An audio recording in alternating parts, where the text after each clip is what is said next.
This is Audible. Harper and Harper Audio present Warriors, A Starless Clan, Star, by Aaron Hunter, performed by MacLeod Andrews. To My Lovely Joe. Prologue. Splash Star woke. He lay still for a moment without opening his eyes, enjoying the warmth of his nest. His clanmates were already awake, murmuring outside in hushed mews. The wind rustled the reeds in the marsh outside camp, and birds called from the trees downriver. Splash Star stretched and padded from his den. A cold mist still lingered over the marsh, but the sun was lifting high into a chilly blue sky, and his clanmates were busy with their duties. He'd slept late, but why shouldn't he? He was leader now. Leaders had privileges. His plan to lie, to tell his clanmates that StarClan had granted him 9 lives, had worked perfectly. Now his warriors showed him respect where they had once expressed suspicion. Shimmerpelt and Lizardtail were weeding rotten stalks from the camp wall, while Gorseclaw and Sneezecloud pulled stale bedding from the warriors' den. Splashstar purred quietly to himself, his breath billowing around him. He liked to watch his clanmates work, especially when he didn't have to. Hairlight padded into camp. The white tom was dripping from the river, and he held a plump trout in his mouth. Splashstar swiped his tongue eagerly around his jaws. Hairlight saw him and winked at him. Irritation sparked in Splashstar's chest. How dare his deputy look so pleased with himself? He'd been looking pleased with himself a lot lately. Where had he learned such arrogance? From Tigerstar? Perhaps the moons he'd spent living as a Shadow Clan cat had made him think he was better than his clanmates. Splashstar flexed his claws. I'm going to show you and everyone else that River Clan warriors are the best. Mallownose and Mistpaw followed Hairlight into camp. They were carrying fish, too. They crossed the clearing and dropped their catch onto the fresh-kill pile, but Splashstar didn't take his eyes from Hairlight. He wanted that fat trout. He was entitled to it, and he was hungry. He padded toward the white tom and snatched the dangling tail of the trout with his teeth, yanking it from Hairlight's jaws. Turning away, he carried it to the edge of the clearing, where the rushes would shelter him from the cold wind as he ate. He'd enjoyed the look of surprise on Hairlight's face. He'd enjoyed not having to explain himself. He was going to enjoy this meal. As he dropped the trout and crouched to eat, the rushes beside him quivered. He saw with a start a pale brown tail snaking away between the stems. Fear clutched at his belly. He recognized that fur. Not again! Stiffening with dread, he looked back across the clearing. His clanmates were gone. The camp was deserted. Please, no. Horror began to worm its way up his spine. It can't be. Panic gripped his heart. It mustn't. A wail pressed in his throat, and he fought to swallow it back as he realized the awful truth. This is another dream. Wake up! Wake up! He tried to struggle from sleep, but the dream wasn't going to let him go. The rushes were still quivering, and every hair on his pelt seemed to shrink back into his flesh at the thought of following that tail. But he had no choice.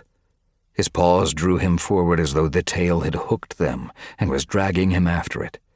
Please wake up! He shook himself, wishing he were anywhere but here.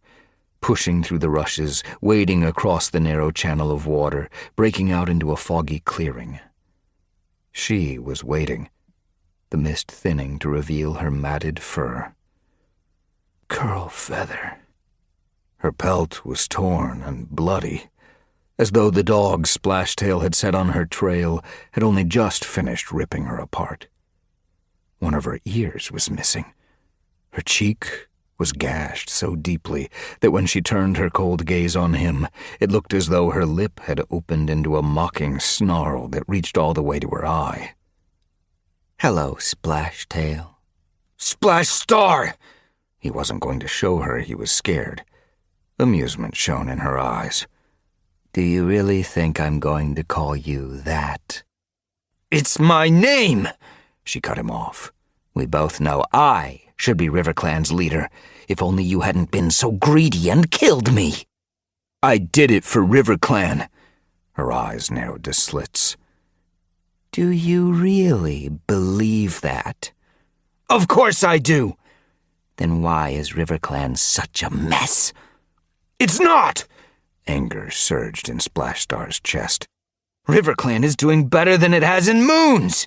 It has a leader who will make its warriors strong. It's preparing for battle. By New Leaf, RiverClan will control every territory around the lake. Curlfeather growled. Do you think StarClan will let you, when they wouldn't even give you their blessing? I don't need their blessing, Splash Star snapped. And yet you told your clan that you have it. Curlfeather's gaze sharpened with interest. Which means you know its importance. To the rest of RiverClan, maybe, Splash Star glared back at her. But they don't understand yet that we control our lives, not StarClan. Surely Curlfeather could see something that simple. Until they do, it's easier to just let them believe that StarClan gave me 9 lives. 9 lives would be useful, though, surely. Only a weak leader needs 9 lives. Frustration stabbed Splash Star's belly. I'm not going to let a bunch of dead cats tell me what to do. And that includes you. I'm going to be stronger than you could ever imagine. I'm going to be leader of all the clans. Leader of all the clans? Curlfeather snorted. How do you expect to achieve that? A moon ago, RiverClan couldn't even keep ShadowClan out of its camp. It's like a kitten facing a fox. That's not true. How could she have so little faith in her clan? Every clan is against you, Splashtail, Curlfeather snarled. There's no way you can fight them all. We might not have the strength yet, Splash Star snarled back, but I'm smart. You think the other clans aren't? I'll be smarter! The look of disdain in Curlfeather's eyes sent rage pulsing beneath Splash Star's pelt. He wished this repulsive old warrior weren't already dead, so that he could kill her with his own claws. You're not even smart enough to realize that your own clan doesn't like you, she growled. Don't you know that Duskfur, Mothwing, and Icewing have been whispering in their clanmates' ears, trying to persuade them to turn on you and chase you out? Splash Star stiffened but forced his fur flat. He wasn't going to let her see that she'd alarmed him. Even Hairlight only half believes the nonsense you spew, Curlfeather went on. The only reason RiverClan tolerates you as their leader is because you're not Tiger Star. They'd have accepted any cat if it meant keeping ShadowClan out of their camp. But if you push them, they'll turn on you. They'll chase you out of the camp like a diseased rat. Shut up! Splash Star wanted to slash his claws across her bloody face. He tried to lunge at her, lash out with his paw, but he couldn't move. He was paralyzed by his dream. His rage trapped inside him like a swarm of bees, throbbed in his chest and buzzed in his ears. She patted closer. Her wounds gaped red and wet like open mouths. He could smell her blood and see it glisten right down to the bone. Nausea churned in his belly and rose in his throat, but he could only growl at her helplessly as she stopped a muzzle length away. You ruined everything by murdering me. Curlfeather's mew was hard with contempt. I had a plan that would have worked. I had the respect of my clanmates. And I had control over Frostpaw. Real control, not just lies and threats. You even had to invent a fake medicine cat. I wouldn't have needed to. And I wouldn't have had to try to shut her up with a clumsy murder attempt. Frostpaw trusted me in a way she would never have trusted you. You made a mess of it all. She narrowed her eyes to slits and let her gaze crawl over him like a spider. I would have led RiverClan to a golden dawn, not a bloody sunset. Shut up! Fury burned in Splashstar's belly. Leave me alone! I'm sick of listening to you! Leave you alone? Curlfeather's eyes flashed. You murdered me! Then you tried to murder my kit! She patted around him as he tried to struggle free of his nightmare. He willed himself again to wake up. I will never let you go. I'll always be beside you, because I want to watch you fail. I want to be there when your clanmates turn on you. I want to see the other clans drive you out. Shut up! Splashstar's desperate yowl woke him. He jerked up his head, relieved to find himself safe in his nest inside the leader's den.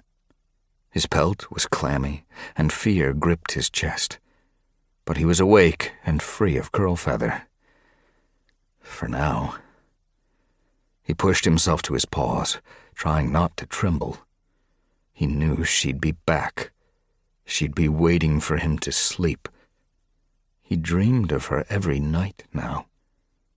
But once RiverClan was triumphant, once it ruled the whole lake, she wouldn't dare show her face again. At least the vicious old flea bag had given him an important piece of information. Don't you know that Duskfur, Mothwing, and Icewing have been whispering in their clanmates' ears, trying to persuade them to turn on you and chase you out? Even Hairlight only half believes the nonsense you spew. If what Curlfeather had said was true, he would have to act. And he would have to act soon. Chapter 1. Nightheart could feel Sunbeam's breath on his shoulder. It was warm, her muzzle buried deep in his fur. Around them, the damp river air was growing chilly, and Nightheart was uncomfortably aware how close they still were to the RiverClan camp. Hidden here, at the top of the slope, they'd watched Splashtail murder Hairlight in front of the whole clan. The false leader had slit his deputy's throat with a single swipe. And for what? Hairlight had simply questioned him. And no cat had protested. Why? Because they believed he had StarClan's blessing? Because they were afraid? Nightheart glanced at Frostpaw. In the gathering dusk, the young RiverClan she-cat's eyes were dark. She held her chin stiffly, drawn in as though protecting her own throat. And Nightheart wondered if she was remembering how Splashtail had nearly killed her the same way he'd killed Hairlight. He blinked at her reassuringly. He wasn't going to let Splashtail harm the exiled medicine cat apprentice again. But they needed to get away. He shifted his paws, hoping to gently nudge Sunbeam into action. But Sunbeam didn't move. The shock of seeing her mother standing there in camp, next to the murderous Splashtail, seemed to have turned her to stone. What was Berryheart doing in RiverClan? Nightheart knew that the former ShadowClan warrior had disagreed with Tigerstar vehemently enough to make her decide to leave her birth clan and take Hollowspring and Sparrowtail with her. But the last he'd heard, she'd been sick, sheltering outside clan territory, beyond the Wind Clan border. Now all three cats had appeared here, in RiverClan, acting as though they were part of it. Nightheart frowned. Didn't Berryheart disapprove of cats switching clans? She'd certainly disapproved when he'd wanted to join ShadowClan to be with Sunbeam. Had she formed such a strong bond with Splashtail when she used him to plot against Tigerstar that she was willing now to follow him anywhere? Berryheart certainly seemed close to RiverClan's vicious leader. She'd watched as he'd murdered Hairlight. And when he'd named her deputy in Hairlight's place, she'd said she was honored. Nightheart pressed closer to Sunbeam, shuddering as he wondered if Sunbeam's terrible suspicion was true. Had Berryheart known in advance that Splashtail would murder Hairlight? She'd certainly appeared calm as she'd looked at his body lying dead in a pool of his own blood. Had she been anticipating taking his place as deputy? Below them, RiverClan's cheers for their new deputy had died down.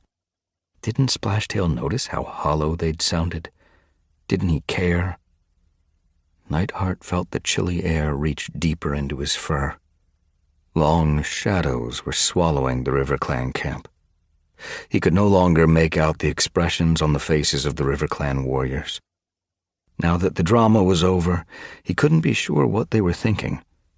Splashtail had left them with a stark choice: support their vicious leader, or face Hairlight's fate. Nightheart's pelt prickled nervously. Whatever they decided, they would be on edge. Any moment now, they might lift their gazes and look beyond their camp walls. "We have to get out of here." Before he could speak, Frostpaw's urgent whisper cut him off. "We need to find Duskfur, Icewing, and Mothwing, and any other cats they convinced to leave with them," she hissed. "We have to get them to safety immediately." At last, Sunbeam drew awake. Nightheart reached for her gaze. "Are you okay?" She nodded, but didn't look at him. Her attention was on Frostpaw. "It's the only chance for the RiverClan I know to survive," the medicine cat apprentice pressed. There was a catch in her mew. It tugged sharply in Nightheart's chest. He knew how deep her panic reached.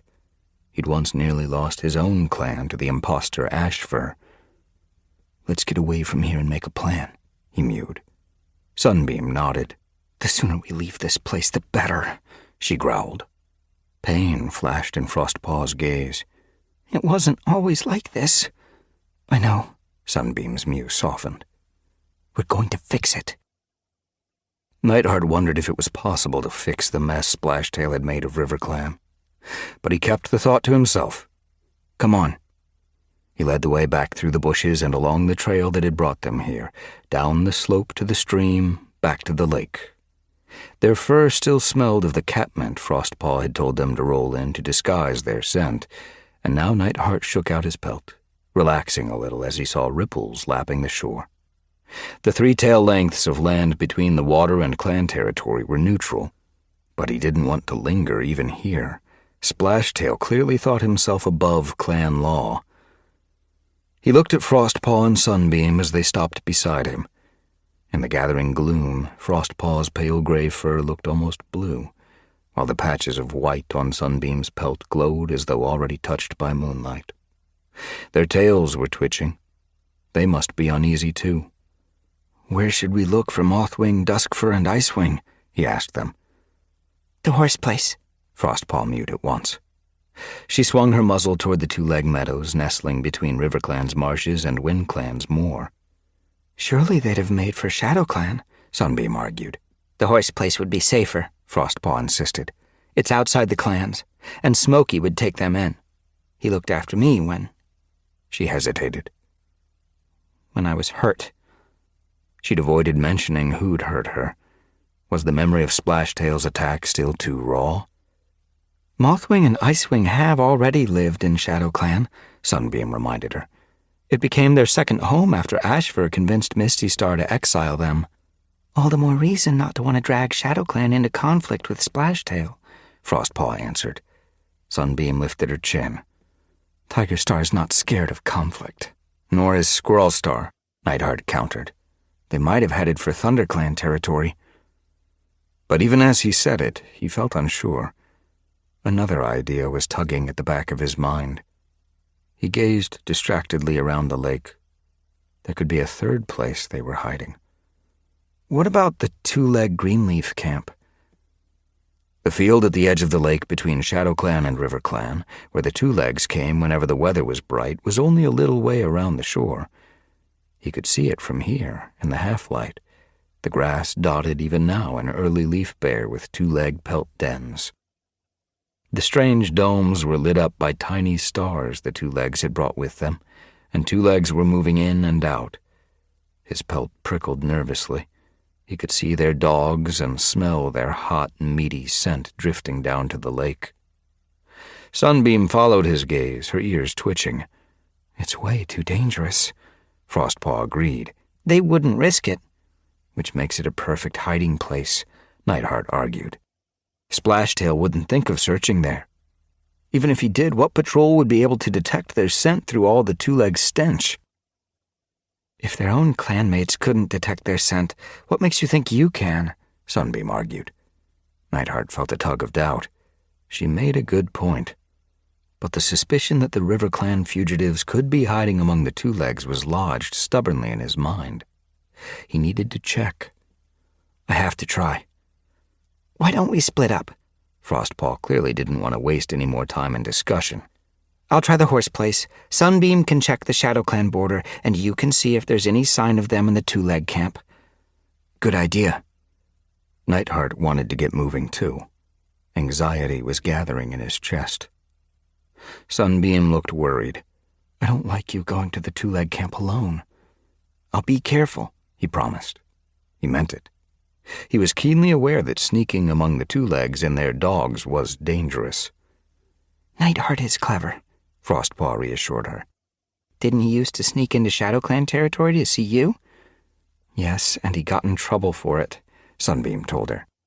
I'll be careful, Nightheart told her again, this time touching his muzzle to her cheek. I promise. Let's go. Frostpaw scanned the marshes. While there's still light. The moon was already showing above the moor, ghost-like in the pale blue sky. We can meet up beside the old tree stump on the ThunderClan shore when we're done. She hurried away along the shore toward the horse place. Sunbeam watched her go. Will she be okay on her own? She's got good warrior instincts. Nightheart hoped it would be enough to keep her safe. When we traveled together, she saved me more than once. He began to head for the two-leg camp. Sunbeam fell in beside him. Do you think we'll find them? She meant Duskfur, Icewing, and Mothwing. I don't know. Nightheart stared ahead, his pelt prickling with anxiety. But we have a good chance. They can't have gone far. I think Splashtail's lost his mind, Sunbeam mewed.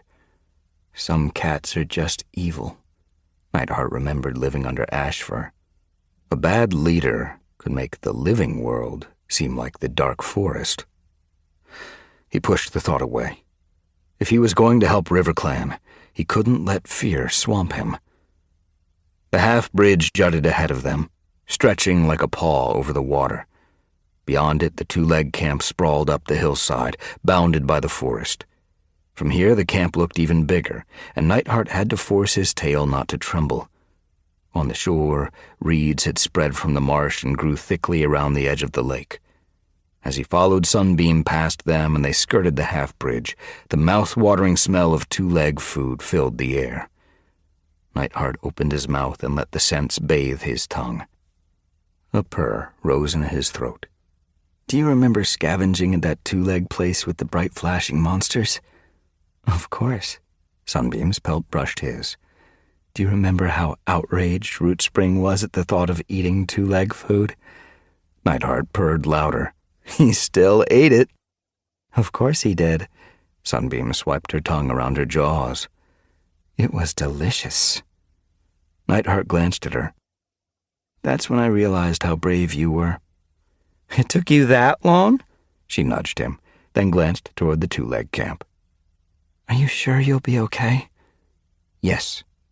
Nightheart lifted his tail confidently, even though his heart was pounding. I'll see you soon, then. Whisking her tail, Sunbeam turned and headed along the shore, making for Shadow Clan territory. As she neared the pines, she broke into a run. Nightheart watched her for a moment, then turned toward the two-leg camp. Grass spread like a thick pelt over the hillside, enclosed by forest, which stretched down to the shore at either edge. Nightheart headed for the closest trees and ducked into their shadow as a two-legged dog began to bark near one of the pelt dens. Picking his way among browning ferns and stiff bracken, he skirted the camp, his paws pricking nervously. There seemed to be pelt dens and two-legs everywhere, and more dogs than he'd ever seen. The dogs could clearly smell him, raising their heads and turning to bark as he passed. Fortunately, they were tethered with brightly colored vines. Some pulled on their tethers, straining to run at him, their eyes lighting up as they glimpsed him between the trees. But the tethers held, and he kept going, tasting the air, scanning the forest, until he'd circled the whole camp. There was no sign of Mothwing, Duskfur, and Icewing. If they were here, their scents were lost in the jumble of other smells. The food scent was overpowering. Some of the two-legs had started fires outside their dens and were holding morsels impaled on twigs over the flames. Nightheart wondered why they wanted to burn their food before they ate it. It seemed dangerous. The fires were sending bright sparks up into the darkening sky. An ember might set one of their flimsy dens alight. Then he realized, his mouth watering, that their food smelled even tastier when it was spitting and crackling with the heat. "Don't get distracted." He jerked his attention away from the sizzling food and began to follow the forest up and around the two-leg camp, then back down toward the shore, searching the shadows for a glimpse of the RiverClan cats. Feeling bolder now that he'd seen that the dogs were tied and the two-legs were only interested in each other and their food, Nightheart slid from the trees and began to track his way back around the field. Pushing through tangled weeds, he looked for signs of Frostpaw's missing clanmates. Trodden grass, stray hairs, anything that might give him a clue as to where they could be. But there was nothing. He was beginning to doubt whether Mothwing, Duskfur, and Icewing would have chosen to hide here. It might be true that the two-legs would keep RiverClan patrols away, but would clan cats really risk staying close to so many dogs? Nightheart frowned. Perhaps he should have gone with Frostpaw or Sunbeam.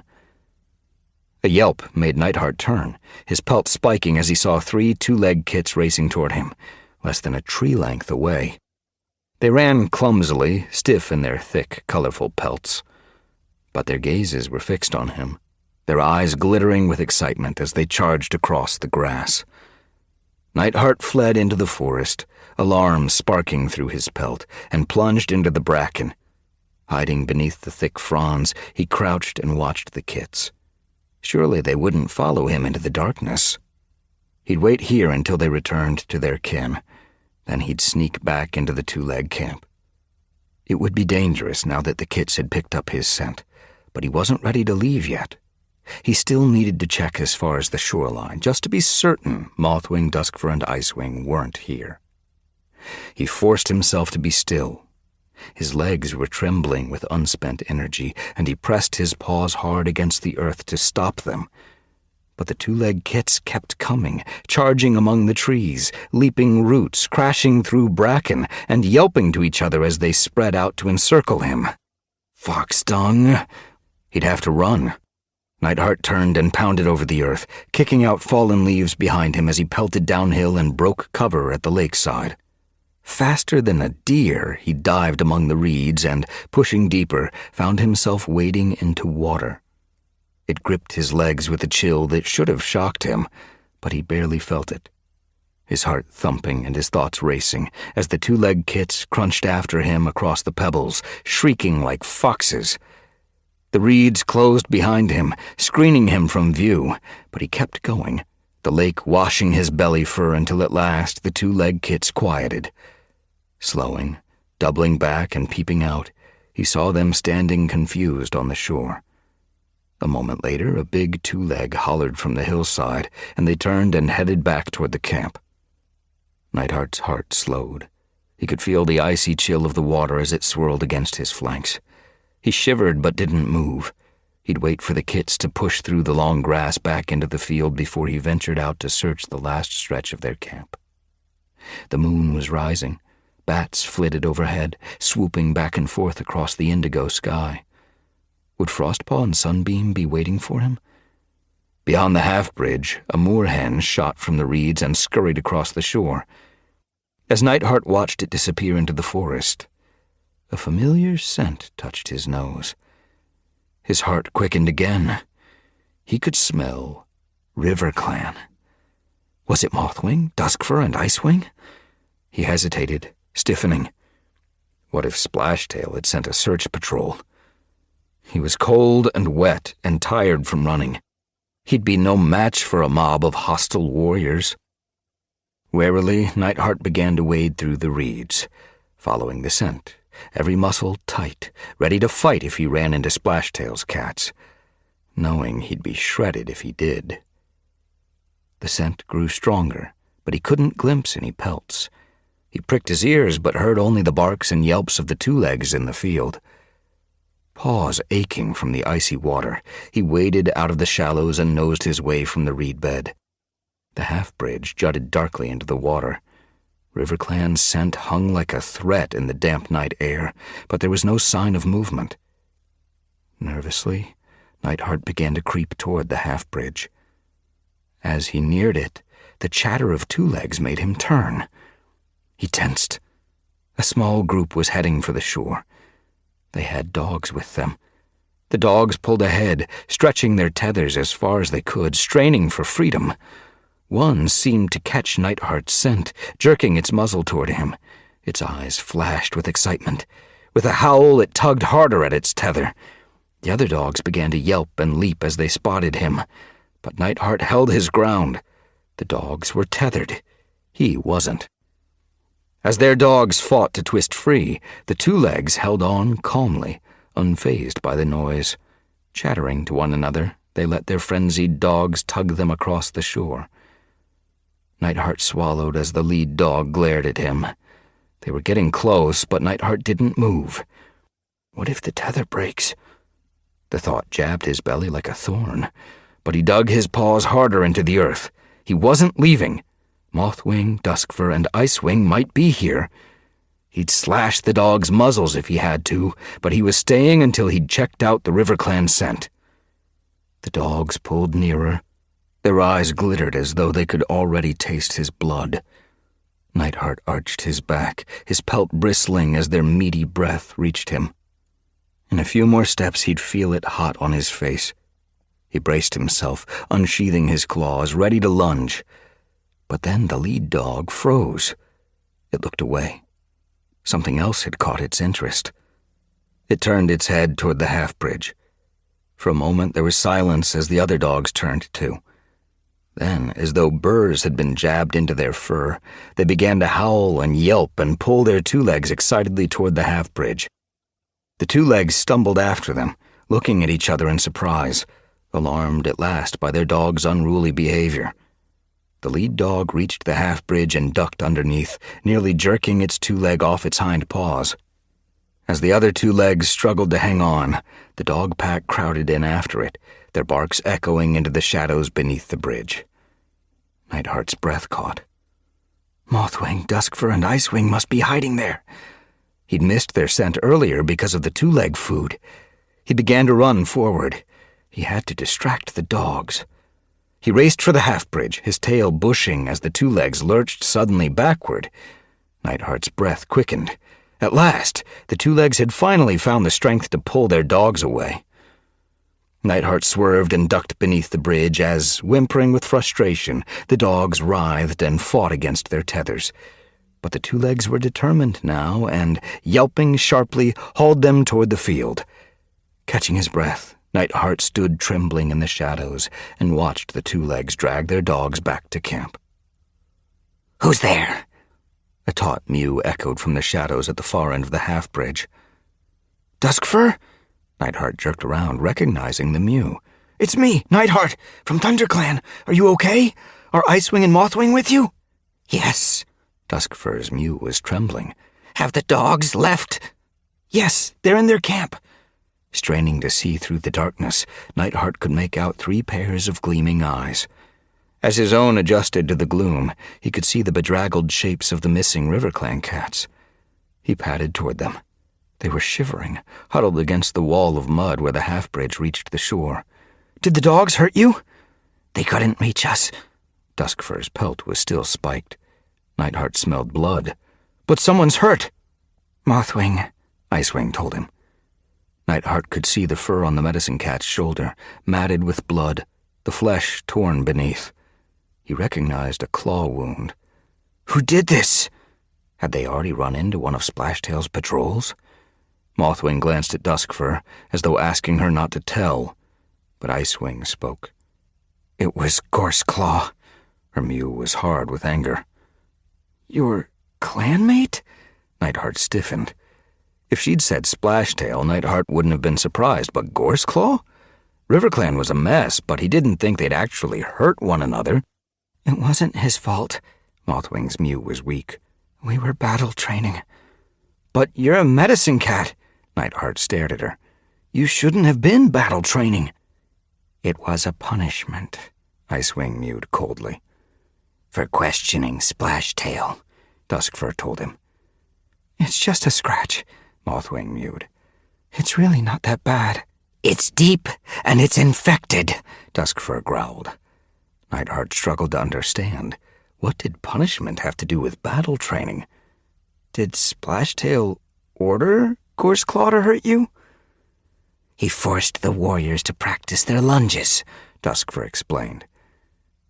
Using Mothwing as a target, Icewing growled. Nightheart could hardly believe his ears. It sounded like something that would only happen in the dark forest. Why didn't they keep their claws sheathed? I'd never... Icewing cut him off. Splashtail punishes warriors who train with their claws sheathed. Gorseclaw didn't want to become the next target, Mothwing murmured. Coward! Icewing grunted. He should have refused. They all should have refused. Mothwing looked sadly at the white warrior. Don't blame them, she warned. If we start blaming one another, it will only make it easier for Splashtail. He's the enemy, not Gorseclaw or any other cat. Gorseclaw wasn't protecting himself, Duskfur added. He was protecting his kin. You know what Splashtail's like. He likes to make a warrior suffer by torturing the cats they love most. How do we fight a monster like that? Icewing huffed angrily. Nightheart blinked at her. Didn't you manage to persuade any of your clanmates to stand up to him? Icewing looked away and Mothwing answered for her. They're too frightened, she told him. Splashtail caught us trying to convince Hairlight to help us drive him out this morning. Duskfur's ears twitched anxiously. Nightheart tensed as he realized that these cats didn't know yet that Hairlight was dead. We had to run before he could punish us. Icewing's tail began to flick. We should have stayed and fought. He would have murdered us, Duskfur argued. You did the right thing, Nightheart told her. Splashtail has given orders for you all to be hunted down and killed on sight. Duskfur's fur lifted along her spine. And Hairlight agreed? Nightheart stared back, his mouth dry. He killed Hairlight. The 3 RiverClan cats didn't move for a moment. Then Duskfur's shoulders slumped. Mothwing seemed to shrink inside her pelt. Icewing's eyes blazed with fury. Splashtail's not a warrior. He's a snake. Nightheart forced himself to go on. Berryheart is the new deputy. Duskfur's eyes widened. But she's a Shadow Clan cat. She's a RiverClan warrior now, Nightheart told her darkly. Mothwing was shivering. What will become of us? RiverClan is ruined. There was despair in Icewing's mew. It's not the RiverClan I know anymore. We're going to get rid of Splashtail, Nightheart promised. He prayed it was true. Are the other clans going to drive him out? Duskfur pricked her ears eagerly.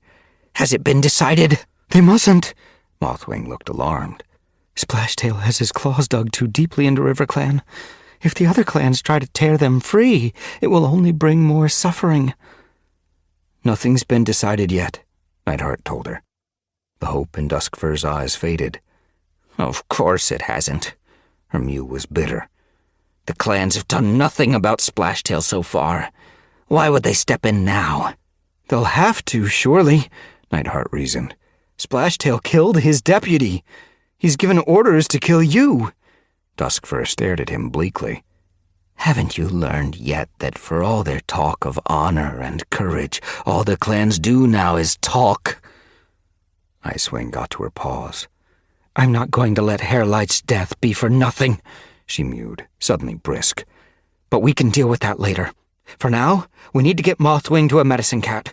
Her wound's infected. She has a fever. She glanced out from under the half-bridge toward the moonlit shore. We were on our way to Shadowclan to ask Puddleshine for some herbs, but a 2-legged dog chased us under here. We scared it off, but every time we try to sneak out, the other dogs go crazy. They know we're here and they're not going to let us escape." "But they're tethered," Nightheart told her. "The two legs aren't," Icewing mewed. "What if they come to see what their dogs are howling about? Mothwing can't outrun a two-leg." "And if a dog breaks free, it could kill her," Duskfur added. Nightheart's pelt pricked along his spine. It was true. Crossing the shore was risky, but there was no other route. He began to think.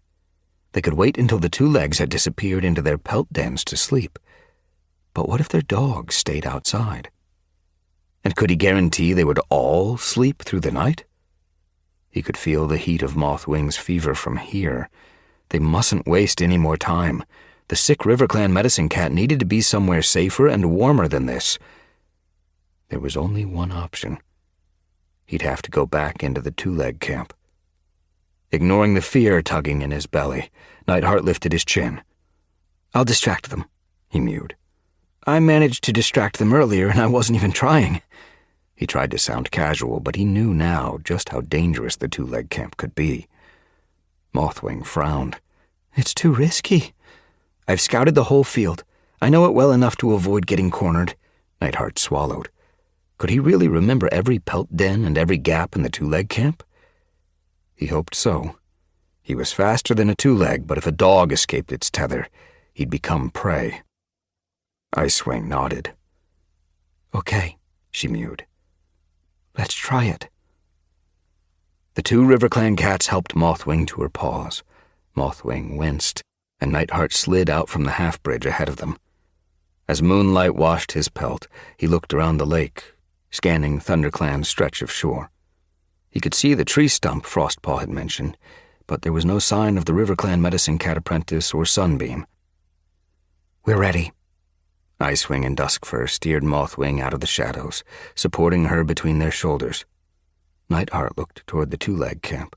The pelt dens were nearly all dark now, but a large group of two-legs had gathered around a fire. He could hear their voices and see their dogs.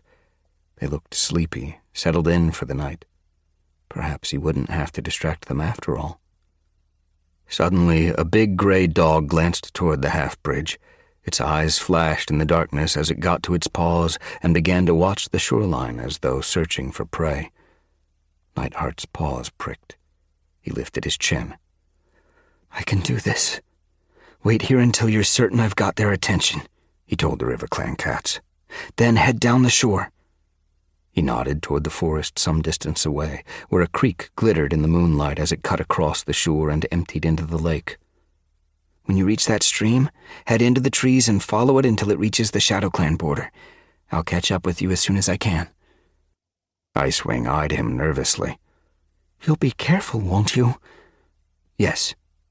Nightheart headed away from them, toward the two-leg field, wondering how he was going to create a big enough distraction to keep every dog in camp from noticing the three RiverClan cats. He could smell Mothwing's blood. Could the dogs smell it too? His heart pounded as the big gray dog began to growl. Its thorn-sharp gaze latched onto him as he crossed the boundary of long grass that marked the edge of the two-leg camp. Its growl quickened into a series of small, half-swallowed barks. Nightheart fluffed out his fur and kept walking. Climbing the slope, he moved quietly between the pelt dens, keeping to the shadows until he was close to the two-leg fire. Blood pulsing in his ears, he paused at the edge of the clearing. The big gray dog stood as still as stone, as though holding its breath, but its gaze was still fixed on him. "It's waiting." Nightheart swallowed back fear.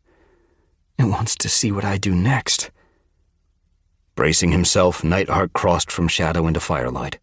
The dog jerked forward and burst into a frenzied howl. Its two-leg yanked its tether as though trying to silence it, but the dog barked louder. Around the fire, the two legs began to turn like startled sheep. Every hair on Nightheart's pelt was telling him to flee, but he forced himself to keep walking toward them. The other dogs had frozen, confused, as Nightheart kept walking, getting closer and closer to the fire and the two legs. Then suddenly it seemed as though every dog in the camp started barking at once. They whined and yelped as they strained at their tethers. The two legs began getting to their hind legs as Nightheart padded into the light of the fire. Smoke whisked around him, stinging his eyes. The two legs turned, some pointing, others yelping in surprise. One began to pad toward him, then paused as though unsure what to do. Nightheart glared at it and lifted his face to the sky. He let out a long, desperate yowl, then turned and ran. The two legs whooped and called behind him. Their dogs howled furiously. Nightheart could picture them fighting to pull free of their tethers as he ran one way, then the other. His paws slithered over the dewy grass, and his lungs burned with the effort, but he kept running. A two-leg loomed from a den ahead of him, and he swerved, his heart leaping into his throat as he felt its bony paw brush his tail.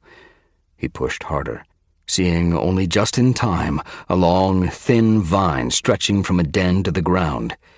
He leaped over it, then over another, and turned and ran down slope, past the fire, between the legs of a group of startled two-legs. Then, zigzagging along a row of pelt dens, he began to head for the shore. A large brown dog leaped out, jaws snapping, eyes wild with rage, but its tether jerked it back. It whimpered as it lost its balance and fell onto its tail. A small white dog darted at Nightheart and tried to nip his heels, but a two-leg swooped down and scooped it up, hugging it close and yowling like a queen protecting its kit. Still running, Nightheart scanned the shore, relieved to see it empty. Mothwing, Duskfur, and Icewing must have made it clear of the two-legs' camp. Glancing behind him, he saw two legs staring while their dogs howled around them. Triumph surged in Nightheart's chest as he pounded onto the shore and clattered over the pebbles. He ran as far as the stream and caught up with Mothwing, Duskfur, and Icewing a little way into the forest. "Are you okay?" he puffed as he reached them. "We should be asking you that," Icewing mewed. "It sounded like you'd woken a wolf pack." "I'm fine," Nightheart assured them. Mothwing stared at him hazily, as though she wasn't certain he was really there. "How is she?" he asked Duskfur. "Her fever is getting worse," the she-cat told him. "She can barely walk," Icewing added. "I think you should rest for the night," Nightheart mewed. "We can head to the Shadow Clan camp in the morning." "But Mothwing needs help now," Duskfur pressed. "It's still quite a walk to the camp." Nightheart looked anxiously at Mothwing's glassy gaze. "It might be too much for her. I'll fetch Frostpaw. She must be close by now. She went to look for you in the horse place. She'll be able to patch Mothwing up." Icewing dipped her head. "I think you're right, but will we be safe here?" Nightheart scanned the forest. He could smell border markers, but he didn't know this stretch of woodland. The terrain was rocky and uneven, but he felt a spark of hope when he saw a shadow on the ground ahead. He hurried toward it, pleased to find a small ravine where the forest floor opened. Ferns sprouted from its steep walls. They were browning and half-shriveled by the leaf-bare cold, but they would still screen the RiverClan cats from prying eyes.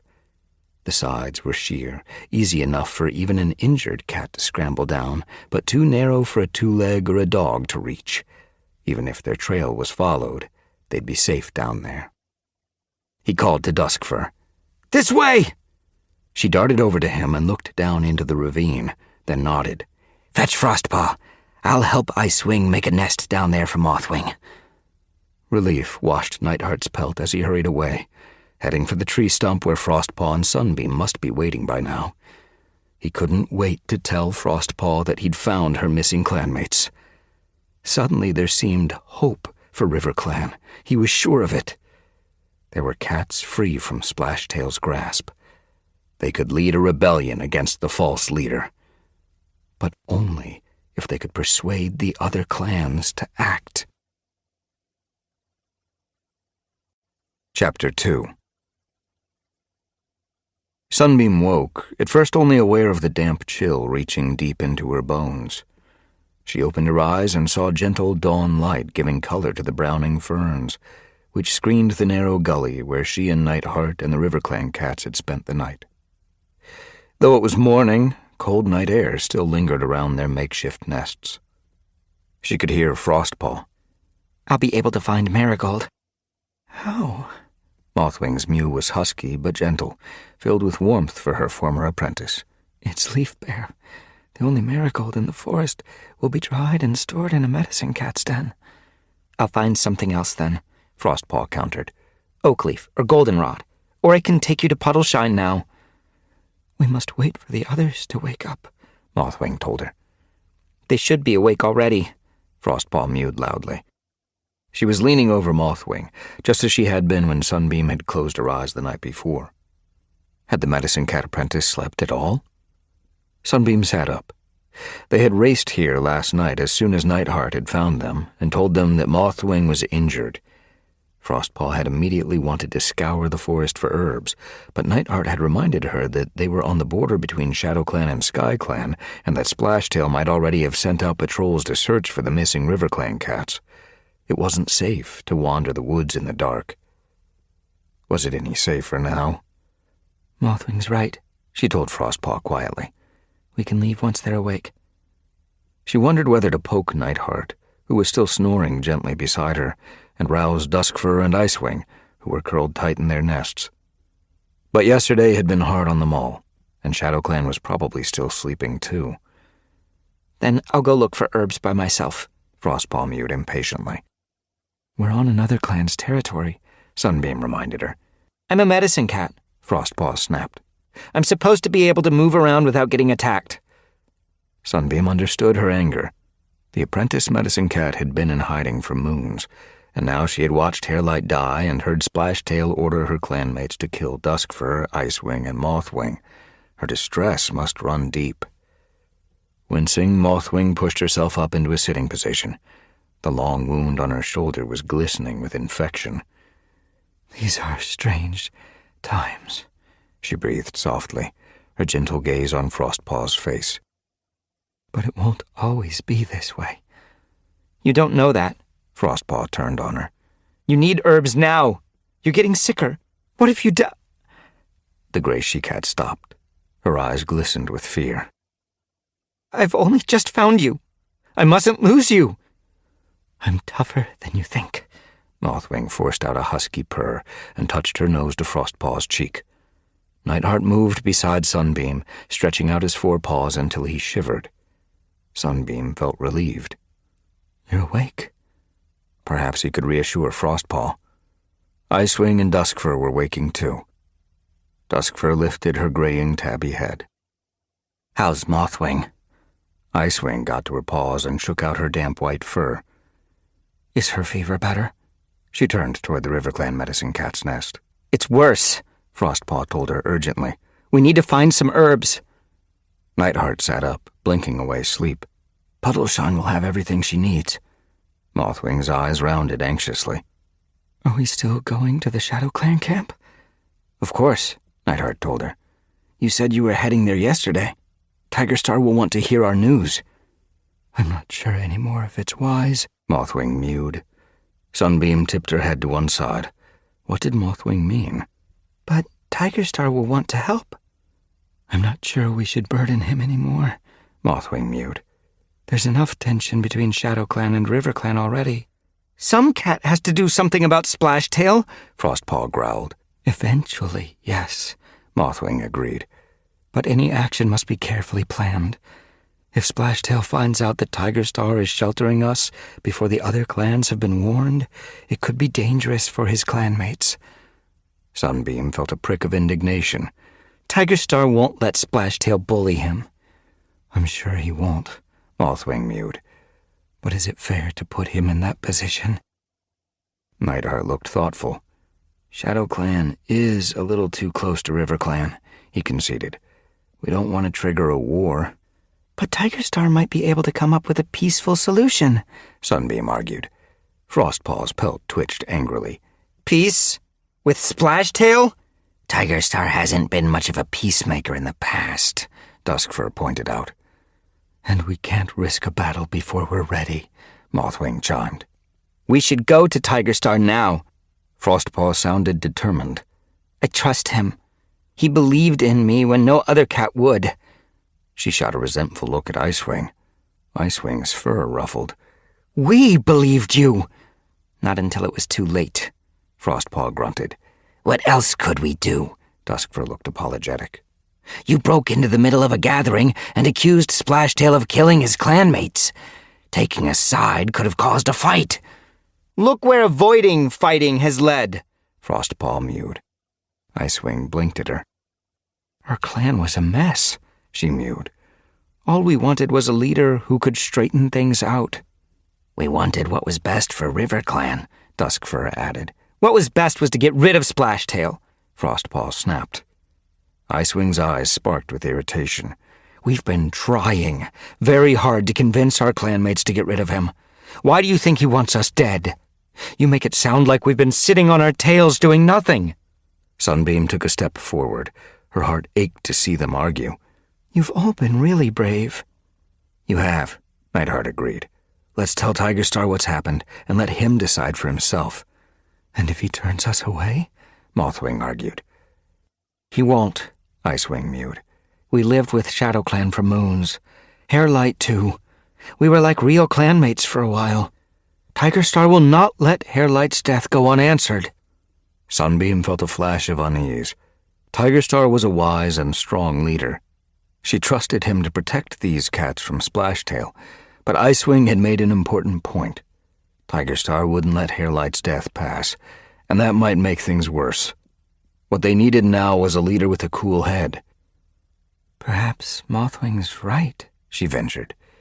Perhaps it is unfair to throw this at Tigerstar's paws. Let's try ThunderClan. Squirrelstar is as determined as Tigerstar to get rid of Splashtail. But only if RiverClan turns on Splashtail itself, Frostpaw huffed. Duskfur looked thoughtful. But she still might be our best choice. ThunderClan is farther away. We'll be safer there. Maybe it's too far away, Nightheart argued. The journey would be very hard on Mothwing. Sunbeam shifted her paws. He was right. It didn't matter which leader would be more help to RiverClan. Mothwing was too sick to travel far.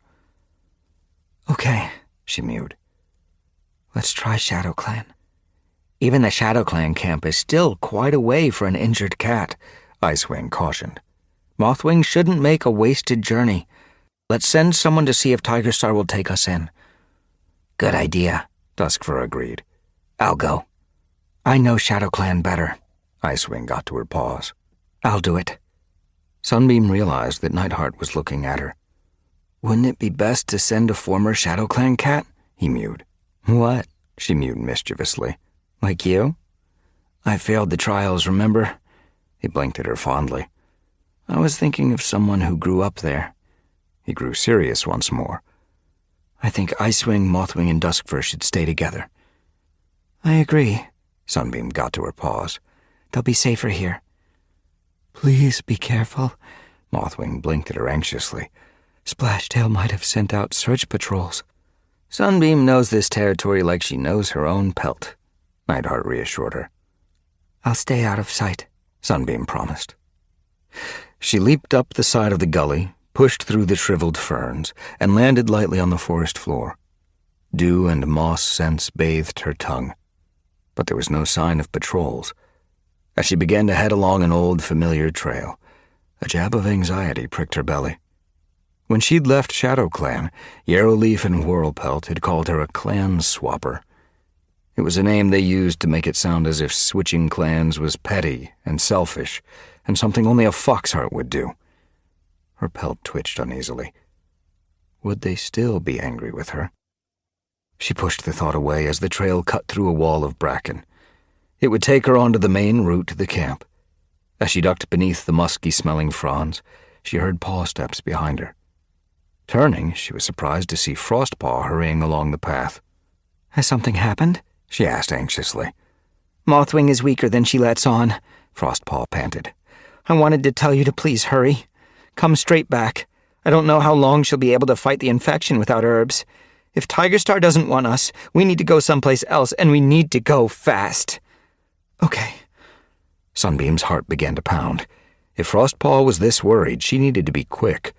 I'll be as fast as I can, and I'll make sure Tigerstar doesn't turn you away. Without wasting another moment, she broke into a run and began to race for the ShadowClan camp. Sunbeam shifted on her paws as Whirlpelt stared at her. Had she made a promise to Frostpaw that she couldn't keep? She felt a rush of hope as the gray and white Tom turned away. So you'll take me to Tigerstar? I'll take you to the camp, he mewed tersely. She'd met Whirlpelt and Pouncestep hunting along the ditches above the camp. Whirlpelt had greeted her sourly, his mew filled with distrust as she'd told him that she needed to speak with Tigerstar as soon as possible. Pouncestep had been happier to see her and had persuaded Whirlpelt that they should take her to the Shadow Clan camp. As they followed him between the pines, the gray she-cat seemed eager to catch up on Sunbeam's gossip. How's Nightheart? He disappeared with Frostpaw, didn't he? Where did they go? Did you miss him? Were you scared he'd abandoned you? No. Sunbeam was amused that Pouncestep was as nosy and friendly as she'd been when they'd both been Shadow Clan warriors. It almost felt as though they were still clanmates. She was relieved, though, that Pouncestep was only asking innocent questions about her mate. It would have been trickier if she'd been asking about ThunderClan's business. I knew he'd only have gone if it was important, Sunbeam told her. I just focused on my trials and tried not to worry. Were they hard? Pouncestep blinked at her anxiously. The trials? Quite hard, Sunbeam told her. I had to train kits. How in StarClan do you train kits? Pouncestep asked in surprise. They have thistledown for brains. They were very smart. Sunbeam felt suddenly protective of Stempaw, Bristlepaw, and Graypaw. They were apprentices now, and she was secretly pleased that she'd contributed to their training. Pouncestep didn't seem to be listening. I hope they weren't as naughty as Cinnamon Tail's kits. We keep having to rescue them from the trees around the camp. It's like they can't see a tree trunk without wanting to climb it. It wouldn't be so bad if they were as good at getting down as they are at getting up.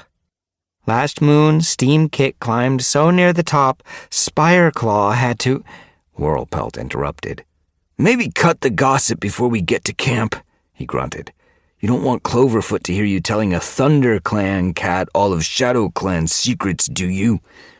Pouncestep's whiskers twitched with amusement. Kits climbing trees isn't exactly a clan's secret. Whirlpelt grunted again, but didn't argue. They reached the bramble entrance of the Shadow Clan camp. He stopped and eyed Sunbeam. I didn't think you'd ever want to set paw here again, he mewed reprovingly. Sunbeam felt the sting of his words, but met his gaze brightly, hoping he couldn't tell that his comment had hurt her. This place will always be important to me, she told him. I grew up here. Not important enough for you to stay, though. Whirlpelt didn't give her a chance to argue, but turned his tail on her and padded into camp. Don't worry about him, Pouncestep whispered. He was as worried as the rest of us about how you were managing in ThunderClan. He's just too proud to change his mind. Her eyes darkened. It is okay there, isn't it? I'm really happy, Sunbeam assured her old denmate. I'm glad. As Pouncestep purred, Whirlpelt's mew sounded from the other side of the camp wall. Sunbeam's here. Come on. Pouncestep waved Sunbeam in with her tail. They'll want to talk to you. She looked suddenly curious. What did you want to tell them, by the way? I have news about RiverClan. Sunbeam ducked through the bramble tunnel and padded into camp. Familiar smells washed over her, making her throat tighten. She hadn't realized how much she'd missed the scent of damp bramble and the fresh kill pile loaded with crows and frogs and the small dark squirrels that tasted muskier than ThunderClan squirrels. She could smell the crushed bracken nests in the dens and the thick ivy that twined its way through the camp wall, and she felt a wash of nostalgia so powerful that she barely noticed her former clanmates staring at her. Sunbeam, Cloverfoot hurried toward her. Has something happened? Why are you here? Sunbeam dipped her head politely to the Shadow Clan deputy. Where's Tigerstar? I need to speak to him. Didn't Squirrelstar tell you? She must have been called away too, surely. I haven't been in camp, Sunbeam explained. What hadn't Whirlpelt or Pouncestep told her? Why would Squirrelstar have been called away? Apparently, Whistlepaw had a vision. It was important enough for Hairstar to call a meeting of all the clan leaders. Sunbeam felt a jolt of alarm in her chest. Did the vision have anything to do with Splashtail? Had StarClan tried to warn the clans that he was a murderer? Why couldn't they have done it earlier, before he'd killed Hairlight? She became aware of Cloverfoot searching her gaze. "What is it?" The ShadowClan deputy sounded alarmed. "Do you know something?" Sunbeam! Fringe Whisker was crossing the clearing toward her. It's good to see you. Are you well? The brown and white she-cat's eyes were shining. Spireclaw hurried after her. "Have you heard any news of Berryheart?" Sunbeam stiffened. Should she tell him that their mother was deputy of RiverClan now, and that she had watched Splashtail kill Hairlight without even flinching? Her throat tightened at the memory. She'd tell Tigerstar first. It would be easier. "I have to speak with Tigerstar," she mewed. Yarrowleaf eyed her distrustfully from outside the warrior's den. Was she just being proud like Whirlpelt, or had she really not forgiven her for clan swapping? Gullswoop and Blazefire were staring at her eagerly, their pelts rippling as though they were pleased she'd come. Scorchfur padded toward her, swishing his tail. "How's ThunderClan treating you? We've been wondering." "You can chit-chat later." Cloverfoot cut him off. She hadn't taken her eyes from Sunbeam. "What's so urgent that you need to speak with Tigerstar?" "It's about RiverClan." Sunbeam met her gaze. She remembered Frostpaw's words. "I don't know how much longer Mothwing can fight the infection." There wasn't time to waste. "When will Tigerstar be back?" "I don't know," Cloverfoot confessed. "but you can tell me." Sunbeam hesitated. Would Cloverfoot be as sympathetic as Tigerstar to the RiverClan refugees? She had no choice. Mothwing needed help. "Squirrelstar sent us to check on RiverClan yesterday. We saw Splashtail kill Hairlight." Cloverfoot's eyes widened. "His deputy?" "He ordered his warriors to search for Mothwing, Duskfur, and Icewing and kill them on sight." "He's gone crazy!" Cloverfoot sounded horrified. "And he's made Berryheart his new deputy." Sunbeam glanced apologetically at Spireclaw. She knew it wasn't her fault, but she wished she hadn't been the one to break the news. Her brother's ears twitched. "What in StarClan is she doing there?" Fringe Whisker narrowed her eyes. "I thought she didn't approve of switching clans." When Sunbeam had moved to ThunderClan, Berryheart had been openly furious. But for moons before that, Berryheart had scorned and criticized Fringe Whisker for joining ShadowClan to be with Spireclaw. How must it feel to find out that such a self-righteously loyal warrior wasn't above switching clans herself? Yarrowleaf's pelt ruffled. "You're mistaken," She padded forward crossly. "Berryheart would never join another clan." "I saw it with my own eyes," Sunbeam told her. Yarrowleaf stared back at her, dismay showing in her clear yellow eyes. Sunbeam felt a new rush of anger at her mother. Was there anyone she hadn't betrayed? She pushed the thought away. It reached too deep into her heart, and there wasn't time. She looked back at Cloverfoot. "We've found Mothwing, Duskfur, and Icewing." "Who's we?" Cloverfoot asked. "Me and Nightheart and Frostpaw," Sunbeam told her. "They're on the border. Mothwing is injured." "Where?" Snaketooth's mew sounded across the clearing. She was watching from beside the prey pile, ears pricked. "Near the gully." Snaketooth's eyes flashed with irritation. "And what are we supposed to do about it?" Sunbeam felt a flutter of fear in her chest. If neither ShadowClan Medicine Cat was here, would she be able to convince the warriors to help? Would the warriors even know what medicine was needed? "Mothwing has a nasty scratch on her shoulder," she mewed. "It's infected. Frostpaw is with her, but she doesn't have any herbs to treat her." Snaketooth stared at her for a long moment. The flutter in Sunbeam's chest was creeping down into her belly. Finally, the honey-brown tabby spoke. "I'll fetch some marigold," she grunted, turning and heading into the medicine den. "I've seen Puddleshine and Shadowsight use that to treat infections before." "Thank you," Sunbeam purred, relieved. She turned a hopeful gaze toward Cloverfoot. "We were hoping ShadowClan would take them in, Mothwing, Duskfur, and Icewing," she explained. "ShadowClan will be able to protect them from Splashtail." She hesitated. "If Tigerstar agrees. Of course, we could ask Squirrelstar, but it's a long way and Mothwing's injury means—" Cloverfoot didn't let her finish. "You don't need to ask Squirrelstar." Of course we'll take them in. For now, at least. Tigerstar can decide when he gets back, but I know how much he wants to help bring the old River Clan back, and it sounds like Mothwing is in trouble. Go and fetch them." Sunbeam felt her heart lift as Cloverfoot nodded to Spireclaw and Fringe Whisker. "You two, go with them." Snaketooth was hurrying across the clearing, a bundle of herbs dangling from her jaws. She was already heading for the entrance. "I'll start making them some nests," Pouncestep mewed. "I'll get the bracken," Yarrowleaf volunteered as Sunbeam turned to follow Puddleshine. "We'll make sure Splashtail doesn't find them," Scorchfur called after her. Sunbeam glanced back, her heart aching with fondness for her old clanmates. Cloverfoot was watching her anxiously. "Thank you," Sunbeam called to the Shadow Clan deputy. "Thank you," she called to the others, and ducked out of the camp. Although she was certain ThunderClan was where her heart now lay, she was grateful for the kindness of her old clanmates, and proud that she had been born and raised among them. Sunbeam sat with Nightheart and Icewing at the edge of the Shadow Clan camp and watched Duskfur cross the clearing to join them. "How is she?" "Sleeping." Duskfur sat wearily down beside Icewing. Sunbeam pushed a sparrow toward her. "Eat this. You must be hungry. You've been sitting beside her nest all day." She looked toward the medicine den, swathed now in shadow as night deepened. Mothwing was inside, stinking of herbs from the poultices Frostpaw had been applying and reapplying since they had brought the stricken medicine cat to Shadow Clan. "Has her fever gone down?" "Yes." Duskfur looked relieved and took a bite of the sparrow. Cloverfoot had given the patrol a sheltered corner beside the camp wall and brought them prey from the freshkill pile, a rabbit, 2 mice, a sparrow, and a frog for Sunbeam. "I thought you might have missed eating frog," she'd whispered to Sunbeam as she laid it on the ground in front of her.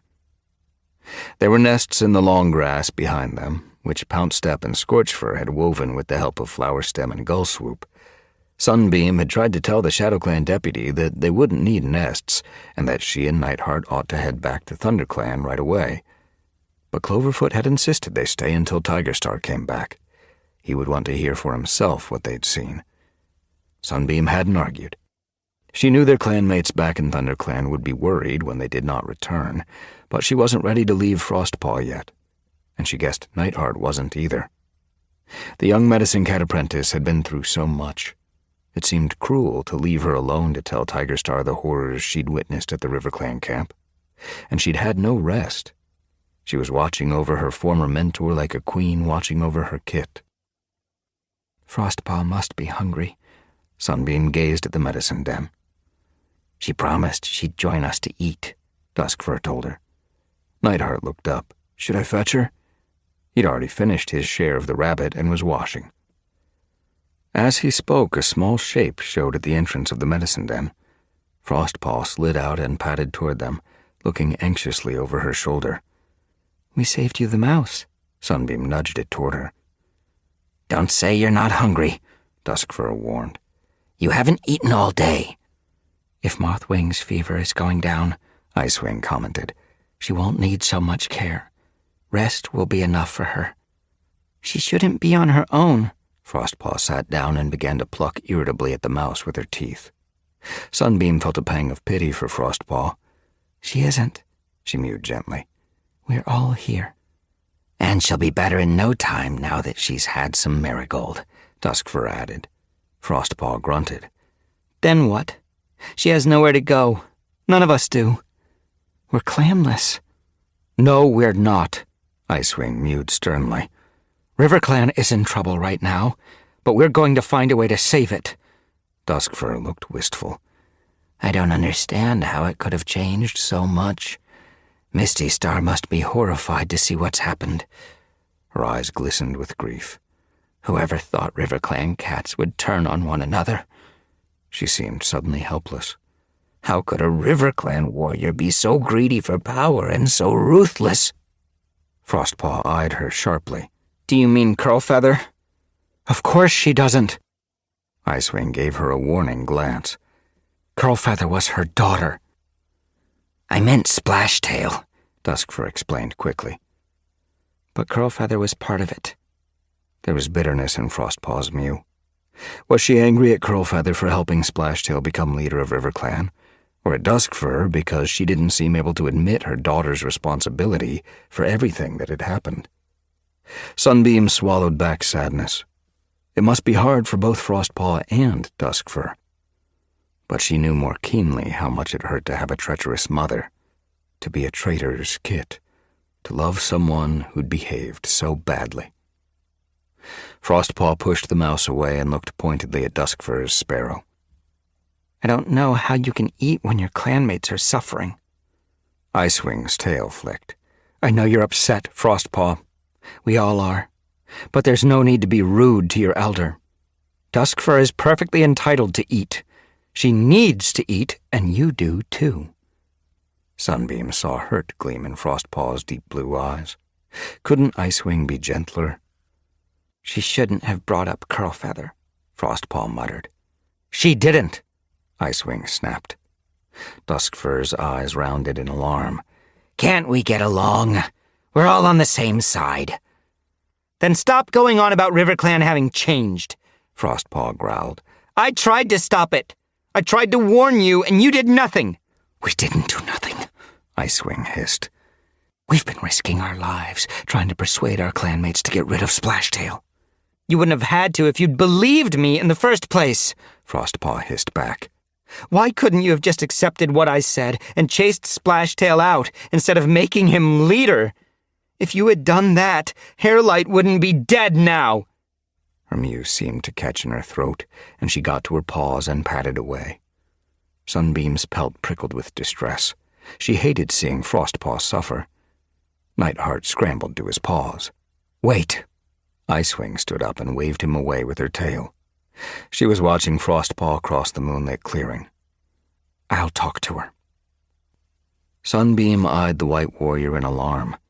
Tempers were so high between the RiverClan cats. Won't you just make it worse? It sounds like she blames you right now. Icewing hadn't taken her gaze from Frostpaw. I'd rather she blame me than herself, she mewed.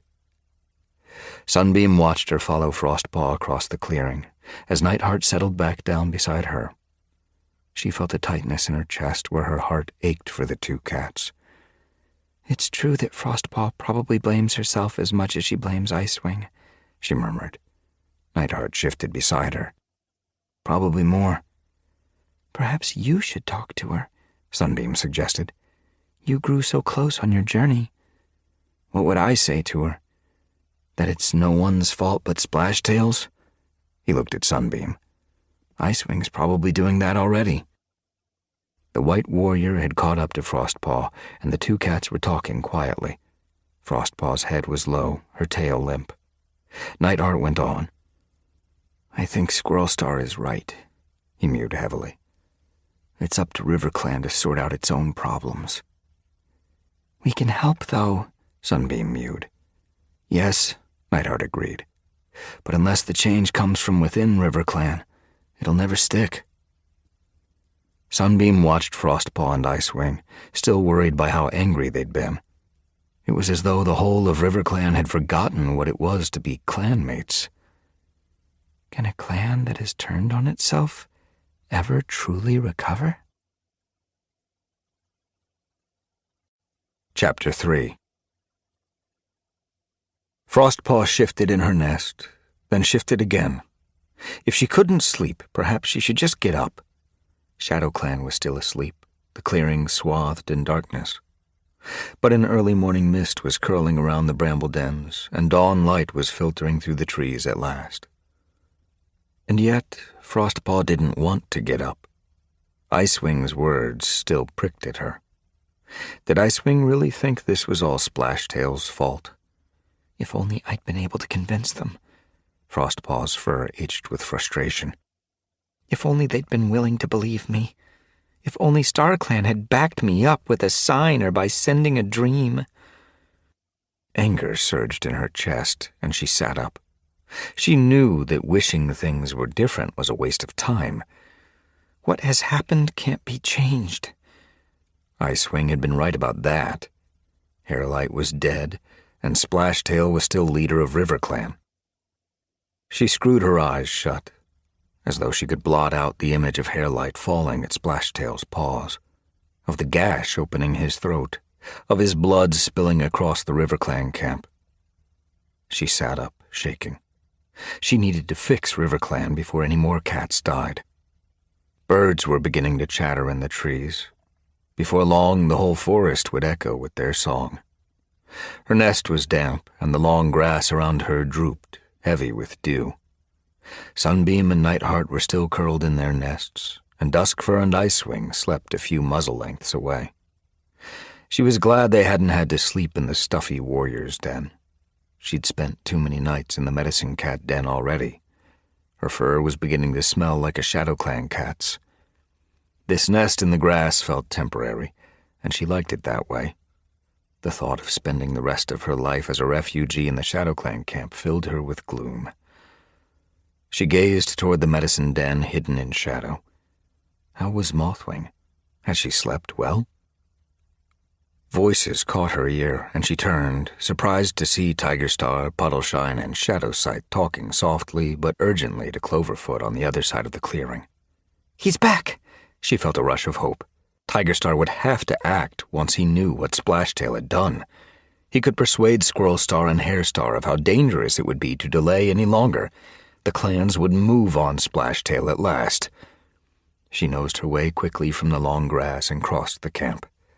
Tigerstar, I need to talk to you about what's happening in RiverClan. He turned as she spoke, eyes widening at her words. Didn't he know what had happened? Haven't you told him? She asked Cloverfoot, a prickle of impatience in her pelt. There hasn't been a chance, Cloverfoot explained. Whistlepaw's vision... Tigerstar interrupted her. Tell me what? Splashtail killed Hairlight, Frostpaw mewed, her heart thumping. Barry Hart has joined RiverClan as his deputy. He's ordered his warriors to kill Mothwing, Duskfur, and Icewing. Alarm sparked in Tigerstar's eyes. Where are they now? Here, Frostpaw told him. They ran away after Splashtail caught them asking Hairlight to turn on him. Is that why he killed Hairlight? Frostpaw stared at him. I don't know. Why did Splashtail do anything? She could feel herself trembling. Repeating the events seemed to make them more real. He's crazy. We have to stop him before more cats die. Tigerstar? Icewing's mew made Frostpaw turn. The snow-white she-cat was crossing the clearing, her pelt glowing in the pale dawn light. You're back. What happened at the emergency gathering? Frostpaw's heart quickened. Of course. Whistlepaw's vision. Had StarClan finally sent news that could help RiverClan? Tigerstar's gaze flitted over the White Warrior's pelt. Are you okay? Frostpaw's been telling me what happened. I'm fine, Icewing told him. Mothwing is injured, but we brought her here for treatment. She's going to be okay. What did Whistlepaw say?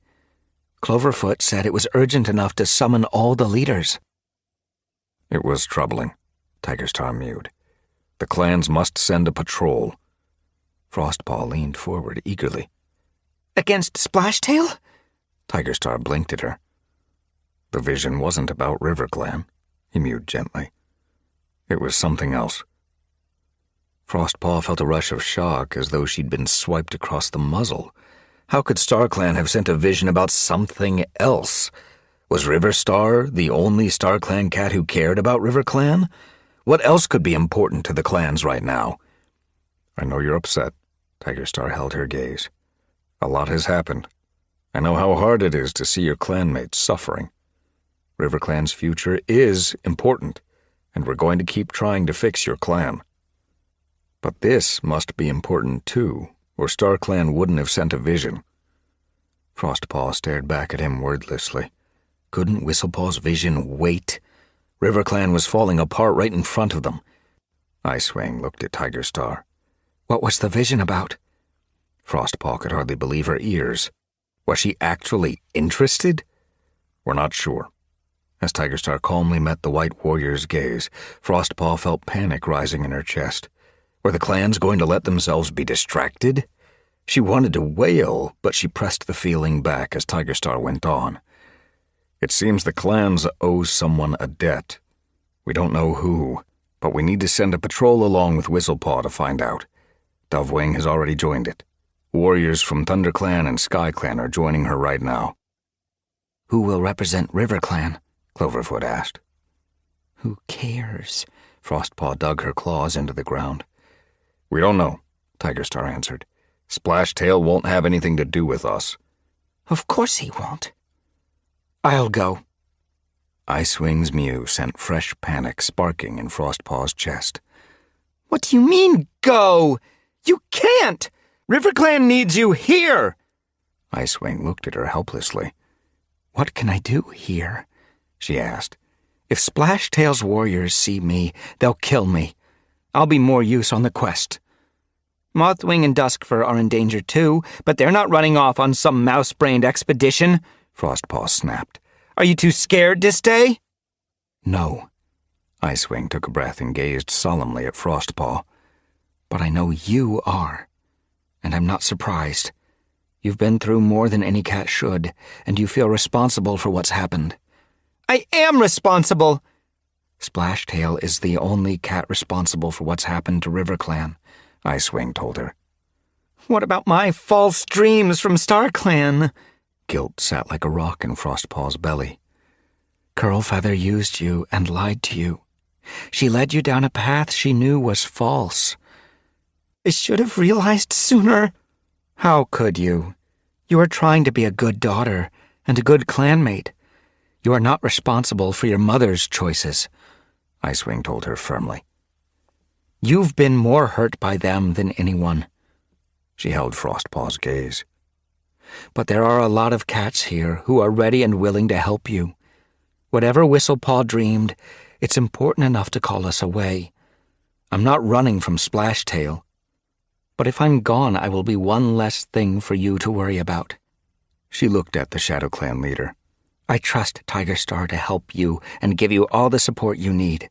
Tigerstar nodded. Icewing glanced over her shoulder. And Nightheart and Sunbeam won't let you down. Sunbeam was still sleeping, but Nightheart had sat up in his nest and was watching across the clearing. He blinked reassuringly at Frostpaw. Could he hear what they were saying? He looked so calm. Frostpaw stared back at him, feeling like a kit in the middle of a battle. Didn't he realize that everything was falling apart, and that the cats who could fix it were just talking and talking? She felt dizzy, her thoughts spiraling. Then she felt Icewing's tail run down her spine. I have faith in you, Frostpaw, the White Warrior told her. We all do. You've been so brave and achieved so much already. Just trust yourself. You have what it takes to defeat Splashtail and bring back the real RiverClan. Frostpaw looked at her. Icewing's blue eyes brimmed with so much warmth that her heart began to slow. Really? Really, Icewing told her. She felt her fur begin to smooth and hope flicker once more in her belly.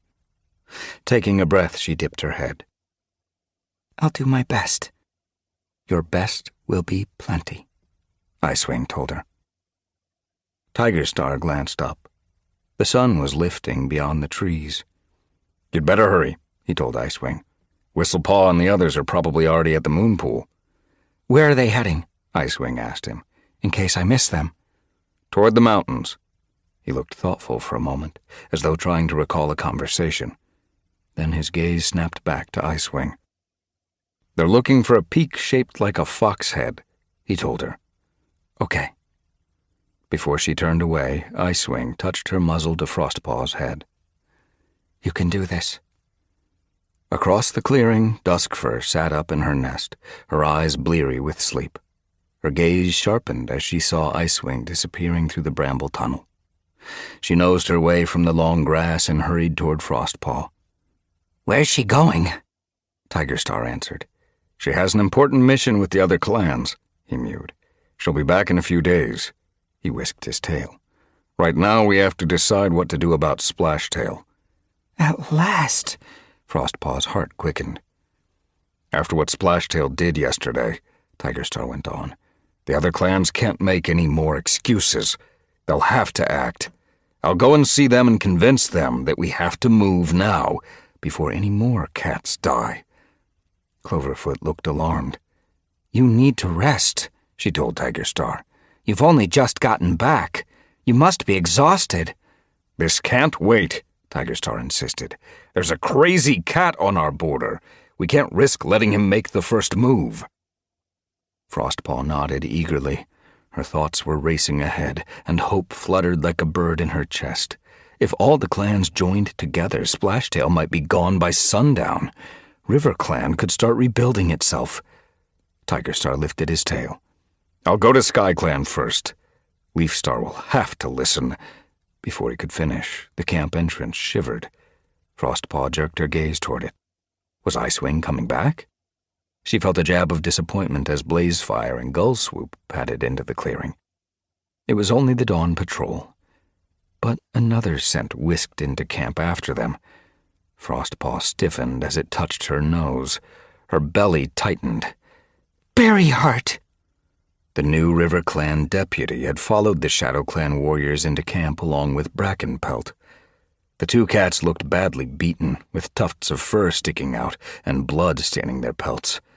Berryheart had a scratch above one eye, and the tip of Brackenpelt's ear was torn. Had Splashtail turned on his new deputy already? Why?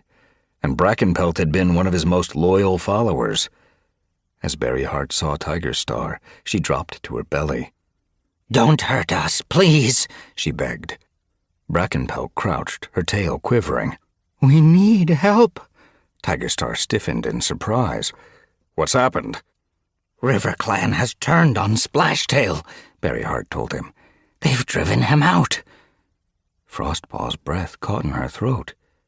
This was the news she'd been longing for. But now that it had come, and she saw the blood on Brackenpelt's fur, she could only think of the other cats who must be hurt. She hurried after Tiger Star as he crossed the clearing. "How long ago did this happen?" he asked. "Before dawn," Berryheart whimpered. "And you helped the cats who turned on him?" Tiger Star eyed his former clanmate warily. "Of course," she wailed. "Splashtail's crazy." "Then why did you agree to become his deputy?" There was hardness in Tiger Star's mew. "It seemed the best way to help River Clan," Berryheart mewed. Tiger Star narrowed his eyes. "Are you so loyal to your new clan already?" "They took me in." She looked up at him. "There's no longer a place for me here. River Clan is my last chance to be a warrior." Puddleshine looked out from his den, his nose twitching. Had he smelled blood? He saw Berryheart and Brackenpelt and hurried over. Patting around them, he sniffed at their wounds. "Berryheart!" Sunbeam's cry made Frostpaw jump. The commotion must have woken her. She came running across the clearing, her eyes flashing with alarm. "You're hurt!" "The wounds aren't deep," Puddleshine told her, "but I'll need to treat them to make sure they don't get infected." Sunbeam crouched beside her mother. "Who did this?" "River Clan has driven Splashtail out." Berryheart looked at her with wide, frightened eyes. "It was a terrible battle. The camp has been destroyed, and there are many injured warriors." She looked back at Tiger Star. "Podlight can't manage by himself. He's overwhelmed." "Of course he can't manage." Frostpaw felt a surge of anger. Splashtail had only named Podlight as his medicine cat because the Gray and White Tom was willing to back up his claim to be the only warrior who could lead River Clan. "He's not a real medicine cat." "I'm going to get herbs." Puddleshine headed for his den. "I have to help him." "River Clan needs more than a medicine cat," Brackenpelt mewed urgently. "The dens were torn apart in the fighting. There's no shelter for the injured. Havenpelt and her kits don't even have a nest." Shock pulsed beneath Frostpaw's pelt. She'd wanted Splashtail gone, but not like this. "Was anyone killed?" Her mouth grew dry. "Not that I know of, but Mallownose is bleeding so badly that Podlight thinks he might die if he doesn't get help soon." Tiger Star's tail was lashing. "This is what happens when the clans refuse to act. I've been trying to warn the others all along that River Clan needed help. No one listened to me. They should have." "Please do something," Berryheart begged. Sunbeam touched her muzzle to her mother's ear. We'll help them, I promise. It's going to be okay. We're going to fix everything. Where's Splashtail now? Tigerstar demanded. He's crossed the border, Berryheart told him. We think he's heading for the horse place. She struggled to her paws. Good riddance to him. He was a foxheart. She looked up at Tigerstar desperately. You have to help us. We will. Tigerstar glanced toward the warrior's den. What's going on? Lightleap was already awake and at the entrance. Whirlpelt nosed past her. What's happened? RiverClan has driven out Splashtail, Tigerstar told them. I want you, Gullswoop, Lightleap, and Stonewing to come with me and Puddleshine. There are a lot of injured warriors, and the dens have been destroyed. We need to secure their camp and help the wounded. Frostpaw's heart was pounding. She needed to see the mess Splashtail had left and help fix it. Puddleshine ducked out of the medicine den with a bundle of herbs dangling from his jaws. He headed for the camp entrance. Sunbeam looked at him in alarm. What about Berryheart's injuries? Shadow Sight can see to them, Puddleshine told her. He glanced at Tigerstar. We need to leave now. Mallownoise might be dying. Berryheart struggled to her paws. I should go with you, she told Puddleshine. RiverClan will need their deputy. Sunbeam gasped. But you're wounded. Tigerstar looked at Berryheart. Are you sure you can travel? You look pretty beat up. Berryheart's eyes glittered fiercely. I'm not going to let another cat destroy my clan. Frostpaw felt a flicker of admiration for the battered warrior. She must be remembering Darktail, the rogue leader who'd nearly destroyed ShadowClan. Tigerstar began to hurry away, signaling to his patrol with a flick of his tail. Frostpaw raced after him. I'm coming too, she mewed. Good. He glanced back at her and nodded. Your clan needs you. Frostpaw was out of breath by the time they reached the lake. As the patrol followed the shore toward RiverClan territory, Tigerstar pushed the pace, leading it fast across the pebbles. He made no allowances for Berryheart, who'd started out the journey limping, but now seemed to have found a second wind. The former ShadowClan she-cat even began to pull ahead as they crossed onto RiverClan's shore, her gaze always on the thick reeds that hid the RiverClan camp. Frostpaw fought to keep up, the stones cracking beneath her paws. As they neared the reed bed, a tom raced out and ran toward the patrol. Frostpaw recognized Gorseclaw's thick white fur as the warrior neared them. Berryheart pulled up as Gorseclaw reached her. Tigerstar, Puddleshine, and Whirlpelt stopped beside her as Lightleap, Stonewing, and Gullswoop eased to a halt. Frostpaw caught up. How's RiverClan? Not good, Gorseclaw mewed darkly, but his gaze had flitted down the shore. Splashtail's escaped to the island. Frostpaw jerked her muzzle toward it. The small island, ringed with trees, looked peaceful in the still water.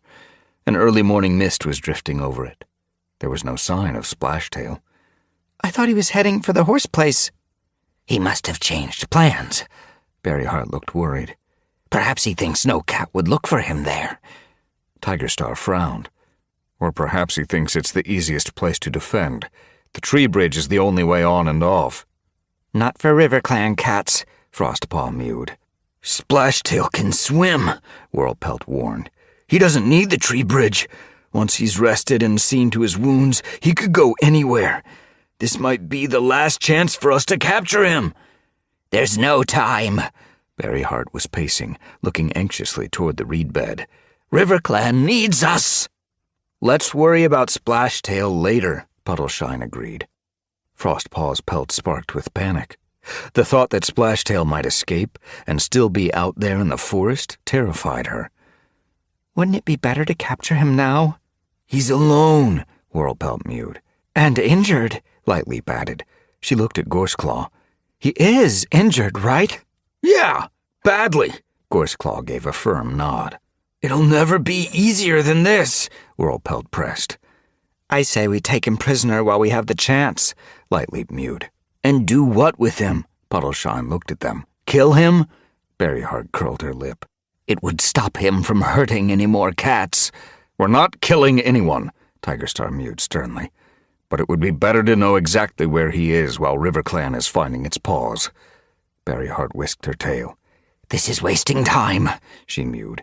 Let's forget about Splashtail. River Clan needs us. Tigerstar glanced at her sharply. Do you want him to escape? Of course not, Berryheart mewed. He tried to kill me. But Mallownose is bleeding to death, remember? Tigerstar lifted his tail. Puddleshine, go to the River Clan camp with Gorseclaw and Berryheart. He looked toward the island. The rest of us are going to catch Splashtail. But we need warriors in the camp, Berryheart protested. It's a mess. We need to rebuild. Tigerstar cut her off. We can rebuild later, he growled. If we miss this chance and Splashtail hurts another cat, I will never forgive myself. He turned his head. Frostpaw! She pricked her ears as his fierce amber gaze swung toward her. Go and help Puddleshine. He signaled to his warriors with his tail. Gull Swoop, Light Leap, Stone Wing, Whirlpelt. You're with me. No! Frustration burst in Frostpaw's chest. Splashtail has put me through too much. I want to see him captured. I need to know that he'll never hurt anyone again. I think we owe her that much, Tigerstar. Puddleshine looked at the Shadow Clan leader. Besides, Splashtail is wounded. He'll need a medicine cat. Frostpaw swallowed back horror at the thought of tending to Splashtail's wounds. After everything he'd done, she was supposed to look after him? She pushed the thought away. You're a medicine cat apprentice, she told herself. You can't choose who you treat. I can manage at the camp for now. Puddleshine was still looking at Tigerstar. Frostpaw can join me once you've dealt with Splashtail. Okay. Tigerstar seemed doubtful, but he nodded to Frostpaw. You can come, but stay out of the way. I don't want you getting hurt. I can't imagine Splashtail giving up easily. Frostpaw nodded. I'll come too. Berryheart looked toward the island. I'd like to see that Foxheart captured. Puddleshine began to head for the reeds, glancing back at Gorseclaw. Are you coming? I'll catch up, Gorseclaw told him. I want to help Tigerstar. The Shadow Clan leader was already heading for the island. Frostpaw hurried after him as the patrol fell in behind. Her claws itched. Splashtail was a murderer who'd nearly destroyed his own clan. He should answer for the things he'd done. As the patrol reached the tree bridge, she glanced back to see Berryheart and Gorseclaw trailing behind. Hurry up! Surely they didn't want to miss seeing Splashtail's expression when he realized he was surrounded. The shore here was rocky, forming a steep bank that dropped into the lake, and the water swirled, deep and murky, beneath the bridge. Stay close behind, Tigerstar mewed as he hopped onto it. Whirlpelt jumped up after him, and one by one the rest of the patrol followed. Frostpaw leaped up last and glanced back again. Berryheart and Gorseclaw had stopped on the shore. Aren't you coming? Frostpaw called. She was puzzled. Why were they hanging back? I thought you wanted to see... A shape exploded from the water beneath her. Shock seemed to split her heart open as a huge tom burst out of the lake. Spray hit her like a flock of birds, and she stumbled back, her hind paws slipping out from under her. She thumped onto her belly, slid from the bridge, and plunged into the water. Sinking into the ice-cold lake, she froze for a moment. The breath knocked out of her. Then her mind whirled. Panic jerked her into action, and she fought for the surface. What was happening? Was it Splashtail? She broke into the air, her eyes stinging. As her vision cleared, she saw Berryheart standing on the rocks with Gorseclaw. She called to them, treading water, catching her breath. Splashtail's trying to escape! They had to cut him off before he could climb the bank. Then she stiffened. Brackenpelt was with them. Wasn't she supposed to be in the Shadow Clan camp? She glanced back at the tree bridge, alarm sparking through her pelt. The lake beneath it was churning as more cats burst out of the water. Tigerstar, Whirlpelt, and the others had bunched close on the bridge, their fur spiking, their eyes wide with shock. Help them! Frostpaw called to Berryheart. She reached for the bank, her panic turning to horror as Berryheart lashed out at her. Gorseclaw leaned down beside her and swiped at Frostpaw's muzzle. Frostpaw pushed back out into the water, her heart dropping like a stone in her chest as she realized what was happening. It's a trap! Berryheart had lured Tigerstar here so that Splashtail's warriors could attack him. She turned and swam for the safety of the island. Blood roared in her ears as she hauled herself onto the shore. Whirlpelt was gripping onto the bridge as Lizard Tail hung from him, his tail in the water, his claws hooked into the gray and white Tom's hindquarters. Lightleap wobbled on the slippery trunk as she tried to bat him away. It's an ambush! Tigerstar swiped at Minnowtail, who had leaped like a salmon from the water and closed her jaws around the ShadowClan leader's hind leg. He yowled at Stonewing, who was nearest the rocky shore. Get help! But the white Tom's way was blocked. Night Sky had leaped onto the far end of the bridge and was advancing on Stonewing, her eyes sharp with threat. Frostpaw watched in horror. How could the ShadowClan cats fight when they were crowded in the middle of the bridge, deep water churning below? They couldn't swim. If they fell, they could drown. Her breath caught as she watched Night Sky lunge for Stonewing. He tried to block her blow, but it sent him staggering backward. The ShadowClan warrior barely kept his balance. He was still steadying himself when Night Sky came at him again, with a flurry of blows that pushed him back into his clanmates. He stumbled over Whirlpelt, who was struggling to kick his way free of Lizardtail's grip. Tigerstar fought to keep from falling as Minnowtail dragged at his hind leg. I have to help! Frostpaw leaped onto the tree bridge and threw herself at Minnowtail. She wrapped her paws around the dark gray and white she-cat, hauling her off Tigerstar and plunging with her into the water. As she sank beneath the surface, Frostpaw let go, turned as fast as a fish, and swam away, back to the island and onto dry land. Her thoughts raced. If this was a trap, what had happened to Puddleshine? He was alone in the RiverClan camp. If Berryheart had lied and Splashtail was still in charge, the Medicine Cat would be in danger. Push them back onto the island, Berryheart yowled from the bank. At her command, Brackenpelt leaped up beside Night Sky. Shoulder to shoulder, they advanced on the ShadowClan warriors. Frostpaw saw rage burning in Stonewing's eyes. He leaped at Brackenpelt and Night Sky with a hiss. Brackenpelt reared to meet his attack, hooked her paws into the Tom's snowy fur, and heaved him into the water below. Stonewing! Lightleap gasped in terror as her clanmate disappeared. You foxhearts! Whirlpelt lunged at Night Sky. She dodged and he slipped. As his paws thumped clumsily down beside her, she shoved him with all her might. He lost his grip and, paws flailing, plummeted into the lake. Diving, Frostpaw swam for the two ShadowClan warriors. She could see Stonewing's white fur like smoke in the murky water and made for him, her chest burning with the effort. When she reached him, she grabbed his scruff between her jaws, then hauled him to the surface, blinking away water as she burst into the air and began dragging him toward the island. She could see Berryheart, Minnowtail, and Lizardtail lined up on the rocks. They were aiming swipes at Whirlpelt, who'd surfaced and was trying to reach for the bank. Each time his paw touched a rock, they drove him back with a blizzard of claws.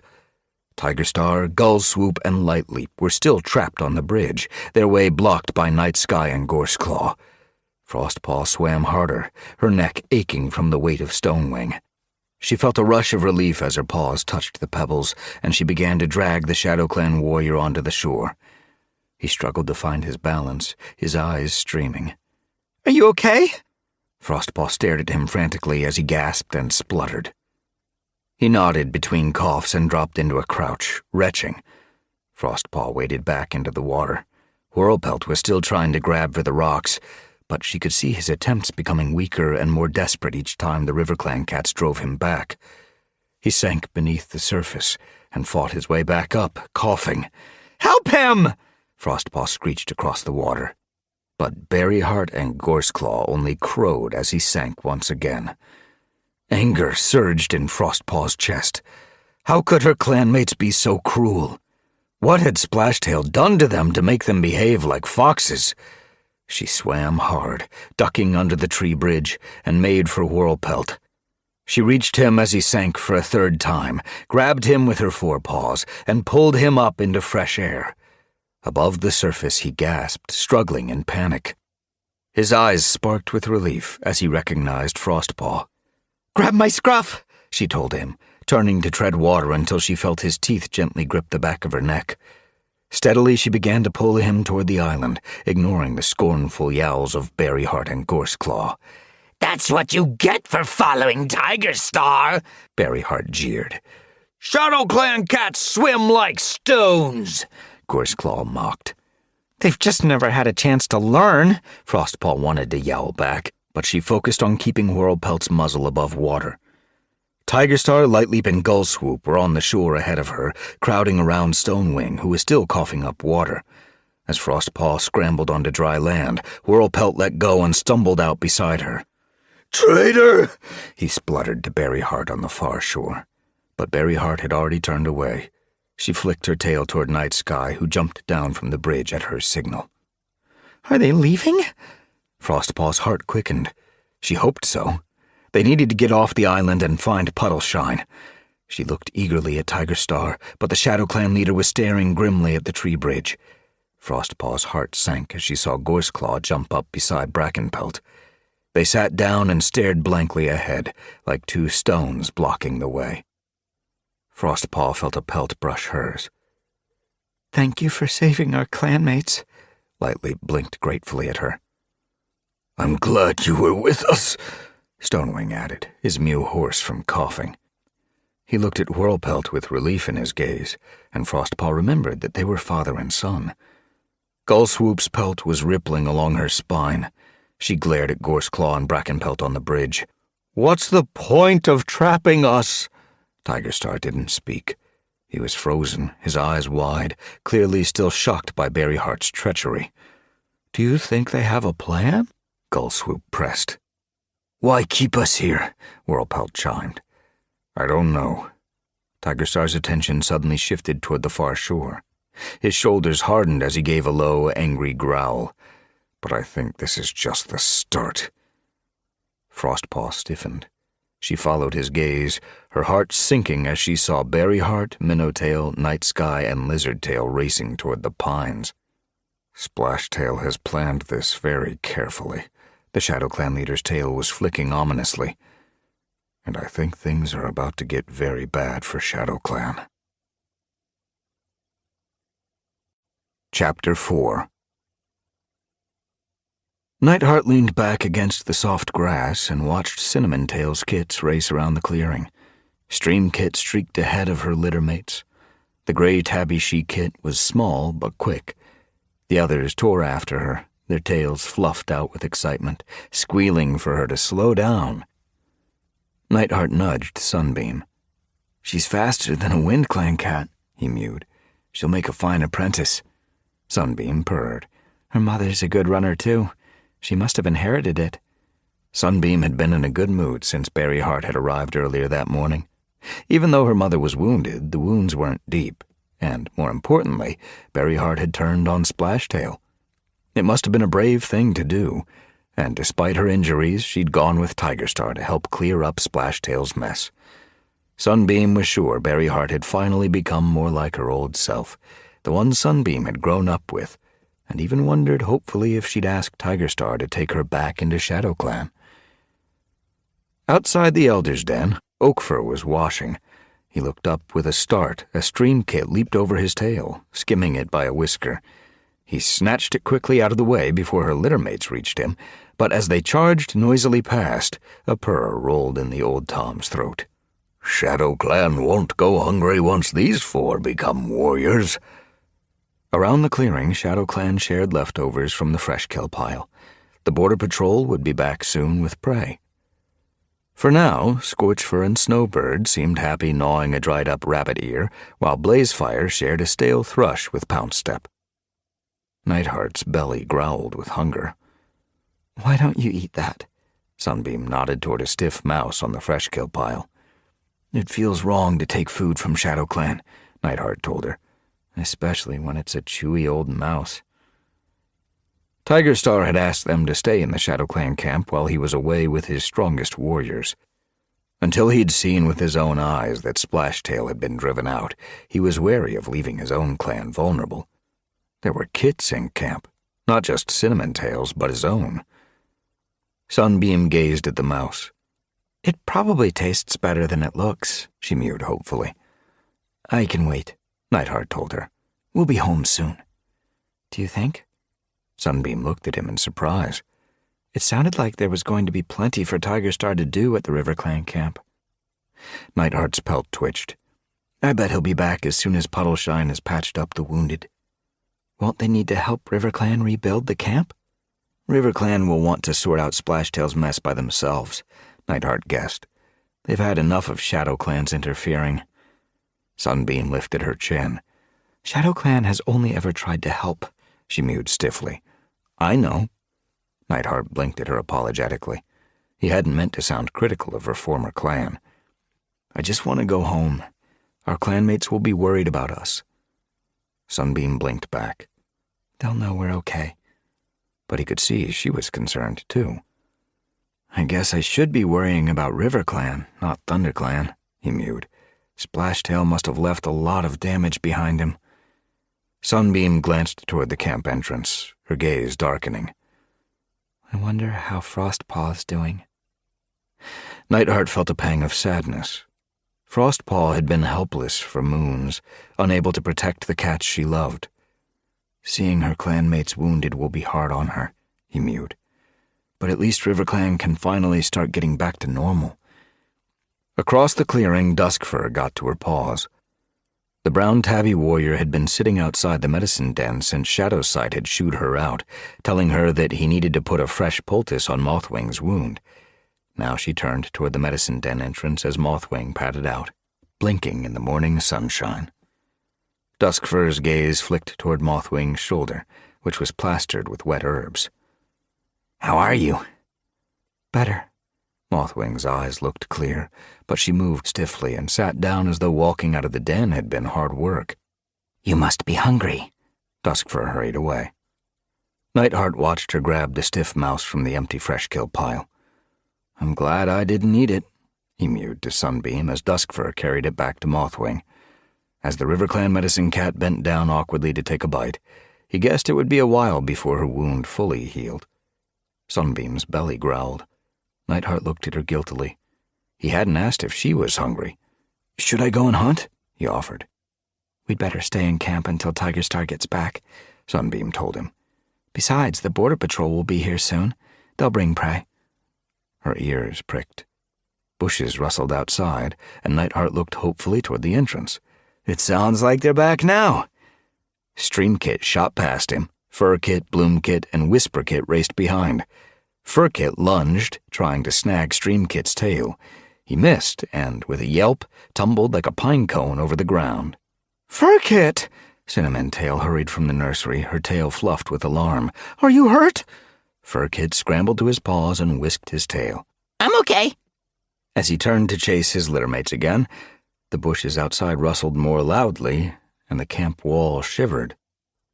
An unexpected scent touched Nightheart's nose. His pelt rose along his spine.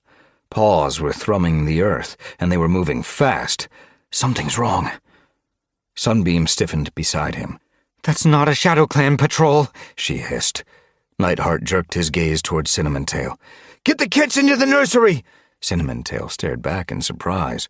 Why? Quickly! Her expression froze as she heard the panic in his mew. Then, faster than a hawk, she raced for her kits. Sunbeam had already reached them. She nudged up Furkit along to the nursery. Cloverfoot darted from her den, her gray fur spiked with alarm. What's happening? I think we're being attacked! Nightheart faced the entrance. He unsheathed his claws as River Clan scent swept over him and warriors streamed into the camp.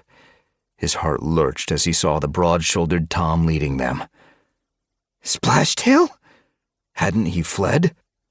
For a moment, Nightheart wondered if the false River Clan leader was running away from the bristling warriors at his tail. But the look on his face wasn't that of a Tom running for his life. Around Nightheart, Shadow Clan warriors leaped to their paws. Splashtail pulled up, a threat in his eyes. His patrol stopped behind him. Nightheart's thoughts whirled. Why was he here? Where was Tiger Star? The camp had frozen, tension sparking through the air as the Shadow Clan and River Clan warriors glared at one another. Nightheart saw with a jolt of horror that Hollow Spring and Sparrowtail were with them. Hollowspring was Sunbeam's littermate. Sparrowtail was her father.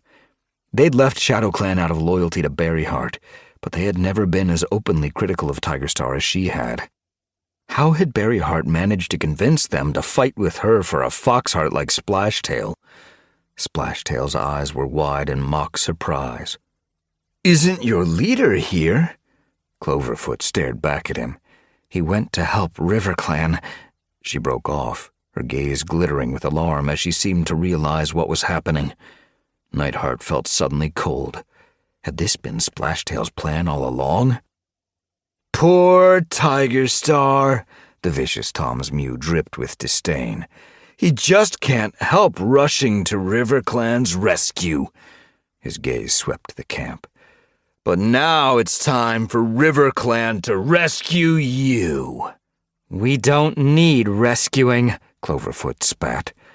Are you sure? Splashtail's gaze mocked her. Berryheart's been telling me that Tigerstar's leadership leaves a lot to be desired. You're talking nonsense, Cloverfoot snarled. Berryheart's confused. She got into her head that clans, as far as I can tell, Splashtail interrupted, Berryheart is the only cat in ShadowClan who understands what good leadership is. He paused and looked over his shoulder.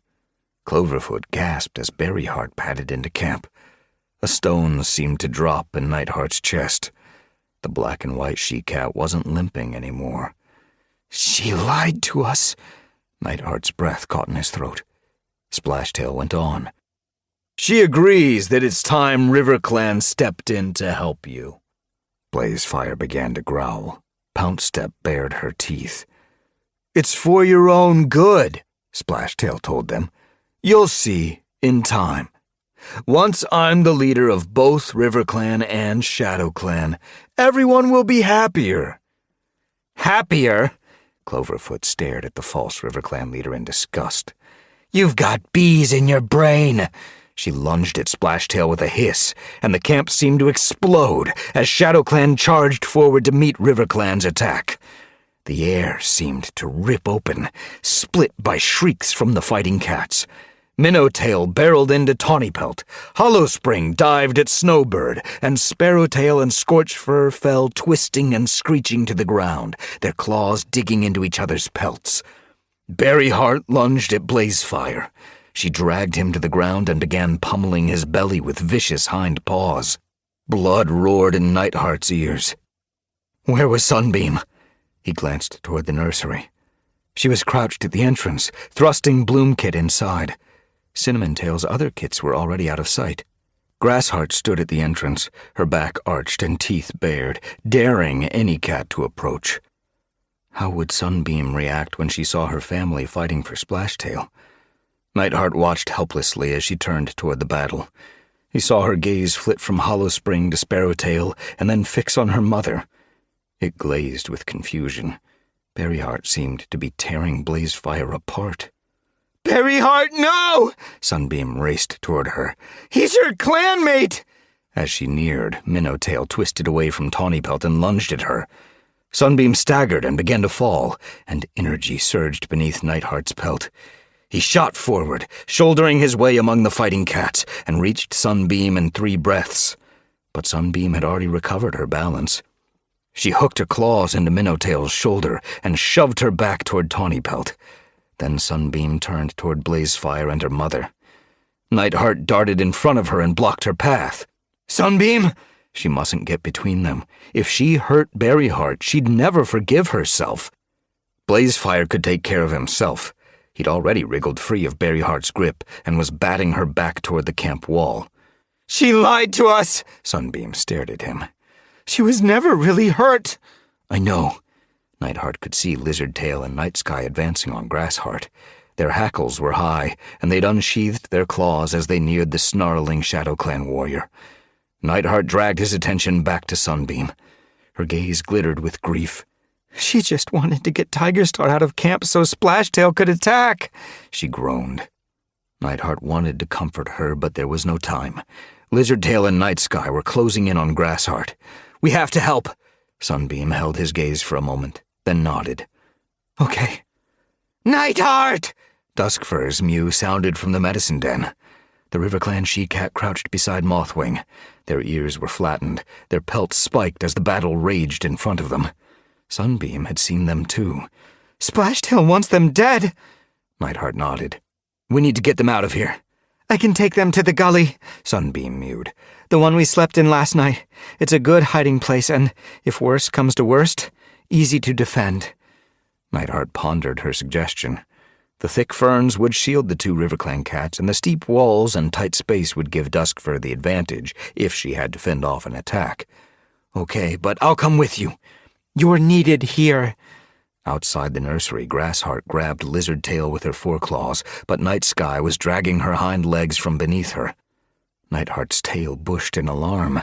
If the ShadowClan she-cat fell, they'd be on her like rats.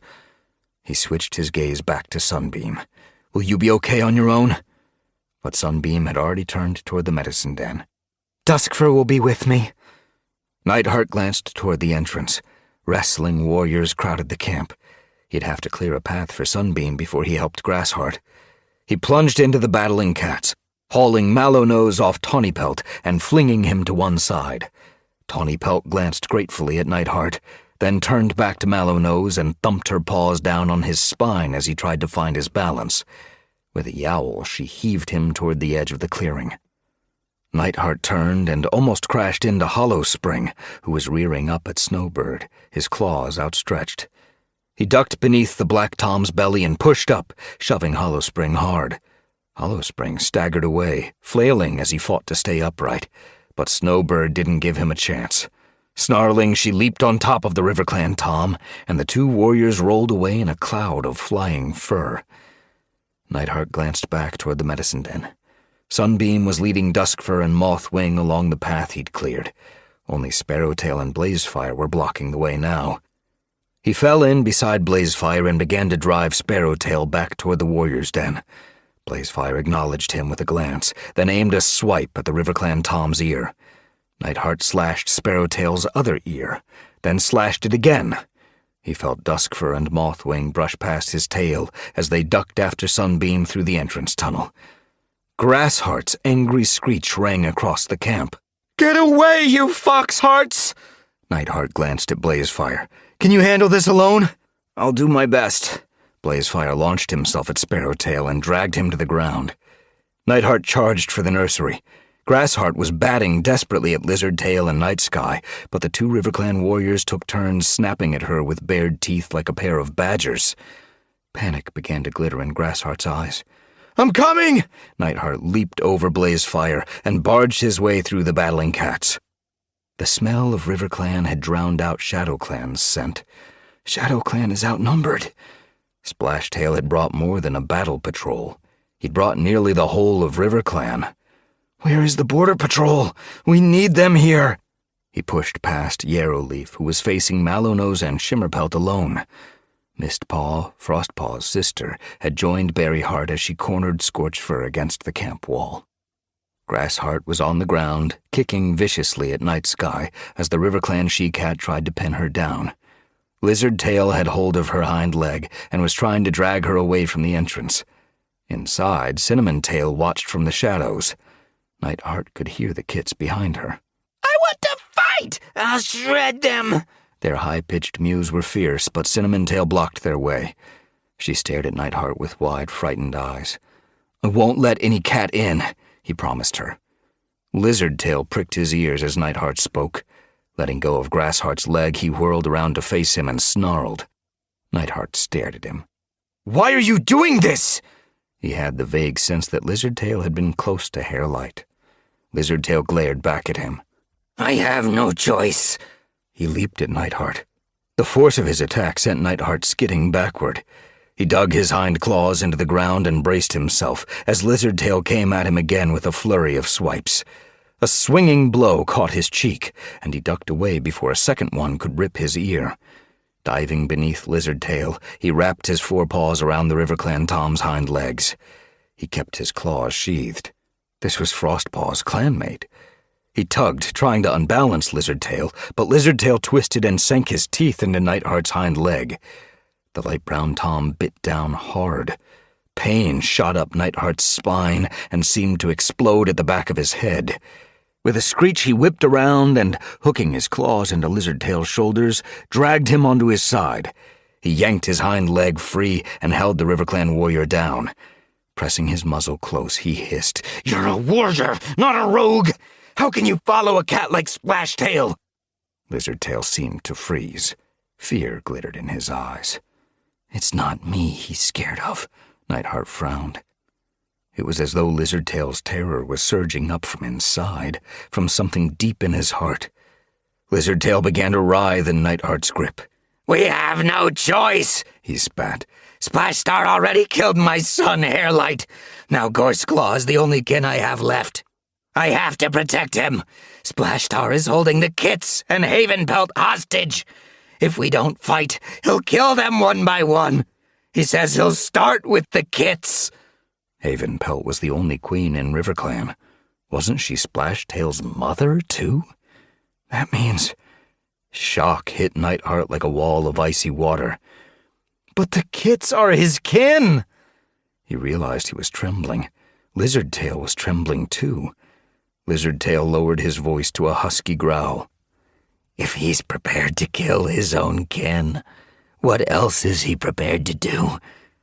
The RiverClan Tom's gaze flitted toward the RiverClan leader, who was holding Cloverfoot down, his face twisted with rage. "I have to fight you!" With a sudden yowl, Lizardtail pushed up with all four paws and shoved Nightheart away. Surprised, Nightheart stumbled backward. Lizardtail came at him, paw swinging, claws outstretched. "I'm sorry," he breathed. The blow missed Nightheart by a whisker. Heart pounding, Nightheart fought back, but he wasn't going to hurt the Tom any more than he had to. With a grunt, he raked his claws down Lizardtail's flank, just hard enough to leave a shallow wound that would convince Splashtail that Lizardtail had fought in the heart of the battle.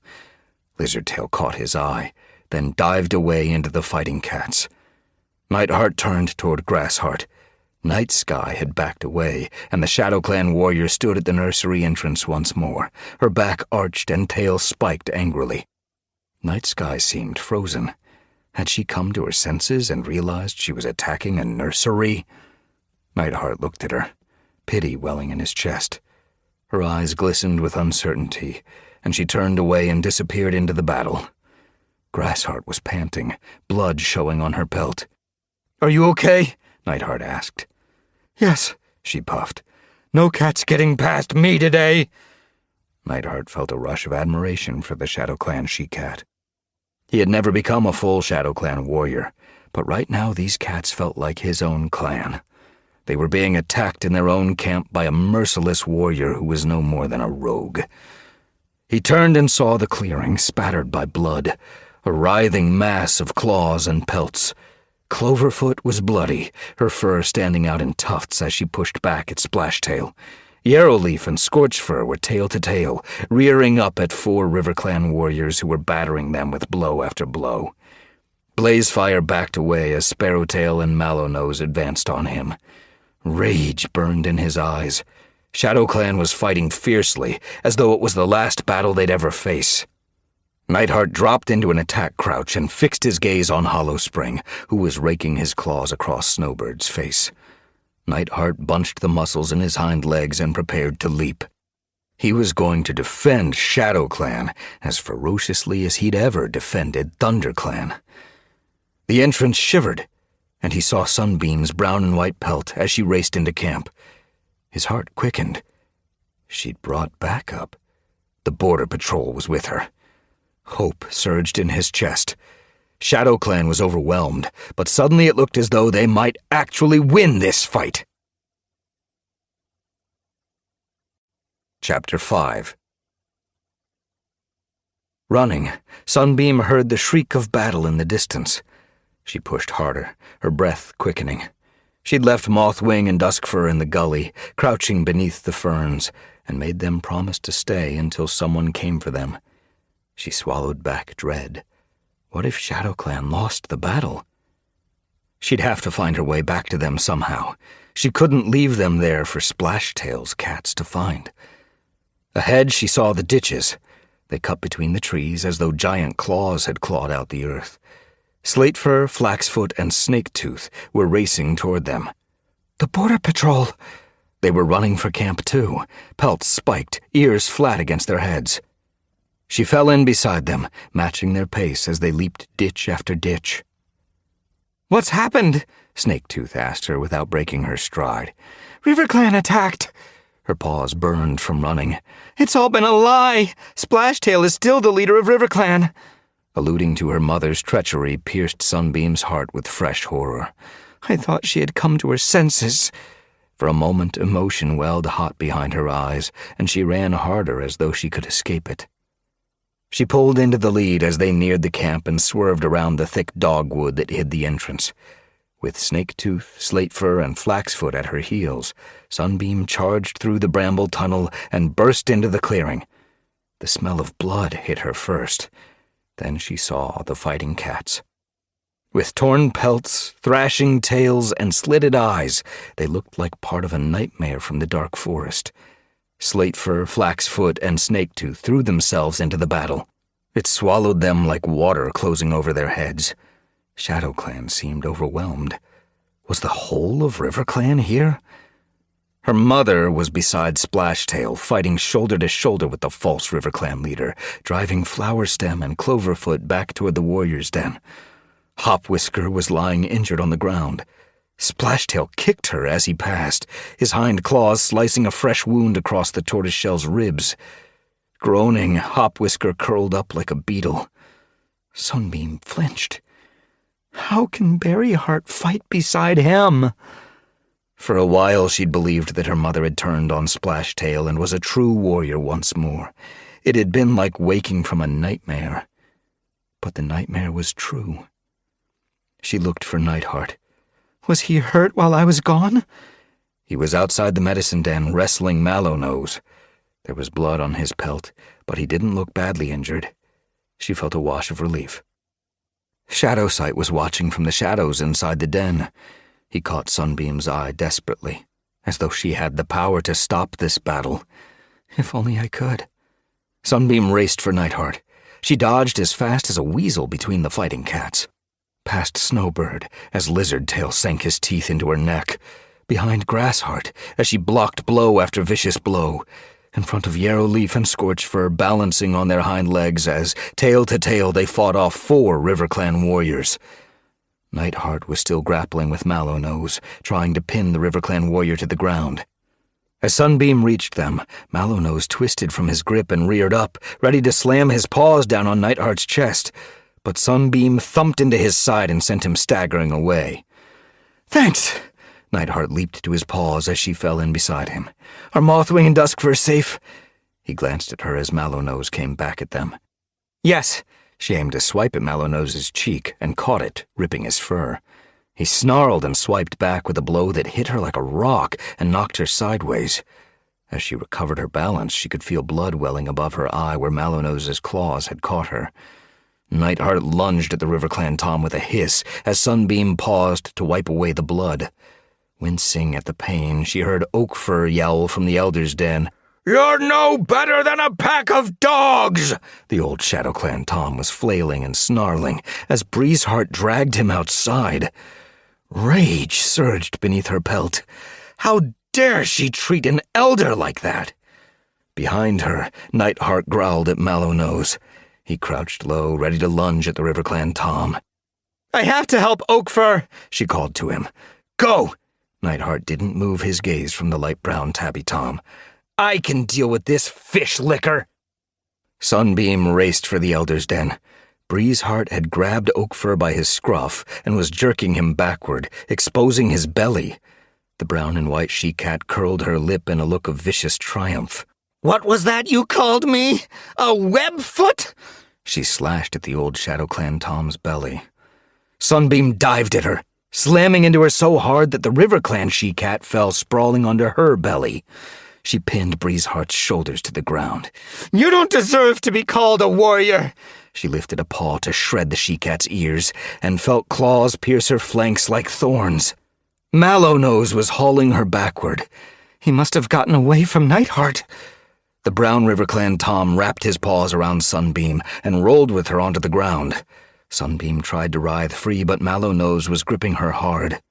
She glimpsed him drawing back his hind legs and braced herself for pain. "Get off her!" Nightheart's yowl blasted over them. She felt Mallow-Nose's grip loosen as Nightheart dragged the tom away. Scrambling to her paws, Sunbeam lunged at Breezeheart. As she knocked the RiverClan she-cat back with a hefty swipe, Oakfur pushed past and slashed at Breezeheart with fierce, angry blows. Breezeheart's gaze flitted from Sunbeam to Oakfur. She hesitated for a moment, then turned and plunged into the throng of fighting cats. Mallow-Nose had fought free of Nightheart's grip. The tom glanced at him, then at Sunbeam and Oakfur, then dived after Breezeheart into the mob. Blood roared in Sunbeam's ears. ShadowClan was fighting for their lives. Grassheart was batting Podlight away from the nursery entrance. "You're no medicine cat," she snarled at the gray and white tom. "You never were!" The ShadowClan warrior didn't see Minnowtail running at her, and her eyes flashed with shock as the RiverClan she-cat raked clumps of fur from her flank. But she didn't give ground. She kept pushing Podlight back, blocking him with blows each time he tried to barge past. Cloverfoot was in the clearing, struggling to fight her way through a line of RiverClan warriors, trying to get back to Blazefire, who faced Splashtail and Berryheart alone. They were lashing out at the white and ginger tom, pushing him back with a flurry of blows so vicious that he was pressed hard against the sharp brambles of the camp wall. "You have to get help," Sunbeam faced Nightheart. Oakfur was trembling beside them. "Go to ThunderClan. That'll take too long." Nightheart looked around the camp in dismay. "Someone needs to get Mothwing and Duskfur away from ShadowClan territory." Sunbeam stared at him. "If ShadowClan loses this battle, Splashtail will find them and—" She broke off, the words too awful to say. "Come with me," Nightheart begged. "I can't." She looked helplessly back at him. "I have to stay here and fight." "Then I'll stay too." Nightheart lashed his tail. "No." Sunbeam dug her claws into the earth. "You need to tell the other clans what's happened." "But—" She cut him off. "My mother caused this," she mewed. "I can't leave." "I need you! Go!" she hissed. "Now!" Oakfur nudged Nightheart sharply. "You have to tell Squirrel Star what Splashtail has done here. We need her to send a patrol." "Please hurry." Sunbeam glanced across the clearing. The ShadowClan warriors were beginning to back away from the invaders. Yarrowleaf and Scorchfur had dropped to their bellies. Cloverfoot was slumped on the ground.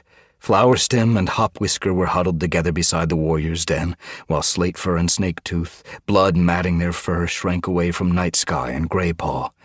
"It might be your only chance to escape." Tawnypelt was still fighting.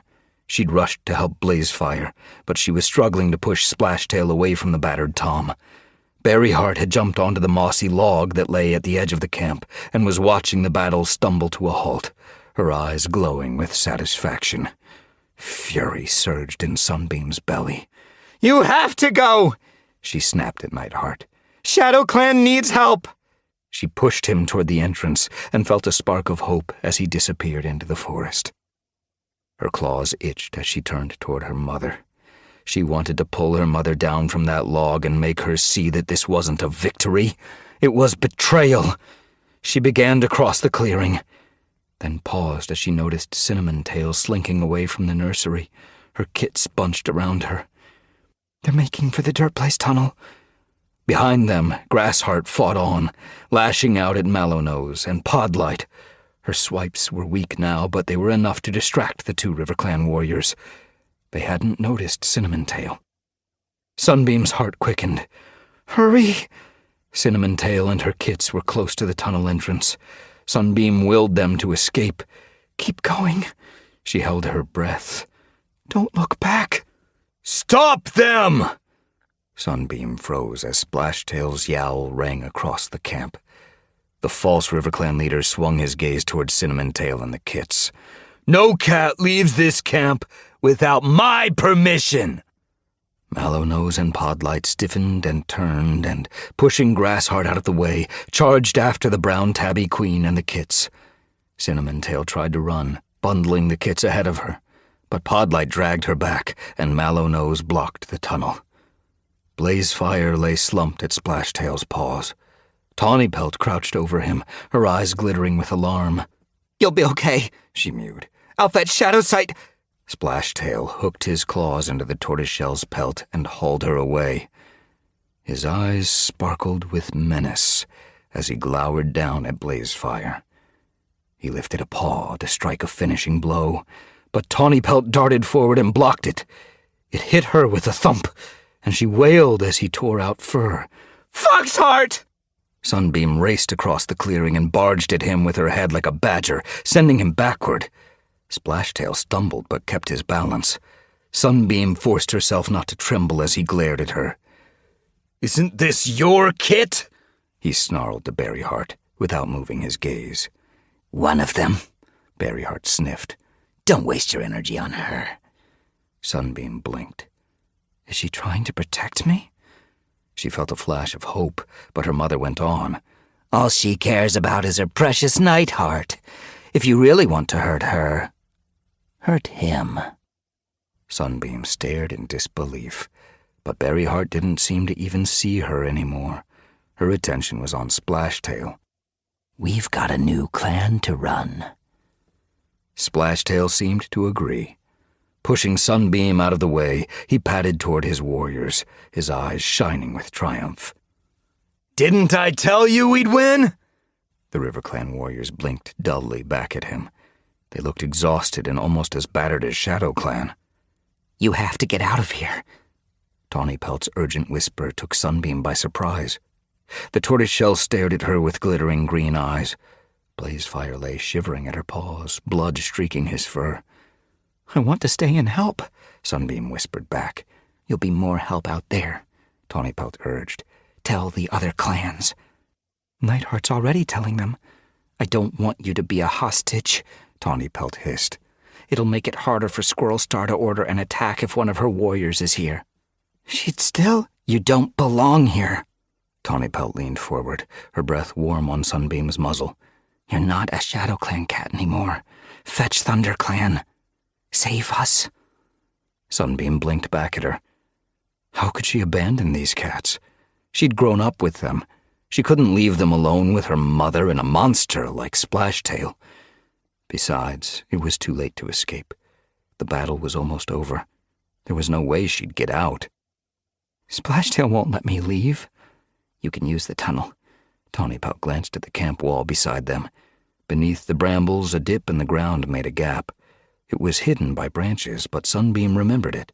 She'd snuck out that way when she was an apprentice, going hunting with Blazefire and Lightleap while the rest of the clan was sleeping. Tawnypelt nudged her toward it. You'll be able to help us out there. She was right.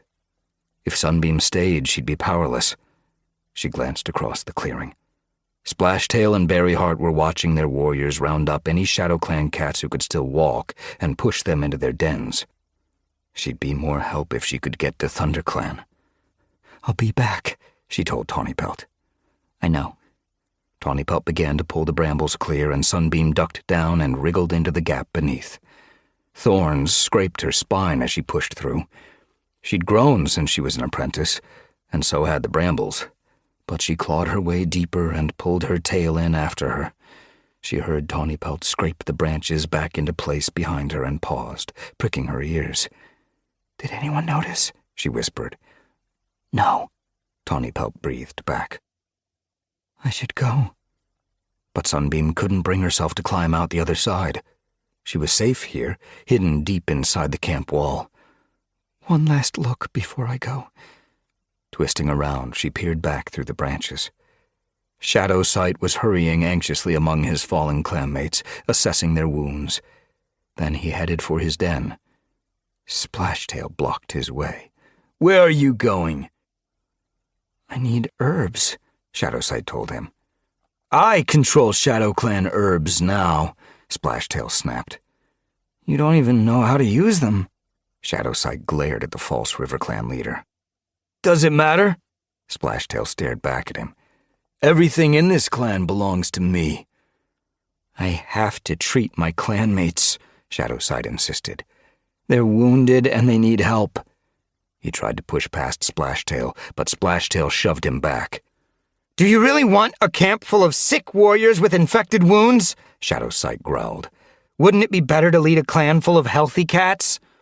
Splashtail seemed to consider this for a moment, then called to Berryheart, who was peering into the warrior's den at Cloverfoot's empty nest. Was she wondering if she should make her nest there? "Fetch herbs for the medicine cat," Splashtail yelled. She looked at him. Ask one of your warriors to run your errands. Splashtail unsheathed his claws. "You are one of my warriors."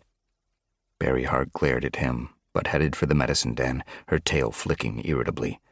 I'll need plenty of marigold, Shadowsight snapped as she passed. Sunbeam's heart sank as Berryheart disappeared inside the den. Who are you? She no longer recognized the cat who'd raised her. The Berryheart she'd known would tell nursery stories and give the best parts of her prey to her kits. She'd let them chase her tail and shelter them beneath her belly if they were caught outside in the rain. This couldn't be the same cat. Had she been possessed by a cat from the dark forest, like Bramblestar? But Berryheart's transformation from a loyal warrior into a traitor hadn't been quick. It had begun almost reasonably. She'd argued like many cats against warriors switching clans. She'd come from a generation where switching clans had been forbidden. It made sense that she didn't want the clans to change, but she'd gone too far. She'd used her beliefs as an excuse to hurt any cat she disagreed with, and now she'd turned on her own clan. Blazefire was still crouched in the clearing, the blood from wounds Berryheart had inflicted dripping onto the ground, and Berryheart seemed proud of what she'd done. Sunbeam's throat tightened as her mother ducked back out into the clearing and dropped a meager bundle at Shadowsight's paws. I should leave. Nightheart would be waiting for her. She could help him plan how to save ShadowClan from Splashtail. But Sunbeam didn't move. She watched Berryheart cross the clearing and scowl at Cloverfoot. She must know this is wrong. Sunbeam's heart ached with hope. Berryheart had been raised as a warrior, as a true ShadowClan cat. She couldn't really have forgotten what it was to be loyal and brave and honorable. If I stay, Sunbeam's pulse quickened. I might still be able to save her. Chapter 6. On the moonlit shore of the island, Frostpaw fluffed out her fur against the cold. Her heart beat steadily but hard in her chest, the way it had done the whole day. Every muscle in her body was tense as she wondered what was happening in the ShadowClan camp. Lightleap and Gullswoop had gone inland to see if there was prey in the undergrowth around the clearing. Whirlpelt was gazing into the water nearby, almost as though wondering if it could take his weight. Stonewing hung back among the trees, his eyes round with worry. Was he, too, imagining what might be happening in the ShadowClan camp? Tigerstar paced a few tail lengths away at the edge of the island, his gaze barely leaving the distant pine forest, no more than shadow against the star-specked sky. "If I get my paws on Splashtail, I'll shred him!" Tigerstar had been growling threats since they'd been trapped here. Twice he'd leaped onto the tree bridge and bared his teeth at Gorseclaw and Brackenpelt. Both times Tigerstar had leaped down from the bridge without attacking them, bristling even more. The RiverClan guards were amused by his fury. "Poor ShadowClan can't swim," Gorseclaw had mocked. Useless bunch of frog-eaters, Brackenpelt had snorted. Gorseclaw's eyes had gleamed with delight. "It's a shame they don't have any frogs to hunt here." It's a shame they decided to come here at all, Brackenpelt taunted. "Poor ShadowClan," Gorseclaw jeered. Look on the bright side. Brackenpelt's gaze had glittered as it swept disdainfully over Tigerstar. By the end of today, ShadowClan will have Splashtail as leader instead of this bossy old fleabag. Now, as he paced on the shore, Tigerstar muttered to himself, "I hope StarClan is watching this. I hope they've already made a place in the dark forest for that slimy, fish-hearted rogue." I just hope Puddleshine is safe, Frostpaw murmured. Had RiverClan taken him prisoner? They wouldn't have hurt him, would they? "There's no knowing what a foxheart like Splashtail will do," Stonewing growled darkly. Puddleshine's a medicine cat. Even as she said it, Frostpaw knew that was no longer a guarantee of safety, not with Splashtail beside the lake. Tigerstar glanced again at Gorseclaw and Brackenpelt. We should attack. It would be too easy to knock us into the water, Stonewing warned. It was true. The bridge was too narrow for them to rush the RiverClan warriors together. They'd have to take turns, like acorns lining up to be batted away. Too risky for cats who couldn't swim. I can't just stand here and do nothing, Tigerstar's pelt lifted along his spine. Who knows what Splashtail is doing to ShadowClan? His eyes sparked with frustration. There are kids in the camp. Even Splashtail won't hurt kids, Stonewing mewed. Frostpaw wished she could be so certain. Splashtail had killed Hairlight in cold blood. He'd ordered the murder of his clanmates. He was capable of anything. She had already offered to swim beneath the tree bridge, staying underwater until she was clear of Gorseclaw and Brackenpelt. She could climb out down the shore, under the shadow of darkness, and find out what was happening in the ShadowClan camp. But Tigerstar had forbidden her from setting paw on either the RiverClan shore or ShadowClans. Splashtail would be patrolling them by now, and if she was caught, she might suffer the same fate as Hairlight. He wouldn't let her risk it. We have to find a way back. As Tigerstar clawed angrily at the ground, Lightleap and Gullswoop patted out from the trees. Gullswoop was carrying a mouse. She dropped it with a sigh. It was all we could find. But where there's one, there'll be more, Lightleap mewed hopefully. I'm not hungry, Whirlpelt muttered. Nor me, Stonewing chimed. Do you want it? Lightleap blinked at Frostpaw. No, thanks. Frostpaw gazed toward the ThunderClan shore on the far side of the lake. An idea was tugging at her. I don't want to risk swimming on a full belly. It would be dangerous, but she couldn't ignore it. I might get a cramp. Tigerstar glanced at her, then followed her gaze. You're not thinking of swimming over there. His ears flicked uneasily. The lake stretched wide and deep to ThunderClan territory. Frostpaw shifted her paws nervously. She'd never swum such a distance, but she was the only one who could try. It's too far. Stonewing padded out into the moonlight and gazed across the water. Even for a RiverClan cat. But Squirrelstar can help us, Frostpaw pressed. The Wind Clan shore is closer, Lightleap pointed out. Frostpaw had already considered it. The Wind Clan shore was still a good distance away, but it was nearer than ThunderClan. I'm not sure Hairstar will help, she mewed. He was even more determined than Squirrelstar to only move against Splashtail if RiverClan turned on him. Tigerstar's tail was flicking. He'll have to act once he hears that Splashtail's attacked the ShadowClan camp. And that he killed his deputy. Stonewing's gaze had shifted to the distant moor, rising like a badger's spine against the crow-black sky. You saved Wind Clan's kits, didn't you? Lightleap reminded Frostpaw. Just days before, when a storm had hurled a tree into the Wind Clan camp, crushing the nursery, Frostpaw's warning had kept Featherpelt's kits from being crushed along with it. She'd even crawled into the wreckage afterward to pull Leafkit out. He owes you. He might still refuse. Whirlpelt looked wary. A fight with Splashtail could turn into a war, and he wants more than anything to protect his own clan. I have to try, though, right? Frostpaw blinked nervously at Tigerstar. The ShadowClan leader's eyes were narrowed. He was considering it. Do you think you can swim that far? I've been swimming since I was a kid. Frostpaw tried to sound more confident than she felt. I've swum in rivers, with the riverbed only a few tail lengths below me, and the riverbank no more than a few breaths away. She kept her doubts to herself. I can do it. The moon is bright. Lightleap looked toward the two dark figures on the tree bridge. We'll need to distract Gorseclaw and Brackenpelt so they don't notice her in the water. That's easy. Tigerstar lifted his tail. They won't resist a chance to taunt us. He looked steadily at Frostpaw. You don't have to do this if you think it's too dangerous. I'll be okay, she promised him. ShadowClan was in trouble now. 2 clans needed help. She started to head around the shore to the far side of the island. Lightleap walked with her. Wait until Tiger Star's gotten their attention, she warned as Frostpaw began to wade into the water. Frostpaw glanced back, her heart thumping. The lake felt icy as it swirled around her paws. "Hey, Gorseclaw!" Tiger Star's yowl rang out in the cold night air. "Do you really think you're safe there?"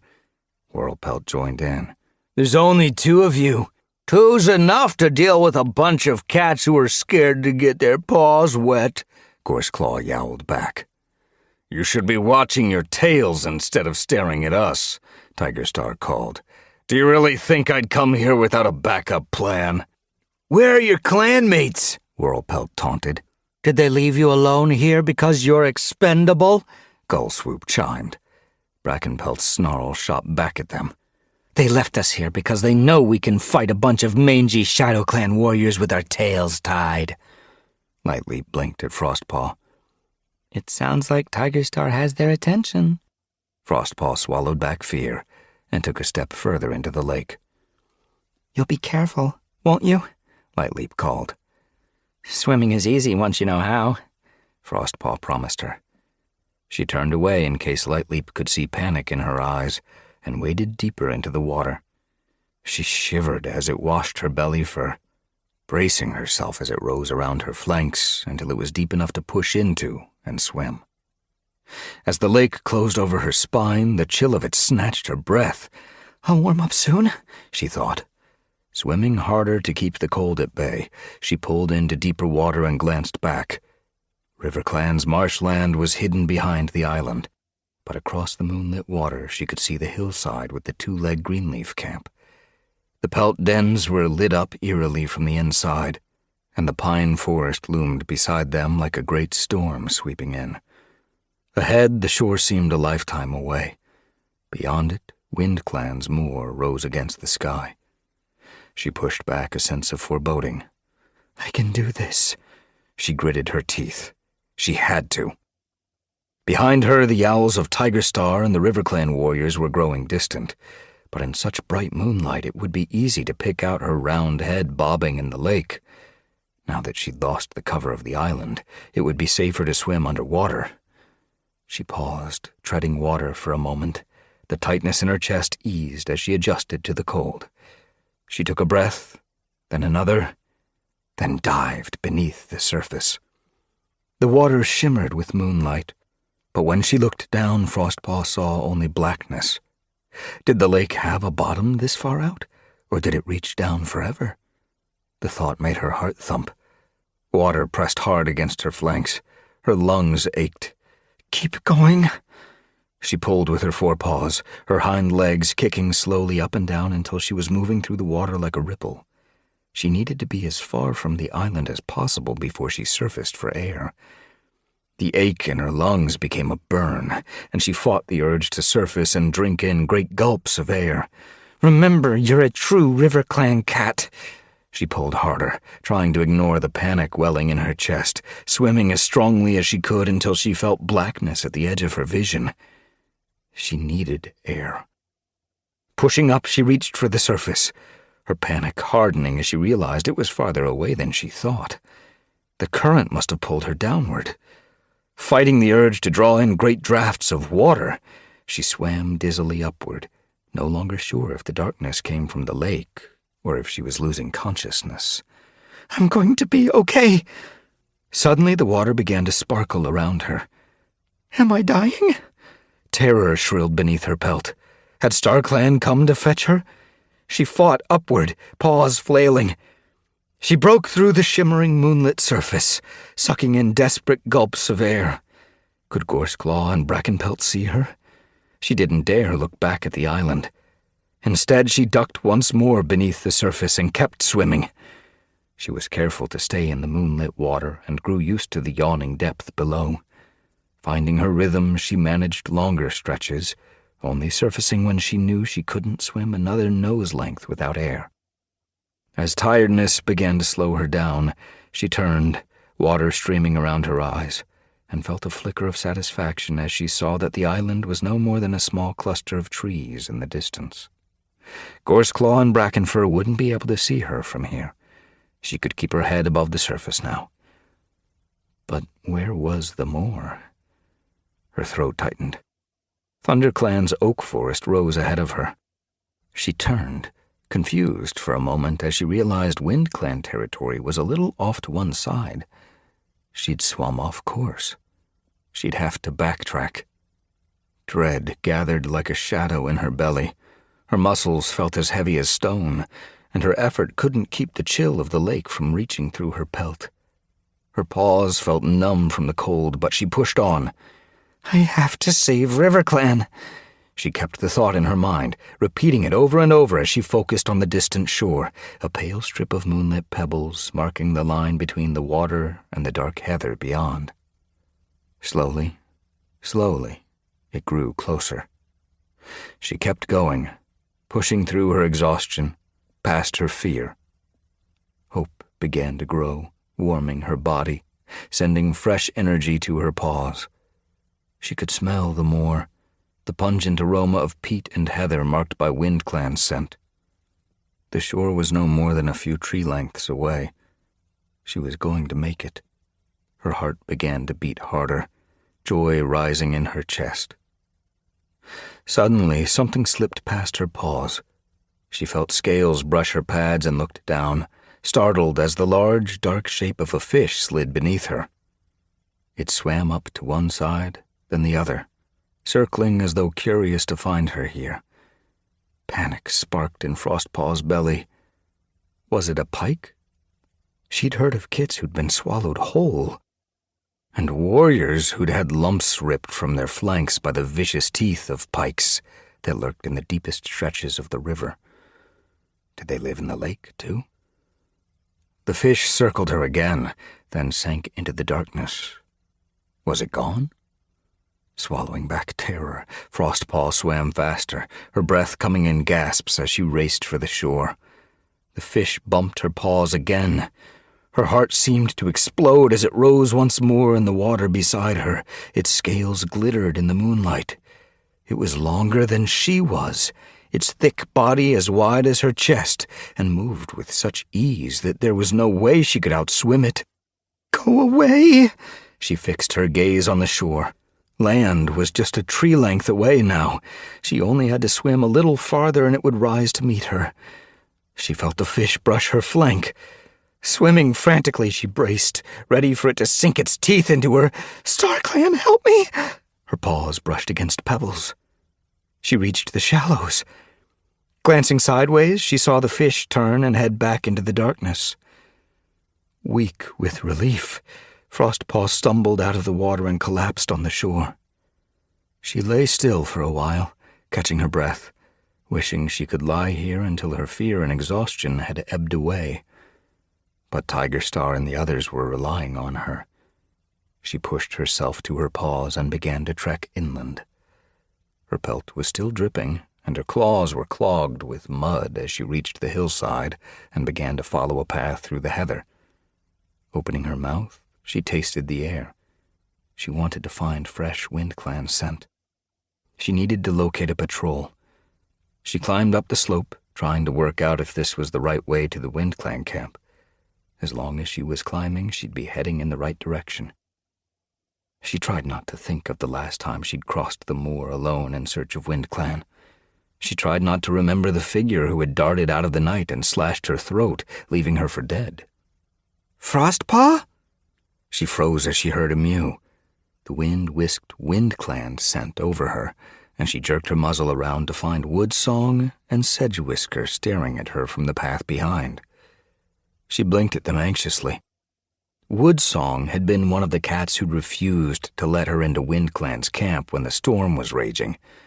Would she be equally hostile now? I need to speak with Hairstar. Sedgewhisker narrowed her eyes warily. Why? Splashtail has trapped Tigerstar on the island.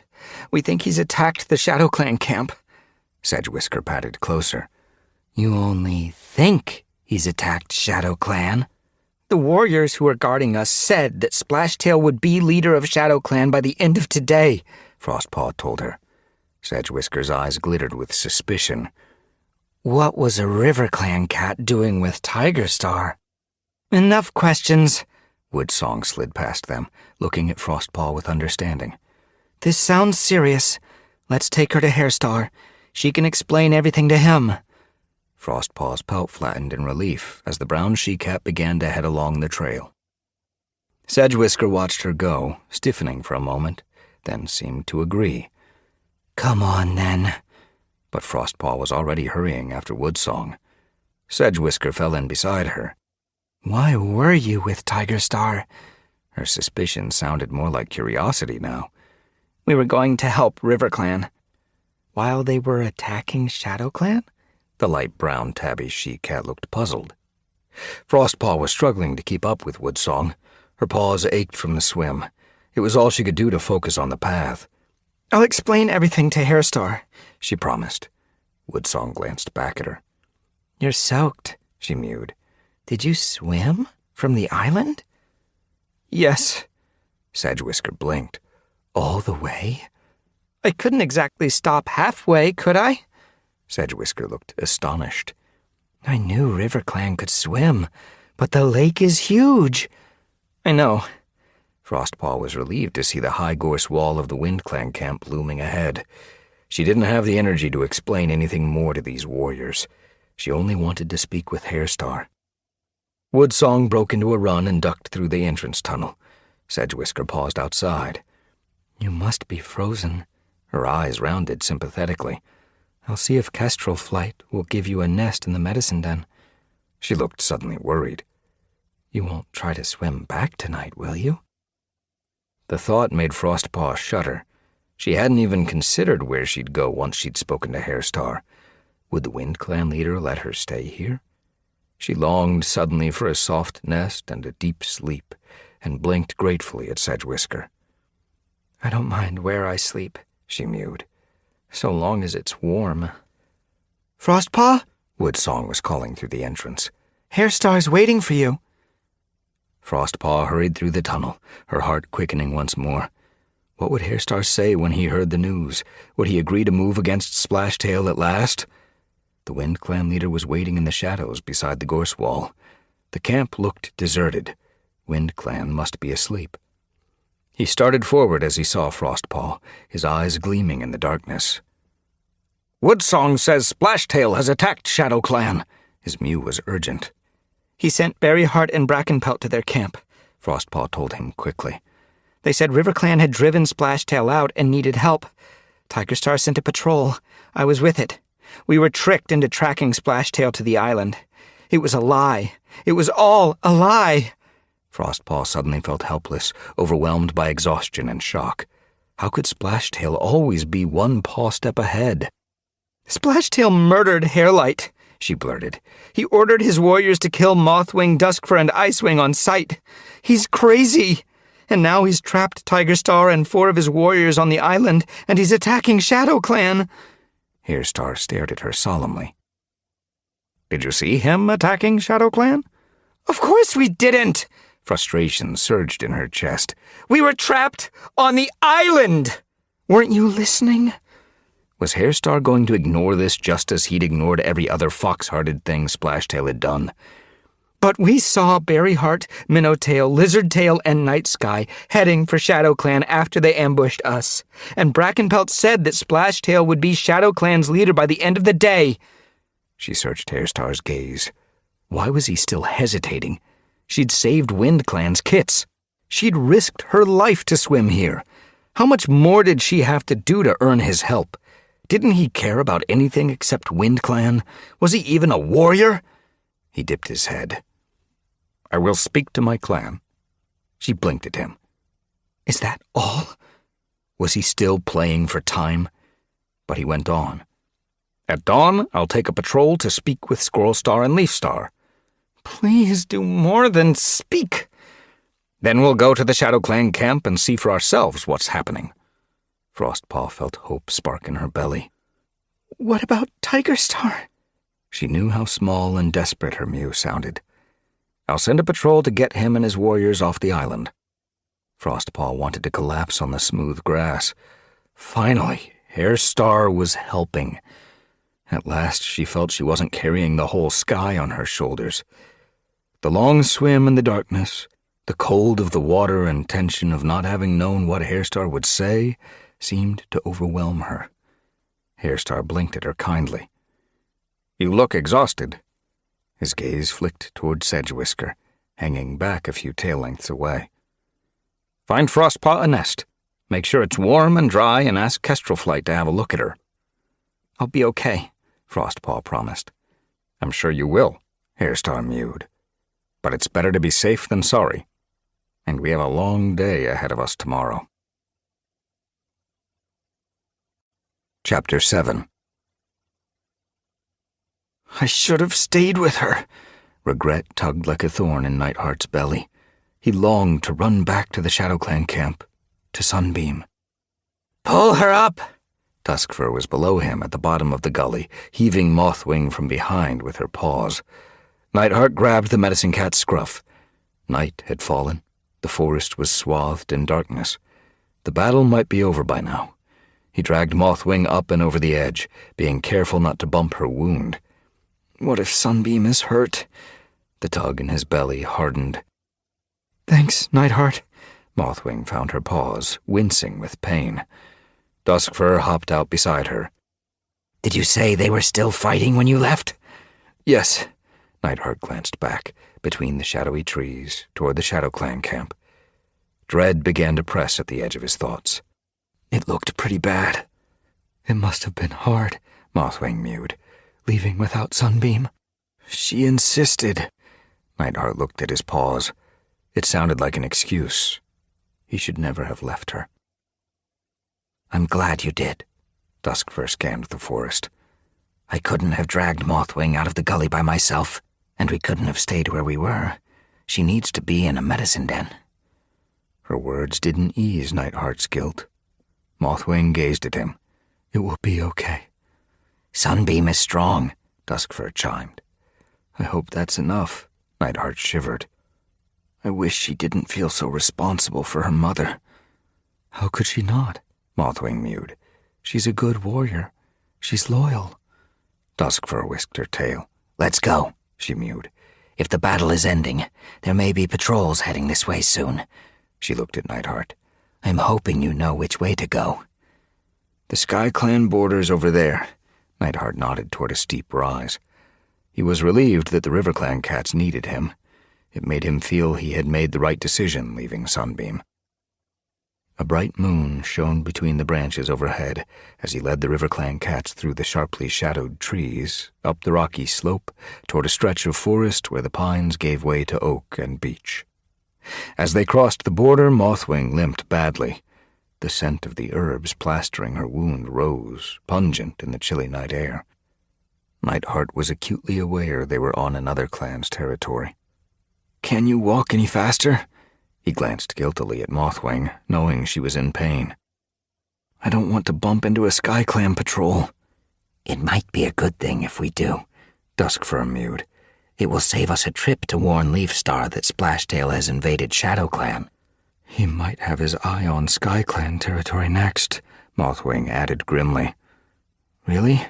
Nightheart mewed anxiously. "Splashtail loves power," Duskfur growled. A cold shiver ran down Nightheart's spine. Surely Splashtail wasn't strong enough to take over another clan. He led Mothwing and Duskfur down a steep cut in the forest floor, into a wide dip that would take them down to the lake. Beech nuts were strewn among the fallen leaves. The empty husks were sharp. "Watch your paws." He glanced back and saw the RiverClan cats gingerly picking their way between them. They were used to the soft marsh and the grassy banks of the river. "Do you need me to slow down?" Before they could answer, a muffled growl sounded from the ridge above the dip. "Be quiet!" Nightheart froze. Mothwing and Duskfur stopped behind him, their ears pricking hopefully.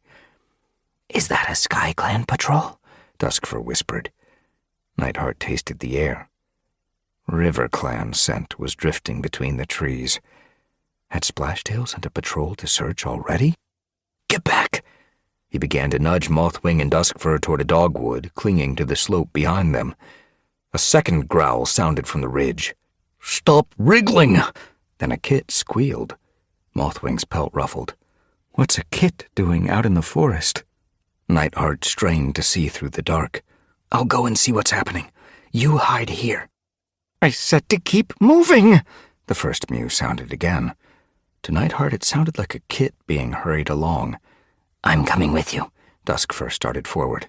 Nightheart tugged her back with a paw. I need you to protect Mothwing, he told her. Whatever happens, you must get her to ThunderClan. Mothwing looked worried. Shouldn't we stick together? Something's wrong.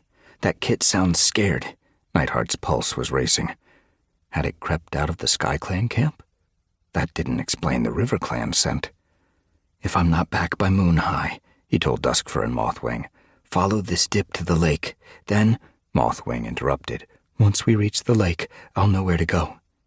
She gazed anxiously up at the ridge where the kit's mule was growing more desperate. Stay out of sight. Nightheart scrambled up the side of the dip. At the top, a patch of nettles blocked his view. He dropped into a stalking crouch and crept through them, slitting his eyes as the sharp leaves stung his nose and his ear tips. As he neared the far side, he saw two figures padding between the trees. The dappled moonlight gleamed on their thick, glossy pelts. They were definitely RiverClan. Be quiet, or I'll give you something to wail about. Nightheart recognized Fognose's impatient growl. She pushed an older, fluffy white kit ahead of her. Beside her, a tom with a long tail and broad shoulders was nudging along a second kit. Sneeze Cloud. What were they doing on SkyClan territory? Nightheart could taste the fear scent of the kits. Those are SkyClan kits. I'm not sure we should be stealing kits, Sneeze Cloud hissed between his teeth. They'll be fine once they're in our nursery, Fognose growled. And they'll save us from having to fight SkyClan. Sneeze Cloud grunted. He sounded unconvinced. Nightheart flexed his claws. What kind of foxheart snatched kits? He had to free them. But how could he do it without risking the kits getting hurt or lost in the forest? He forced himself to stay still. He had to think. Should he head for the SkyClan camp and raise the alarm? No. Sneeze Cloud and Fognose would be gone by the time he got back here with a patrol. I want Blossomheart! The white tom kit Fognose was pushing suddenly stopped and turned, tail whipping angrily. Be quiet, Fognose growled. When Sneeze Cloud turned away from the auburn she-kit he was guarding, the kit tried to dash toward the ferns, but Sneeze Cloud thumped his paw down on her tail and pinned her to the ground. It seems to me that stealing kits is more likely to start a war than prevent one.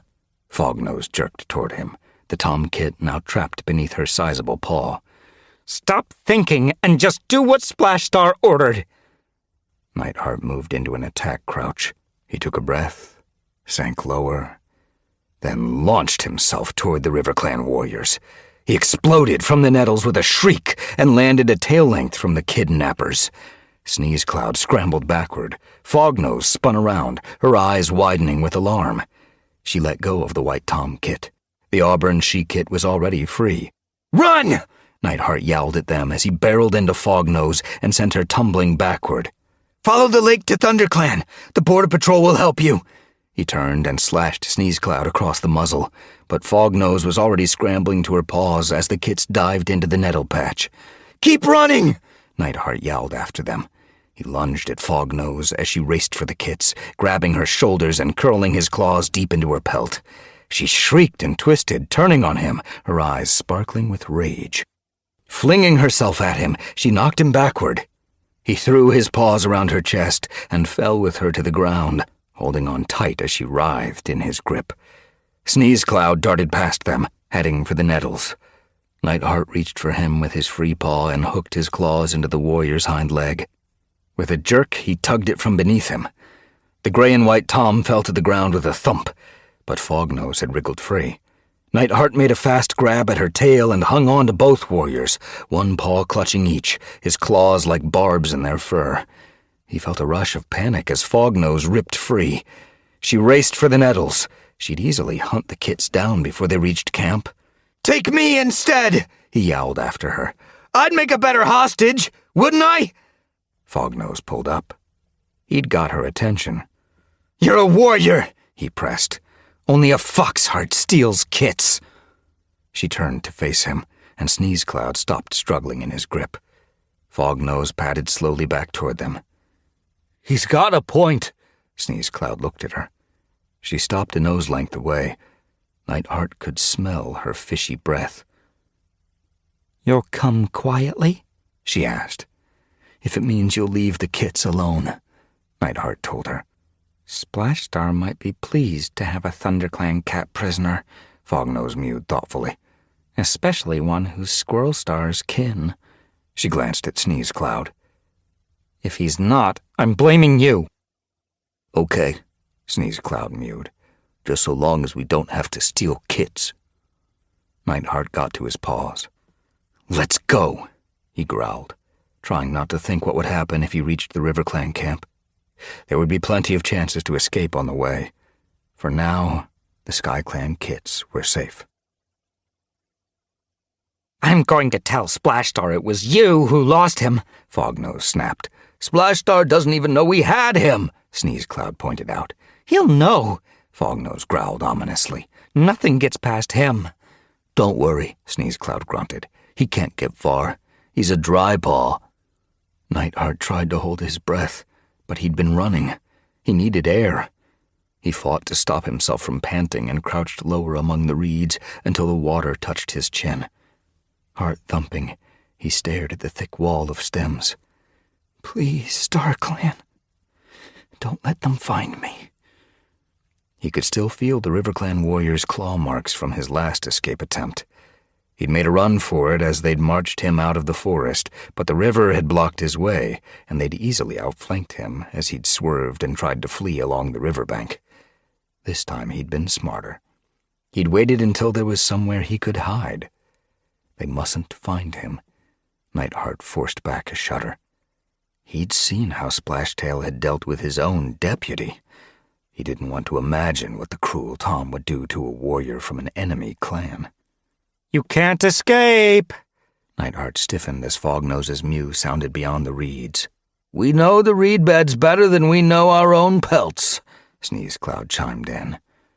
They sounded close, no more than a few tail lengths along the shore. Can they smell me? Nightheart backed away. He glanced at the far shore. Could he escape across the river? Surely swimming wasn't that hard. RiverClan kits learned. Why shouldn't he?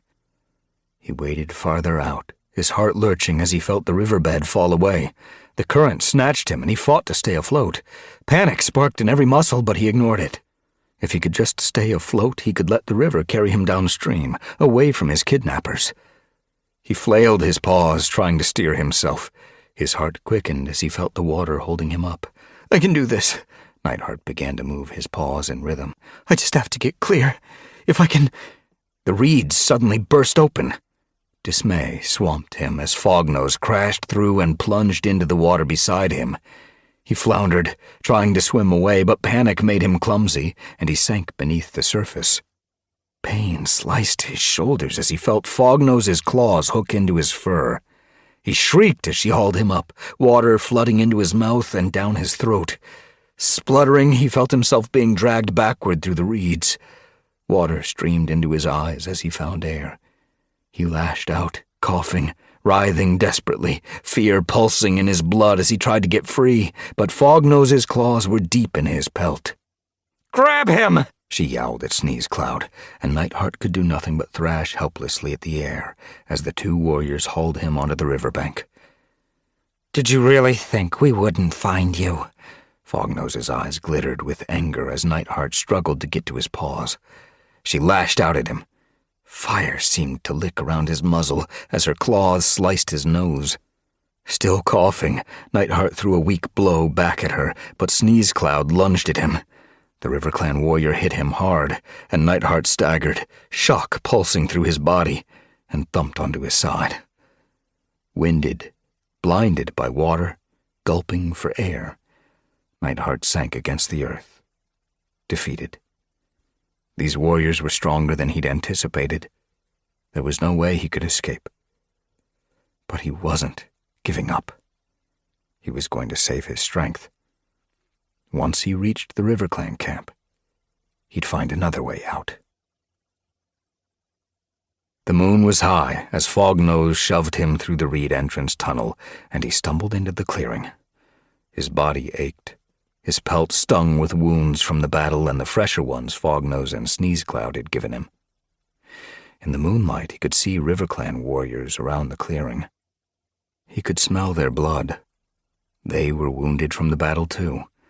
Mallownose sat beside the camp wall, gingerly licking at a wounded paw. Blood had crusted around his nose. Minnowtail, Shimmerpelt, and Mistpaw were sharing a fish that smelled like it had been caught the day before. Hollowspring and Sparrowtail crouched together, hollow-eyed, a few tail lengths away. "Where's Splashstar?" Fognose stopped in the middle of the clearing and glared at Mallownose. Mallownose blinked back at her. "He's still in the ShadowClan camp with the rest of the patrol cleaning up." Fognose narrowed her eyes. "Is that why you're all sitting around doing nothing when you should be training for the next battle?" "We're still recovering from the last one," Shimmerpelt grunted. Fognose flattened her ears. "Shall I report that to Splashstar?" Shimmerpelt and Mistpaw exchanged looks. Then Mistpaw got to her paws, clearly stiff from the wounds showing through her fur. Mallownose got to his paws, too. Fognose glared at Hollowspring and Sparrowtail. "You two!" she snapped. "We already had to persuade you to join the battle. Are we going to have to persuade you to train as well?" The two former ShadowClan cats stood up wearily and padded after Mallownose to the end of the clearing, where they began to lunge clumsily at each other. They looked tired enough to drop, but they kept going, lunge after lunge, as Fognose eyed them. "Why do they go along with it?" Nightheart felt bewildered. Then he remembered Lizardtail's words. "If we don't fight, he says he'll kill them one by one." Surely they didn't really believe Splashtail would kill the Queen and her kits. It must be an empty threat. If they really wanted to, Splashtail's warriors could stop him from hurting anyone. Couldn't they? Breezeheart lingered in the clearing. Her gaze flitted over Nightheart. "Why's he here?" she asked Fognose. "We decided a ThunderClan warrior would make a better hostage than a couple of scrawny kits," Fognose told her. Breezeheart narrowed her eyes. "Scrawny kits are easier to guard." Fognose looked ruffled for a moment, then puffed out her chest. "Why don't we let Splashstar decide?" Nightheart saw a flicker of anxiety flash across her gaze. Breezeheart crouched beside the fish and took a bite. "Put him with the others." The others? Nightheart felt a flicker of surprise.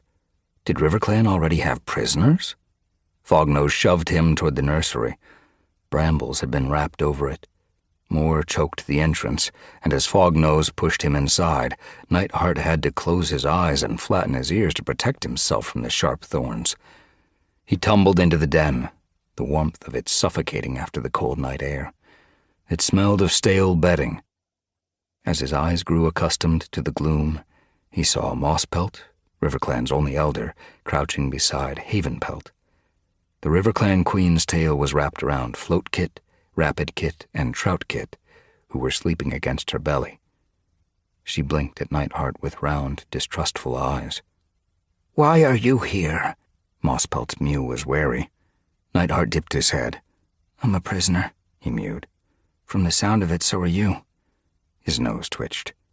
There was a smell here worse than the stale bedding. He turned his head and saw a half-eaten fish. It smelled rancid. "Is that what they give you to eat?" "The others don't eat any better," Havenpelt mewed. "Splashstar has them battle training all the time. There's not much time for hunting." "I'd catch something decent for Havenpelt so she could nurse the kits," Mosspelt growled. "if they'd just let me out of this stinking den." She looked at the brambles crowding the entrance. "Even if I managed to squeeze through there without losing my pelt, they post a guard outside most days." "There's no guard now," Nightheart told her. Mosspelt glanced around. "A lot of them are still in ShadowClan camp." She stared into space. "But even if I did get out, Splashstar would be angry. He's ordered us to stay inside." Nightheart's belly tightened. An elder scared of her own clanmates? The thought repelled him. He looked at Havenpelt. Can't you reason with him? He mewed. He's your kit, after all. I hardly recognize him now, she growled. I certainly didn't raise him to be cruel. Do you know what he named Mistpaw and Greypaw when he gave them their warrior names? Nightheart shook his head. Grey Sludge and Mist Slime. Havenpelt's eyes flashed with anger. He said they were a traitor's kits. Was he talking about Curlfeather? Yes, he was. Havenpelt shifted her paws. He said that her kits needed names that would remind their clanmates that treachery is never forgiven. Mosspelt's gaze flitted along Nightheart's bloody flank. Were you taken prisoner in the battle? Afterward, Nightheart told her. Were you running away? Mosspelt asked. Nightheart's pelt grew hot. Leaving Sunbeam had felt like running away. I was helping Mothwing and Duskfur escape. They're okay? Havenpelt's eyes brightened. I think so, Nightheart mewed. With any luck, they're in the ThunderClan camp by now. How did the battle go? Mosspelt asked. I think ShadowClan lost. Nightheart watched the 2 RiverClan cats. Were they pleased? Havenpelt looked away. Good. Good? Nightheart's heart sank. Did these cats support Splashtail too, despite his threats? He glanced around the foul-smelling den. Don't you realize it'll make him stronger? Havenpelt didn't answer. He said that if they didn't win, Mosspelt explained, the kits would suffer. Havenpelt wrapped her tail tighter around the 3 small sleeping bodies at her belly. Do you really think he would hurt them? Nightheart had been hoping that Lizardtail had exaggerated. He couldn't imagine any warrior turning on kits, especially when they were his own kin. The fear in Havenpelt's eyes told him that she believed it without question. Mosspelt looked scared too. Surely your clanmates would stop him if he tried to hurt a kit, he pressed. What would happen if they failed? Havenpelt shuddered. Mosspelt's tail began to flick angrily. Splashtar has enough supporters in the clan to make it dangerous to stand up to him, she growled. Who? Breezeheart, Brackenpelt, and Podlight for certain, Mosspelt told him. They believe him when he says he will lead all the clans. And that's what they want? Nightheart could hardly believe his ears. Isn't being a warrior about loyalty and honor? Not power? Havenpelt was trembling. Splashstar has convinced them that if we don't control the other clans will control us. He told them that Tigerstar's occupation was only the start. It was just an excuse to make RiverClan part of ShadowClan. He said that the other clans let him do it because they want to be rid of RiverClan too. New borders will give them extra land. And they believe him? Nightheart had thought Splashtail was the only crazy cat in RiverClan. Now he realized there were enough crazy cats here to make RiverClan truly dangerous. No wonder Lizardtail had been scared enough to fight. Nightheart tried to ignore the dread growing in his belly. You said some of your clanmates support Splashtail, he mewed. That must mean there are some who don't. You must have clanmates willing to stand against him. He looked from Havenpelt to Mosspelt. Do you know who you can trust? They eyed each other nervously. I think so, Mosspelt mewed. Good. Nightheart moved closer. Tell me their names. If we know who will turn on Splashtail, we know who to target. With their support, we'll have an advantage. And it sounds to me like we need all the advantage we can get. Chapter 8. Sunbeam woke with a start, curling her claws deeper into the bark as she remembered she was balancing on a branch high in a pine tree. Her heart lurched as splinters sprinkled down and pattered onto the ShadowClan camp's wall.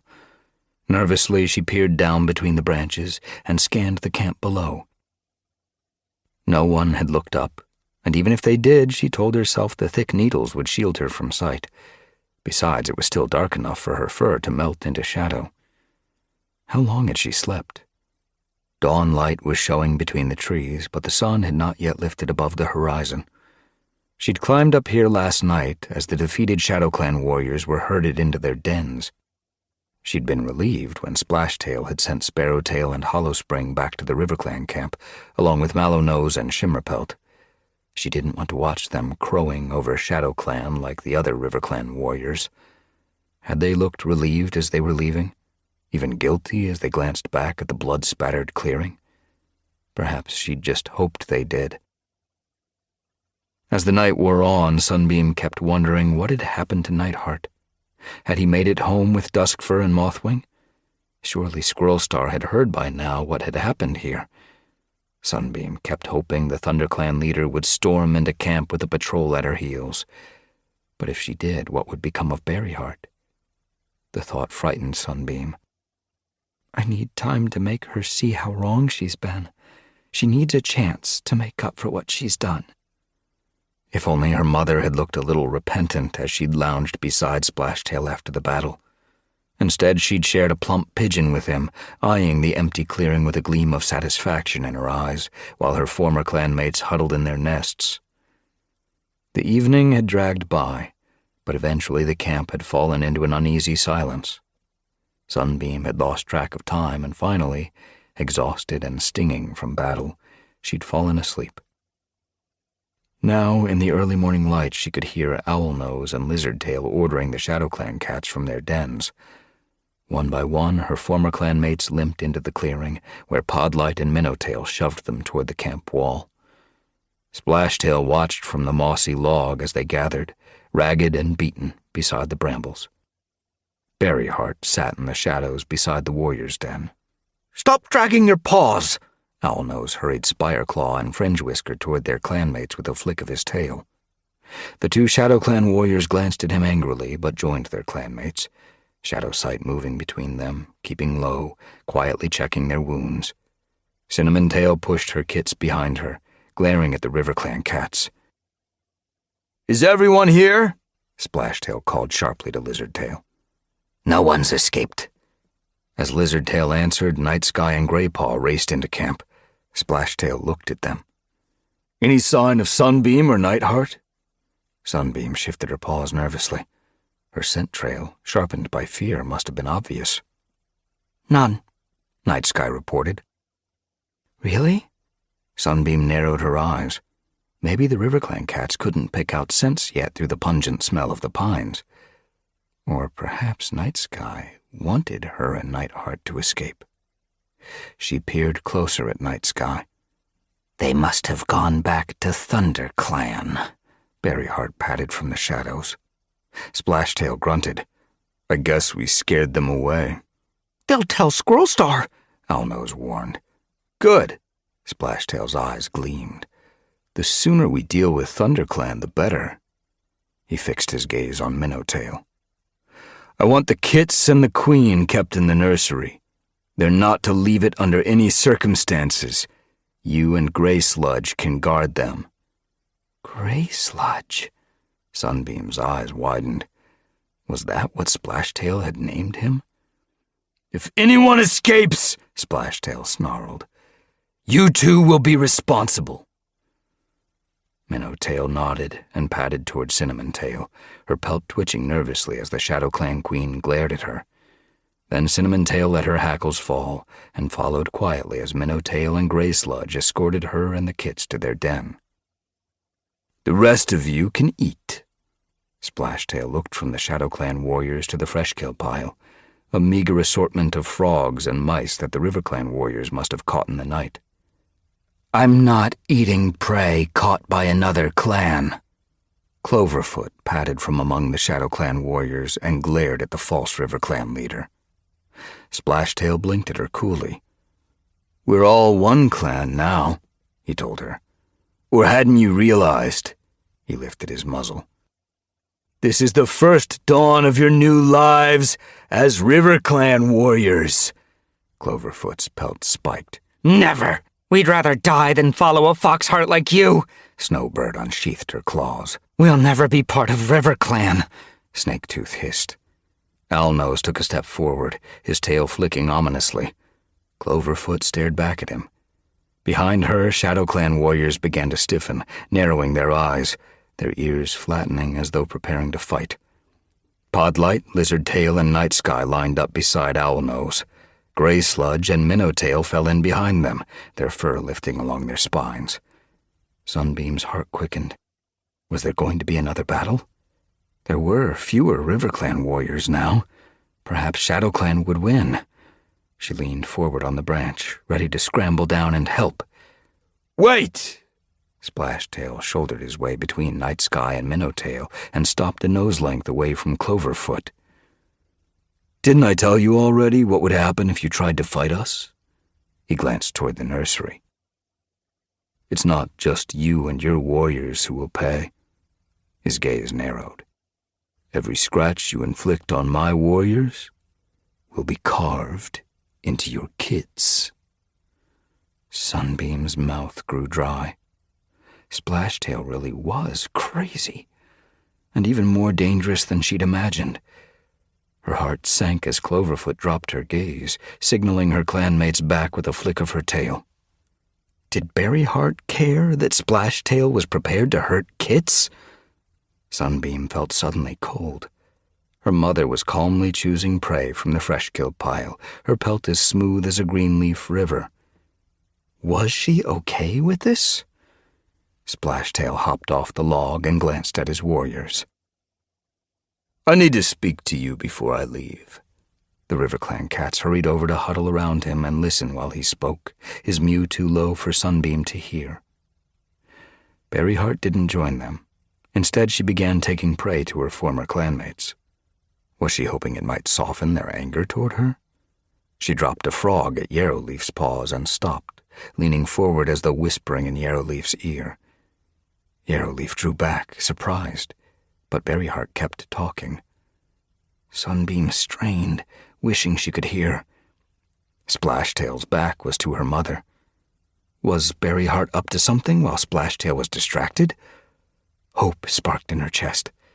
Was her mother planning to help her clanmates after all? Quickly, Sunbeam crept back along the branch and lowered herself down the trunk, clinging on like a squirrel, her belly scraping the rough bark. She landed lightly and crossed quickly to the camp wall, tracking it until she'd reached the patch where the ShadowClan warriors were huddled beyond the thick brambles. Her heart pounding, she pressed her ear to the prickly branches. She could hear her mother's mew just loud enough to reach her. "You have to believe me," Berryheart whispered. "It's all going smoothly. This is part of my plan." Sunbeam stiffened. Did Berryheart think she was using Splashtail? Was that possible? Berryheart went on. "Now that I've gotten Tigerstar out of the way for you, we can run our clan the way it should be run. I'll be leader, and we can finally make sure that there's no clan swapping, no blurring of borders. ShadowClan can be the way a clan is meant to be." "What are you talking about?" Sunbeam heard Snaketooth's soft mew. "Berryheart says this is part of her plan," Yarrowleaf told her in a whisper. "Her plan?" Snaketooth snorted. "This is Splashtail's plan." "He just thinks it is." Berryheart sounded excited. "I'm using him. He got rid of Tigerstar for us, and now ShadowClan can go back to the way it was." "What do you mean?" Snaketooth's mew was alarmed. "Got rid of Tigerstar? Is he dead?" "Splashtail's holding him prisoner on the island," Berryheart breathed. "Is he okay?" Snaketooth sounded worried. "Sure," Berryheart mewed. "He's just a prisoner. I wouldn't hurt a clanmate." "You could have fooled me," Snaketooth grunted. "I had to pretend," Berryheart explained, "to convince Splashtail that I'm on his side." She paused. "Of course, Tigerstar will have to be dealt with eventually, but Splashtail can do that." "Leaving your paws clean, I suppose." Snaketooth sounded unimpressed. "So what now?" Yarrowleaf asked. "Just follow my lead," Berryheart told her. "Once Tigerstar's gone, we can get rid of Splashtail, and Shadow Clan will be ours. Yours, you mean? Snaketooth growled. Ours, Berryheart insisted. I'll be leader, of course, but I'll be running the clan how you want it to be run. How it should have been run before all this friendship between clans and clan swapping started. Sunbeam couldn't help feeling a little relieved. Berryheart was still loyal to her clanmates, even though she'd chosen a strange way to show it. But was making Shadow Clan the way it used to be worth all this? Was it even possible to undo all the changes that had happened in the past few moons? Tell Flaxfoot and Snowbird, Berryheart hissed to Yarrowleaf and Snaketooth. Spread the word that I'm on your side. I'll go and tell the others. Her mother's paw steps padded quickly away, and Sunbeam realized she was trembling. Whatever the flaws in Berryheart's plan, rallying her former clanmates with the promise of a new Shadow Clan might be a way to drive Splashtail out. Berryheart! Splashtail's yowl rang across the clearing. There was threat in it. Sunbeam's belly tightened. Had her mother been overheard? Keeping low, Sunbeam scurried along the camp wall to the narrow gap she'd squeezed through yesterday. She wriggled beneath the brambles. Thorns scraped her back and loose dirt got into her mouth. She spat it out, squirming forward until she could see between the branches. Berryheart stood in front of her former clanmates as Splashtail glared at her. His tail swished menacingly. Sunbeam held her breath as Owlnose, Nightsky, and Lizardtail fanned out around him. Eyes gleaming, they padded toward Berryheart. I was just telling them to keep quiet and do as you say. There was guilt in Berryheart's mew as she faced them. You didn't think I entirely trusted you, did you? Splashtail narrowed his eyes. Did you think I'd allow a move you make or a word you say to go unnoticed? Owlnose's eyes sparked with contempt. We can get rid of Splashtail, he mimicked Berryheart's mew, and Shadow Clan will be ours. I didn't, Owlnose cut her off. I heard everything, traitor. You're just like the rest of them, using River Clan to get what you want. I was just testing them, Berryheart mewed quickly. Really? Splashtail snarled. Do you want to prove it? He nodded to Owlnose. Owlnose darted forward and grabbed Yarrowleaf by her scruff. The ginger she-cat twisted, struggling as he dragged her away from her clanmates and shoved her at Berryheart. Kill her, Splashtail told Berryheart with a hiss. Sunbeam's breath caught in her throat. Surely her mother wouldn't harm her own kin. Berryheart had attacked her clanmates yesterday, but this was different. This was cold-blooded. Yarrowleaf was a prisoner. Even Berryheart wouldn't obey such an order. Would she? Yarrowleaf bristled as Owlnose let go. No one kills me that easily, she arched her back at Berryheart. They might die trying. Even better. Splashtail's eyes sparkled with interest. Whichever one of you dies, it'll be one less traitor to deal with.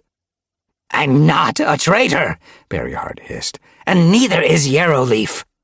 Is that true? Splashtail's mew was icy. Is that really true?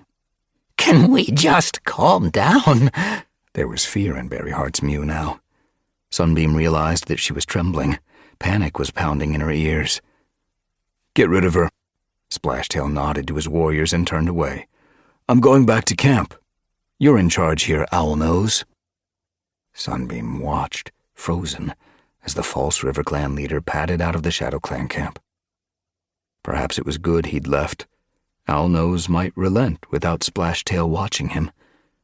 But the brown tabby Tom was staring at Berryheart with cold fury. Splashtail killed Hairlight for you, and how do you repay him? Splashtail killed Hairlight because he was weak, Berryheart snapped. Don't fool yourself. He would have killed him whether I was there or not. He wasn't weak. Owlnose's gaze flashed with rage. You're weak. You lie and you betray. How dare you pretend you were a clanmate? You're not River Clan. You never were. With a snarl, he leaped at Berryheart. As he slammed into her, Nightsky and Lizardtail charged forward and began slashing at her flanks. Sunbeam swallowed back a wail. Horror surged through her like a storm, but she forced herself to stay where she was as her mother ducked into a defensive crouch. She'll be okay. She just needs to run. If Berryheart could make it to the entrance, she could outpace these cats. She knew the pine forest far better than they did. But Berryheart didn't run. With a yowl, she turned and slashed at Night Sky. Do you think I stood up to Tiger Star just to be beaten down by a gang of mangy RiverClan cats? Sunbeam watched in disbelief. Why was her mother taunting them? You can't win this. Night Sky dodged the blow. She darted forward and bit into Berryheart's forepaw. Berryheart shook Night Sky off and threw a swipe at Lizardtail. Is that the best you can do? Lizardtail ducked. With a growl, he aimed a blow that caught the fur above Berryheart's eye. Surely a traitor should be better at fighting, Owlnose mocked. He swiped at Berryheart, catching her cheek with his claws. Berryheart snarled at the 3 RiverClan warriors. If you were any good at fighting, you'd face me one at a time. We're not scared of you. Lizardtail hit her again. Blood was streaming around her eyes. Stop it, Sunbeam silently begged the RiverClan cats. She's had enough. Let her go. Owlnose reared and slammed his paws down on Berryheart's spine. She collapsed, but rolled, leaped to her paws, and flung herself at the brown tabby Tom. Grabbing him, she pulled him down and began to churn his belly with her hind legs. Night Sky and Lizardtail dug their claws into her pelt and dragged her away from him. Lizardtail pinned her shoulders to the ground, while Night Sky slashed at her with outstretched claws. Owlnose leaped to his paws, lunged at her, and, gripping her hind leg between his teeth, dragged her across the ground. She flailed desperately and, as she tried to twist free, exposed her throat. Lizardtail slashed at it. As he tore out a clump of fur, Sunbeam's breath caught in her throat. They want to kill her. Terror sent energy surging beneath her pelt. She fought her way from the brambles. Owlnose turned in surprise. She flung herself at him and sent him staggering back. Podlight raced to help, steadying him before he could fall. Sunbeam darted to Berryheart's side. Why wasn't ShadowClan helping? She shot a look of desperation toward the ShadowClan warriors, but they only watched in dismay. Cloverfoot blinked at her. Help us! Sunbeam wailed. I'm coming! Spireclaw began to dart forward, but Blazefire grabbed his scruff with his claws and jerked him back. She wanted Splashtail to kill Tiger Star, he hissed. What about Sunbeam? Spireclaw looked helplessly at his sister. They'll hurt the kits if we interfere. Blazefire eyed Gray Sludge and Minnowtail, still at the nursery entrance. Sunbeam looked back at Owlnose. There was blood welling beside his ear. Night Sky and Lizardtail flanked him as Podlight fell in behind. The gazes of the RiverClan cats were fixed on Berryheart. Let her go, Sunbeam begged. She's betrayed 2 clans, Owlnose snarled. Sunbeam stood in front of her mother. She didn't realize what she was doing. She'll make up for it. It was all a mistake. Please, just... Night Sky charged forward, throwing herself at Sunbeam with such force that even though Sunbeam dug her paws hard into the ground, the attack sent Sunbeam rolling onto her side. She felt the weight of the RiverClan warrior crushing her, felt claws rake her flank. Struggling to throw her off, Sunbeam curled her claws into the earth and hauled herself onto her belly. With a shriek, she pushed up with all her might. Claws ripped her pelt, but she felt Night Sky fall away and turned. Horror pulsed through her as she saw Podlight and Lizardtail aiming blow after blow at her mother, while Berryheart lay on the ground. Sunbeam dived toward her as Owlnose lunged. She heard his snarl, heard his teeth snap at her ear as she threw herself between him and her mother. He reared, his face contorted in rage. Sunbeam saw his paws swinging toward her. She saw his claws glint as the first rays of sun cut between the trees, and closed her eyes. Then she felt her mother's paws jab her side. She felt them shoving her away. Staggering in surprise, she stumbled and fell, not taking her gaze from Owlnose for a moment. The RiverClan Tom's claws sliced down, cutting through the air where Sunbeam had been a moment ago, and slashed Berryheart's throat. For a moment Sunbeam thought he'd missed. Berryheart seemed to freeze. She stared up blankly at Owlnose. Blood began to well at Berryheart's throat, then pour, then pulse out of her like spring water. The ground turned red beneath her, and Berryheart slumped onto her side. No! No! Sunbeam stared as time seemed to slow around her. Shadow sight! She glanced toward the ShadowClan medicine cat, who was gazing in horror at Berryheart. He blinked at her helplessly. There was nothing he could do. Berryheart was dead. Owlnose padded toward Sunbeam, his eyes narrow, his gaze cold. "Do you want to go on?" he growled. Sunbeam felt frozen. Lifting her head to look at the RiverClan Tom seemed nearly impossible as she fought back grief that felt heavier than the whole forest.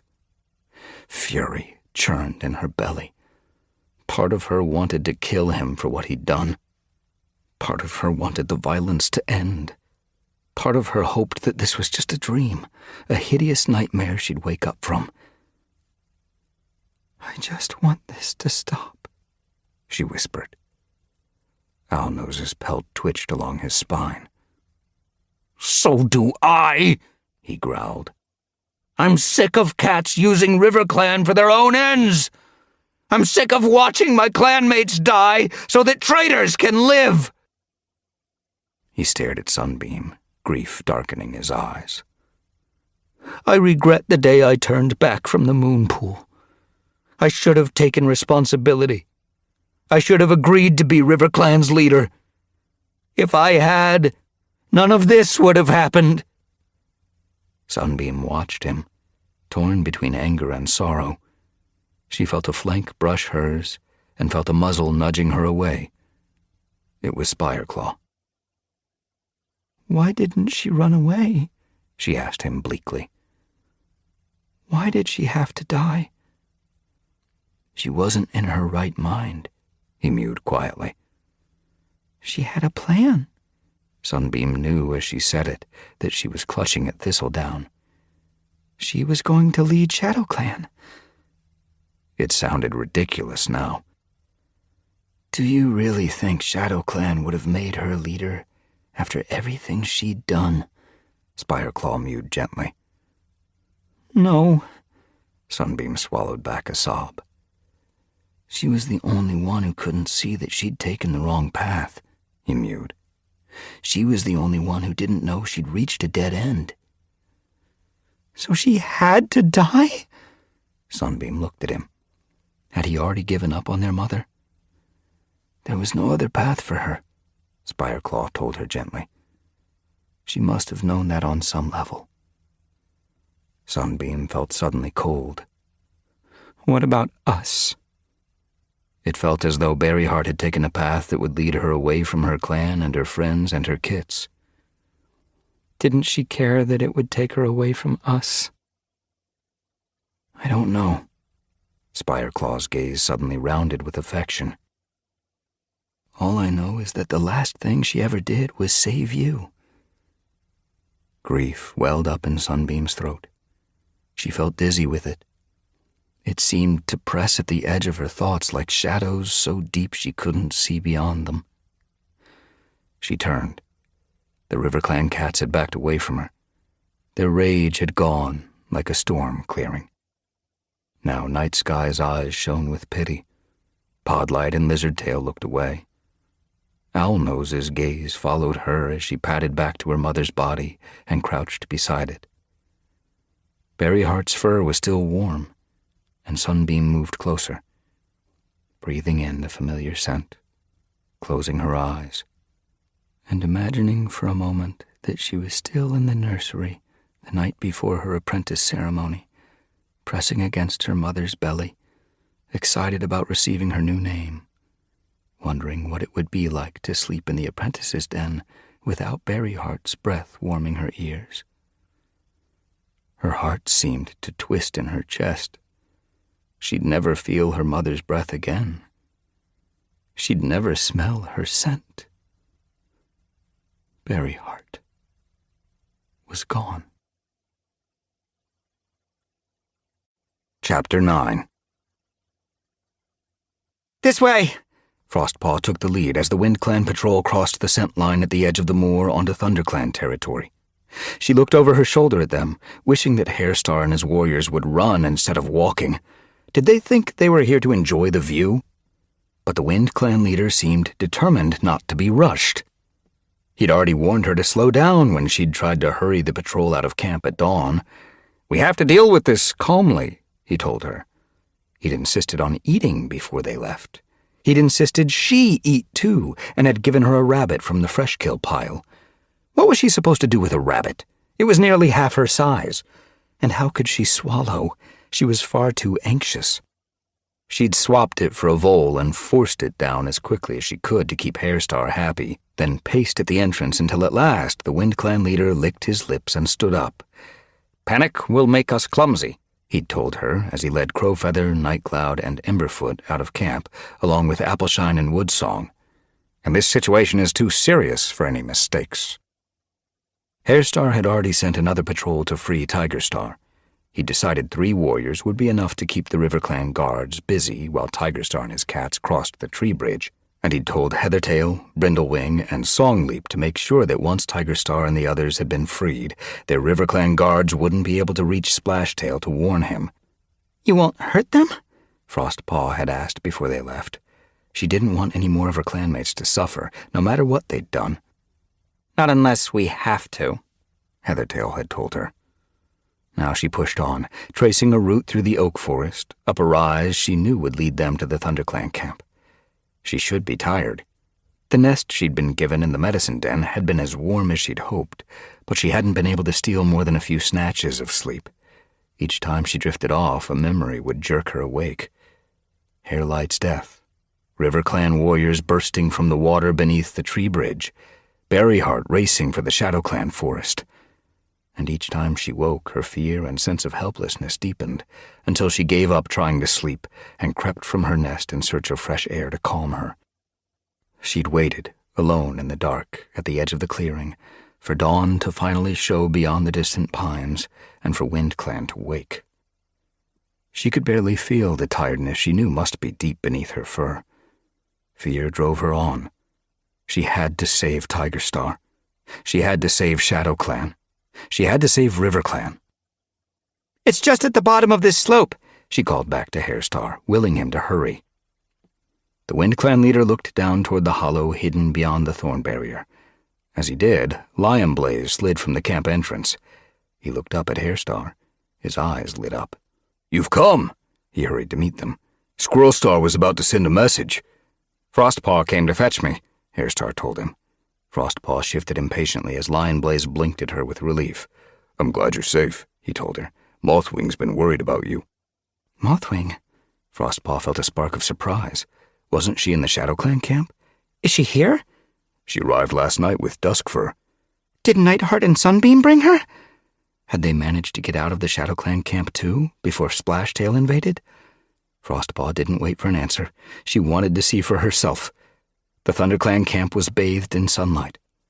Bayshine was showing Bristlepaw a battle move, and Stempaw and Greypaw were pulling stale bedding from the Elder's Den. The rest of the clan was sharing prey around the clearing, as though it were an ordinary day. Frostpaw's heart quickened as she saw Mothwing sitting beside Duskfur outside the medicine den. She hurried toward them. "Where are Nightheart and Sunbeam?"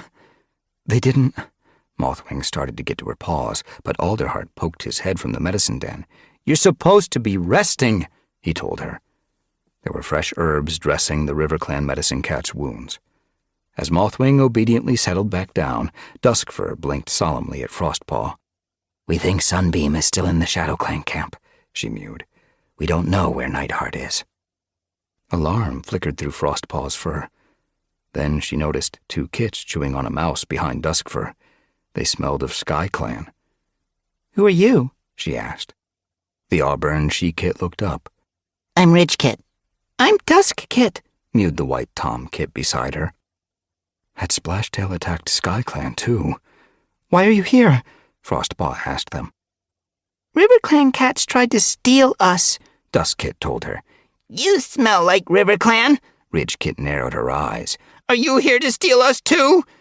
Frostpaw paused, feeling a stab of grief. Was that how the other clans would think of River Clan now? A clan of kit stealers? I'd never steal a kit, she mewed. Puddleshine patted from the medicine den. Frostpaw blinked in surprise. Last time she'd seen the Shadow Clan medicine cat, he'd been heading alone to the River Clan camp. You're safe! Relief washed her pelt. The River Clan camp was practically deserted when I got there, he told her. I headed home, but there was River Clan scent all over the Shadow Clan border, so I came here. His eyes were dark. What happened to Tiger? Before he could finish, grit showered down from the tumble of rocks leading up the high ledge. Frostpaw! Squirrelstar cut in, bounding down into the clearing. Are you okay? I heard you left camp with Tigerstar. Is he with you? The Thunder Clan leader glanced hopefully toward the camp entrance, stiffening as Hairstar padded in with his patrol. Hairstar? She looked surprised. The Wind Clan leader stopped at the edge of the clearing and greeted her with a nod. We've come with news, he mewed. Good, Squirrelstar mewed.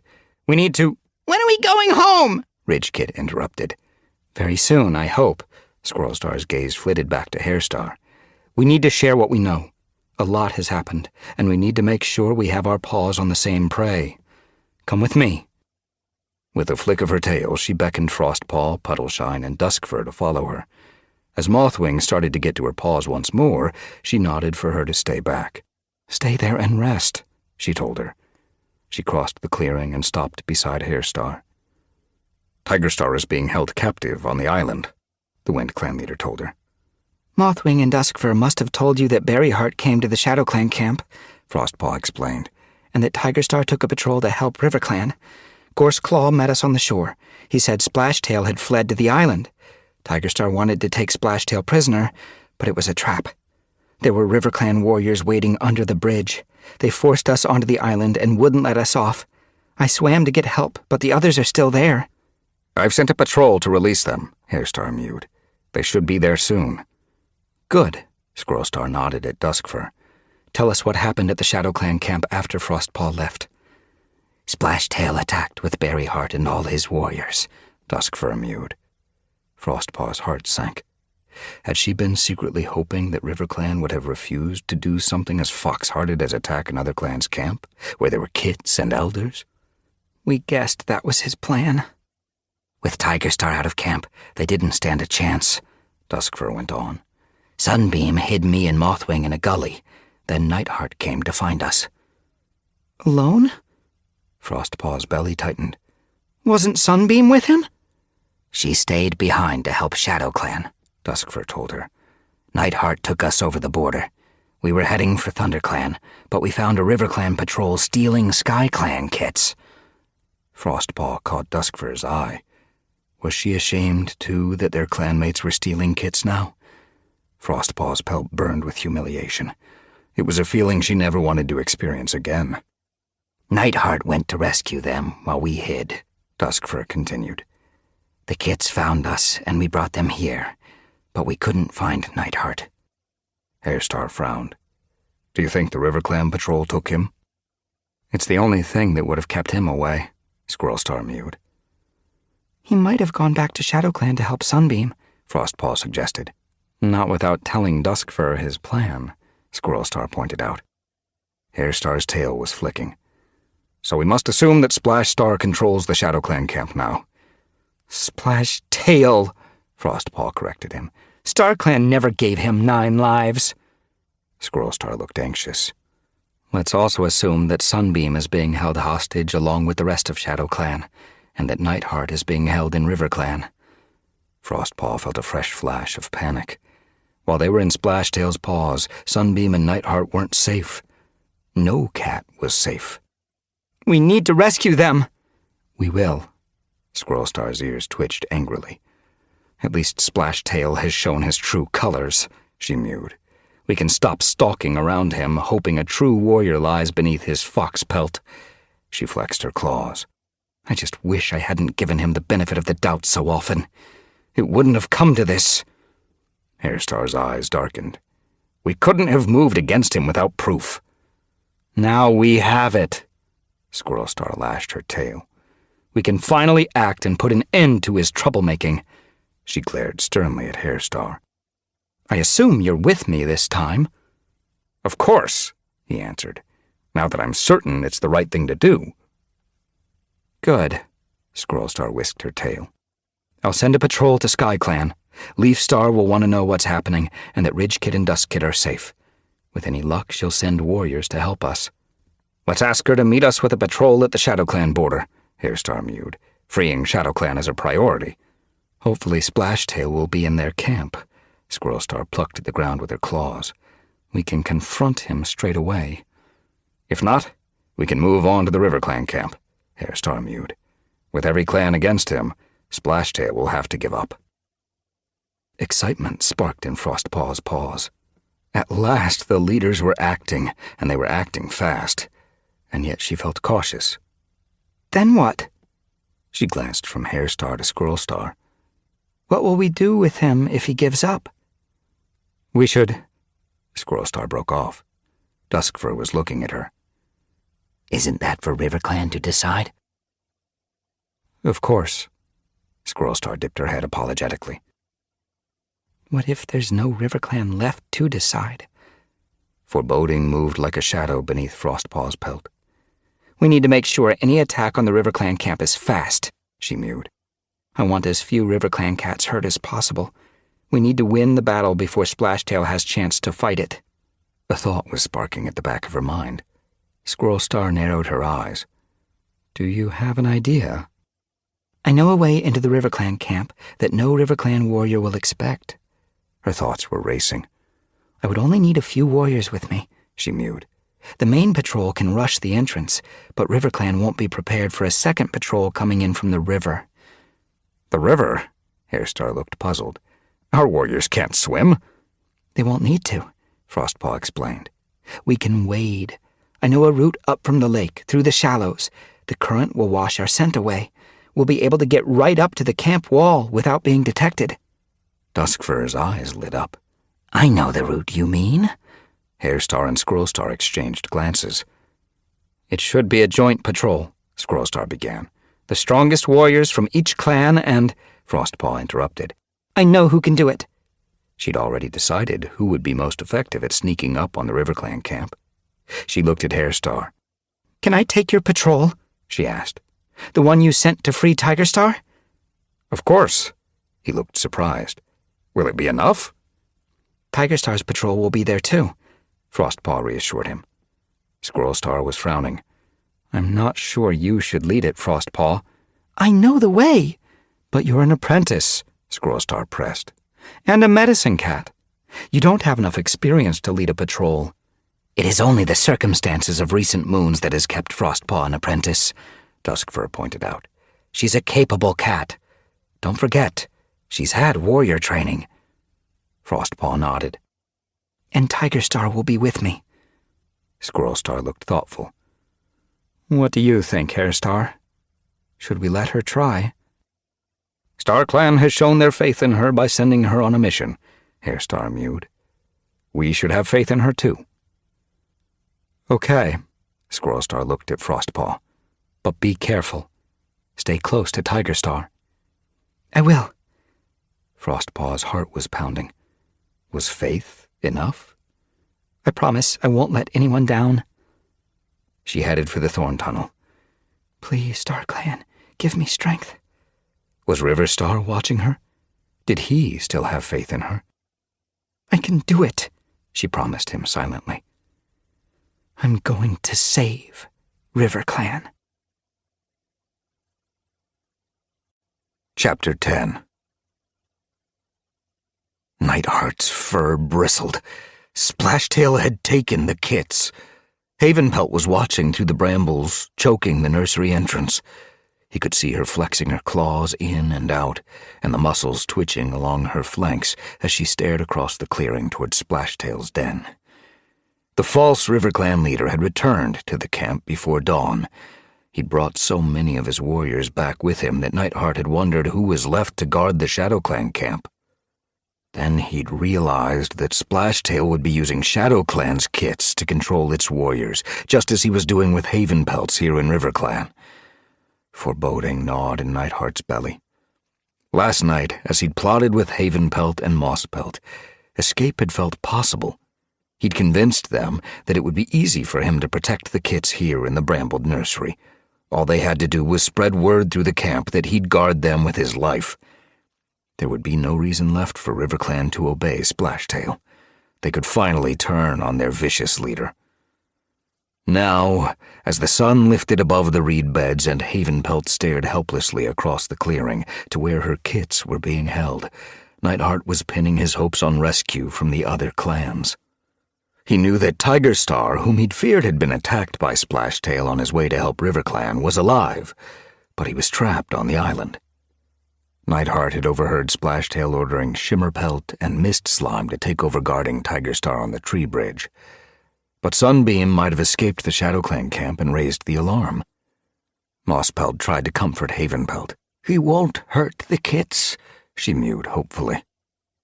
Havenpelt turned on her eyes glittering with fear. Then why did he take them? Nightheart felt a pang of pity for the queen.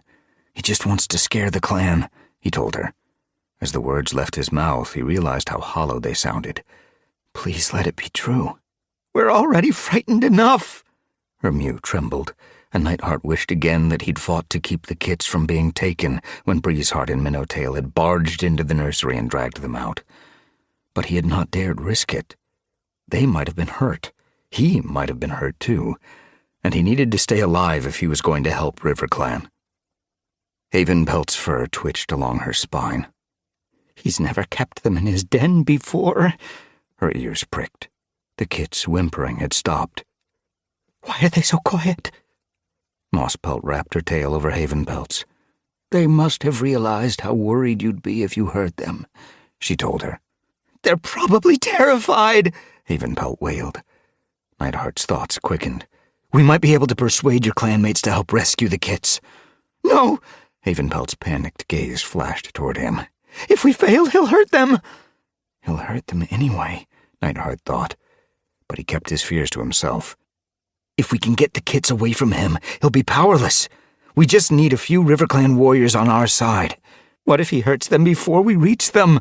Havenpelt's tail was stiff with fear. Mosspelt pressed closer. "We're not going to do anything to put them in danger." She shot a warning glance at Nightheart. Nightheart looked away. They had to do something. He could see Fognose's gray and white pelt outside. The RiverClan she-cat was guarding the nursery. Last night, Havenpelt had suggested that she might be one of the cats who would turn against Splashtail. Nightheart wasn't convinced. "She's a kit stealer," he'd mewed. "She was just following orders," Havenpelt had replied hotly. "Don't forget, she's my kit. She would do anything she was told in order to protect Float Kit, Rapid Kit, and Trout Kit. They're her kin." "They're also Splashtail's kin," Nightheart had mewed darkly. Havenpelt had stuck out her chest defiantly. "Fognose knows right from wrong." "Then why doesn't Splashtail? Isn't he your kit too?" Nightheart hadn't pressed his point. Havenpelt was already suffering enough. Right now, Fognose was the only warrior close enough to talk to. If Havenpelt was right about her kit, he might be able to convince her to turn on Splashtail. If he was lucky, she could persuade the other warriors to join her. "Fognose," he kept his mew low. She jerked around and glared at him through the brambles. "Aren't you hungry?" He could see from here that the fresh kill pile was empty. "I'm a warrior," she sniffed. "Hunger doesn't bother me." "It doesn't look like Splashtail is taking very good care of his clan." Nightheart glanced toward Mallownose, practicing battle moves with the other RiverClan warriors. None of them had been allowed to sleep since returning from the battle. Doesn't he realize that warriors can only be strong if they eat and sleep well? Fognose narrowed her eyes. "Be quiet." She didn't argue. Did she agree? Nightheart nosed his way tentatively through the brambles. "I need to use the dirt place," he mewed. She snarled at him and backed away as he pushed his way out. "You can come with me if you're scared I'll try to escape," he told her. "You're staying here," she snapped. "Okay." Nightheart shook out his pelt, relishing the chill of the air after the stuffy den. then sat down and wrapped his tail casually over his paws. Fognose eyed him warily. You can't use the dirt place until there's a warrior free to escort you. She looked toward her clanmates. I'll call... No rush, Nightheart interrupted her. I really only needed some fresh air. I'll go back inside once I've cooled off. The stink in there is pretty bad. Doesn't Splashtail make the apprentices change the bedding?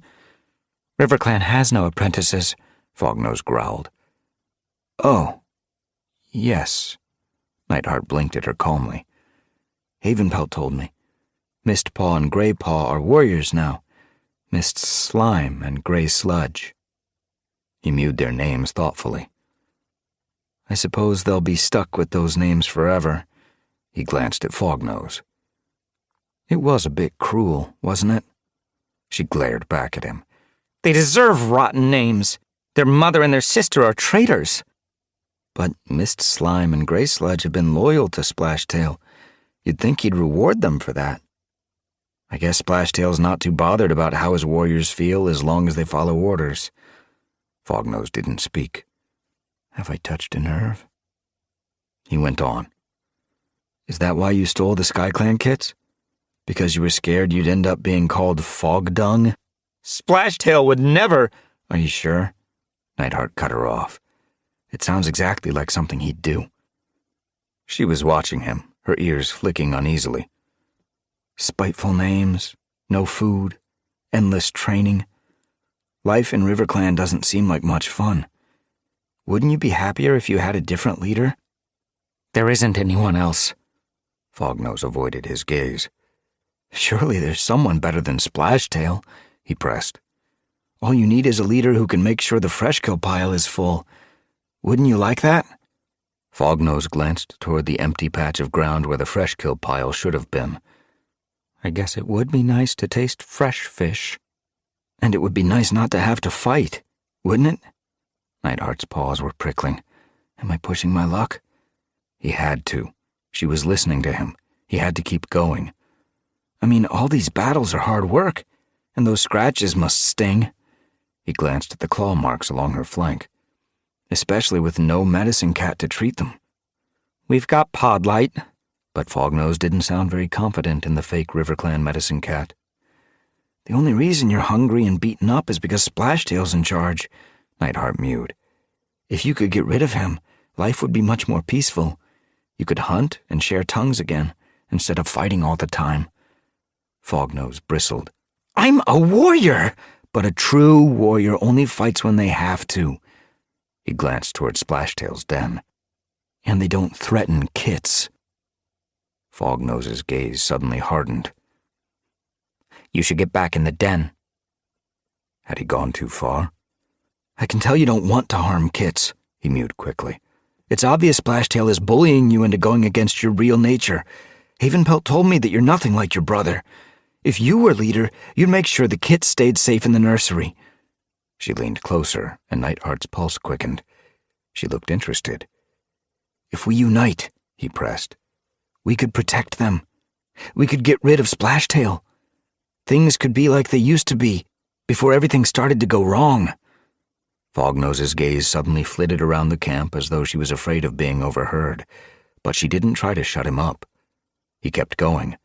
If the whole of RiverClan turned against Splashtail, he couldn't win. You could drive him out. You could make RiverClan into a real clan again. Don't you want that? Hope surged in Nightheart's belly as Fognose slowly nodded. Hey! Gorseclaw's mew rang across the clearing. You! Nightheart swung around. The white Tom padded toward him, his tail flicking angrily. What's going on here?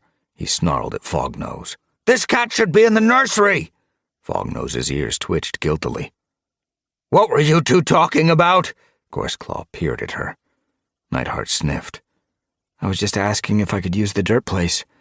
Fognose said I'd have to wait. Gorseclaw narrowed his eyes. You've been talking a long while just to ask to use the dirt place. What were you really talking about? We were just chatting while I waited for someone to escort me. Nightheart glanced at Fognose, willing her to back him up, but she didn't speak. A growl rolled in Gorseclaw's throat. Perhaps you should explain yourself to Splashstar, Alarm sparked in Nightheart's pelt. "I just wanted to—" Gorseclaw shoved him toward Splashtail's den, which was woven into the roots of a willow at the far side of the clearing. This wasn't what he'd planned. Nightheart dragged his paws, but Gorseclaw shoved him harder. His thoughts whirled. Perhaps this was his chance. He could confront Splashtail directly, and the kits would be there. He could protect them.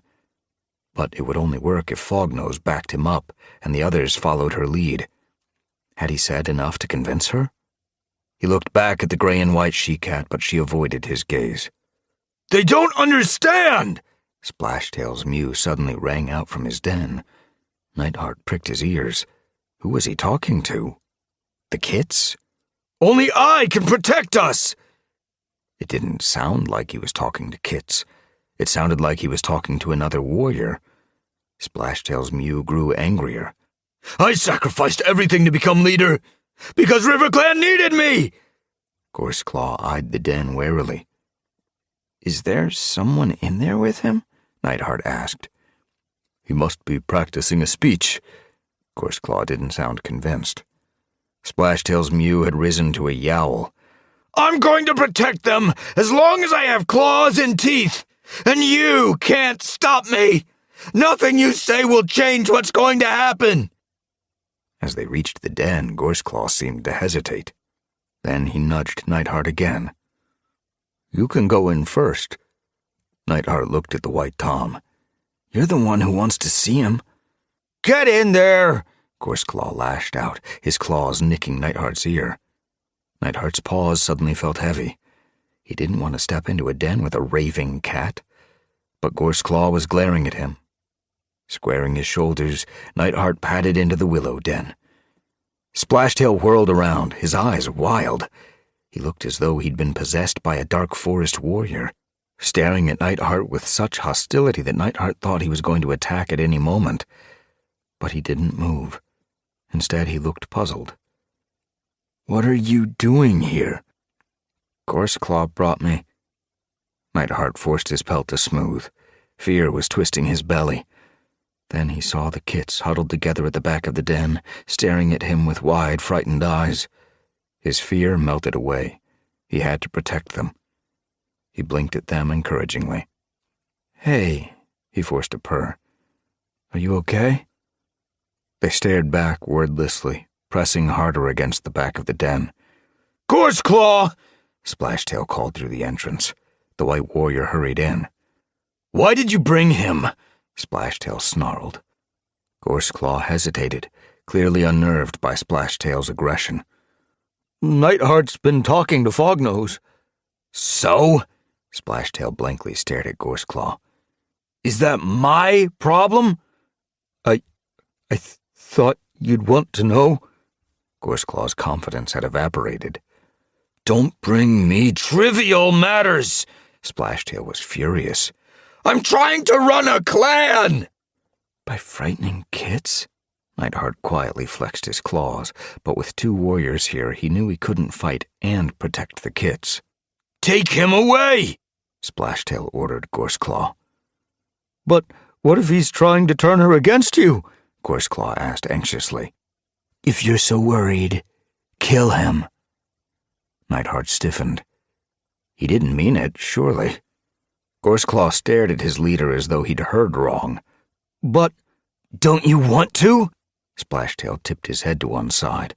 The menacing gleam in the false leader's eyes told Nightheart that he wasn't being curious. He was testing Gorseclaw's loyalty. I... Gorseclaw was lost for words. Splashtail's eyes became slits. "Are you disobeying an order?" "No!" Gorseclaw backed away. "I just thought—" His mew dried up as Splashtail kept staring, his gray-green eyes unblinking. Nightheart wondered whether to run. He might be able to cross the clearing and get out of the camp before the RiverClan cats had a chance to stop him. Could he outpace them on marshy ground, though? Should he risk it? As he hesitated, Gorseclaw began nudging him out of the den. Fear hollowed Nightheart's belly as he saw Mallownose outside. Breezeheart, Sneezecloud, and Brackenpelt crowded around them, clearly curious about what was happening in the leader's den. There was no way to escape. The warriors shifted uneasily as Nightheart padded from the den. Gorseclaw was trembling. He doesn't want to kill me. Nightheart felt a desperate flicker of hope. Could he persuade these cats that Splashtail was crazy? And that any warrior who followed his orders must be crazy too? He faced Gorseclaw, digging his paws into the ground. "You don't have to do this," he mewed. Be quiet! Gorseclaw's tail began to swish. "Can't you see this is getting out of control?" Shut up! Gorseclaw hissed. Gorseclaw? Mallownose took a step forward. Maybe we should think about this. As he spoke, one of the kits began to wail. Mallownose froze for a moment, then tried again. Perhaps Splashstar didn't mean it. "What's taking so long?" Splashtail had followed them from his den, his gaze fixed on Gorseclaw. Gorseclaw seemed to flinch. Please, Nightheart stared at him. No more cats need to die. His heart was pounding. He seemed caught in a dream. How could this be happening? This was a clan. Gorseclaw was a warrior for StarClan's sake. How could he kill another cat in cold blood? Gorseclaw's tail swished back and forth stiffly. Nightheart realized he was trying to force himself to attack. He sensed every hair on the White Warrior's pelt shriveling at the thought of carrying out his leader's orders. Splashtail growled, "Don't you want to kill him?" Gorseclaw didn't answer. Splashtail turned away. "Okay." Nightheart felt a flash of hope. Had Splashtail backed down? The false River Clan leader was heading back into his den. "If you're not going to kill that mangy squirrel chaser, I'm going to kill a kit." Shock pulsed along Nightheart's spine. He saw the other warriors stiffen, their eyes wide with disbelief. "Can't you see how crazy he is?" As Splashtail ducked to go inside, Nightheart unsheathed his claws. He wasn't going to let Splashtail hurt a kit. Determination surged in his belly as, quivering, he prepared to leap at the false River Clan leader. Then Splashtail hesitated and glanced around. He looked at Gorseclaw. "Have you changed your mind?" For a moment, Gorseclaw didn't move, as though his body had turned to stone. Nightheart held his breath. "Okay." Gorseclaw squared his shoulders and fixed his gaze on Nightheart. "I'll kill him." Horror sparked beneath Nightheart's pelt. This was really happening. Somewhere beyond the reed bed, Sunbeam was waiting for him. ThunderClan was waiting for him. He pushed back fear. If Gorseclaw was going to attack, he'd fight back. He dropped into a battle crouch, eyeing the watching warriors. Could he win? Narrowing his eyes to slits, he lashed his tail. If this was his day to die, he was going to go down fighting. He was going to slash and claw and tear at these foxhearts until his very last breath. Chapter 11. Sunbeam could feel sunlight on her pelt, but she kept her eyes closed. ShadowClan was waking, shifting quietly around her, talking in whispers, their paw steps nervous. She hadn't moved from her mother's body at the edge of the clearing, and she hadn't slept. While the warmth of the day seeped into Sunbeam's fur, Berryheart held on to the long night's chill. A stone seemed to lie where Sunbeam's heart should be, hard and cold, pressing grief into her chest so fiercely that she could barely breathe. I shouldn't have joined the fight. I only made it worse. They would have left her alone if I'd held back. The thoughts swarmed in her mind, stinging her again and again. If only she'd been able to talk to Berryheart before she'd died. But the moment she'd longed for, when her mother at last realized the mistake she'd made and Sunbeam forgave her, hadn't happened. Would it have happened if Berryheart had lived? Sunbeam would never know. The chance was lost. Her mother was gone, and nothing would change that. They'd never see each other again. They'd never have the conversation she'd imagined so many times. Not even in StarClan.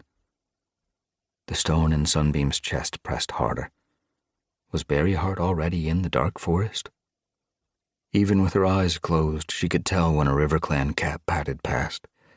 Unlike Shadow Clan, their paw steps were purposeful. They walked with conviction. How could they be so sure of themselves after what they'd done? Sunbeam wondered for a moment whether it was all a dream. Berryheart's treachery, Splashtail's cruelty, the eagerness of RiverClan to follow his orders. How could warriors behave like this? Had they forgotten who they were? Hey! A paw jabbed her in the ribs. Are you going to lie there all day? She opened her eyes and looked blearily at Podlight. Do you want to bury her? His gaze flicked toward Berryheart's body. There's a patch of earth near the dirt place. She'd probably fit. Sunbeam blinked at him numbly. I don't even know why you're here, Podlight grunted. You should have stayed in ThunderClan. That's where you wanted to be, isn't it? His tail was twitching irritably. I don't know why cats like you can't keep out of other clans' business. Always putting their whiskers where they don't belong. It was bound to end in a battle. He glanced around the clearing where the battered Shadow Clan warriors bunched together, their wounds still fresh. You brought it on yourselves. If Shadow Clan hadn't interfered with RiverClan in the first place, Splashstar would never have gotten so riled up. Why couldn't you just leave us alone? Splashstar would have had the chance to calm down. Things would never have gotten so bad. Riled up?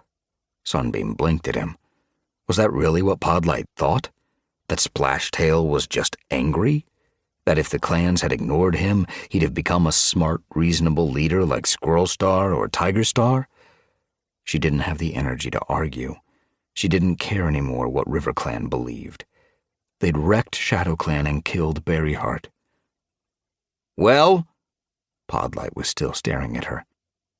Sunbeam closed her eyes and ignored him. Podlight jabbed her in the ribs again. When she didn't react, he grunted and patted away. Berryheart hid pine cones around the camp for us to find. The memory rushed at Sunbeam, lifting the stone from her chest for a moment, as she pictured chasing after Spirekit and Hollowkit in search of the small cones her mother had tucked among the brambles or in the long grass for them to hunt.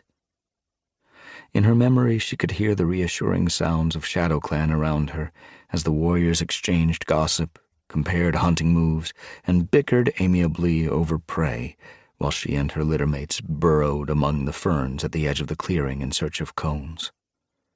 She wanted to stay here in her memory, even when paws began to thrum the earth. She didn't open her eyes as yowls burst around her. She clung tighter to her memory. But reality was crashing in. Paw steps thumped past. A hiss. A shriek. A body thumped against hers. What was happening? She opened her eyes, jerking her muzzle up as Night Sky rolled, screeching away from her. Crowfeather was gripping the RiverClan she-cat like a burr. Finchlight was racing across the clearing. Violet Shine stood bristling at the medicine den entrance.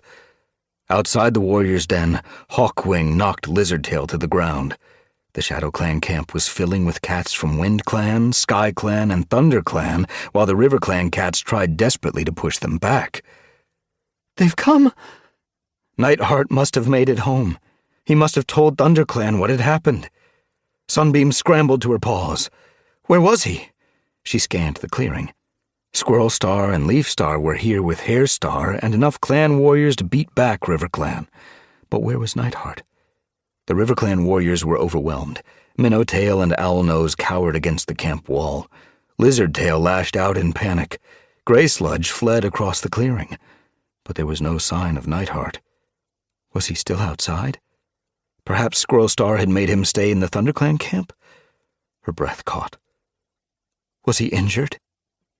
Shadow Clan warriors leaped to their paws, pushing in among the other clans, their eyes shining as the RiverClan cats were herded back against the camp wall. They yowled in triumph.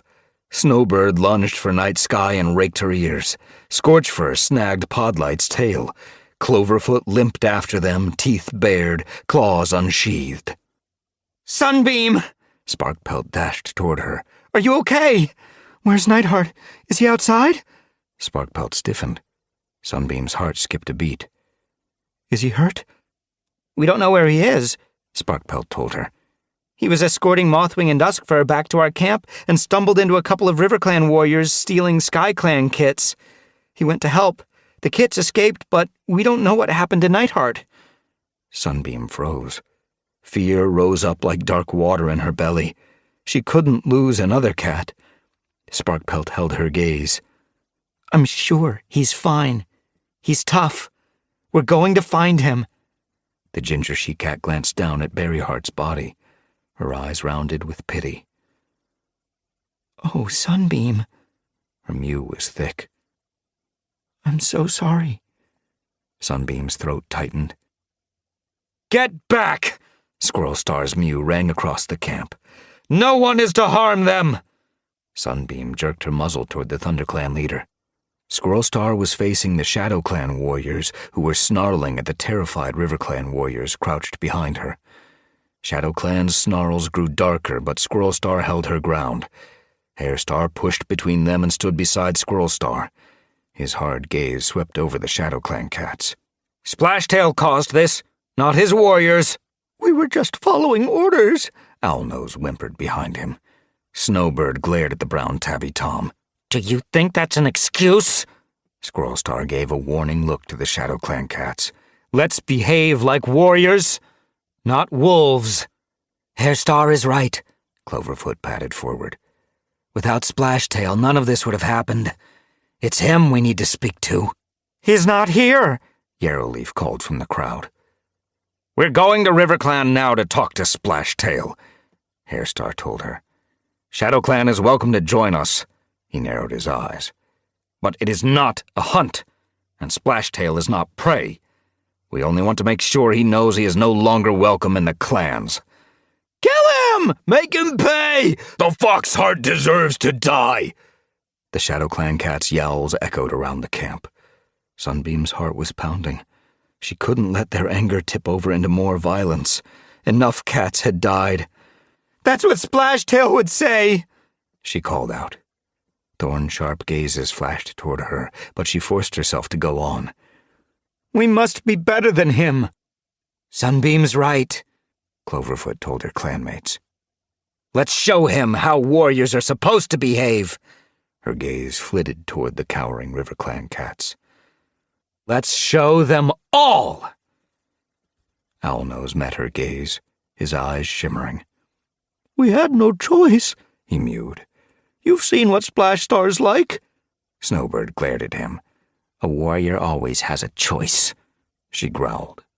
Scorchfur flexed his claws.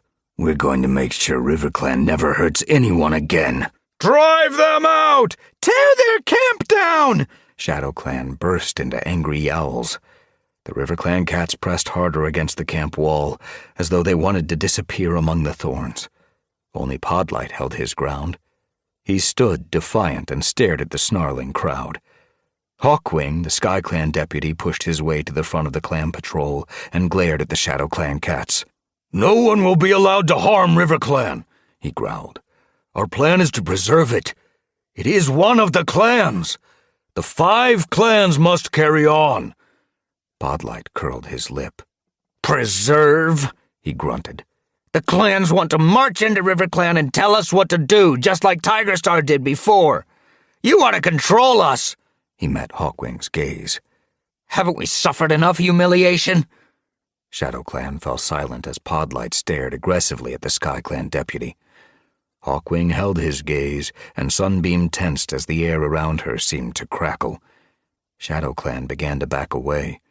They could sense a fight, and they seemed to welcome it, their tails flicking excitedly as Hawkwing lifted his hackles and Podlight took a step forward. Sunbeam glanced at Squirrel Star and Hairstar. They were edging toward the camp wall as though making space. Did they want the fight too? With a hiss, Podlight lunged at Hawkwing. Hawkwing hit out with such a powerful blow that Podlight jerked sideways.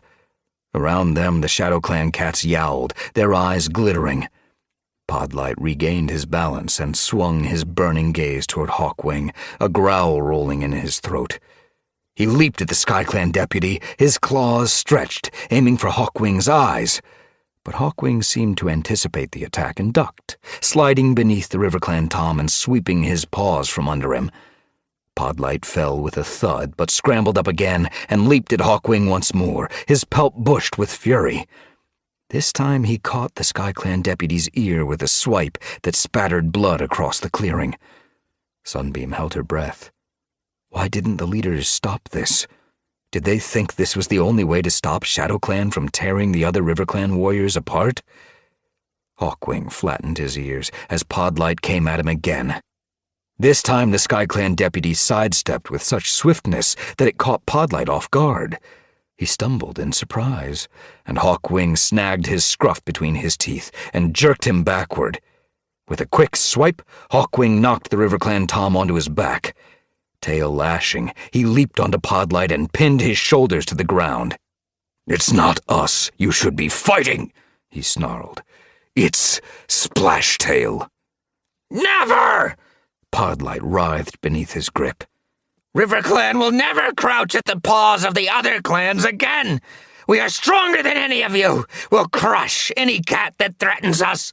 The RiverClan warrior's eyes were wild with rage. He was as crazy as Splashtail. Were there other cats in RiverClan like this? Sunbeam forced back a tremor of dread. Hawkwing leaned closer until his muzzle was a nose length from Podlight's face. "Can't you see? We're trying to help you." Help! Podlight kicked out desperately, but couldn't free himself from Hawkwing's claws. The clans have driven us to this. If they'd left us alone, none of this would have happened. We will never back down again. We'll make you sorry you tried to destroy us. You've brought this on yourselves. Sunbeam saw Owlnose and Night Sky staring at Podlight, their eyes round with horror. Lizardtail looked away, his pelt twitching. Were they ashamed of their clanmate? Squirrelstar turned toward them, her gaze dark. Is this what the rest of RiverClan believes? "We don't want to destroy anyone," Owlnose wailed. "We're just scared." Night Sky nodded. Splashstar is holding Havenpelt's kits hostage. His own kin? Sunbeam's heart seemed to drop in her chest. Grey Sludge growled. "He says he'll kill them if we don't fight for him." Splashtail really was beyond reason. Sunbeam's thoughts whirled. Was Nightheart in the RiverClan camp? Was he being held hostage too? Hairstar's tail began to flick. "This is going to make it more difficult," he growled. Squirrelstar nodded. If we go rushing into the RiverClan camp, the kits might be hurt. She looked solemnly at Owlnose. Do you really think he'd kill them? "Yes." The words seemed to catch in Owlnose's throat.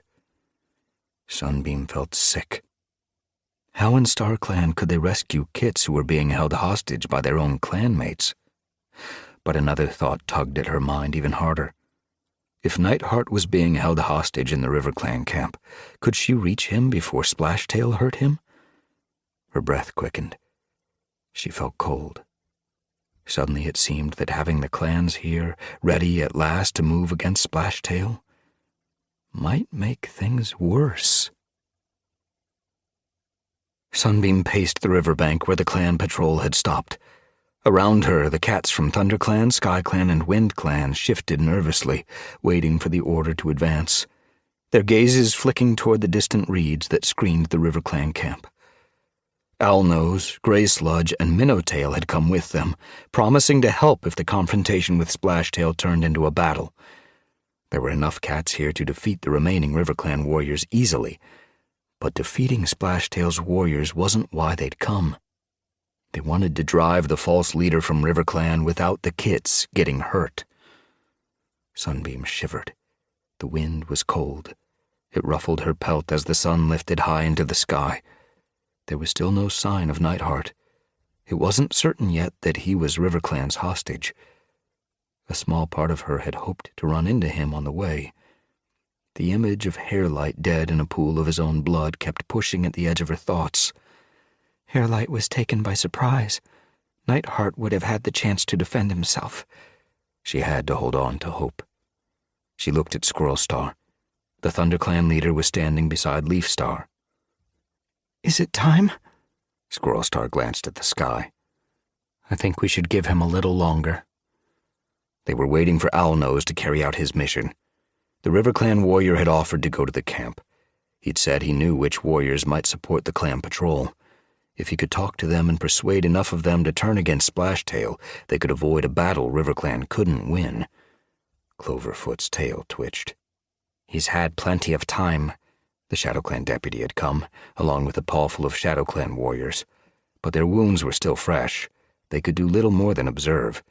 Only Hopwhisker and Blazefire were fit enough to fight. We need to avoid fighting, Leafstar had told the patrol before they left the Shadow Clan camp. Our first priority is rescuing the kits. Our second is making sure River Clan's casualties are minimal. They need to be able to trust us once Splashtail is gone. After everything that's happened, Hairstar had mewed grimly. I fear we will never trust each other again. Now Sunbeam wondered whether Crowfeather had caught up to Frostpaw's patrol. Hairstar had sent him to warn them to hold back until the kits were safe. She glanced again at Squirrelstar. Her shoulders ached from the tension. Surely Owlnose had spoken to his clanmates by now. Why did they have to wait longer? Kit's lives were at risk. Nightheart's life is at risk. She kept pacing, her heart pounding, driven on by her thoughts. At last, Hairstar switched his tail. I think we should try now. Sunbeam held her breath. Did the others agree? Squirrelstar and Leafstar exchanged looks. They seemed to come to a decision. Okay. Squirrelstar dipped her head. Let's head out. Leafstar signaled to her warriors with a flick of her tail. Sunbeam's pelt sparked nervously. It's going to be okay, she told herself. Nightheart and the kits will be fine. She tried to believe it as she followed Squirrelstar and Hairstar toward the camp. Pelt brushed pelt as the patrol crowded together on the narrow trail between the reeds. The mossy path squelched beneath her paws. She could hear a warbler call the alarm as they passed and wondered if Owlnose had managed to convince his clanmates. There was no sign of River Clan warriors as they turned the corner and approached the camp. No patrol. No guard. Only the tunnel opening between the reeds that led into camp. Foreboding wormed beneath her pelt as she ducked through it, jostling with the other warriors as they padded into the clearing. Gorseclaw was beside the medicine den. His eyes glittered as he saw the patrol. Was that guilt? Sunbeam's pelt ruffled. Mallownose gazed at them blankly. Breezeheart looked uneasy but didn't move. None of the River Clan warriors seemed surprised to see them. Had Owlnose's plan worked? Hollow Spring and Sparrowtail stood outside the warriors' den, and Sunbeam tried to catch their eye, but they were looking at their paws. Were they ashamed to be part of this? Were they relieved to see it end? As the patrol halted, Violet Shine and Twigbranch hurried to the nursery. Finchlight, Needleclaw, and Nightcloud followed. No one moved to stop them as they surrounded the thickly brambled den.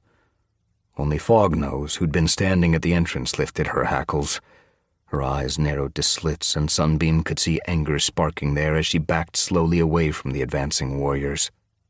She turned her head toward the willow tree, where Splashtail's den was woven among the roots. Sunbeam could feel fear throbbing behind her ears. Where's Nightheart? It pulsed harder when Splashtail padded from his den. He didn't look surprised to see the patrol. None of them did. Then she saw Owlnose, crouched beside the camp wall. Blood glistened on his pelt as he looked apologetically at Squirrelstar. Sunbeam was surprised to feel a rush of pity for the battered warrior, who she had seen meting out brutal strikes to Berryheart. At least he tried. Did you really think you could turn my warriors against me? Splashtail eyed the clan leaders. His tail swished slowly behind him. Sunbeam shifted her paws uneasily. Isn't he scared? The clan patrol outnumbered his warriors 3-1, and yet Splashtail was gazing at them as though they were no more than a bunch of kitty pets who'd wandered into camp by accident. Hairstar took a step forward. We want you to leave, Leave where? Splashtail looked back at him coolly. My camp? The lake, Hairstar growled. You don't deserve to be called a warrior. There is no place for you in the clans. You're no more than a rogue. Splashtail glanced to one side. Do you hear that? Sunbeam frowned, puzzled. He seemed to be talking to someone. She scanned the willow den but saw no cat standing at the entrance. There was no one near him at all. I told you they couldn't leave us alone. The False River Clan leader's gaze snapped back to Hairstar. You made me do this. No one made you do anything, Hairstar mewed. You chose this. Splashtail's ears twitched. He looked at Gorseclaw, whose pelt was lifting along his spine. I told you that it would come to this. I warned you that if we didn't fight, they'd try to wipe us out. No one wants to wipe RiverClan, Hairstar began, but Splashtail's attention had flitted back to the invisible cat beside him. What was that? The False River Clan leader pricked his ears. Sunbeam's pelt began to ruffle uneasily. He seemed to be listening to someone speaking, even though the camp was silent as the other warriors waited to see what would happen next. Did Splashtail really think there was a cat standing next to him? I know they can't be trusted. He lashed his tail. You don't need to tell me. I'm not a fool. It's over, Splashtail. Hairstar had taken another step forward. We want you off clan territory by sunset. Never come back. Splashtail dragged his gaze from his imaginary companion. You have no idea what I've sacrificed to protect my clan, he snarled at the Wind Clan leader.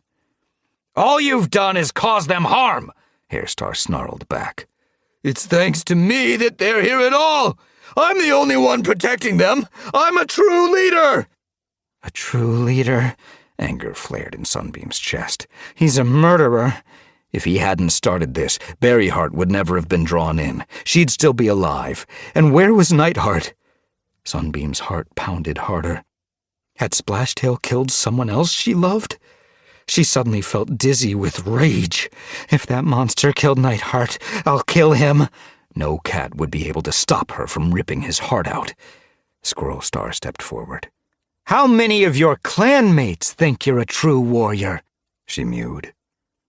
Look what you've done to them.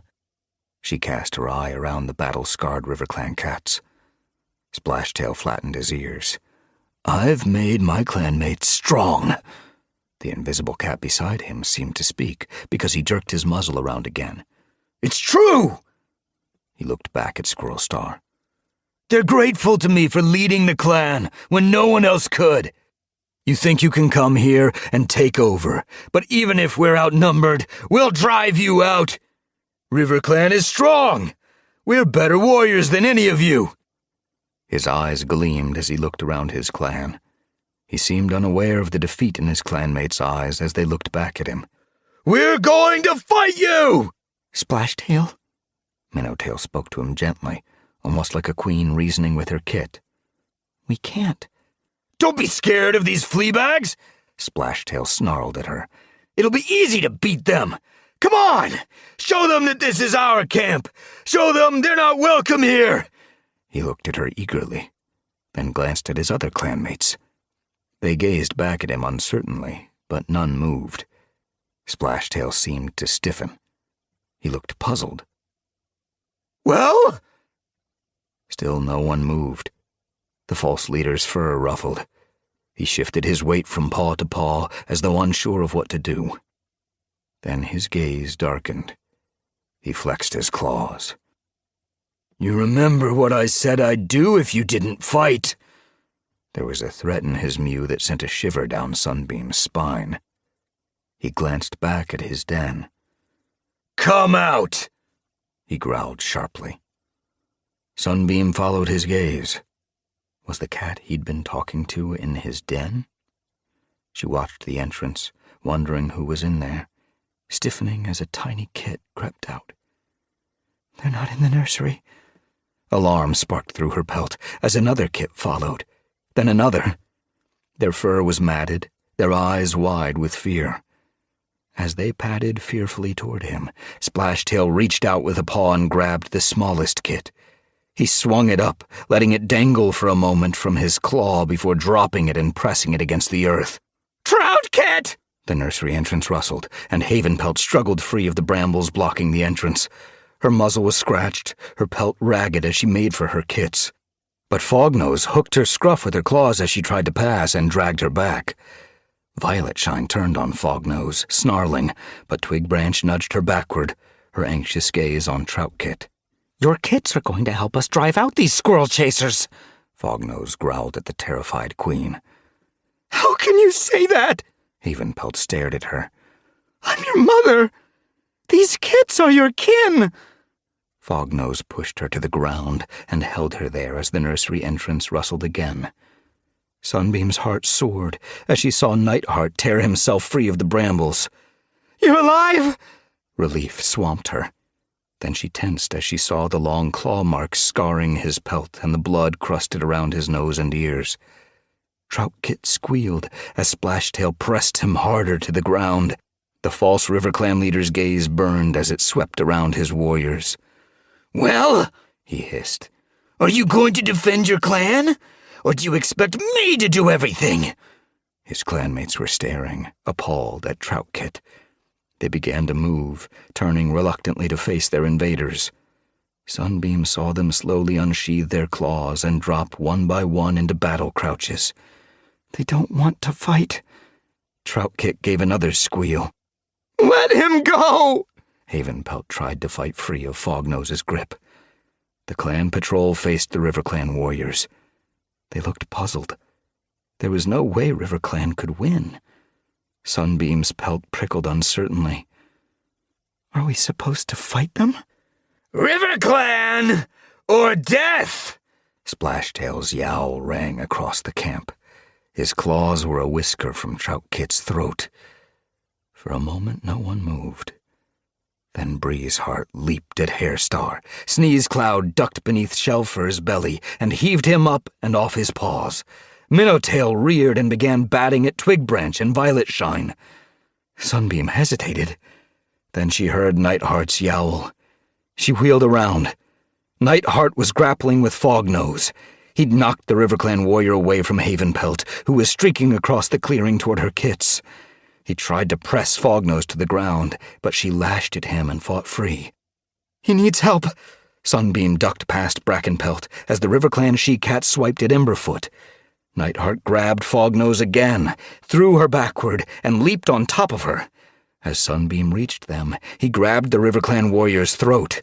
I thought you were going to help the kits, he hissed. I never said I would. Fognose glared back at him. You heard what you wanted to hear. Nightheart pressed her harder into the ground. Can't you see he's a murderer? He's going to save RiverClan, she rasped, defiance in her gaze. Do you call this saving them? Nightheart sounded exasperated. He's going to take us away from here, to a new territory where we won't ever get bullied again. Nightheart's eyes blazed. Splashtail's the only bully here, he yowled. Fognose drew in her hind legs and hooked them under Nightheart's belly. She was going to shove him away. Be careful! As Fognose kicked out, Sunbeam pulled Nightheart clear. She could smell the blood in his fur. As he stumbled away, she hit out at Fognose, slashing her cheek with all her might. The RiverClan warrior screeched, but came back at Sunbeam with a flurry of swipes that made her jerk away, but not in time to avoid a blow that seemed to etch fire along her neck. Black fur streaked past her as Nightheart launched himself onto Fognose's back. He clung on like brambles as she tried to shake him off. Sunbeam darted forward and slashed her muzzle. Fognose shrieked and reared, flinging Nightheart off. You'll never beat me! Sunbeam gasped as Fognose hooked her claws deep in her shoulder fur and heaved her onto the ground. The force of it knocked the wind out of Sunbeam. Fognose was on her, scratching and biting, as together they rolled over and over into the throng of fighting cats. Sunbeam caught her breath and kicked out, catching Fognose's belly. Twisting her head, she sank her teeth into Fognose's leg and bit down hard until the gray and white she-cat let go with a shriek. Sunbeam struggled free and leaped up as Twig Branch turned on Fognose and began to bat her backward.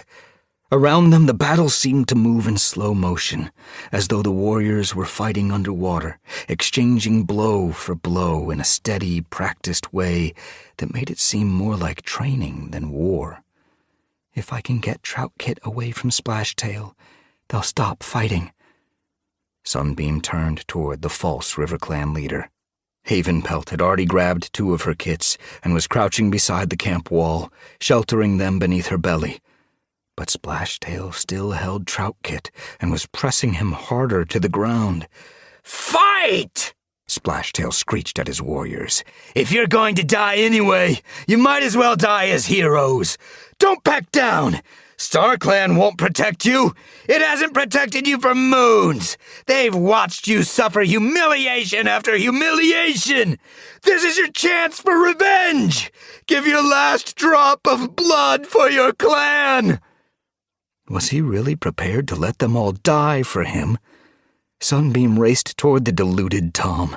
She gasped as Owlnose sprang from where he'd been cowering and soared like a bird toward Splashtail. And she pulled up as he slammed into the false River Clan leader. Splashtail staggered backward. As fast as a fish, Owlnose swept Trout Kit away with his paw, then lunged again at Splashtail. Trout Kit scrambled up and raced for his mother, squealing in terror. Splashtail lashed out at Owlnose with a powerful swipe. Owlnose ducked just in time and butted Splashtail with his head, then sank his teeth into Splashtail's hind leg and tugged it from under him.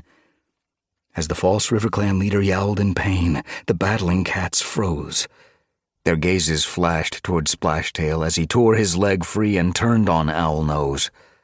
With a snarl, the false River Clan leader leaped at the brown tabby Tom and raked his claws along his pelt. Owlnose grabbed him, and the 2 Toms reared, twisting as each fought to sink his teeth into the other cat's neck. Owlnose kicked out a hind leg and tripped Splashtail. Splashtail staggered but regained his balance as Owlnose let go and dropped onto all fours.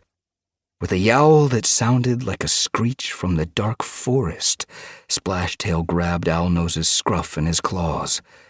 He jerked the tabby Tom off his paws and flung him toward the camp wall.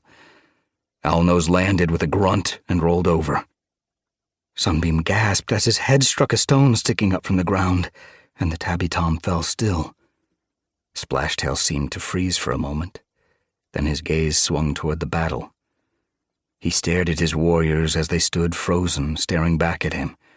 His eyes flashed with hatred. Traitors! He screeched.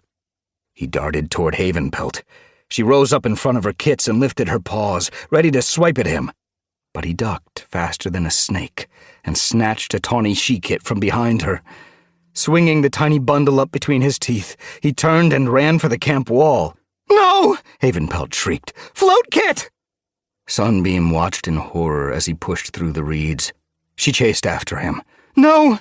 As she reached the camp wall, she saw him plunge into the river beyond. Floatkit squealed and struggled beneath his chin as the false River Clan leader swam away. He's escaping! Sunbeam looked back in panic at the clan patrol. None of them could swim, but Mallownose charged forward. You have to stop him! Sunbeam cried as the light brown tabby Tom dived past her into the water, the reeds closing behind him. Sunbeam's heart pounded. He had to save Floatkit. He had to. Splashtail couldn't be allowed to harm any more cats. Chapter 12. Frostpaw could hear the screech of battle from the River Clan camp. Her paws itched to move, to run, to help. She glanced at Crowfeather. How long do we wait here? Airstar said we should hold our attack until we hear his call. The Wind Clan deputy had caught up to them as they'd waded upstream. He was soaked and out of breath, his smoky gray pelt twitching as though it were horrified at being wet. Whirlpelt, Gullswoop, Stonewing, and Lightleap shifted restlessly on the riverbank, their pelts still damp from the long trek through the shallows. Tigerstar gazed toward the camp. Heathertail, Brindlewing, and Songleap were here too. The 3 Wind Clan warriors had made easy work of chasing Shimmerpelt and Mist Slime from the tree bridge and freeing Tigerstar's patrol. but now they were impatient to push on to the River Clan camp. They might need us, Songleap's tail twitched. We're wasted here, Brindlewing mewed. Tigerstar watched the river flowing into the reed bed, his gaze narrow with concentration. We must wait for Hairstar's signal. It'll be safer for the kits if we hold back. Frostpaw's heart was thumping.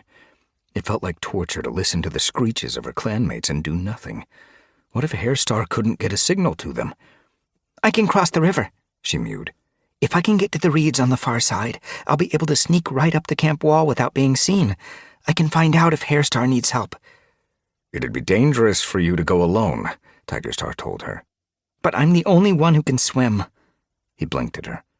I'll stay clear of the fighting, she promised. Tigerstar and Crowfeather exchanged looks. It would be useful to know what's happening, Crowfeather mewed. Okay, Tigerstar looked at Frostpaw.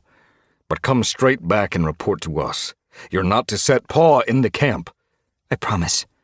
Frostpaw hurried toward the water and slithered down the grassy riverbank. She pushed out into the current, fighting it as it tried to swirl her downstream. Kicking out, she swam for the far side, where reeds swallowed the shore. She pushed in among them, threading herself between the thick stems. This had once been a good hunting place. She'd swum here with Greypaw and Mistpaw, darting after the fish that came to hide from herons. She felt a twinge of longing. It seemed like such a long time ago. They'd had no idea what was going to happen to River Clan. What would be left after Splashtail had been driven out? Would her clanmates hunt here again? Would it be as though nothing had ever happened, the past closing behind them like reeds? The reeds thinned where the river widened and flowed around the camp. From here, Frostpaw could see the camp wall clearly. She treaded water, wondering which side to approach. The battle screeches had died down. Was it over? Perhaps it was safe to squeeze through the camp wall and take a look. Perhaps Splashtail had surrendered. She felt a rush of excitement and swam nearer, hope flickering in her chest. Suddenly, panicked yowls split the air. As Frostpaw watched, her ears pricking, the reeds at the edge of the island burst open.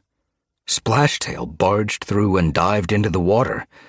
Frostpaw flinched as droplets sprayed her. She blinked them away and saw Splashtail swimming past. Something gripped between his jaws.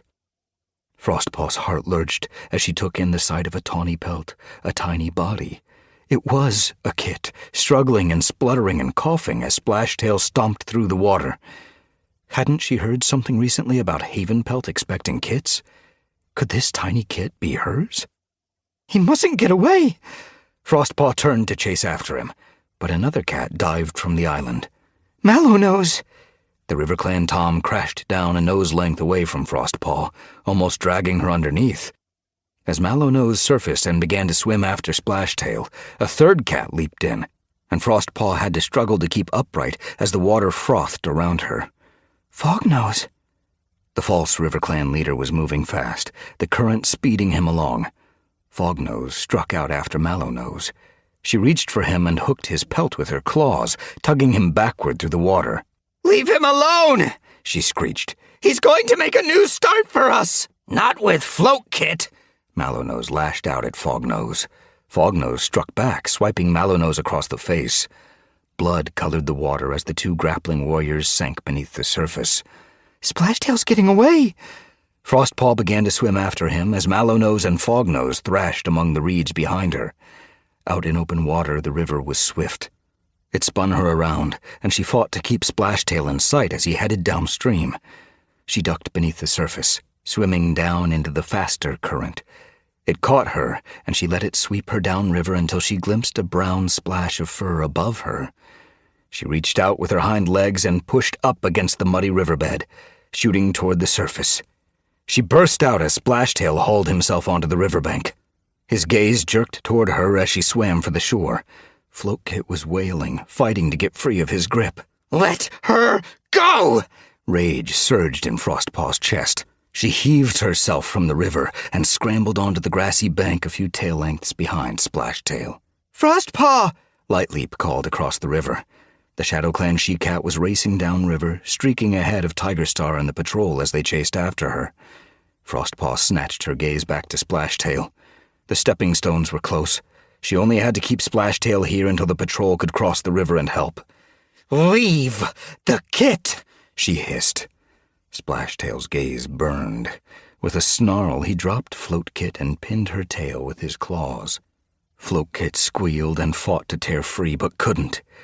This kit is just the start, Splashtail hissed. Frostpaw's belly tightened with dread. The start of what? A new river clan. The false leader's eyes gleamed. I'll find somewhere far away from here, and the others will join me. Once they realize the clans only want to control them, they'll come. Once they see their land and their independence being stripped away. That will never happen. Frostpaw stared at him. You're a fool, he snarled. The clans want to destroy us. Of course they don't. You saw how they let Tigerstar take over? Splashtail spat. They couldn't wait to see RiverClan become ShadowClan's prey. That's not true. How could he be so blind? The clans have been trying to help us. You want them to take over RiverClan. Splashtail's hackles were high. That's why you chose Owlnose to be leader. He was the weakest cat you could think of. You wanted to make sure there was no one to defend us. You're not making any sense. Frostpaw lashed her tail, exasperated by his paranoia. Panic sparked in her chest. She sensed that the further Splashtail's reasoning strayed from reality, the more dangerous he'd become. Why would I want the other clans to take over RiverClan? I'd defend my clan with my life. Then why are you fighting beside them? He glanced downstream to where Lightleap was still racing for the stepping stones, the patrol trailing behind. I'm trying to save my clanmates from you! Frostpaw's heart felt like it would beat its way out of her chest. How had she ever had feelings for this cat? How had she ever imagined they'd be mates and have kits? You're the one they need defending from. You've destroyed my clan. You've taken away everything I've ever loved. And you've done nothing but undermine me. Hatred shone in his eyes. I'm not going to let you take this kit. She unsheathed her claws. Really? Splashtail curled his lip. Floatkit was cowering now, huddled at Splashtail's paws. Let her go! Frostpaw lashed out at him, a swipe so fast it took him by surprise. She sliced his muzzle and shock flashed in his eyes. Run! Frostpaw told the terrified Kit, as Splashtail lifted his paw to hit back. She dodged his blow. Floatkit stared at her, frozen for a moment, then fled. Head downstream, she yelled. Find Tigerstar! Splashtail lunged after the Kit, but Frostpaw flung herself at him, sending him sideways with her shoulder. He staggered and turned on her. Do you really think you can win against a cat with 9 lives? You only have 1! She swiped at him again. She knew this was a fight she couldn't win, but she had to keep him from following Floatkit. Everyone knows the ceremony was a lie. StarClan would never give a foxheart like you their blessing. He came at her hard now, snarling as he flung one swipe after another. She ducked, dodged, ducked again. Fear flared in her chest as she realized how outmatched she was. A blow caught the side of her head as she jerked sideways, throwing out a paw to stop herself from falling. He raked his claws along her flank, and she gasped as pain seared her pelt. Her wet fur, slicked against her flesh, gave little protection, and she smelled blood as Splashtail opened a long wound across her shoulders. She backed away, trying desperately to remember the moves Hairlight had taught her when she'd been his warrior apprentice. She couldn't think through the panic spiraling in her mind, and she reared blindly, aiming a flurry of blows at Splashtail's head. He butted her backward and, with an expert lunge, knocked her hind paws from beneath her. As she thumped onto the ground, he flung himself on top of her. The weight of him took her breath away, and she writhed to escape. She was blind with terror now, her heart pounding with panic as she felt his claws sink into her flanks. He's going to kill me. Splashtail was fighting with such fury that she felt like a leaf caught in a storm. She sensed his claws slashing her pelt, but horror numbed the pain. In desperation, she reached up to bite his neck, but he let go and rolled away. Surprised, Frostpaw scrambled to her paws. Had he given up? Was he going after Floatkit? Relief swamped her as she saw Lightleap. The Shadow Clan warrior was batting Splashtail backward with blow after blow. The others are coming, she called to Frostpaw, ducking a swipe that nearly ripped her ear. Is Float Kit safe? Frostpaw yowled. They'll have her by A vicious swipe by Splashtail turned Lightleap's Mew into a wail. Blood splashed the grass as he tore out a lump of fur from her cheek. She fought back, lashing out at him, her claws stretched, but he dodged and came at her from the side, shoving her with both paws so hard that she flew backward and skidded across the riverbank. He lunged at her, but Lightleap was quick. She rolled clear and scrambled to her paws. Frostpaw felt a rush of hope, but Splashtail charged at the Shadow Clan warrior again. Lightleap leaped aside before he could hit her. She spun and, hooking her claws into his shoulders, hauled herself up onto his back. She dug her claws in so hard that Splashtail's eyes shone with pain. He tried to throw her off, bucking like a hare, but she clung on. Frostpaw glanced downstream. Where were the others? She watched, her thoughts whirling, as Splashtail tried to shake Lightleap from his back. Just hold on a little longer. Splashtail seemed to freeze. Has he given up? Frostpaw wondered. With a growl, he tossed his head back. His skull smacked into Lightleap's chin. Shocked, she let go, and he pitched her onto the grass. She landed hard. Splashtail whipped around and lifted a paw to slash her neck as she lay stunned on the ground. No! Frostpaw leaped at him before his claws could reach Lightleap's throat. She barged into him, and he turned on her, his face twisted with anger. How many times do I have to deal with you? He came at her like a fox, ears flat, teeth bared. She braced herself as he hit her with one blow, then another. She managed to dodge the third, but he lunged at her and grabbed her, his paws around her chest. Hauling her down onto the ground, he rolled her toward the water's edge. She tried to struggle free, but he held her so fiercely she could barely breathe. She felt teeth in her neck, claws against her belly and along her flank, and fought back, slashing and ripping at any part of him she could reach. He was going to kill her. In another moment, she'd be dead. Her thoughts seemed to stop, and all she knew was panic and the desperate yearning to survive. Take his balance, Airlight's voice sounded amid the terror. If a cat can't stand, they can't fight. It felt like a sliver of light in the darkness. She felt his weight tip and tipped with it, rolling Splashtail onto his side. Pulling her hind paws close, she tucked them against his belly and ripped at it with her claws, fear hardening her muscles and giving her power she'd never felt before. As he shrieked, she clawed his face, catching his nose and hooking it hard, causing enough pain for him to loosen his grip. She pulled free and scrambled up, terror pulsing with every heartbeat. Splashtail rolled onto his chest and leaped up after her. Then he paused and looked down at his belly. Blood dripped from open wounds, and his eyes widened in surprise. Did you think I couldn't hurt you? Frostpaw darted behind him. If a cat can't stand, they can't fight. She sliced his heel, feeling her claws break flesh, carve muscle, tear sinew. Splashtail jerked around with a screech, but not before she sliced his other heel. He staggered back, his hind legs collapsing beneath him. Frostpaw! Tigerstar slowed to a halt a few tail lengths away. Whirlpelt, Gullswoop, and the others pulled up behind him, their eyes rounding in shock as Splashtail fell with a thump onto the ground. Frostpaw backed away, trembling. Splashtail's eyes shone with disbelief, and then Frostpaw saw fear. She looked closer. She'd never seen Splashtail look frightened before.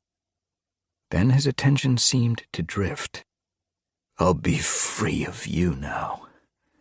His gaze seemed to be reaching for someone behind her, but no one was there. You'll be stuck in the dark forest. His mew was growing slurred, weakening with every breath. I'll be in StarClan. Never. Frostpaw heard her own mew thick with hate, as though it belonged to another cat. Splashtail groaned.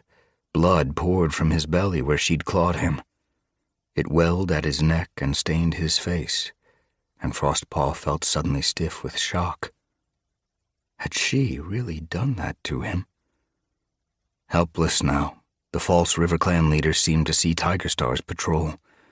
He looked at them blearily, as though not understanding why they were here. "Why are you staring at me?" Tigerstar's eyes glittered with rage. "You threatened kits!" Crowfeather patted forward. "You murdered your clanmates!" Splashtail gazed at them, his eyes rounding. "But I had to." No cat spoke. They only stared, their eyes dark with contempt. "I saved my clan." Splashtail's blood was spreading across the grass. He tried to push himself up, his desperate gaze flashing toward the watching cats. "I only—" He collapsed, his paws buckling under him. With a groan, he slumped onto the ground. "I never—" Splashtail didn't finish. His eyes glazed, his breath stuttered, then stopped, and he seemed to slide into sleep. It would be the deepest sleep he'd ever slept. "He's dead." Frostpaw was trembling. She could hear the river swishing behind her. Reeds shivered at the edge of her vision. Lightleap padded shakily toward her. "Are you okay? Did he hurt you?" Frostpaw blinked at her, suddenly aware of the sting of the scratches on her pelt. She felt blood hot and wet at her throat, and a fierce, sharp pain that reached deep into her neck. The ground seemed to shift. The cold blue sky slid away, and she felt herself dropping like a stone into water as darkness swallowed her. Chapter 13. Nightheart winced, prickles jabbing his paws as he tugged out the brambles choking the nursery entrance. "You can come out now," he called to Mosspelt, who was blinking at him from the shadows inside. A cold breeze was streaming over the RiverClan camp, and Nightheart tried to fluff out his fur, but too much of it was crusted with blood. His pelt stung, his muscles ached, but the battle was over. He glanced across the clearing at Sunbeam. She was comforting Havenpelt beside the reed wall near the gap Splashtail had crashed through with Floatkit. There were wounds along Sunbeam's flank, and concern tugged at his chest. He wanted to check on her, but Mosspelt was scrambling out of the nursery. "Is Splashtail gone?" The tortoiseshell elder glanced warily around the ragged RiverClan camp. "He dived into the water," Nightheart told her, "with Floatkit." Havenpelt looked frozen, staring at the reed wall, her remaining kits wrapped tight with her tail. "Hairstar will bring her back," Sunbeam soothed the frightened queen. "Splashtail can't get far." "But he's a good swimmer," Havenpelt whimpered. "He's carrying a kit," Sunbeam reasoned. "It'll slow him down." Was that true? Nightheart felt a twinge of doubt. Hairstar had taken a patrol after Splashtail, but the false RiverClan leader knew the reed beds better than they did. Even if they caught up to him, would they be able to get Floatkit safely away from the vicious Tom? The rest of the RiverClan warriors looked stunned, standing around the clearing, their pelts twitching, their tails stiff. They seemed afraid to even look at one another, as though they no longer knew whom to trust. The clan patrol shifted uneasily around them. It felt as though every cat here were holding his or her breath, wondering what would happen next. Sneezecloud crossed the camp and crouched beside Havenpelt. "It's going to be okay," he told his mate. "Floatkit's tough. Hairstar will find her and bring her home." "How could Splashtail do this?" Havenpelt stared at him with round, frightened eyes. "He's our kit." Sneezecloud touched his muzzle to hers gently. "We can never truly know what is in another cat's heart." Sunbeam turned away, and Nightheart caught her eye. "Are you okay?" He patted over to her. "Did Fognose hurt you badly?" His pelt burned, He felt like a fool for having thought he could persuade the RiverClan she-cat to help him. Fognose had pretended to be interested, but now he realized she'd never considered turning on Splashtail. She was a kit stealer for StarClan's sake. But I was desperate. He swallowed back a growl. He never wanted to be that desperate again. I'm fine. Sunbeam blinked at him anxiously. Just a few scratches. Her gaze flitted across his pelt. You're a mess, though. You need a medicine cat. Nightheart looked at the battered RiverClan warriors. I'm not the only one. Puddleshine and Alderheart will be here soon, Sunbeam told him. The two medicine cats had been waiting on the shore until the camp had been secured, and Squirrelstar had sent Twigbranch to fetch them. I've been so worried about you. Sunbeam's eyes glistened. Duskfur said you went to rescue Duskkit and Ridgekit and that you disappeared. Nightheart's belly tightened. The SkyClan kits. He hadn't thought about them since he'd been captured. Did they get away? Mothwing and Duskfur took them to the ThunderClan camp, Sunbeam told him. She sniffed the long gash on his shoulder. It looks like Splashtail really hurt you. Her mew trembled. Seeing his wounds up close clearly frightened her. Her fear was contagious.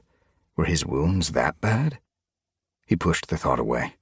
I'll be okay, he mewed firmly. He didn't tell her that it was Gorseclaw who'd wounded him, and that when he'd fought back, Breezeheart, Sneezecloud, and Brackenpelt had joined in. It was best she didn't know.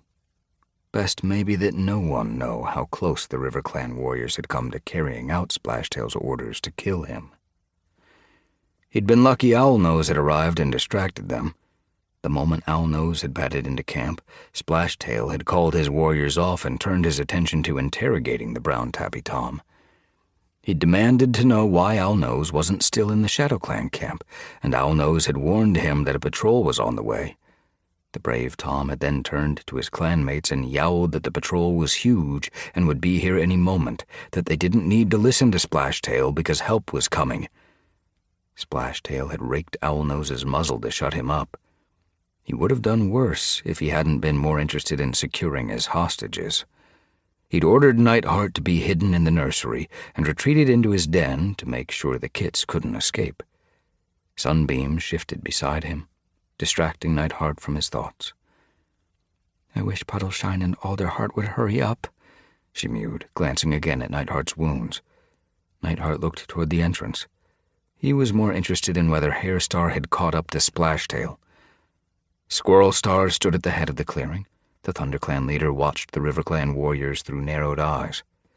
Sparkpelt was beside her with Violetshine and Emberfoot, their gazes hard, their pelts twitching angrily. Gorseclaw glared at them. Stop judging us, he snapped.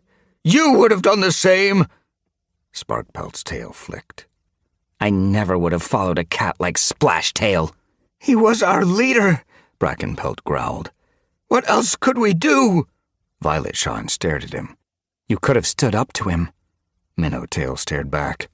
He would have killed us. He killed Hairlight just for questioning him. He was just one cat, Sparkpelt argued. You outnumbered him. Owlnose met her angry gaze, his eyes dark. We thought he was going to fix everything. The Tom's pelt was ragged and bloody. It wasn't until later that we knew he was dangerous, he mewed. By then it was too late. We were scared, Minnowtail added. We'd lost Misty Star and Reed Whisker, and then found out we had no connection with StarClan. And then Tiger Star brought warriors into our camp.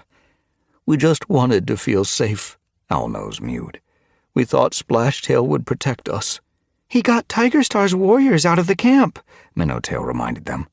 He was okay to start with. Gray Sludge's eyes glittered anxiously. Then he started to make us train with our claws unsheathed. Then he killed Hairlight. Minnowtail's mew caught in her throat. After that, he threatened to kill the kits, and we had to protect them. We wanted to stop things from getting worse, Gray Sludge mewed. Nightheart looked around at the RiverClan cats, who were beaten and miserable. They'd been through a nightmare. And now they were going to have to earn the respect and trust of the other clans, as though they were nothing but rogues. He felt a jab of pity. Perhaps they really had no choice, he told Squirrel Star. The ThunderClan leader hadn't spoken, but her gaze was the hardest of all. She growled, "Warriors always have a choice." As she spoke, reeds rustled at the camp entrance. Fognose stumbled in, her pelt wet from the river and ragged where claws had ripped it. Mallownose followed her, scowling. He shoved Fognose forward and glared at her. Havenpelt blinked anxiously. "Did Splashtail get away?" "I don't know." Mallownose didn't look at the Queen. He kept his gaze on Fognose. "This fleabag stopped me from catching up to him." Breezeheart crossed the camp, her pelt bristling indignantly. "Leave her alone!" She stood in front of Fognose and snarled at Mallownose. "Fognose was protecting her leader." "Splashtail wasn't a leader," Mallownose growled. "He was a rogue." "You seemed happy enough following his orders," Breezeheart hissed. Mallownose's pelt ruffled. "I was trying to stop him from hurting the kits." Fognose curled her lip with disdain. "You liked having a leader who scared the other clans." "That's not true!" Mallownose lashed his tail. "Really?" Fognose glared at him. Then her gaze swept around the other cats. "Admit it! You were all pleased when he told us no other clan would bully us again." "Of course we were pleased," Owlnose stepped forward. "We wanted River Clan to be strong, just as any warrior wants their clan to be strong. That doesn't mean we wanted a murderer in charge." Mallownose nodded eagerly. "As soon as we knew he was losing his mind, we—" "You what?" Breezeheart snarled. Nightheart's belly tightened. The River Clan cats glared at one another. He moved closer to Sunbeam. "If they can't agree after everything that's happened," he whispered, "how will they ever live together as a clan?" "I don't know." Sunbeam shifted beside him. "Without a leader, how can—" Paw steps sounded outside the entrance. Sunbeam broke off. Had Puddleshine and Alderheart arrived? Nightheart pricked his ears hopefully and felt a small twinge of disappointment when Tigerstar padded into camp. Gullswoop and Whirlpelt followed the Shadow Clan leader. Nightheart stiffened as he saw the body draped over their backs. "Splashtail." They stopped and let it slide to the ground. The false River Clan leader landed with a soft thud. Around the clearing, the River Clan cats stared at it, their eyes hollow with shock. Were they relieved he was dead, or were they scared it might not be true? It might be another trick by their cruel leader. Only Havenpelt moved. She hurried forward. "Where's Floatkit?" Hairstar padded into camp. Havenpelt's gaze lit up as she saw the bedraggled Kit clinging to his back. She grabbed Floatkit's scruff between her teeth and swung her down from the warrior's shoulders. Dropping the Kit between her forepaws, the Queen began licking her furiously, a purr rolling in her throat. Nightheart's spirits lifted for the first time. As he began to hurry forward, Heathertail padded through the reed entrance. He saw at once the fear darkening the Wind Clan warrior's eyes. Something's wrong. Nightheart slowed as Heathertail glanced back. Songleap and Brindlewing were following. Another body was slung across their backs. Nightheart's chest tightened as he recognized the drenched pale gray pelt. Blood dripped from it, staining the ground. "Frostpaw?" His mew caught in his throat. He froze. Was she dead? "Frostpaw!" Sunbeam hurried forward as Songleap and Brindlewing eased Frostpaw to the ground. She crouched beside the bedraggled body, her ears twitching with fright. Nightheart could barely breathe. Frostpaw! After everything she'd done to save RiverClan, did she have to pay with her life? Then the body moved. His pulse quickened. She was breathing. Frostpaw was still alive. He raced toward her, stumbling as Puddleshine skidded into camp and shooed him back. The Shadow Clan medicine cat made straight for Frostpaw and nudged Sunbeam out of the way. Alderheart hurried in after him, and Nightheart held his breath as the two medicine cats leaned over Frostpaw. She was unconscious, blood darkening the earth around her. Puddleshine listened to her breathing.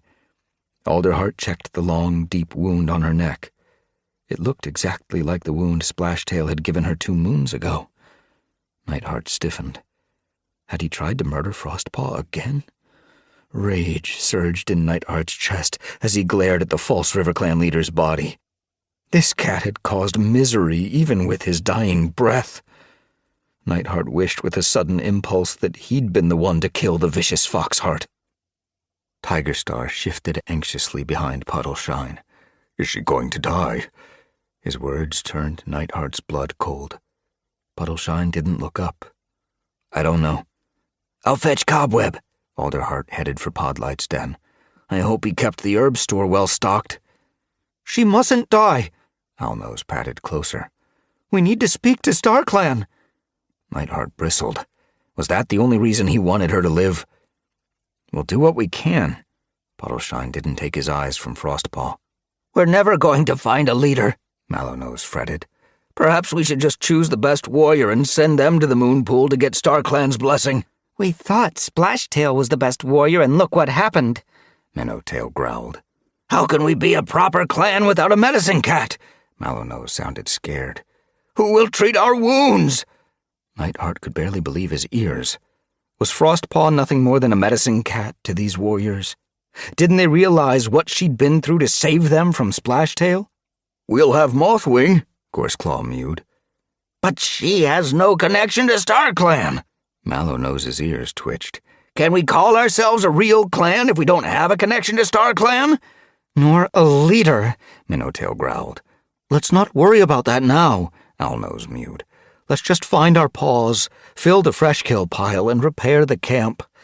I don't want to stay in a clan with no leader, Mallownose mewed. I'd rather live with another clan. Me too, Minnowtail agreed. I'm staying here, Owlnose growled. This is my home. RiverClan belongs here, Sneezecloud chimed. My kids are going to grow up beside the river, Havenpelt told them firmly. Mallownose blinked. Even without a medicine cat? What do you mean, without a medicine cat? Mothwing limped into camp, Duskfur supporting her. You'll have me. Nightheart felt a rush of relief. Mothwing saw Frostpaw as more than just a medicine cat. She knew how brave Frostpaw had been. Around the clearing, the RiverClan warriors turned toward the golden medicine cat. Mothwing looked at Frostpaw, hardly more than a blood-stained scrap of fur. And Nightheart saw alarm spark in her eyes, but her mew remained firm as she went on. You'll have Frostpaw, too. Puddleshine won't let her die, nor will I. She's done too much to help her clan. She's going to recover. I'm going to make sure of it. And when she does, she'll share with StarClan and find the leader we should always have had. Did she really believe that? Frostpaw was barely breathing, and Puddleshine's frown betrayed his worry. Nightheart blinked questioningly at Mothwing, but she swished her tail and looked around at her clanmates. Don't give up hope, she told them. StarClan won't abandon you. Trust them. Nightheart felt a flicker of surprise to hear Mothwing telling her clanmates to trust in StarClan when she had no connection to them herself. But RiverClan seemed to brighten. Mallownose fluffed out his fur. Owlnose lifted his chin. Only Fognose looked unconvinced. Trust StarClan? She growled bitterly. After they let the strongest leader we could ever hope for die? She looked at Splashtail, her eyes dark with grief. Breezeheart squared her shoulders. You killed him, she glared accusingly at her clanmates. When all he did was try to protect you. Nightheart blinked at them in surprise. Were they still willing to defend the false RiverClan leader after everything he'd done? Owlnose's hackles lifted. Protect us! He destroyed RiverClan, Mallownose snarled. He made us strong, Fognose snarled back. It's you and the other frog hearts who have destroyed RiverClan. If you'd supported him, they wouldn't be here. She shot an accusing look at Tigerstar, Squirrelstar, and Hairstar. The 3 leaders exchanged glances. They'll never leave us alone now, Breezeheart lashed her tail. Owlnose growled at her. You supported Splashtail because he let you order us around. You were as power crazy as he was. Mallownose flattened his ears. You enjoyed making us train day and night. Minnowtail flexed her claws. You liked getting first pick from the fresh kill pile. You purred when he gave me this name, Gray Sludge growled. My former mentor, no less. Nightheart stiffened. The RiverClan cats were advancing on Fognose and Breezeheart, unsheathing their claws. Fognose and Breezeheart began to back away as they seemed to realize they'd gone too far. Tigerstar padded quickly in front of them. There's been enough violence, he growled. We don't want warriors like them in RiverClan, Mallownose hissed. Of course you don't. Nor do I. Tigerstar turned toward Fognose and Breezeheart. From now on, you are exiles. We don't want to see either of you around the lake ever again. You're not our leader, Fognose glared at him. You can't exile us. Tigerstar glared back. Do you think your clanmates will let you stay? Breezeheart watched the other RiverClan warriors nervously. You heard him. Owlnose bared his teeth. Get lost. Mallownose snarled beside him. You don't deserve to be RiverClan warriors. Fognose and Breezeheart backed toward the entrance. Get out! Minnowtail rushed at them, and they turned and fled. Traitors! Foxhearts! As they disappeared through the reed tunnel, RiverClan jeered, their angry yowls ringing around the camp. Alderheart was hurrying from the medicine den, a wad of cobweb dangling from his jaws, along with a bundle of herbs. He dropped them next to Puddleshine, and together they carefully began to pack the sticky cobweb into the wide gash on Frostpaw's neck, as Mothwing unbundled the herbs and started to chew the leaves into a poultice. Nightheart felt suddenly weary.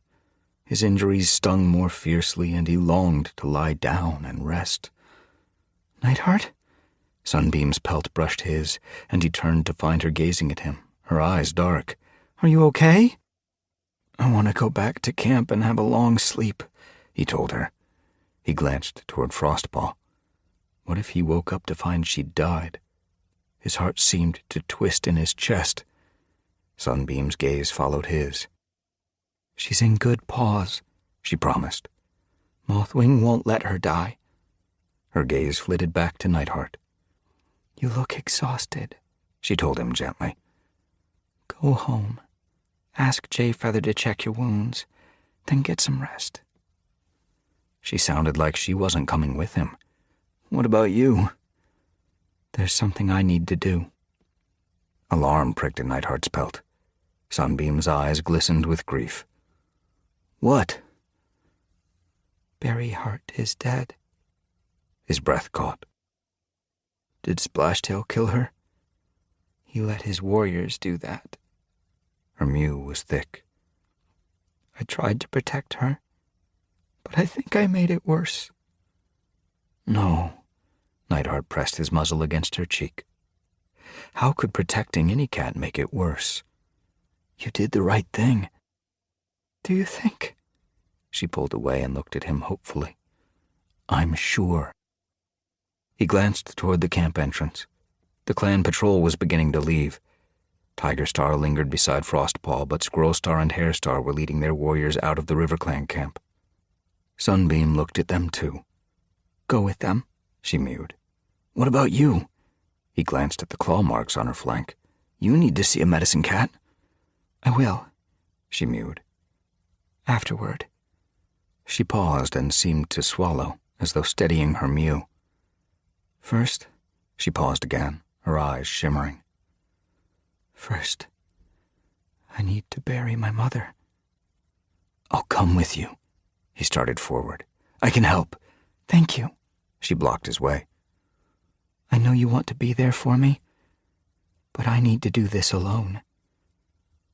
She turned and headed for the entrance, and Nightheart watched her go, feeling suddenly helpless.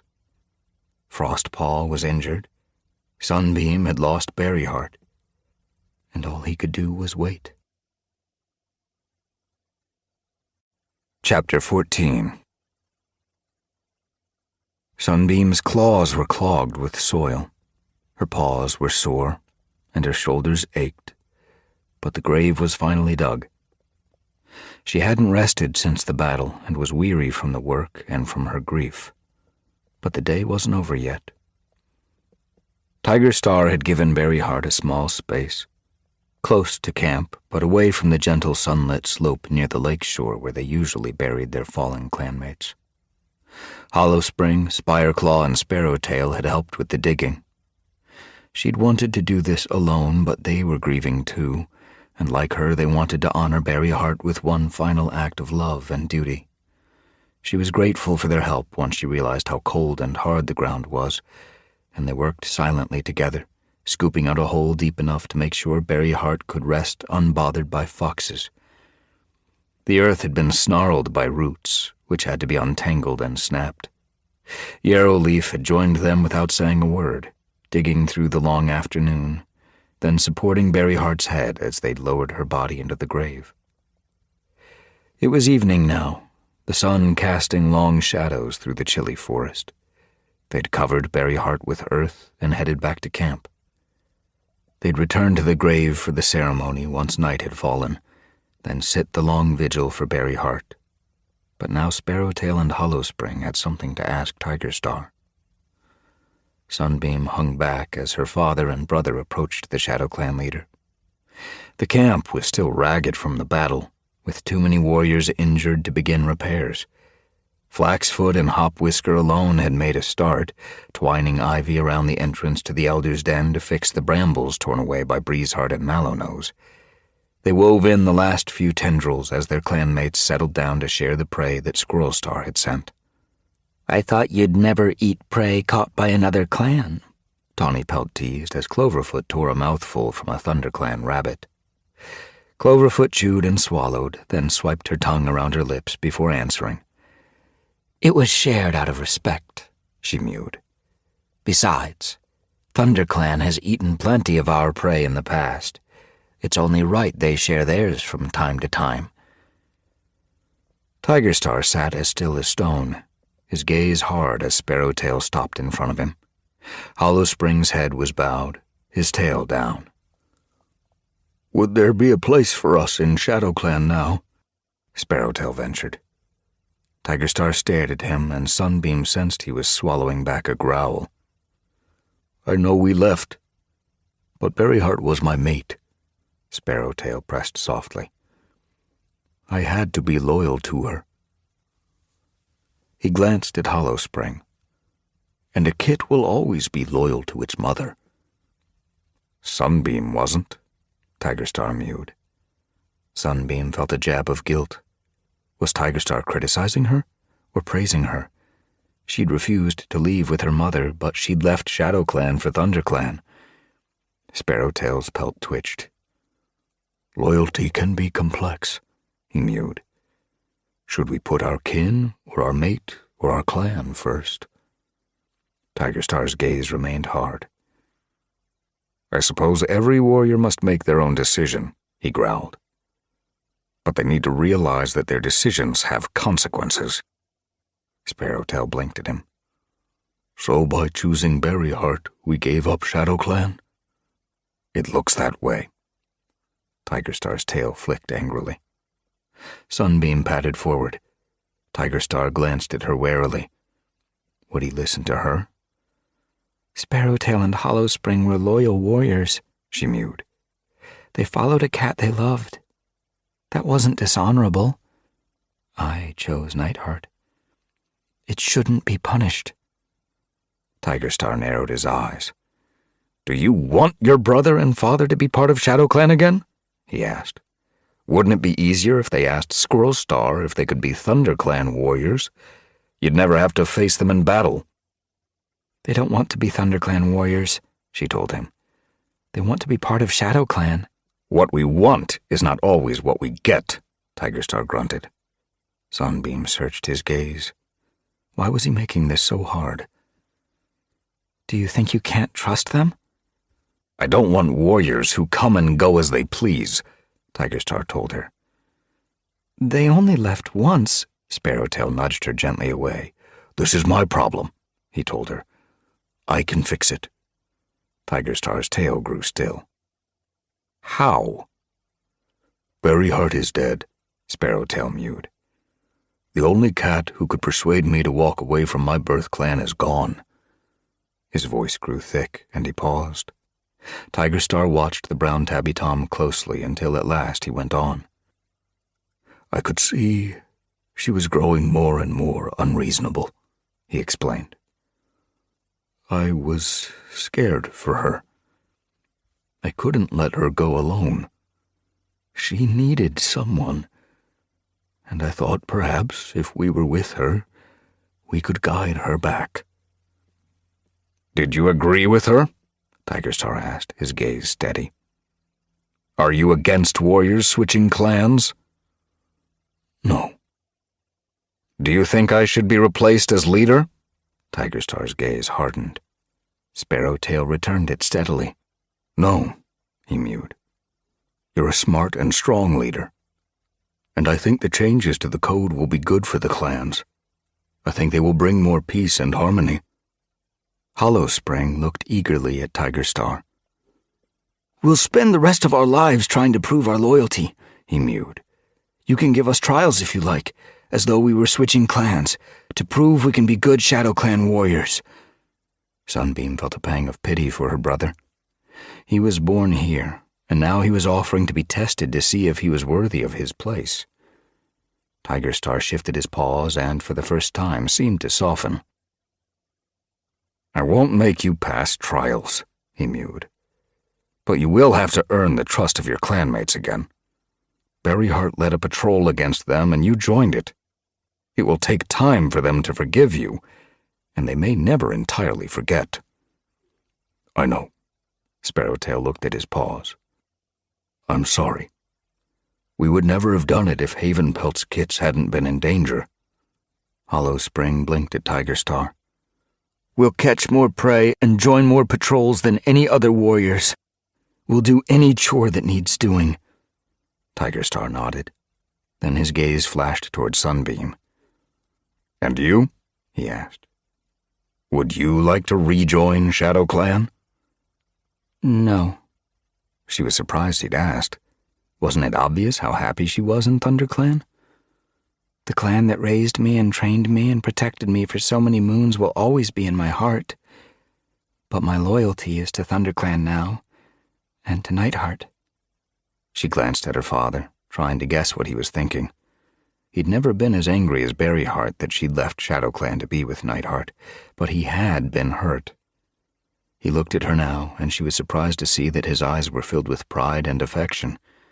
She felt a rush of gratitude, and yet grief pierced her heart so sharply it took her breath away. Why couldn't Berryheart have felt the same way? Why did she have to be so sure she was right when it hurt so many cats? When it hurt me? She swallowed back the lump rising in her throat. Why wasn't she just happy that I was happy? Sunbeam pushed the thought away.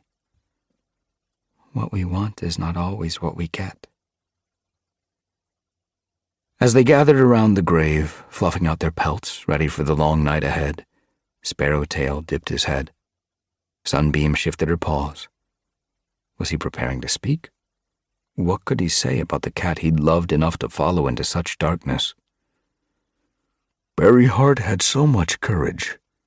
His eyes glistened as he looked at her grave. As apprentices, we trained together, and because of her, every training session was challenging. She always questioned everything and was never satisfied with an answer until she could prove for herself it was true.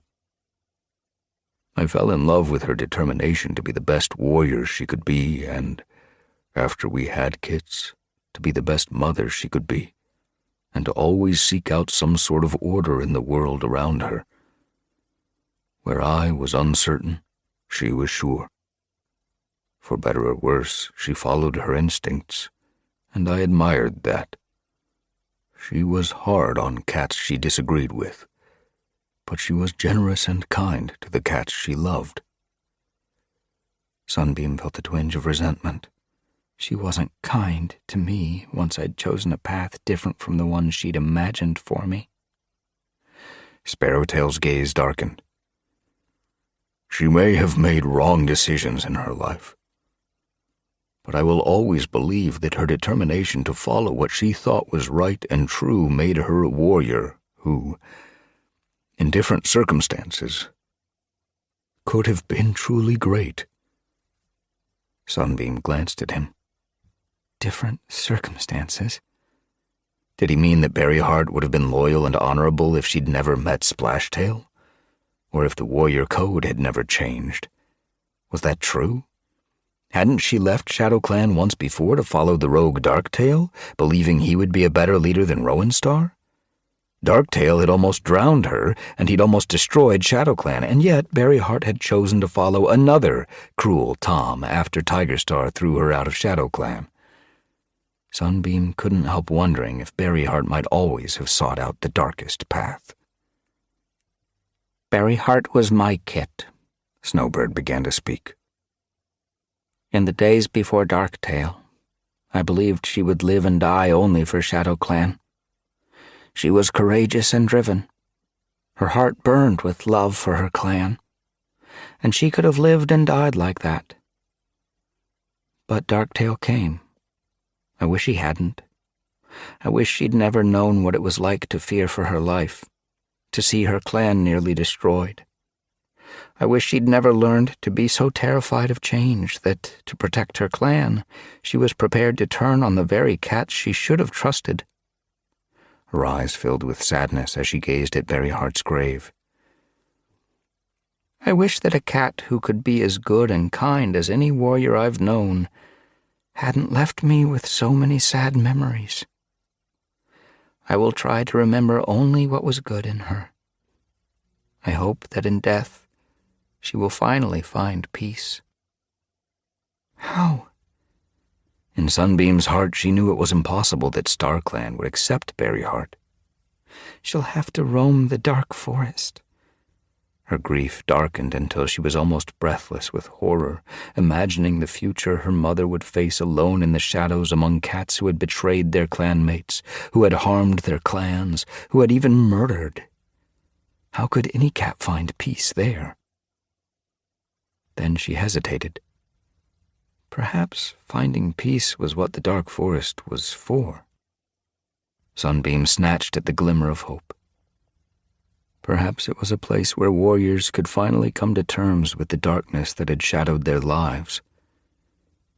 Yarrowleaf's mew interrupted Sunbeam's thoughts. Let's remember that Berryheart is one of the cats who helped bring Tigerstar back to ShadowClan. If he hadn't returned, ShadowClan would not exist today. In bringing him back, Berryheart kept our clan and our traditions alive. She looked around the gathered cats. So let's remember that the determination and single-mindedness that led Berryheart to betray her clan also helped save it. Whirlpelt nodded. Sparrowtail dipped his head. Around the grave, the others murmured in agreement.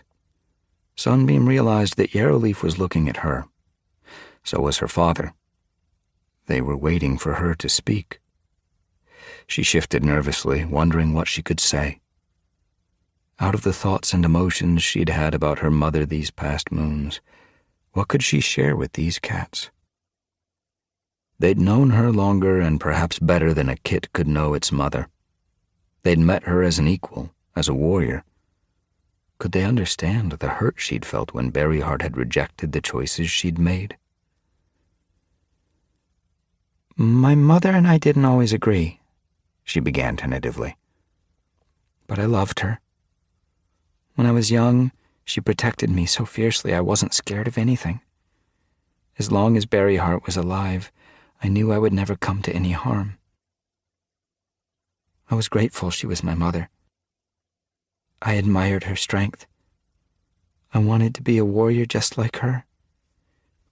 I wanted to be as certain in my beliefs. I wanted to be as loyal to my clan. But it seemed that StarClan had laid out different paths for us, paths that would take us away from each other and from the love I'd always taken for granted. Her heart suddenly tightened with pain, as though a claw had opened a fresh wound in it. I thought she had changed so much that she was no longer the Berryheart I'd known as a kit. At times it felt as though she'd chosen to live like a fox instead of a cat. following only her instinct, never questioning whether what she felt was true, unaware that she could be wrong. She glanced at her mother's friends, her paws pricking with sudden anger. Couldn't they have warned her? Then she felt a pang of guilt. It was unfair to accuse them. Berryheart had made her own choices. Berryheart truly believed that Shadow Clan would be stronger without Tiger Star. She believed she was fighting for her clan and not against it. She was wrong, and she harmed a lot of cats she should have protected, including me. Her throat tightened. Remembering Berryheart will always be hard, Sunbeam mewed. She led an enemy into this camp and fought beside him. Such a betrayal can never be forgotten. But I hope one day, when Shadow Clan has recovered and grown stronger, it will be forgiven. Until then, I will hold in my heart the memory of Berryheart saving me. She died protecting me. The fierceness I trusted as a kid was a promise she kept in the end. For all her faults, my mother loved me, and I will always be grateful for that. Sunbeam suddenly wished Nightheart were here. She wanted to feel the comfort of his pelt brushing hers, the warmth of it reaching through her fur. Around her, Whirlpelt, Yarrowleaf, Spireclaw, and Snowbird stared sadly at Berryheart's grave. Sparrowtail had lifted his gaze to the moon and seemed to be lost in his own thoughts, while Hollowspring's shoulders slumped. A part of Sunbeam wished she didn't have to leave her father and brothers again, that she could stay and they could comfort one another. But another part was relieved that she was going home to ThunderClan. Perhaps she'd be able to leave the bittersweet memories of her mother behind, in the pine forest. Without this grave to remind her daily that Berryheart was dead, that she was roaming the dark forest now, Sunbeam could almost pretend her mother was still alive. It will be as though she's still here in the forest, with her clanmates. And with me. Chapter 15.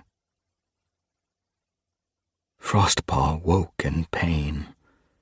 Her neck throbbed with an intensity that seemed to thump through her whole body with every heartbeat. She was in the roots of a thorn bush, and the pain a sharp stone striking her over and over. She tried to hide again in sleep, but a single clear, bright thought held her in the waking world. I'm alive. She was aware, beyond the pain, of a warm nest around her, and she could smell the pungent scent of Mothwing's den. Then she remembered Splashtail lying at her paws, his eyes dull, his pelt soaked with blood. I killed him. Guilt twisted tendrils around her belly. Have I become like him? He was a friend. Once, long ago. Her heart remembered loving him. It remembered the future she'd planned as his mate and the mother of his kits, and it ached with loss. Was RiverClan safe? Her belly tightened with fear. Wrecked by Splashtail, her clan would face the other clans as vulnerable as a newborn kit. She wanted to struggle from her nest and protect them. She'd been trying to protect them from moons, and yet still they weren't safe. I'm coming. She needed to be on her paws, but the nest held on to her. Her body was too tired, too heavy to move. They must take care of themselves now. The thought calmed her. It felt like something StarClan might say. It loosened her guilt, her loss, and her fear. As she let go of RiverClan, peace swirled like mist around her, and she let herself fall into it. Deep in the mist, there was no pain. It comforted her, and she relished the softness of it against her face and along her flanks. Then she tensed. She wasn't alone. A tail swirled through the mist beside her. Had Splashtail followed her? Had he come for revenge? She wheeled around, her breath catching, as she saw a familiar pale brown pelt. Curlfeather! She was confused. Am I dead? Was this the dark forest? As she strained to see her mother, the mist thinned. There was blood on Curlfeather's pelt. Her ears were torn. A wound, open and red, stretched from her mouth to her eye. Frostpaw flinched as memories rushed at her, the snarl of the dogs, the smell of blood, her mother's agonized screech. She froze with the same helpless terror that had scorched her pelt as she'd watched from the branch of a tree. Curlfeather blinked at her lovingly, and her wounds faded. The swirling mist seemed to heal them, and her mother's fur was suddenly as smooth and soft as it used to be. Relief swamped Frostpaw. She padded forward and touched her muzzle to Curlfeather's cheek. She thought she'd never smell that warm scent again, like freshly woven reeds and rainwater and moss. She breathed it for a moment before she remembered. She used me. Curlfeather's betrayal rushed back, like water closing over her. She pulled away. Her pelt bristled. Why did you betray me? She watched her mother, hoping for a reason to forgive her, but Curlfeather only blinked calmly back at her. I was trying to help you, she mewed simply. As the daughter of the clan leader and a medicine cat, you'd have been important. You would have had power. I didn't want power, Frostpaw snapped. It would have made you safe. I was safe. I had RiverClan. Darkness swept over her, and she felt herself swirling down beneath the mist. Silken reeds enfolded her.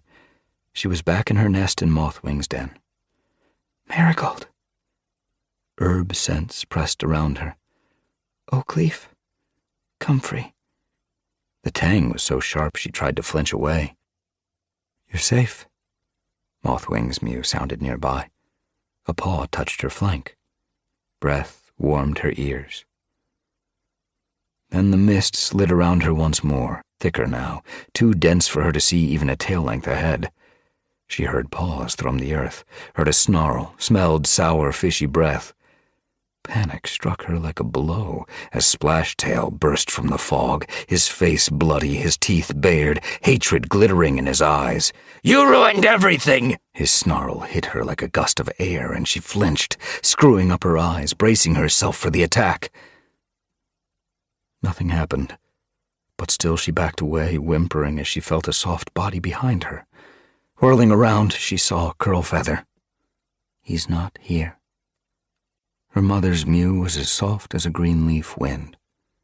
Frostpaw blinked at her. He tried to kill me. I know. Was that regret in Curlfeather's eyes? But he's gone now. He can't hurt you anymore. She turned away. Come with me. Beckoning with a flick of her tail for Frostpaw to follow, she headed into the mist. Frostpaw padded after her, still trembling, to where the fog opened to reveal the RiverClan camp. Frostpaw's heart lifted as she saw the clearing among the leaves. Owlnose and Shimmerpelt were dropping their catch on a fresh-kill pile already filled with plump, glistening fish. Mallownose was eating a trout. Sneezecloud was washing while the other warriors lounged at the edge of the clearing. But despite the full fresh-kill pile and the warm sunshine chasing away the leaf-bare chill, the RiverClan cats looked worried. A clan's not a clan without a leader, Shimmerpelt mewed. Perhaps it's a better clan, Mallownose ventured. Nonsense, Shimmerpelt sniffed. Our leader carries the blessing of StarClan. They share the blessing with us. It makes us special. Mallownose sniffed. That hasn't exactly worked in the past. It's not just the blessing of StarClan that makes us special, Owlnose mewed. Then what does? Mallownose asked. Loyalty, honor, courage, Owlnose told him. Any cat can have those, Shimmerpelt argued. It's our connection with StarClan that makes us true warriors. Right now we have no leader, no medicine cat. RiverClan is like a cat without a tail. Frostpaw will recover. Mothwing was picking bones from a salmon outside the medicine den. Mallownose looked at her. Can we be sure of that? Frostpaw leaned closer as Mothwing hesitated, her chest tightening. She blinked at Curlfeather. Am I going to die? Curlfeather eyed the RiverClan warriors uneasily, her pelt twitching along her spine. Why isn't she answering me? Frostpaw's heart began to pound. Am I? I hope not. Curlfeather watched the RiverClan cats. Owlnose looked thoughtful. RiverClan started with no medicine cat, he mewed. StarClan must have sent us the first one. All we need now is faith in ourselves and in StarClan. RiverClan will find a leader and grow strong again. We need only to wait. Frostpaw felt soothed by his words. But would his clanmates believe him? Before she could find out, the mist closed over them. Darkness engulfed her, and once more she smelled the tart scent of herbs and felt the warmth of her nest. The pain in her neck sharpened. Her body ached, heavy as stone. Was this what it felt like to die? She heard Duskfur's mew. Is her fever going down? Not yet, Mothwing replied. She sounded worried. Do you need more herbs? All the herbs in the world won't bring her back if she doesn't want to come. But I do. Frostpaw tried to struggle into consciousness, but pain seared her neck and lit a fire along her spine. She fell back, relieved as the soothing mist swallowed her again. She swirled upward into dreams. She saw Floatkit being dragged through the water by Splashtail, then Lightleap lying stunned on the ground as the false RiverClan leader raised his paw. His face was twisted by hate, and Frostpaw felt a jolt of panic as the riverbank dissolved and she found herself once more in the RiverClan camp. This time Hairlight was lying at Splashtail's paws, his throat red, blood glistening on the earth around him. Wake up! Curlfeather was calling to her, and Frostpaw struggled to shake free of the dream. She opened her eyes to find fog swirling around her again. She scanned the mist for her mother, relieved when she made out Curlfeather's shape a few tail lengths ahead. As she hurried toward it, she broke from the fog. She found herself beside Curlfeather in the pine forest. It was nighttime. The tang of needles and the rich smell of freshly dug earth washed over her. Sunbeam was sitting beside a grave in the moonlight with Sparrowtail, Spireclaw, and Hollowspring, and a few more ShadowClan cats. Who died? Frostpaw asked her mother, her pelt ruffling anxiously. Berryheart, Curlfeather mewed. How? Owlnose killed her. Owlnose? Frostpaw felt a jolt of alarm. In self-defense? She asked hopefully. Splashtail ordered him to do it, Curlfeather told her. And he obeyed? Frostpaw felt a chill around her heart. What had happened to her clanmates? Had they all gone crazy? Suddenly she was thankful to be away from the lake and the clans and the madness that seemed to have consumed everyone. If only she could hide in the mist forever, free of pain, no longer part of the madness. Her heart sank as the vision of Sunbeam was replaced by a new one. It was daytime and raining, and she was watching Nightheart race through the oak forest. The air was filled with the musty odor of decaying leaves. Nightheart was chasing down a squirrel. His pelt was glossy, slicked by rain, his ears pricked, his tail streaming out behind him. He looked well and happy, as though he'd forgotten everything that had happened, as though he didn't realize RiverClan was still in trouble. Frostpaw? Mothwing's mew jangled at the edge of her thoughts. Swallow this. It'll help with the pain. She felt seeds on her tongue and coughed as they touched her throat. The spasm sent pain slicing through her neck, and she fell back into the mist.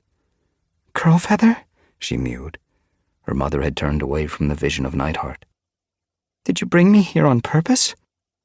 Was Curlfeather responsible for these dreams? Is there something you want me to know? This is your world, not mine, Curlfeather told her. I'm only here because you wanted me. Frostpaw could suddenly taste the warm, milky smell of a nursery. A den shimmered into view around her, and she recognized SkyClan's scent. Tucked in a nest beside the nursery wall, Blossom Heart was comforting her kits. It's okay. The Queen gave quick, comforting licks to each kit's ears. You were very brave, but I won't let anyone take you again. I hope not. The kit touched his nose to his mother's. Frostpaw's throat tightened. She turned away. Splashtail was dead, but cats were still suffering. Anger sparked in her chest. Her mother had started this. She glared at Curlfeather as the den disappeared and mist closed around them once more. Why did you want to become leader? I told you. Curlfeather blinked at her. I wanted you to be safe. You didn't need to be leader to make me safe. I wanted RiverClan to be safe. So you murdered Reed Whisker? Frostpaw's anger hardened. Splashtail murdered him, Curlfeather told her. It was your idea. If Reed Whisker had become leader, Curlfeather mewed, nothing would have changed. Why did anything have to change? Frostpaw was bewildered. RiverClan was fine. It was great. I loved it. You've ruined it, and I don't know if it will ever recover. And why? She didn't give her mother a chance to reply. She knew the answer. Rage was boiling in her belly. You were greedy. You were selfish. You wanted power. That's not true. Curlfeather looked hurt. For far too long, Misty Star let the other clans tell us what to do and how to think. She listened to their opinions, let their needs guide ours. Reed Whisker would have done the same, but with me as leader, RiverClan could have been strong. We could have led the clans instead of following them. Led them where? Curlfeather didn't seem to care. It would have worked if Splashtail hadn't killed me. This mess is his fault, not mine. Really? Frostpaw couldn't believe her mother could be so blind. Killing Reed Whisker and tricking me into giving my clanmates false messages from StarClan was okay? It was the only way to make sure that RiverClan had a leader who could make it strong. Why did it have to be strong? Frostpaw wailed. Her mother wasn't listening. It was fine as it was. Curlfeather looked at her. You lied to me. Frostpaw knew this wasn't her mother's worst crime, but right now it felt like the worst. You're my mother. I'm supposed to be able to trust you. But you told me I was a medicine cat. You told me I could share with StarClan, and I believed you. But I was right, wasn't I? Curlfeather looked puzzled. You are a medicine cat. You can share with StarClan. I can now, Frostpaw mewed. But now it's too late. The things I told our clanmates, things you tricked me into telling them, were lies. She stared at her mother, her heart pounding, desperate to hear Curlfeather say something that would make what she'd done seem reasonable. But Curlfeather didn't try to explain. Frostpaw bristled. You fooled me into thinking I was special, she yowled. You used me to feed lies to my clan. Curlfeather's eyes flashed indignantly. I did it for you. Sharp pain stabbed Frostpaw's neck. It jerked her awake. She was back in her nest in the medicine den. Sunlight sliced through the entrance, dazzling her until Mothwing leaned close, blocking it out. It's okay, Mothwing murmured. I'm changing the poultice. It'll feel better in a moment. Frostpaw felt her eyes roll, felt the dampness of her pelt, felt the heat of the nest. Too weak to struggle, she stiffened as Mothwing carefully peeled the poultice from her neck. The sting of it made her whimper, and she heard Shimmerpelts mew. Here's the moss. It touched her lips, spongy and wet, and she felt cool water slide into her mouth and down her throat. She closed her eyes, and when she opened them again, rain was pounding the camp. She could see it streaming over the medicine den entrance. She could hear the river swishing past. She closed her eyes, and it was nighttime. Then morning. Then night again, as though each time she blinked another day passed. And all the time she felt her fever raging and the pain in her neck throb. "Frostpaw," her mother's voice called her from the darkness of sleep, and she followed it back into the mist. What else did Curlfeather have to say? More excuses? Impatience pricked Frostpaw's belly, but at the same time she wanted to follow. She wanted to breathe her mother's scent and hear her voice and feel her close. "If it hadn't been for Splashtail," Curlfeather mewed, "RiverClan would be strong now. I'd have been a leader who made the other clans respect us." More excuses. Do you think StarClan would have given you their blessing? Curlfeather looked surprised. "I didn't need their blessing." Frostpaw stared at her. How could you have been a leader without 9 lives? "You don't need 9 lives to run a clan," Curlfeather snorted. "All you need is to be smarter than the other cats." But StarClan holds the clans together, Frostpaw argued. It guides our paws. It makes us warriors. "Don't be ridiculous." Curlfeather swished her tail. "The warrior code is what makes us warriors."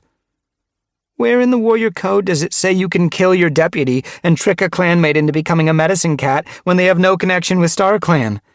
Frostpaw was bristling again. "You do have a connection with StarClan." Frostpaw stared at her. Don't you understand what you've done? "I tried to make my clan strong." You turned me into a liar, Frostpaw wailed. You turned Splashtail into a murderer, and he tried to murder me. Aren't you even sorry that I nearly died because of you? "I'm not responsible for Splashtail." Frostpaw's claws itched. Do you feel responsible for anything you've done? I'm only responsible for wanting RiverClan to be stronger. You destroyed it! Curlfeather paused for a moment. She looked thoughtful. Frostpaw's pulse quickened. Hope snatched at her heart. Did Curlfeather finally understand? "I'm sorry things ended up the way they did," her mother mewed at last. "I'm sorry I trusted Splashtail." She leaned closer. I'm sorry for hurting you. Disappointment dropped like a stone in Frostpaw's belly. But you aren't sorry for murdering your deputy? "I told you! Splashtail murdered." Curlfeather paused as a new thought seemed to strike her. "Whoever killed him, Reed Whisker had to go." She met Frostpaw's gaze with an earnestness that chilled Frostpaw to the bone. "He needed to make way for a better RiverClan." The mist darkened. Blackness pressed at the edge of Frostpaw's vision as Curlfeather began to fade. Fear flashed in her mother's eyes. Blood stains showed on her pelt. Her ears were torn once more. She's going back to the dark forest. No! Frostpaw fought to keep sight of her mother. The long gash running from Curlfeather's mouth to her eye had opened up and was glistening darkly. Not yet! Frostpaw's mew became a wail as she watched her mother's frightened gaze glitter for a moment before it dissolved with the rest of her and disappeared into shadow. Frostpaw stared at the empty darkness. Curlfeather had gone away from here forever, back to the dark forest, without ever having acknowledged the harm she'd done. Frostpaw felt heavy with grief. Had Curlfeather always had this darkness inside her? Was I just too stupid to know? The 2 cats she'd loved most, Curlfeather and Splashtail, had been wicked. They'd betrayed her, murdered clanmates, hurt everyone they'd ever known. And now she was left with only the suffocating weight of knowing that she was going to have to fix everything they had destroyed. Chapter 16. Nightheart patted into camp. A fat pigeon dangled from his jaws. The rain had stopped and the moon was lifting above the trees. His pelt was still drenched as he led Flipclaw, Myrtlebloom, and Eaglewing across the clearing. They were carrying prey, too. Nightheart's apprentice, Wafflepaw, walked alongside him, his eyes alight with excitement from their morning hunt. With everything that had been happening in the clans recently, Nightheart had occasionally felt like he hadn't given the gray and brown Tom the attention he'd deserved. Now that Splashtail was no longer a threat, Nightheart had resolved to be a better mentor. Leaf Bear had set in hard. On clear mornings, frost covered the dens, but there was still enough prey for experienced hunters to find. The clan needed to eat while it could. In another moon, it would be harder to fill the fresh kill pile. With this in mind, Nightheart had urged his patrol to flush out every piece of prey they spotted. They'd been eager to try. Eaglewing had even risked climbing the tall chestnut tree beside the deserted two-leg nest to break into a squirrel's nest she'd glimpsed from the forest floor. Now Sunbeam was sitting with Sparkpelt and Finchlight below the high ledge as they shared a rabbit. She looked up as Nightheart stopped beside the fresh kill pile and blinked happily at him. But he couldn't help noticing that she wasn't eating. He dropped his pigeon. "Go and ask Jayfeather to check your paw," he told Eaglewing as she laid her squirrel beside it. The she-cat had spiked her paw on a chestnut husk as she'd landed. "It's just a scratch," Eaglewing told him. "It'll be okay once I've washed it." "Even scratches get infected," Nightheart pressed. "And the forest was muddy today. It'll need a proper clean. Let Jayfeather have a look." Eaglewing eyed the medicine den nervously. "Alderheart will be there too," Nightheart nudged. "You could ask him."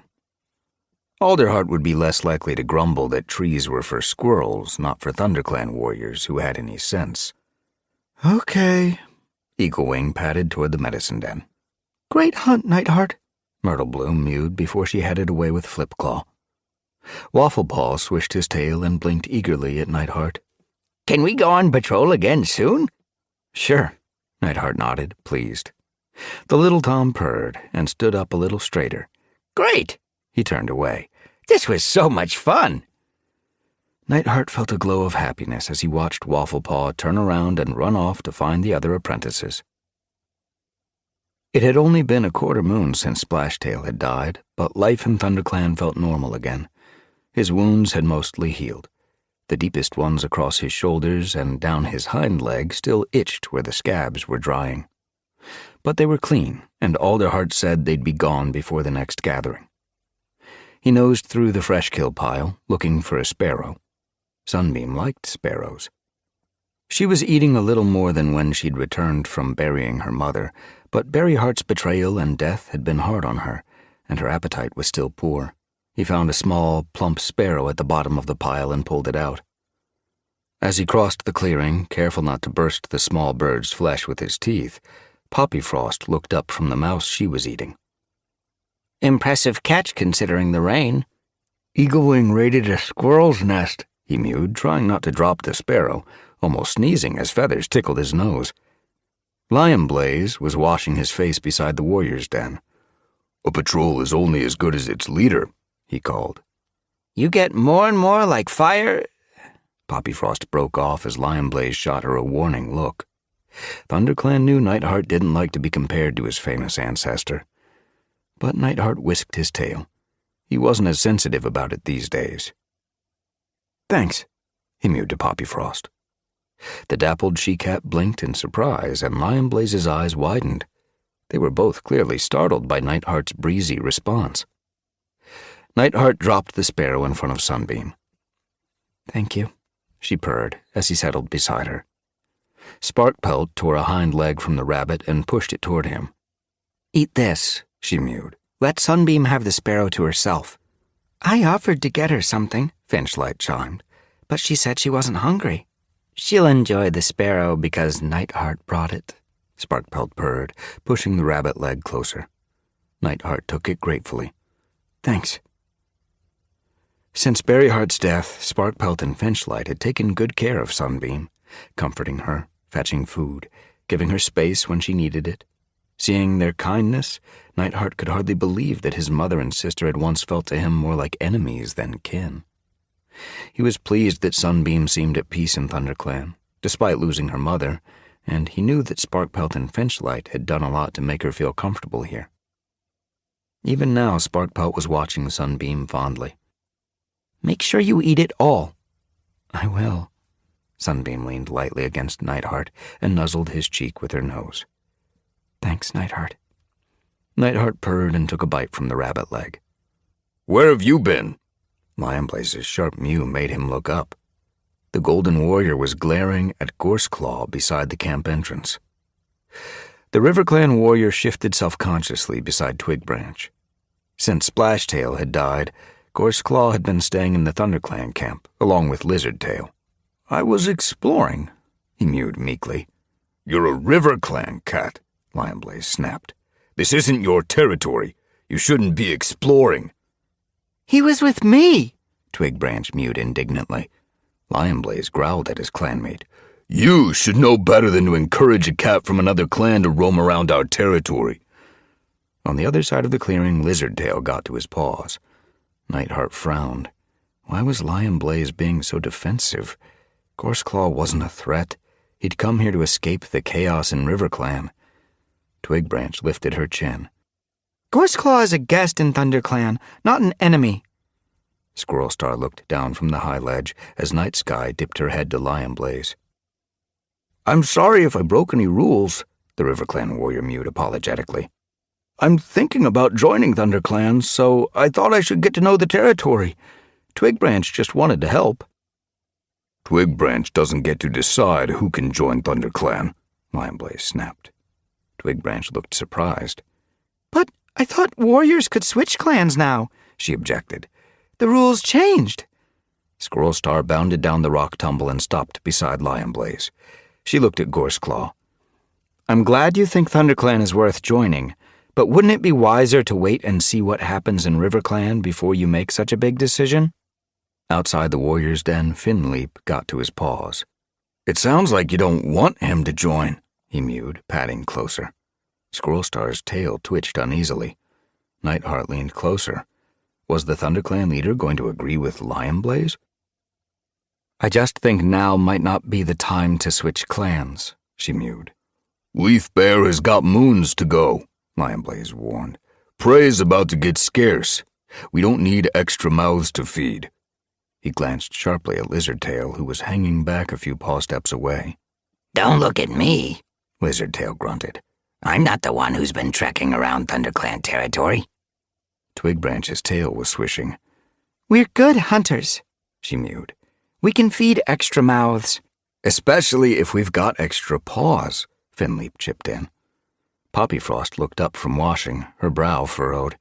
The clan is already crowded, she complained. There's no space between nests in the warrior's den, and some mornings I can't cross the clearing without tripping over someone's tail. Twigbranch looked at her in surprise. We could extend the warrior's den, she mewed. We've done it before. As for tripping over tails, perhaps your eyes are failing. Poppyfrost's fur ruffled. There's nothing wrong with my eyesight. Lionblaze's ears twitched. I'm just saying that taking in new warriors wouldn't be easy right now. We've taken in enough. Nightheart felt Sunbeam stiffen beside him. He ran his tail over hers and got to his paws. Cats from other clans bring more than extra paws for hunting, he mewed. They bring new strengths and skills. Of course they do, Sparkpelt agreed loudly.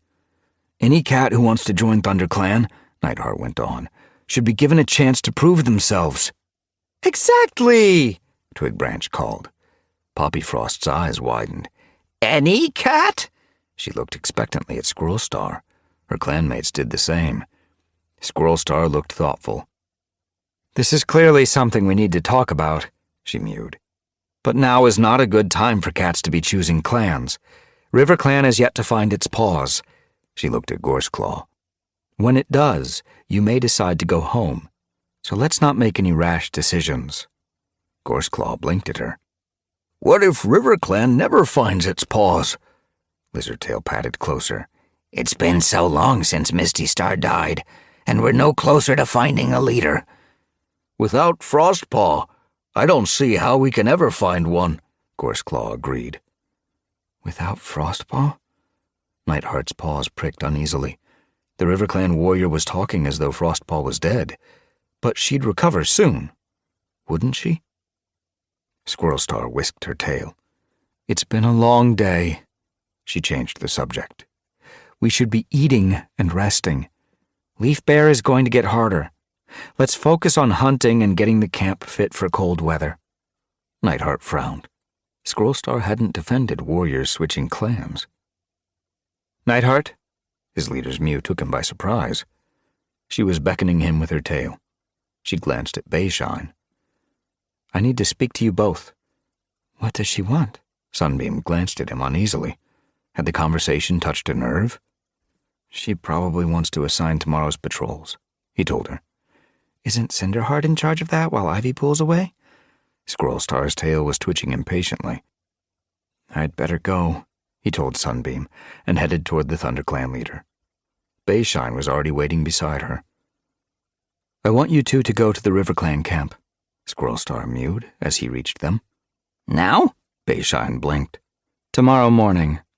Nightheart tensed. Has something happened? No, she mewed. Appleshine came with a message while you were hunting. Hairstar wants a cross-clan patrol to help rebuild the RiverClan camp. The island camp had looked ragged even before the final battle.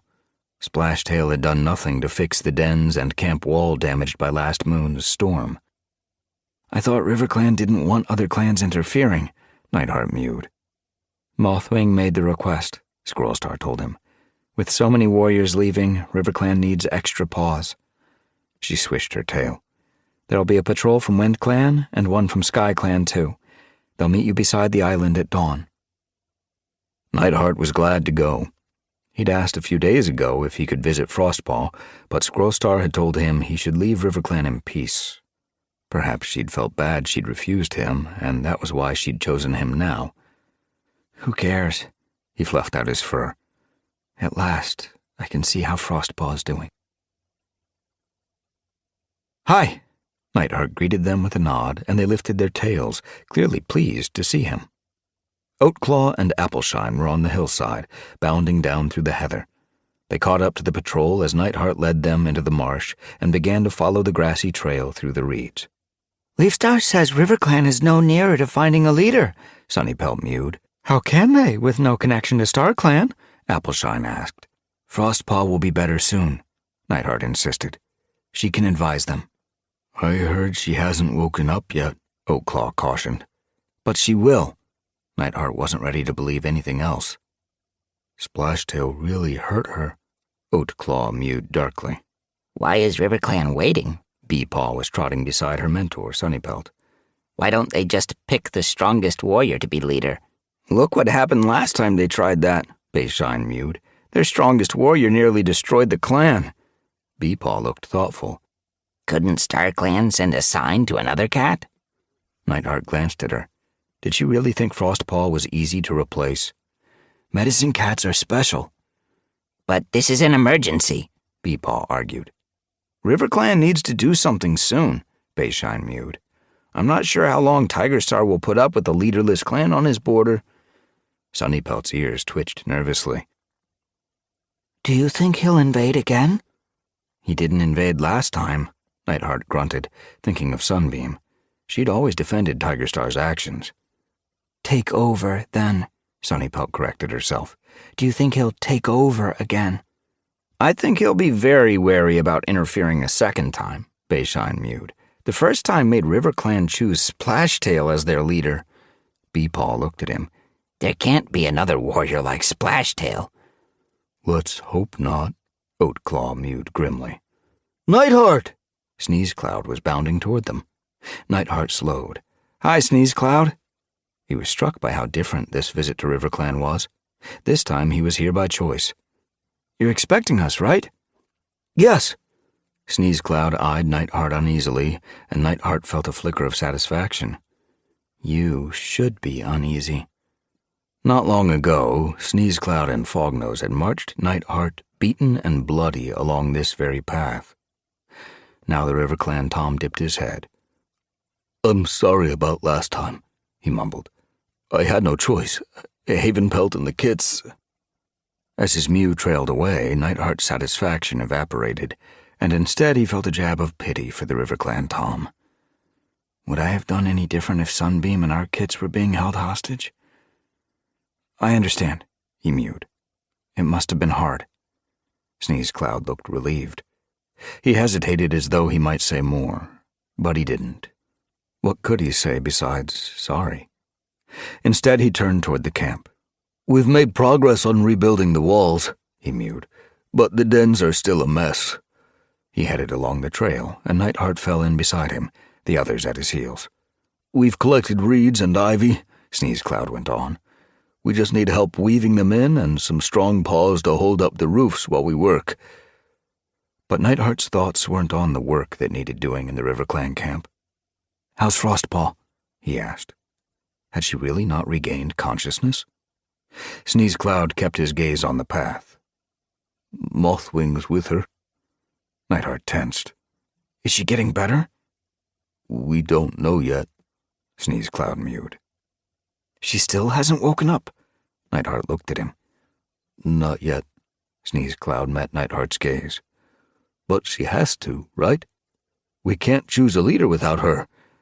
He sounded scared. Nightheart's pelt ruffled uneasily. StarClan won't let her die, he mewed, hoping it was true. Of course they won't. But Sneeze Cloud sounded far from certain. He broke into a run. Come on, he called back. The others are expecting us. The RiverClan cats were already busy working when the patrol reached the camp. Mallownose and Night Sky were weaving together the reeds in the camp wall, fixing the holes left by the storm and a moon of neglect. Shimmerpelt was untangling a pile of ivy and laying it out, ready to be used. Owlnose and Minnowtail were reinforcing the nursery entrance, smoothing the reeds shredded by the brambles, while Podlight worked alone, shoring up the base of the warrior's den with earth. Bayshine looked around. Where should we start? Can two of you fix the roof of the Elder's Den? Sneeze Cloud looked toward the small reed den at the end of the camp. Mosspelt was reaching up, trying to knot ivy into a hole gaping at the top. Bayshine hurried to help, Oakclaw and Appleshine on his tail. Nightheart's paws pricked with worry. Can I see Frostpaw first? You can try, Sneeze Cloud nodded toward the medicine den, but I doubt Mothwing will let you in. I just want to know how she is. Nightheart was already crossing the clearing, his heart thumping as he stopped at the medicine den entrance. Mothwing? He called quietly. The RiverClan medicine cat poked her head out, her eyes lighting up as she saw him. Nightheart, she slid out. I'm glad you came. Hope flashed in Nightheart's chest. Did she have good news? Is Frostpaw better? His heart sank as Mothwing shook her head. She's still sleeping, the RiverClan medicine cat told him. But you've given her herbs, Nightheart pressed. Do you need me to gather more? I could ask Jayfeather. I'm sure... Mothwing cut him off. I've done everything I can, she mewed softly. All that's left is to wait. But she will wake up, right? Surely if Frostpaw had survived this long, she must be getting better. Mothwing seemed to sense his fear. She's strong, she told him. She can make it if she tries. Tries? She made it sound like Frostpaw had a choice. Why wouldn't she? Mothwing blinked at him steadily. She's been through a lot. He gazed back at her. But she's not done yet. RiverClan still needs fixing. Mothwing glanced at the devastated camp. Maybe that's what's keeping her away, she mewed darkly. Fixing RiverClan is going to be a big responsibility. She may not be sure she can do it. Nightheart peered past her, hoping for a glimpse of his friend, but all he could see was a deep nest at the far end of the den. Does the medicine den need repairing? It looked sound, but he wanted an excuse to stay. No. Mothwing blinked at him sympathetically. Sneeze Cloud can tell you what needs doing. Sure. Nightheart turned to scan the camp. Bayshine was working on the apprentice's den with Sunnypelt and Beepaw. It was ragged, with big holes in the side, and the roof had entirely caved in. Nightheart hurried to help, If he kept busy, it would stop him worrying about Frostpaw. Sunnypelt was hauling a paw full of half-rotten reeds away from the den as he reached them. No wonder Grey Paw and Mist Paw came to live with us, she mewed. Grey Paw? Nightheart blinked at her. Have they changed their names back? Wouldn't you? Sunnypelt pulled out another bunch of ragged reeds. They were terrible names, and they were given by a fox-hearted murderer. Beepaw wrinkled her nose. The nests inside clearly hadn't been replaced in a while. This den stinks. Pull the bedding out, Sunnypelt told her. We can make fresh nests when we're done. Why do we have to clean up their mess? Beepaw complained. After all the trouble they've caused, you'd think they'd be helping us. It wasn't their fault, Sunnypelt told her. But Beepaw was still annoyed. I'm cleaning out their bedding, and they aren't even living here, she huffed. I bet when we go home, I'll have to clean out the bedding there, too. Grey Paw and Mist Paw will take care of their own nests, Sunnypelt told her sharply. Don't be petty, Nightheart added. The clans are strongest when they're helping one another. He looked at Beepaw sternly. Don't you think? Beepaw didn't reply, but hauled a half-collapsed nest from the den. Every clan has made mistakes, Nightheart pressed. We have to forgive each other. Bayshine, who'd been working quietly beside him, paused as sunshine suddenly streamed through the clouds. He glanced up. Look, he mewed. StarClan must agree. They've sent a sign. If they really agreed, Beepaw sniffed, they'd help me clear out this bedding. I hope it's enough. Mallownose laid a shrew at Nightheart's paws. Land prey was hard to find. Gorseclaw was tearing into a fat trout. I don't know how the other clans survive Leaf Bear without a river to fish in, he mewed. There's probably more prey in the forest than there is along the riverbank, Bayshine mewed cheerily as he sat down beside the vole Sneezecloud had given him. The River Clan cats had clearly made an effort to find fresh kill the visiting patrol would enjoy after their long day repairing the camp. Now, as the sun slid toward the distant pines, they were settling down for their evening meal. Nightheart's belly growled with hunger. The shrew Mallownose had given him was small, but it smelled good. He took a bite. Beepaw shared a sparrow with Sunnypelt. Oatclaw had asked if he could taste the salmon Owlnose was eating. Appleshine watched him, barely suppressing her horror as her clanmate tore a strip from its glistening body. Bayshine swallowed a mouthful of vole. He looked around at the River Clan cats. What do you think will happen now? Owlnose looked up. I guess we just carry on until Frostpaw recovers, he mewed. Nightheart glanced anxiously toward the medicine den. If she recovers. His tail twitched. Owlnose went on. When she wakes up, she can ask StarClan about a leader. I'm still not sure we need a leader, Mallownose mewed. Nightheart felt a prickle of surprise. A clan without a leader? How could that possibly work? But Sneezecloud was nodding. The last thing we need is another leader like Splashtail, he mewed. Which one of us is as bad as Splashtail? Nightsky grunted. Nightheart didn't look at the white Tom. His scars still itched from their fight. A clan needs a leader, Owlnose insisted. Why? Mallownose asked. We're smart and loyal. We know what needs doing. We don't need someone to give us orders. We're still warriors whether we have a leader or not, Sneezecloud chimed in. Shimmerpelt added, Just because clans have had leaders in the past doesn't mean we need leaders in the future. Owlnose's pelt ruffled. Without a leader, we'd end up arguing.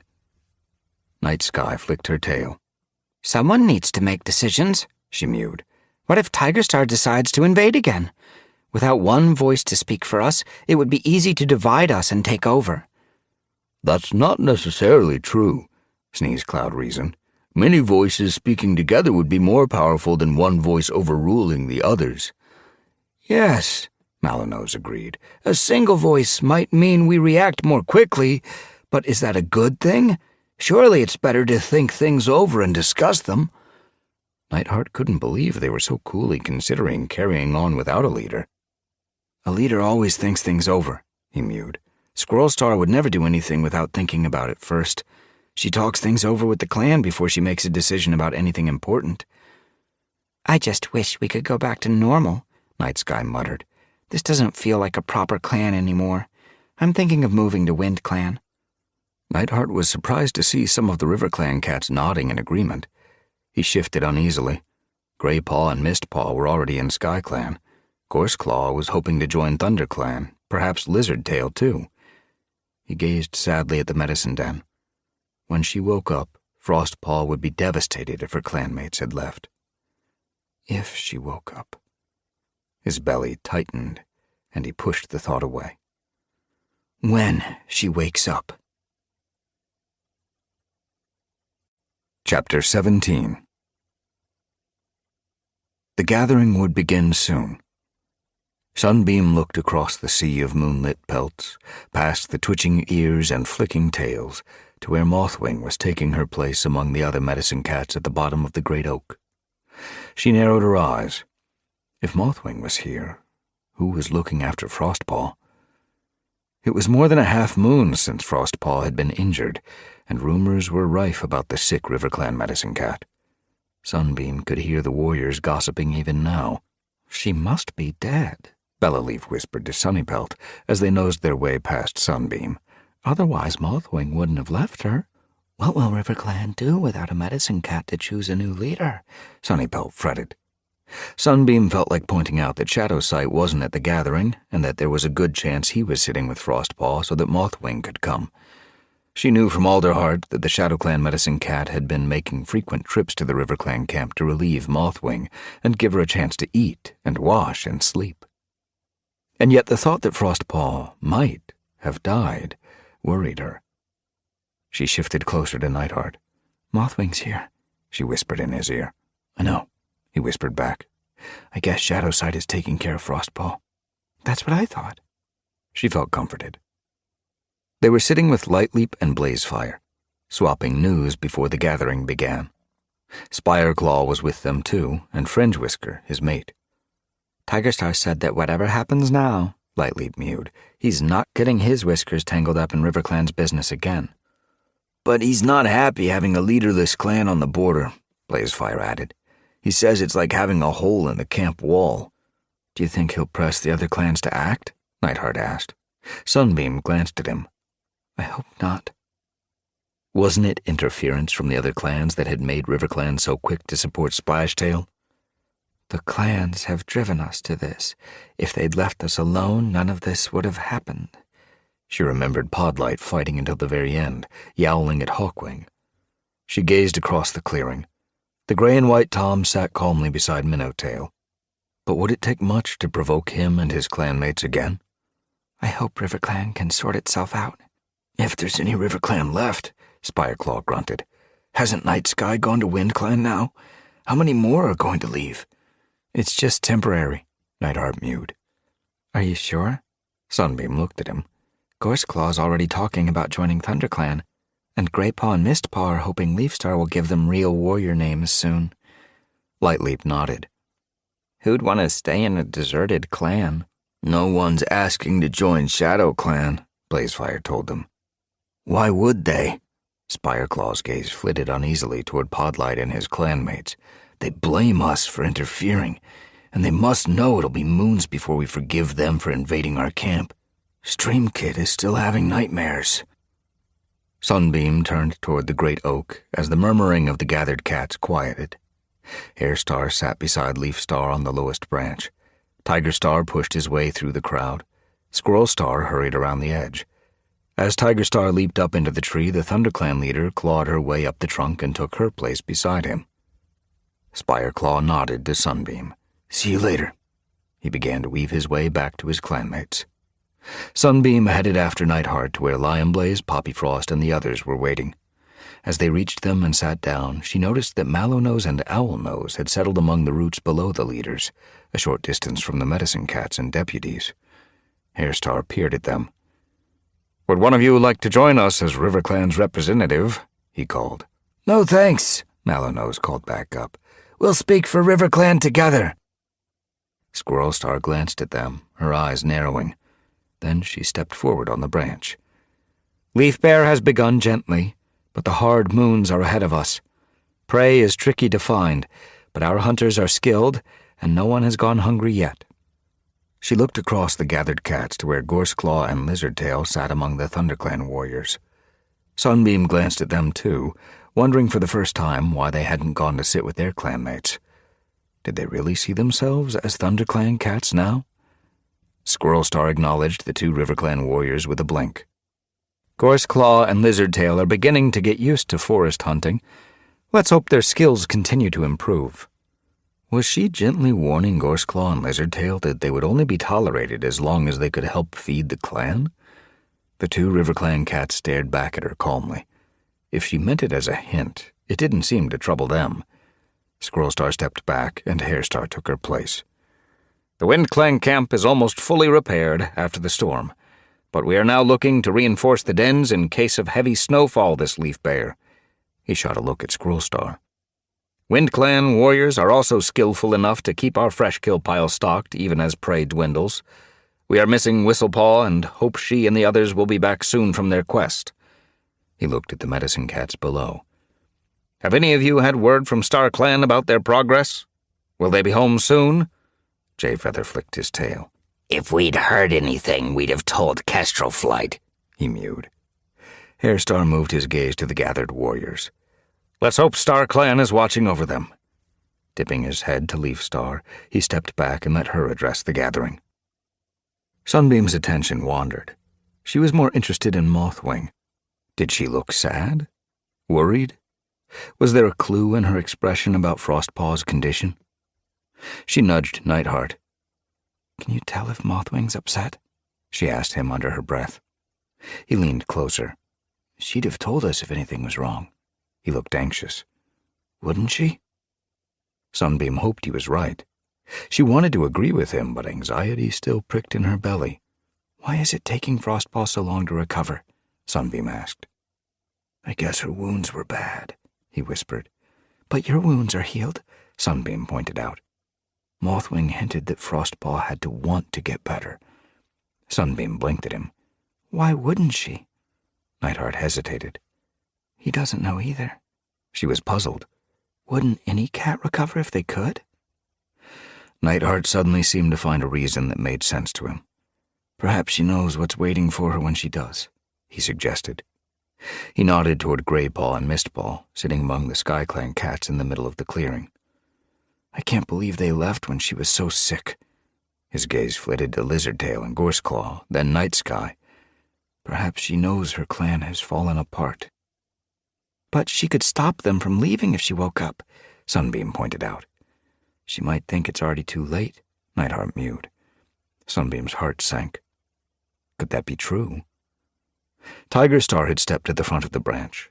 He looked down at Mallownose and Owlnose. "What's happening in RiverClan?" he asked. Mallownose and Owlnose exchanged glances as the gathered cats leaned forward, pricking their ears to hear the RiverClan warrior's answer. "Nothing's happening," Mallownose told Tigerstar, an edge in his mew. "There's nothing we can do until we can share with StarClan, and we can't do that until Frostpaw recovers." "When will that be?" Tigerstar asked. "We don't know," Mallownose told him. Tigerstar looked frustrated. "Have you had any signs from StarClan about your future?" "No." Owlnose stared at him coolly. "Clearly StarClan isn't as troubled about our future as you are." Frecklewish took a step forward. "They've given us a sign," she mewed. Tigerstar's gaze flashed eagerly toward the SkyClan medicine cat.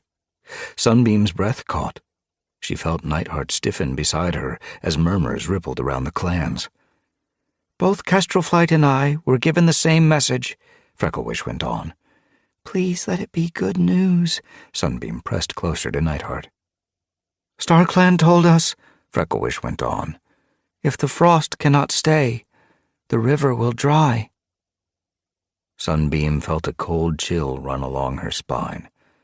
If the frost cannot stay, so Frostpaw might die? The gathered cats glanced at one another, their fur pricking nervously. "The river will dry. It can only mean one thing. RiverClan will disappear." Among the roots of the great oak, Owlnose and Mallownose had grown stiff. Sunbeam tried to imagine the lake without RiverClan. Her belly clenched. There were supposed to be 5 clans. Whatever happened, the clans were meant to survive.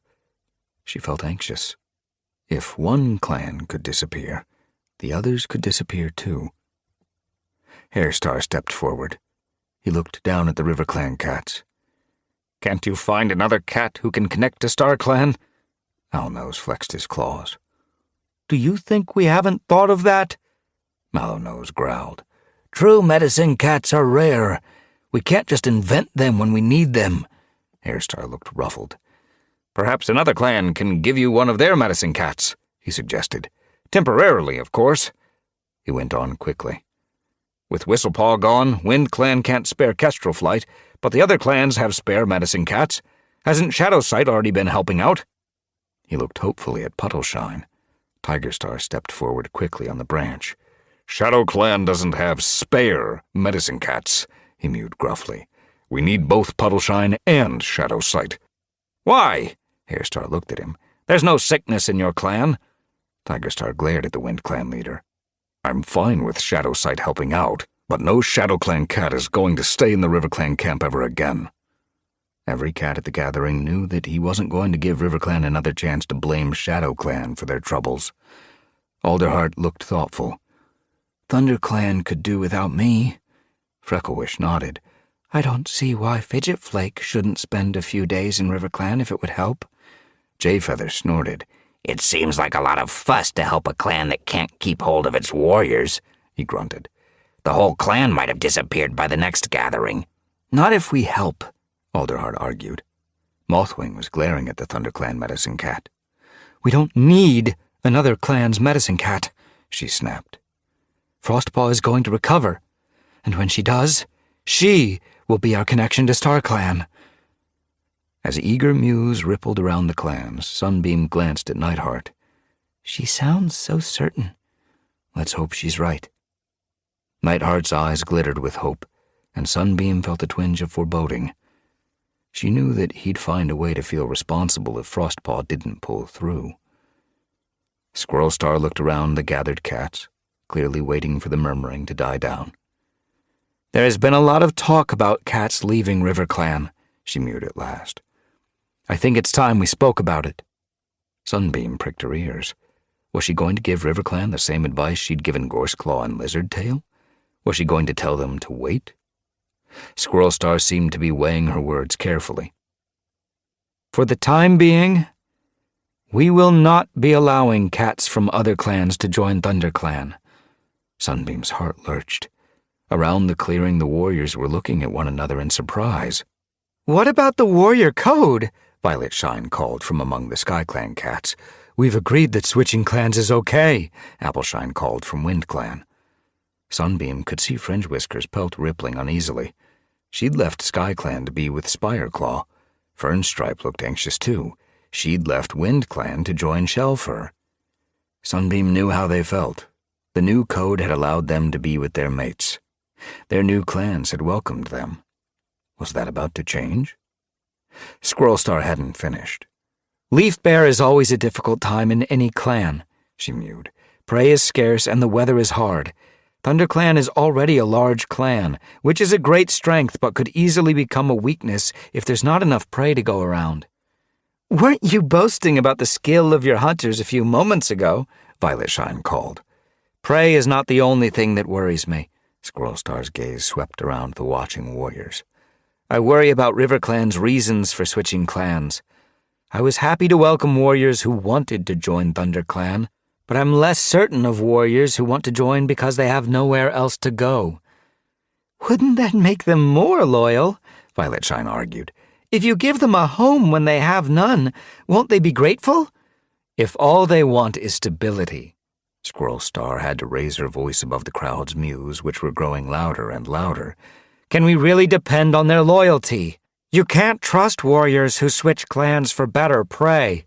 Yarrowleaf yowled from among the ShadowClan cats. Sunbeam felt cold. It was the sort of argument Berryheart would have made. Nonsense! Hairstar lifted his muzzle. Whether you fill a warrior's belly when they're hungry or give them security when they have none, you will have their loyalty for life. He raised his voice over the yowls below. Wind Clan will be happy to welcome any River Clan warriors who need shelter. More warriors mean more prey, and more prey means a stronger clan. Sunbeam suddenly realized that Owlnose was bristling. The River Clan warriors' eyes blazed with anger. River Clan warriors are not kits for you to take in as though they can't look after themselves, he snarled. Any clan would be lucky to have us, but we don't need taking in. What about the message from Star Clan? Yarrowleaf called. If Frostpaw dies, there won't be a River Clan. A warning is not the same as a prediction, Owlnose yelled back. We will heed Star Clan's words, but River Clan is not going to disappear. Mothwing lashed her tail. Frostpaw will recover, she called. Once she does, we can find a leader and restore the clan. River Clan doesn't need you digging a grave for a living cat. We don't need medicine cats from other clans. We don't need anyone offering to take our warriors in. We make our own decisions, and no one else will do it for us. The gathered cats bristled, their ears twitching as uncertainty seemed to swoop in the air like bats above them. But Leafstar's gaze was calm. We must listen to River Clan, the Sky Clan leader mewed. They know best what they need. Her gaze slid toward her clanmates at the back of the clearing. It seemed to be searching for one cat in particular. But perhaps Tree could try to reach Frostpaw. She made the suggestion tentatively, and Tree narrowed his eyes as the crowd seemed to hold its breath. Sunbeam felt a rush of hope. The Yellow Sky Clan Tom had contacted spirits before. If Frostpaw was frightened of what she might face if she woke up, perhaps Tree could reassure her. She blinked eagerly at Tree, but the Sky Clan cat was looking doubtful. I'll try, he mewed. We can ask for no more than that. Leafstar swished her tail as the gathered cats began whispering hopefully. Perhaps it's time we all went home. We have covered a lot of ground tonight. It might be best to take time to think about what's already been said before we say more. The cats below began to head at once toward the long grass at the edge of the clearing, moving like shoals of fish, their pelts glossy in the moonlight, as though they were eager to return home and talk about what had happened. Come on, Nightheart nudged Sunbeam. Where? She hurried after him as he slipped through the gaps in the dwindling crowd. I want to ask Mothwing about Frostpaw, he mewed over his shoulder. Mothwing was shaking out her pelt as they reached her. She blinked at Nightheart. Is everything okay? I wanted to know how Frostpaw is doing, he mewed. Sunbeam's heart sank as she saw Mothwing's gaze darken. She's getting weaker, Mothwing mewed. Sunbeam blinked at her. But you told the gathering she'd recover. We have to believe that, Mothwing mewed. I can only hope that her beloved Star Clan is taking care of her, because I've done all I can do. You said she was strong.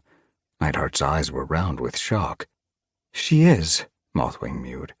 I just hope she's strong enough. Sunbeam pressed against Nightheart, her heart aching for him. The River Clan medicine cat had suffered so much. It seemed unfair that her suffering had to go on like this. Then she realized that Mothwing was looking at her. What? Sunbeam met her gaze nervously. I'm glad I have a chance to speak to you, Mothwing mewed. Sunbeam stiffened. Had something happened? Why?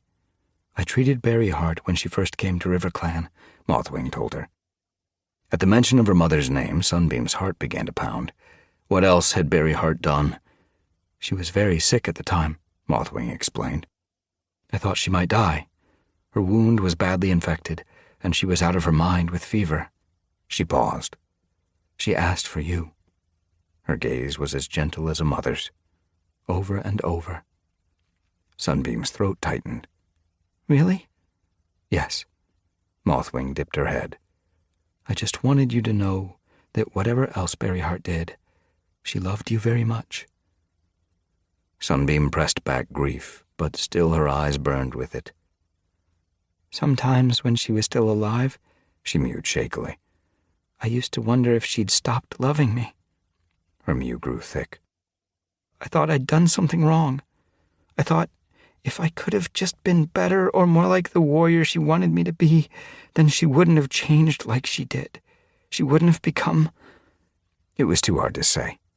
She felt Nightheart pressing against her, and was grateful for his warmth. You didn't do anything wrong, Mothwing told her firmly.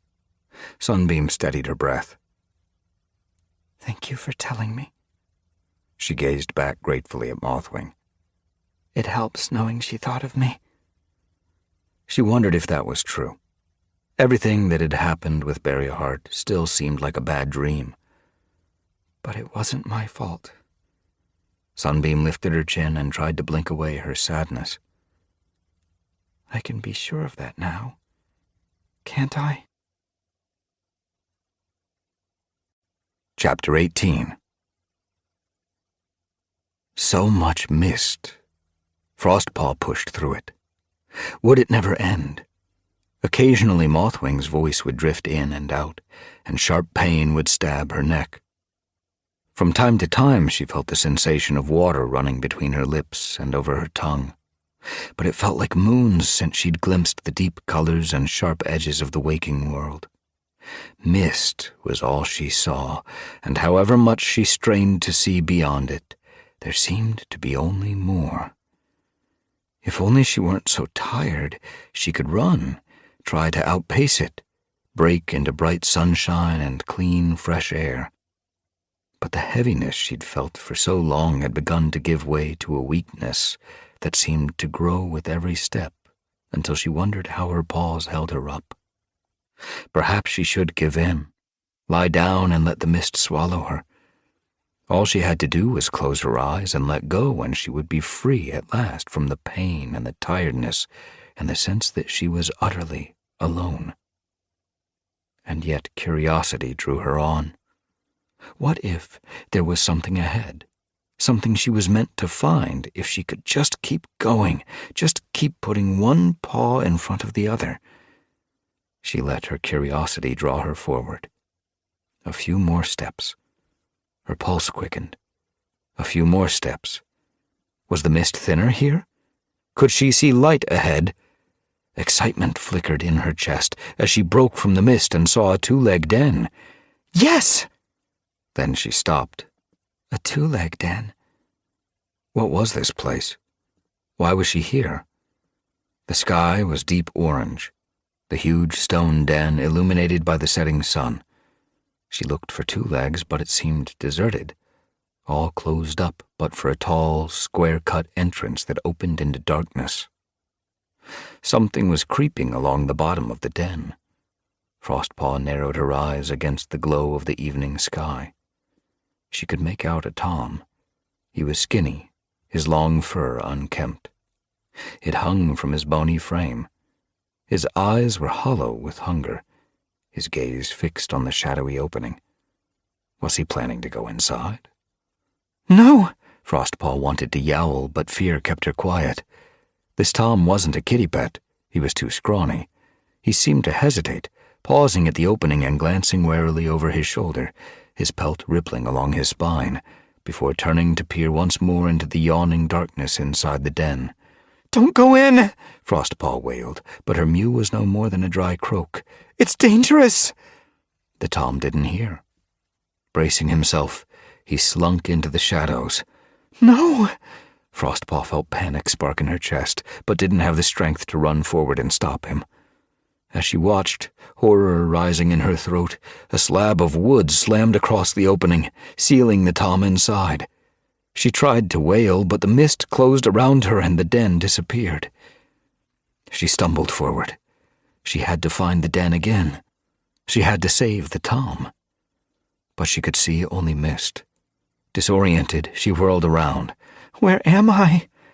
A familiar scent touched her nose. The river. She pricked her ears, listening for the rush of water, aware suddenly of mud beneath her paws. Rain battered her pelt. She flinched as a fierce wind whipped the mist clear, and she found herself standing on a riverbank. It was nighttime. A storm raged. Lightning flashed. Thunder crashed, and a river churned past, frothing over its banks, tugging at bushes, dragging at trees. She backed away, fear surging beneath her pelt as a cat screeched. She jerked her muzzle toward the desperate cry. There was a tom in the river. He was being swept downstream, spun around by the thick, muddy water. Horror gripped her as she saw more cats struggling in the river, their paws striking out, their eyes wild with terror. A she-cat fought for the bank, her face streaming, her eyes half closed as she managed to grip a trailing branch and haul herself from the water. A kit dangled from her jaws. The queen dropped it and crouched over it, her eyes wide with shock as another cat swept past, caught in the grip of the thundering river. On the far bank, cats crouched at the edge, trying desperately to reach their drowning friends. Others pressed against one another, their faces contorted with fear as the mud beneath their paws crumbled and fell away. "Ember Star!" A tom screeched upstream. His fur was plastered to his frame. "What do we do?" Frostpaw lurched forward, her paws slithering over the muddy grass. She had to help these cats. She half fell, half slid toward the torrent, fear pulsing in her blood. Then the mist rolled toward her and she was engulfed once again. She dug her claws into the earth and steadied herself, her heart pounding. The rain had stopped, the thunder quieted. She felt grass beneath her paws, and as the fog lifted, she found herself on the moonlit bank of another stretch of river. The water chattered softly, rippling with starlight as it washed over pebbles. Reeds crowded the shallows a little farther downstream, and Frostpaw saw among them 2 cats. One, a spotted golden she-cat, stood like a warrior, her head high, her tail swishing, her amber gaze glowing with pride. The other was a tom, and Frostpaw felt a flicker of recognition. She narrowed her eyes, wondering if she'd seen him someplace else. His broad shoulders and tabby pelt reminded her of Bramblestar when he had been leader of ThunderClan. And yet this tom's eyes glinted with a greed she'd never seen in Bramblestar's gaze. "Borders create hunger," the tom mewed. The golden she-cat seemed to agree. "Fewer clans means more prey." "Exactly." The tom licked a paw and ran it over his ear.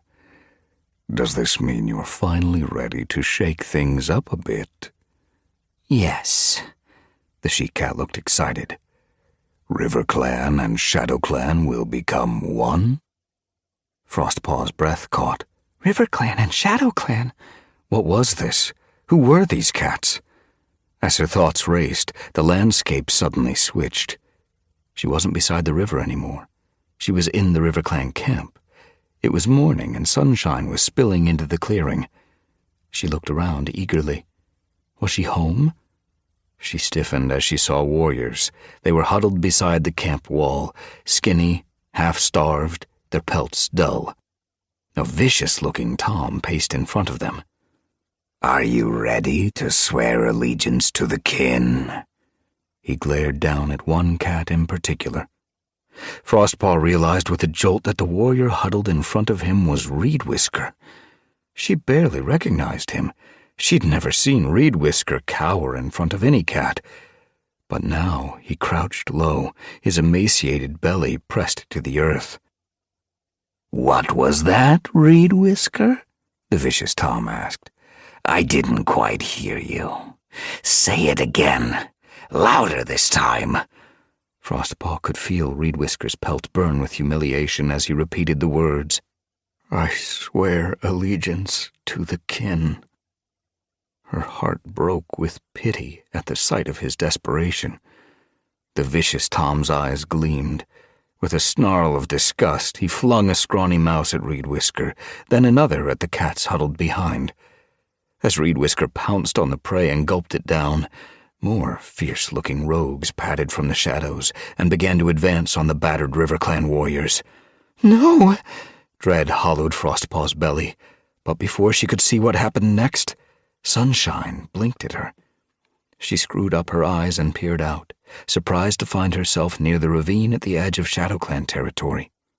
Her pelt prickled with foreboding as she recognized the rocks jutting out in front of her. This was where she'd seen Reed Whisker die. She backed away. She didn't want to see the vision again. She began to tremble as Reed Whisker shimmered into view, his tail to the steep drop and Splashtail padding closer, malice in his eyes. Please stop! Why was she being shown these dreadful things? Were they a warning? Was she about to die? Did StarClan want her to bring these memories with her?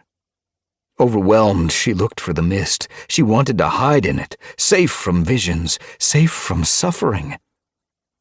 "Frostpaw?" A familiar voice called to her, and she realized she was on the same sunny riverbank where she'd met River Star for the first time during her mission to the park cats. She spun around, relief swamping her as she took in his pelt, rippling with starlight. Did you show me these visions? His green gaze was sad. "I'm sorry you had to see them," he mewed. "But they're important." I don't recognize them, She hesitated. apart from when Splashtail. She swallowed. If only she'd seen through Splashtail at the beginning instead of being blinded by a foolish crush. None of this would have happened. "They were moments from our past," Riverstar told her solemnly. "Times when RiverClan might have disappeared forever." But it didn't, Frostpaw mewed. It won't. "It might." His gaze grew solemn. Why? She demanded. Why will this time be any different? "Because this time, the danger comes from within." Splashtail is dead, she told him. I killed him. Riverstar shook his head slowly. "That wasn't enough. RiverClan still might disappear." It won't, she mewed fiercely. She'd done so much for her clan. It had to be enough to ensure its survival. "Follow me." Riverstar began to head along the riverbank. Frostpaw hung back. Was he going to show her another vision? He glanced back at her. Reluctantly, she padded after him. The mist swept in. It swallowed the river and the trees until all she could see was Riverstar's pelt glittering ahead of her. Her paws pricked with foreboding as she smelled the scent of rotting reeds. She could taste decaying ivy and bedding so stale it was putrid. As the mist cleared, she saw collapsed dens and broken camp walls. Riverstar stood among them, his eyes glistening with fear. This was the RiverClan camp. Nothing stirred. Only the sound of the river filled the silence as it swept past unseen, while a cold breeze funneled through the gaps in the camp wall. What happened? Riverstar didn't answer. He swished his tail, and Frostpaw found herself in another deserted camp. She recognized the torn brambles and overgrown clearing. This was ShadowClan's camp. Another swish, and they were in ThunderClan's hollow. The high ledge had begun to crumble into the clearing. The dens were no more than trailing brambles, open to the sky. Stop it! Frostpaw glared at Riverstar. If WindClan and SkyClan are gone too, I don't want to see it. Had she been through everything for this? Why hadn't he warned her before she'd tried so hard to make her clanmates understand? Why hadn't he told her she was wasting her time? "They're all gone," Riverstar told her. "The camps are deserted. The warriors have left." Where? He looked at her. "Who knows?" Frostpaw stared at him in disbelief. Couldn't StarClan save them? "Only you can save them," he told her. "But first you must wake up." How can I? Blood was pounding in her ears. I'm not strong enough. She looked around at the devastated camp. I couldn't stop Curlfeather. I couldn't stop Splashtail. How could I stop this? "You have to try." Riverstar's gaze bored into her. But no one listens, she wailed. No one listens. She felt the ground jerk beneath her and struggled to keep her balance as she found herself alone in the mist once more. Grief pierced her heart. Why me? Why couldn't StarClan choose someone stronger, a cat who'd be taken seriously? Not me. Not a cat whose voice had never been loud enough. She felt the mist move ahead of her and saw a shape in the haze. A tom was padding toward her. Riverstar? She narrowed her eyes as she recognized his yellow pelt. Tree? What was a SkyClan cat doing here? I've been looking for you, he mewed. He'd reached her in a dream, but he wasn't a medicine cat. Then she remembered. This tom could see spirits. Am I a spirit now?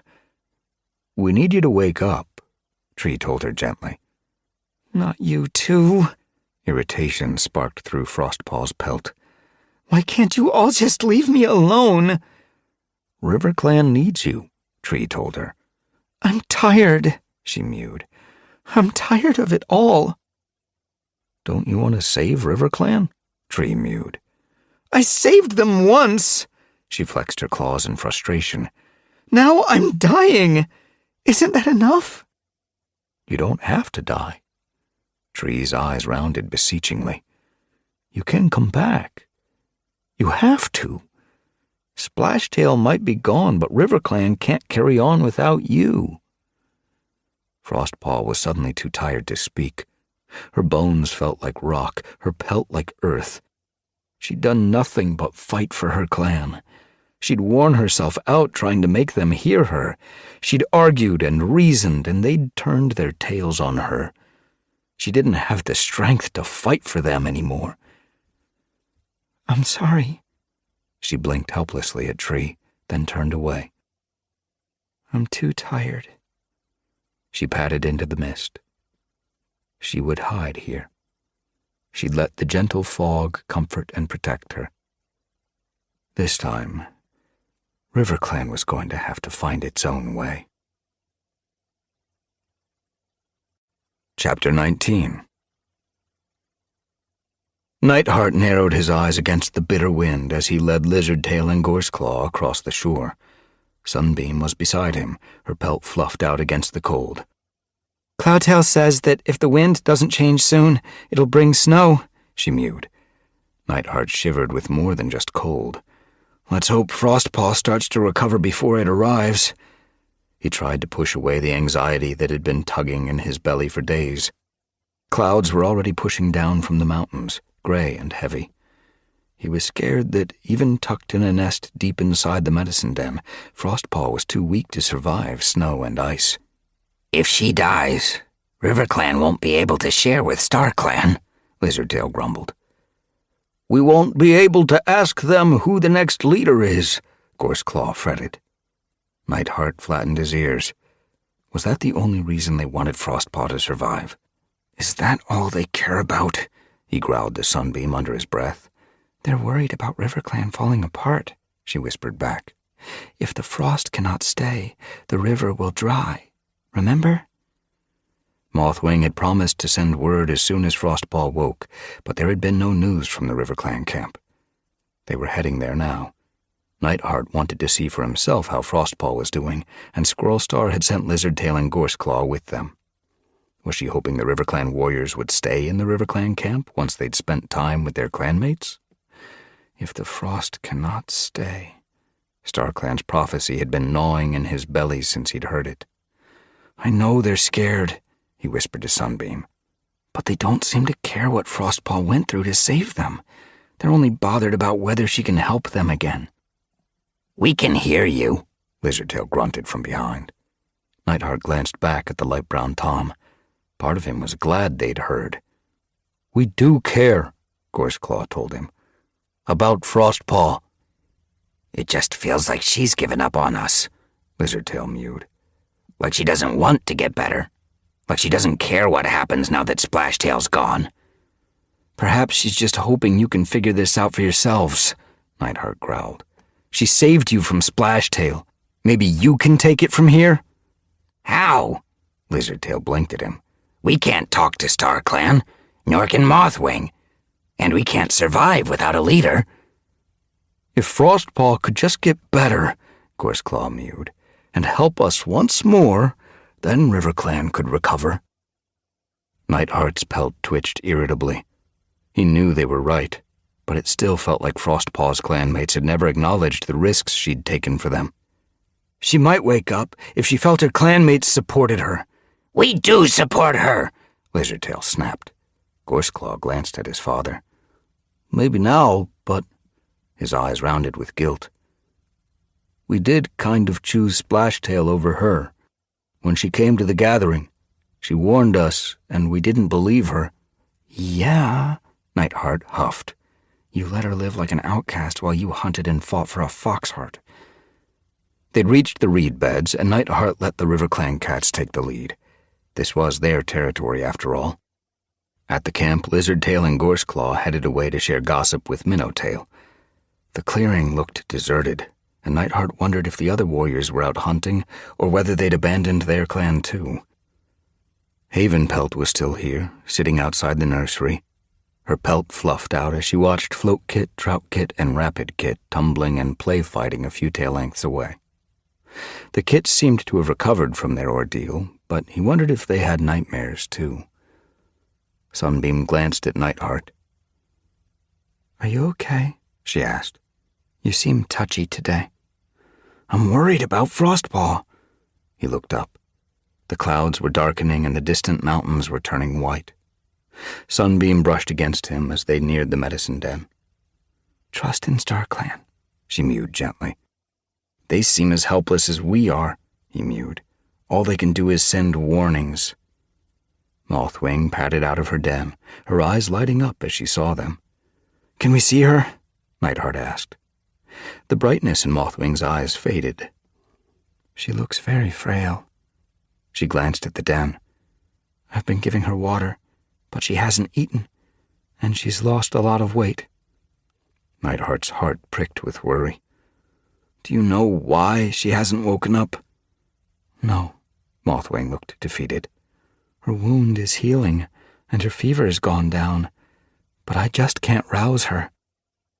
Sunbeam glanced past her. Squirrelstar said that she spent time in StarClan when she was very sick. Maybe Frostpaw's visiting there too, and she'll be back soon? Tree saw her spirit, Mothwing told her. Nightheart's pulse quickened. Where? On the riverbank, but she was surrounded by mist. Did he speak to her? He told her RiverClan needed her, and that she had to come home. Mothwing's eyes were glittering with worry. But she turned away from him. Nightheart's heart sank. Doesn't she want to come home? Perhaps it's just too hard. Mothwing sighed. Nightheart padded into the medicine den. Sunbeam followed and stopped next to him beside the small reed nest at the back. Frostpaw looked shrunken inside, a bundle of fur and bones, her face thin, her tail damp and limp. For a moment he wondered if she was dead. Then he saw her chest move. It was no more than a flutter. He looked anxiously toward Mothwing as she followed them in. She looks so ill. I warned you, Mothwing mewed. Sunbeam gazed down at Frostpaw, her eyes round. Is there really nothing you can do? It's up to Frostpaw now, Mothwing mewed. Nightheart leaned down and lapped Frostpaw's ear. Wake up, he whispered. But she didn't move. Sunbeam reached in with her paw and gently stroked Frostpaw's shoulder. We miss you, she breathed. How is she? Gorseclaw patted in. He looked nervously at Frostpaw's nest, but didn't venture close. Lizardtail nosed in behind her. Does she look like she's getting better? She's still very sick, Mothwing told them. Gorseclaw's eyes darkened. How will we ever become a real clan again? Mothwing was staring out sadly at the camp. I'm beginning to forget what a real clan is, she mewed. Sometimes I think that even if Frostpaw recovers, we'll never get back to the way it was when Misty Star was leader. Don't say that. Gorseclaw looked alarmed. She's right, though. Lizardtail's ears twitched. RiverClan is dying. He looked at Nightheart. We're not staying here. But I thought you'd want to spend more time with your clanmates, Nightheart mewed. Squirrelstar would be disappointed to see them return to ThunderClan. Thunder Clan feels more like a real clan, Lizardtail told him. Mothwing's gaze flashed toward the light brown Tom. Where's your loyalty? She snapped. There's nothing left to be loyal to, Lizardtail mewed. This isn't River Clan. He looked out at the clearing. It's just a ragtag bunch of warriors who don't know where they belong. They belong here, Mothwing growled. and so do you. A warrior needs something to protect, Lizardtail argued. There's nothing here left to protect. Protect Havenpelt and her kits. And what about Mosspelt? Mothwing bristled. They should leave too, Gorseclaw sighed. There's no leader here, and without a leader, there's no clan. Mallow Nose says a clan doesn't need a leader, Mothwing argued. He might be right. There are still hunting patrols, and the fresh kill pile is full. The camp is fixed now thanks to Nightheart and the others. Once Frostpaw wakes up, we can find a leader. Look at her. Gorseclaw nodded toward Frostpaw's nest. Do you really think she's going to wake up? I'm not giving up on her, Mothwing mewed hotly. Gorseclaw turned away. We'll wait outside, he told Nightheart, until you're ready to leave. Nightheart watched, shocked, as Gorseclaw and Lizardtail padded away. Don't they care about their clan? He glanced at Sunbeam. Frostpaw mustn't die, he mewed. She's been through so much, she can't give up now. She won't. Sunbeam touched her nose to his ear, and her warm breath comforted him. She'll keep fighting. She's Frostpaw, remember? He looked into Frostpaw's nest again. She was so small, like a kit. How had she ever had the strength to travel to the park? He remembered her sitting from dawn till dusk on the riverbank, meditating in the cold and the rain, refusing to move until she'd found the answers she was looking for. And since she'd returned, she'd never stopped trying to persuade the clans to help. She'd kept pushing and pushing, making sure everyone knew that Splashtail would destroy whatever he got his claws into. Nightheart leaned close to her, frightened by how cold she was. Don't listen to Gorseclaw and Lizardtail, he whispered. River Clan will survive, but it needs you to return. I know it seems hard. You've done so much, and yet there's still so much left to do. But you won't be alone. I'll be here, and Sunbeam will help you. We'll do whatever you need. You won't be fighting on your own anymore. We'll be with you. The clans will be with you. Just be brave a little longer. He watched her, his own breath as shallow as hers as he prayed for a sign that she'd heard him and that she wanted to come back. But she didn't move. Only the tiny fluttering of her chest showed she was still with them. He looked at Mothwing. Snow's coming, he mewed anxiously. It will insulate the den. Her mew sounded sure, but her eyes glittered with fear. Nightheart felt a jab of pity for her. She seemed to need reassurance as much as he did. Perhaps, he agreed softly. But it was a slender reed to lean on. Now that he'd seen how thin and frail Frostpaw was, he was certain she'd freeze to death if snow reached the camp. Mothwing dropped her gaze. Every time I sleep, I'm frightened she'll be gone when I wake up. Nightheart reached his paw into Frostpaw's nest. He laid it over hers, his heart aching. He could feel Sunbeam beside him, her soft fur against his. We're waiting for you, he whispered to Frostpaw. Please come back. She didn't move. Please. Chapter 20. The biting wind had been cutting through Sunbeam's pelt, so she was grateful when the patrol reached the shelter of the trees. She was relieved, too, that Gorseclaw and Lizardtail kept their thoughts to themselves on the way back from the RiverClan camp. They'd sounded heartless in Mothwing's den. She knew they were still shocked by what had happened in RiverClan, and they must be frightened about what would happen next, but that didn't mean they could be callous. She could see Nightheart's pelt still prickling. She was worried that if Gorseclaw or Lizardtail said one more word about Frostpaw dying, he might turn on them. She'd been shaken by how Frostpaw had appeared. She'd hoped they'd find her a little stronger, but she'd looked on the verge of death, and the RiverClan camp had felt empty and hopeless. If Frostpaw did die, Sunbeam wondered how long the remaining cats would stay. Mallownoise believed they could go on without a leader, but how could that be true? Maybe it could work if nothing bad happened, but Sunbeam had heard stories of rogues moving onto clan territory, and of border disputes turning to war when hunger or sickness came to the lake. A clan needed a leader to hold it together when trouble came. As they neared the ThunderClan hollow, Sunbeam shook out her pelt. Evening was moving into night, and the forest felt muffled, smothered by cloud. Sunbeam saw a snowflake drifting down between the branches. She looked anxiously at Nightheart. Had he noticed it? What if Frostpaw did die? She was like kin now. Nightheart would say that he should have fought Splashtail, not her. He'd say that if he'd tried harder, he could have persuaded Squirrelstar to intervene before it was too late. He'd find a way of taking responsibility for her death.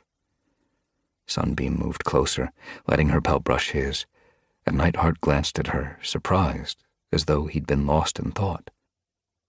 The snow was coming down thicker now.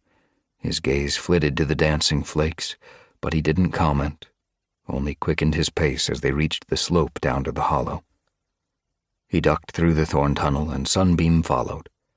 She felt cheered by the sight of the ThunderClan camp. RiverClan's island had felt empty and exposed. Here, the large bramble dens crowding the edge of the clearing looked warm and safe. The full Freshkill pile filled the camp with warm, rich scents, and even though snow was settling in the clearing, the cliffs sheltered the clan from the bitter wind. Should we have brought Frostpaw home with us? Sunbeam dismissed the thought. Frostpaw had looked far too weak to survive a journey through freezing snow. Squirrelstar was on the high ledge with Brambleclaw. She got to her paws, her gaze narrowing as she saw Gorseclaw and Lizardtail. Sunbeam guessed she'd been hoping they wouldn't return. Bayshine and Myrtlebloom were sharing a thrush below the ledge. Bristlepaw and Greypaw were practicing battle moves in the clear space beside them, while Molewhisker adjusted Stempaw's paws as the young apprentice hunkered down in a hunting stance. Sparkpelt looked up, her eyes alight as she saw Nightheart. She blinked brightly at Sunbeam, clearly pleased to see them home. Finchlight was chewing on a sparrow beside her. Around the camp, ThunderClan were sharing tongues with their evening meal. Poppyfrost paused, washing herself as Gorseclaw and Lizardtail headed for the Freshkill pile. She watched them coolly. Outside the Elder's den, Brackenfur and Thornclaw eyed the RiverClan cats. Sunbeam guessed that Squirrelstar wasn't the only warrior who had been hoping Gorseclaw and Lizardtail would remain in the RiverClan camp. The ThunderClan leader leaped down the rock tumble and pulled up as she reached Sunbeam and Nightheart. I thought they were going to stay, she mewed, watching the RiverClan cats rummage through the Freshkill pile. They didn't want to, Sunbeam told her. Poppyfrost was watching them too. Make sure the elders have prey before you take some, she called. Lizardtail shot the tortoiseshell and white warrior a look. We're warriors, not rogues. Gorseclaw was already carrying a pigeon toward Brackenfur and Thornclaw. He dropped it in front of them and dipped his head before padding to the nursery. "Have you eaten, Daisy?" he called through the entrance. "Yes, thanks," Daisy called back. Squirrelstar's tail flicked irritably. Why? The RiverClan warriors were behaving well. Was she irritated that they seemed so comfortable here? Sunbeam's pelt twitched uneasily. Had ThunderClan watched her like this when she'd taken prey from the Freshkill pile? "It was kind of bleak at the RiverClan camp," she told Squirrelstar. "I'm not surprised they didn't want to stay." Gorseclaw padded toward them. "It doesn't look like RiverClan is going to be getting a leader anytime soon," he mewed. I think we should start trying out for ThunderClan. He beckoned Lizardtail over. When can we take our first trial? Sunbeam noticed Squirrelstar stiffen. Don't you think you should wait a bit longer to see what happens in RiverClan? The ThunderClan leader mewed. I thought we weren't taking in any more warriors, Molewhisker called. Gorseclaw looked at him. This is different, he told him. We're clanless. Not exactly clanless, Squirrelstar began, but Lizardtail cut her off. RiverClan is in the same mess it was moons ago, when all this started, he told her. We'll be better off here, Gorseclaw mewed. Sunbeam had noticed that Nightheart was glaring at the RiverClan cats. Didn't he want them here either? Or was he still angry about their attitude in the RiverClan camp? You should be helping your clan, he snapped. Helping with what? Lizardtail asked. We're not medicine cats. We can't find a new leader. All we can do is wait around to see if Frostpaw recovers. Is she any better? Squirrelstar asked Nightheart. She sounded hopeful. No. Nightheart dropped his gaze. I think she's worse. Squirrelstar glanced at the snow falling into the hollow.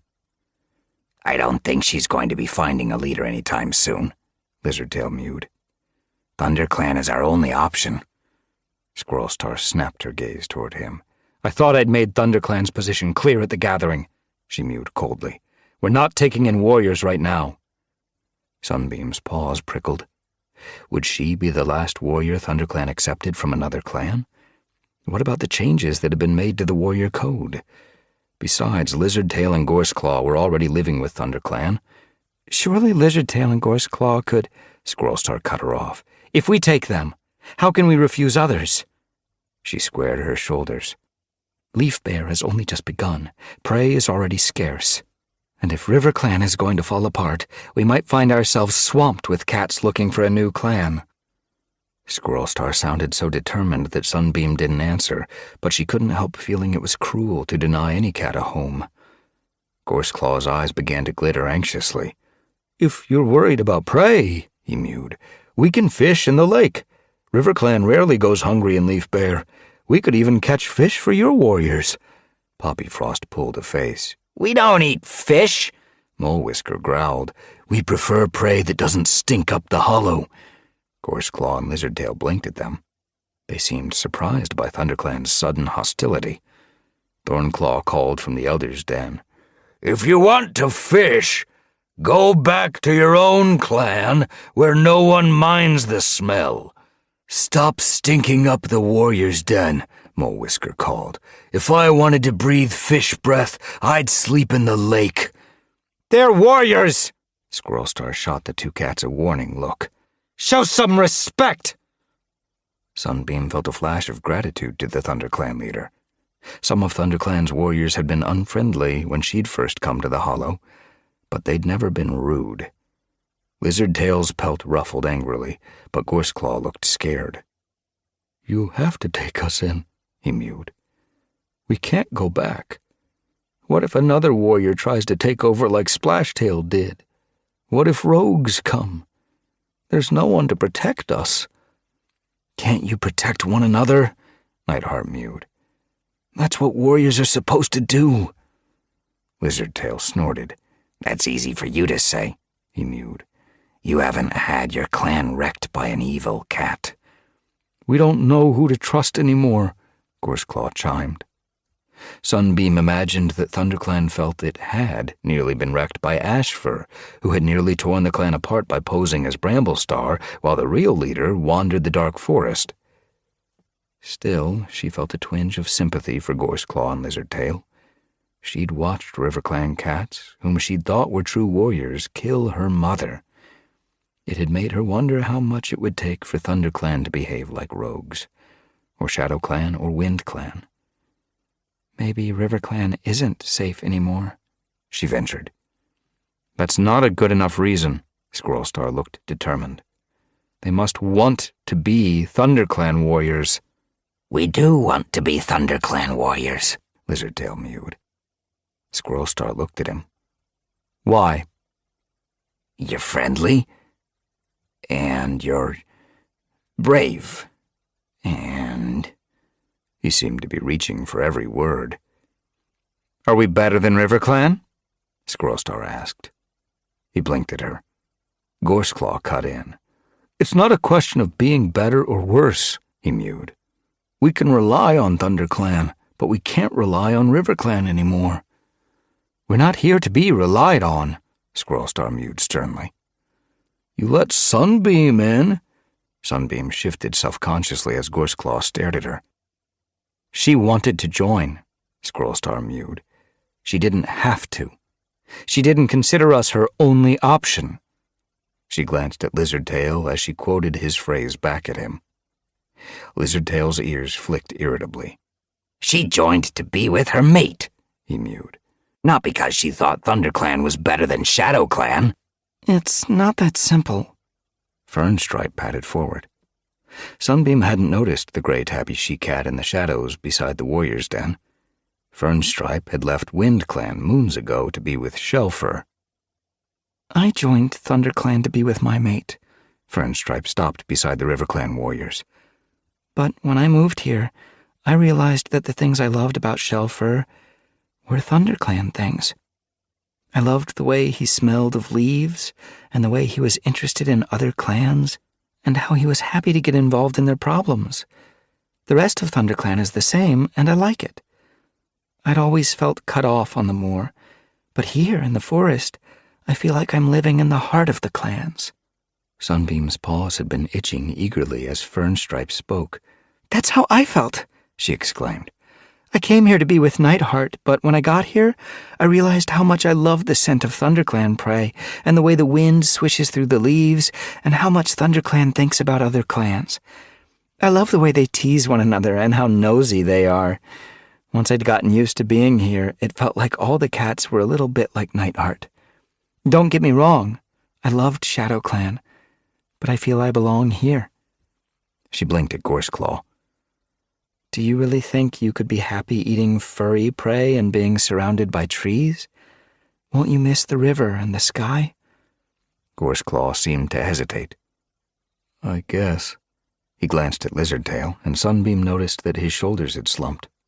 They both suddenly seemed smaller, lost and far from home. But Lizardtail hadn't given up. What if RiverClan falls apart? He asked. Would you take us in then? Squirrelstar met his gaze steadily. Shouldn't you be there, making sure it doesn't fall apart? Gorseclaw nudged his father. She's right, he mewed. We ought to go home. Sunbeam was relieved. It would have felt bad turning them away, but if they chose to go home, there was no need to feel guilty. You can stay tonight, Squirrelstar offered. Lizardtail sniffed. We don't want to stink up the warrior's den for another night. Find a space in the medicine den, Squirrelstar told him. Jayfeather will complain, but he complains about everything, so I wouldn't worry. As she headed up the rock tumble, and Gorseclaw and Lizardtail went to find nests in the medicine den, Sunbeam noticed that Nightheart looked worried. The snow was falling thickly now, and his black pelt was flecked with flakes. She guessed he was thinking about Frostpaw. Don't forget what Mothwing told you, she said encouragingly. Snow will insulate the dens. I hope she's right. His mew sounded bleak. Come on. Sunbeam padded toward the fresh kill pile, calling over her shoulder. You must be hungry. I know I am. As Nightheart trailed after her, she chose a thrush and carried it to the shelter of the high ledge. She settled beside him and tore it in half, giving Nightheart the biggest piece. He took a bite, and they ate in silence for a while. Then she felt Nightheart looking at her. Did you mean what you said? He asked. About liking ThunderClan because it's a bit like me? Yes? She took a mouthful of the thrush. It was still warm and tasted musky. She swallowed it happily and licked her lips. Nightheart narrowed his eyes. Does that mean you could have fallen in love with any ThunderClan warrior? Don't be silly. She poked him with her paw. I love you because you're you. It's just a bonus that you're so ThunderClan-y. She glanced across the clearing to where Fernstripe had settled down beside Shellfur. You're lucky, she mewed. I like you because you're warm and funny. Fernstripe likes shell fur because he smells like leaves. Nightheart tipped his head to one side, a playful sparkle in his eyes. How warm am I? Sunbeam suddenly realized he'd been teasing her. As warm as a green leaf day, she told him. And how funny, he pressed, purring. She leaned forward and nuzzled him, her heart swelling with affection. You're the best cat in the whole forest, and I would have fallen for you whatever clan you were from. Nightheart! Lion Blaze's mew woke Sunbeam. Nightheart! He called again. She lifted her head blearily. The warrior's den was still dark. How long until dawn? Around her, the ThunderClan warriors were asleep in their nests, but Nightheart was scrambling to his paws. Lion Blaze was calling through the entrance, keeping his mew low. Hurry up. Duskfur is here. Duskfur? Sunbeam leaped up. She stumbled after Nightheart, still fighting sleep, and ducked out of the den after him. The clearing was covered in a thick layer of snow. The branches at the top of the hollow creaked beneath the weight of it. The wind had dropped, and stillness gripped the forest. Lion Blaze had been on guard, and his ear tips were caked with snow. Across the clearing, Duskfur shifted impatiently. Her eyes gleamed in the darkness, and Sunbeam's heart dropped. The brown tabby she-cat didn't look as though she'd brought good news. Nightheart was staring at her. He seemed to be frozen. What does she want? Sunbeam asked. She's come to fetch you, Lion Blaze whispered. Frostpaw has taken a turn for the worse. Sunbeam's mouth grew dry. Lion Blaze's gaze was dark. Mothwing says you should see her before it's too late. Chapter 21. Frostpaw shrank away as wet moss brushed her mouth. She longed for the moisture, but how could she swallow? She barely had the strength to move her lips. She could smell Mothwing's scent and feel a paw on her chest, a muzzle beside her cheek. She heard someone whisper, "Breathe." She tried, struggling to pull in one more breath, one more gasp, as though air was the last thread tethering her to life. She fell into blackness. Mothwing's scent disappeared, along with the weight of her paw, the heat of her muzzle. Sensation stopped. Frostpaw was nowhere, and there was nothing. Frostpaw? A deep mew sounded in her ear. She'd heard it before. Its affection and its richness were familiar, from a memory lodged deep in her past. Frostpaw. It sounded again, and suddenly she felt warmth on her pelt, smelled meadow scent, felt grass beneath her paws, soft and dewy. She opened her eyes. A pair of gray eyes was gazing back at her, the wide face of a gentle Tom, thick gray fur. She knew him, although she hadn't seen him since she was a kit. J-Claw? She barely remembered her father, but the love glowing in his eyes told her that it was him. Yes, he purred, his gray eyes sparkling. There were stars glittering in his pelt, and behind him bright green fields rolled toward a deep blue sky. Flowers blossomed, trees shimmered in full leaf. Energy buzzed inside Frostpaw. She scrambled to her paws and breathed deeply, drawing in the sweet, clear air, astonished by the beauty of the land stretching around her. This is StarClan, right? Yes. J-Claw swished his tail, and the grass behind him shivered. Frostpaw felt a prickle of fear as she realized what it meant to be here. Am I dead? J-Claw blinked slowly. No, he mewed. But you can stay if you want to. I'd like to show you all of it. He nodded toward the distant horizon. It goes on forever. Frostpaw's heart seemed to press in her throat. He wanted her here. He loved her. She could see it in his eyes. She could hear it in his voice. Love surged in her chest like a frightened kit running for its mother. She'd had no idea how much she'd longed for such warmth, such connection, such acceptance. She realized with a pang just how measured her mother's love had been. Curlfeather's kindness had always been given in exchange for obedience or success or something Frostpaw could never understand. But J-Claw needed nothing. He was only pleased she was here. She wanted to stay here, stay with him, stay forever. I want to see it, she purred. But an old feeling was worming into her happiness, like a claw feeling for an old wound. J-Claw's eyes rounded with concern as she hesitated. What's wrong? I have responsibilities. To whom? River Clan. J-Claw looked concerned. You've done so much to serve River Clan already, my brave kit. What about your responsibility to yourself? To me? Frostpaw stared at him. Is that important? Don't you deserve to be happy? He asked. How much can they expect you to give? But I have to save my clan. The old feeling was growing stronger, and she recognized it now. It was fear. They need me. J-Claw didn't seem to understand. Is it your duty to save River Clan? Frostpaw stared at him. Was it? She'd never wondered that before. It felt good to question it. Am I allowed to let them work it out by themselves? You're allowed to do whatever you like, he told her. You're not the only cat in River Clan. There are others. Let them worry. Here, I can look after you the way that I was never able to in life. You've suffered so much already. I want you to be happy. Frostpaw searched his gaze, finding only sincerity. She never wanted to go back. Why would she leave a place where she could feel at peace, loved, and appreciated only for herself? She'd be listened to here. She'd be heard.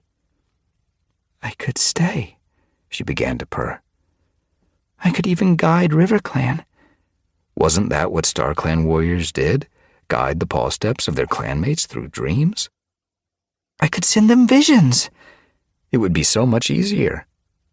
She looked in J-Claw's eyes for the approval she knew she'd find. I can, can't I? Before he could answer, J-Claw's face blurred. The landscape shifted. The ground moved beneath her paws. The vivid colors faded. The air soured. Panic sparked in Frostpaw's chest as she found herself on the riverbank, beneath a heavy sky, the lake wide and gray beyond the reed beds. There you are. Tree was hurrying toward her. I thought I'd lost you. You need to come back.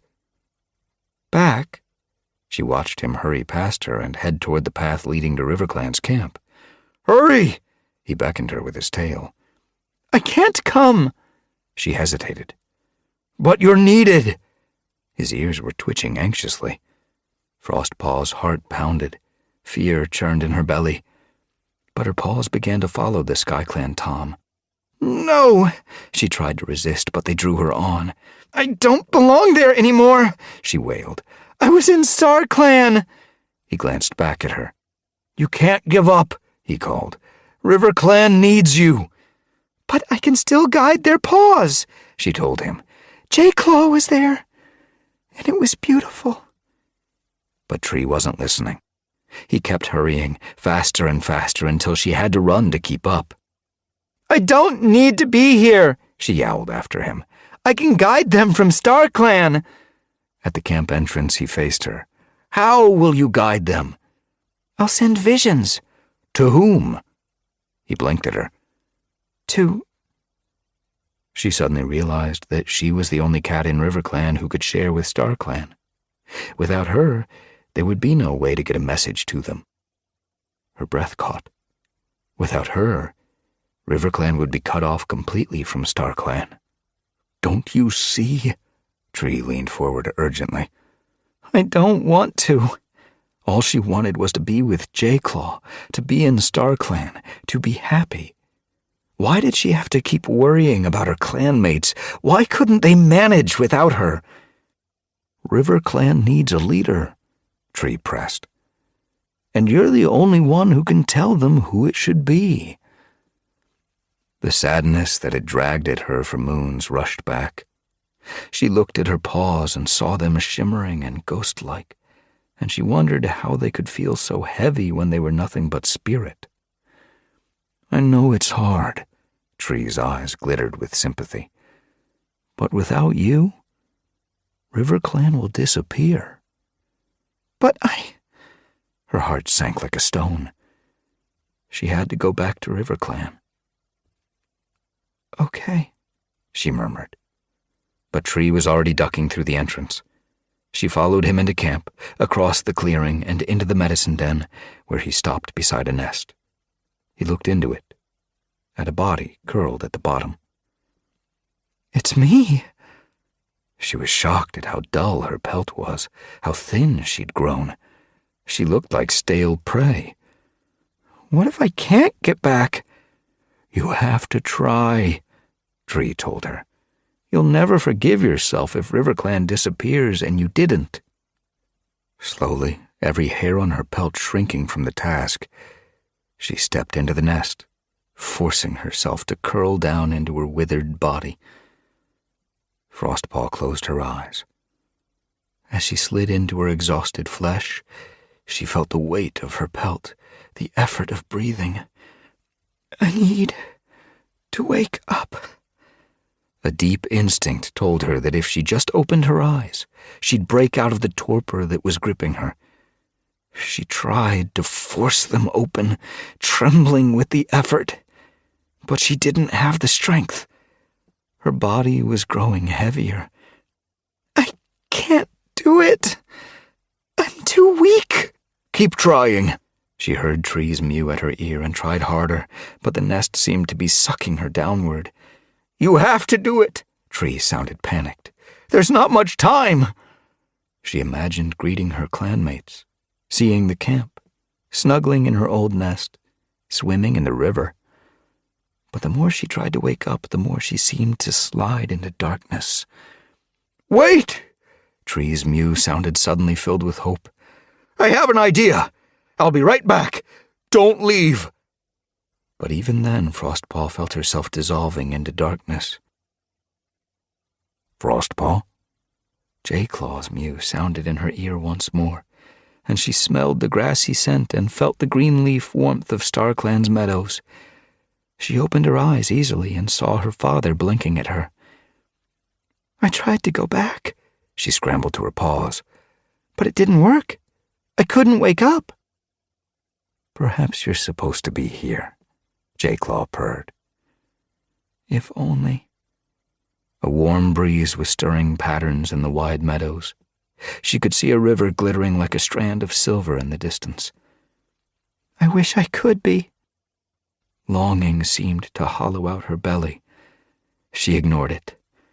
I don't even know if I can save River Clan, but I know I can't give up.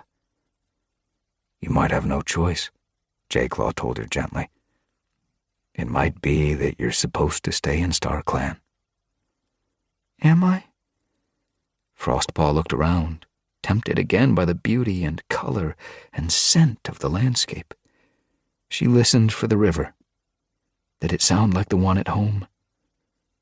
But instead of its gentle chatter, she heard voices in the distance. The warm breeze seemed to be carrying them from far away. She pricked her ears. They were singing. Do you hear it? Jayclaw blinked at her, puzzled. Hear what? Singing, she mewed. It sounds like she-cats singing. The voices grew louder. It's just the wind, Jayclaw told her, but his voice was quiet. It grew quieter as he went on. Come with me. Let me show you the river. He was fading as the singing grew louder, and as he turned away, his starry pelt began to dim.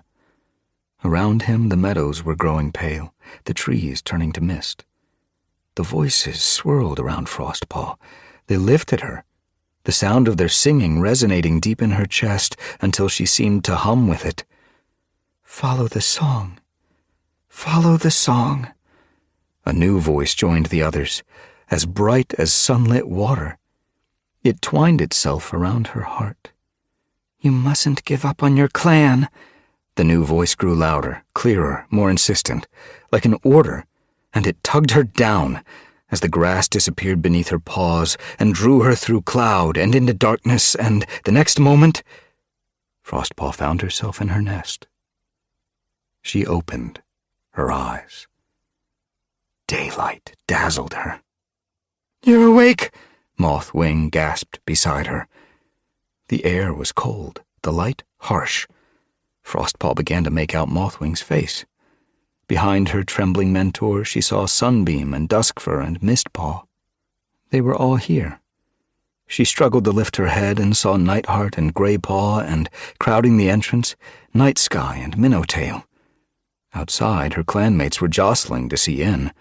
Their eyes were fixed on her, wide and shining with joy as she looked back at them. Her heart skipped a beat. They were waiting for me. They wanted me to come back.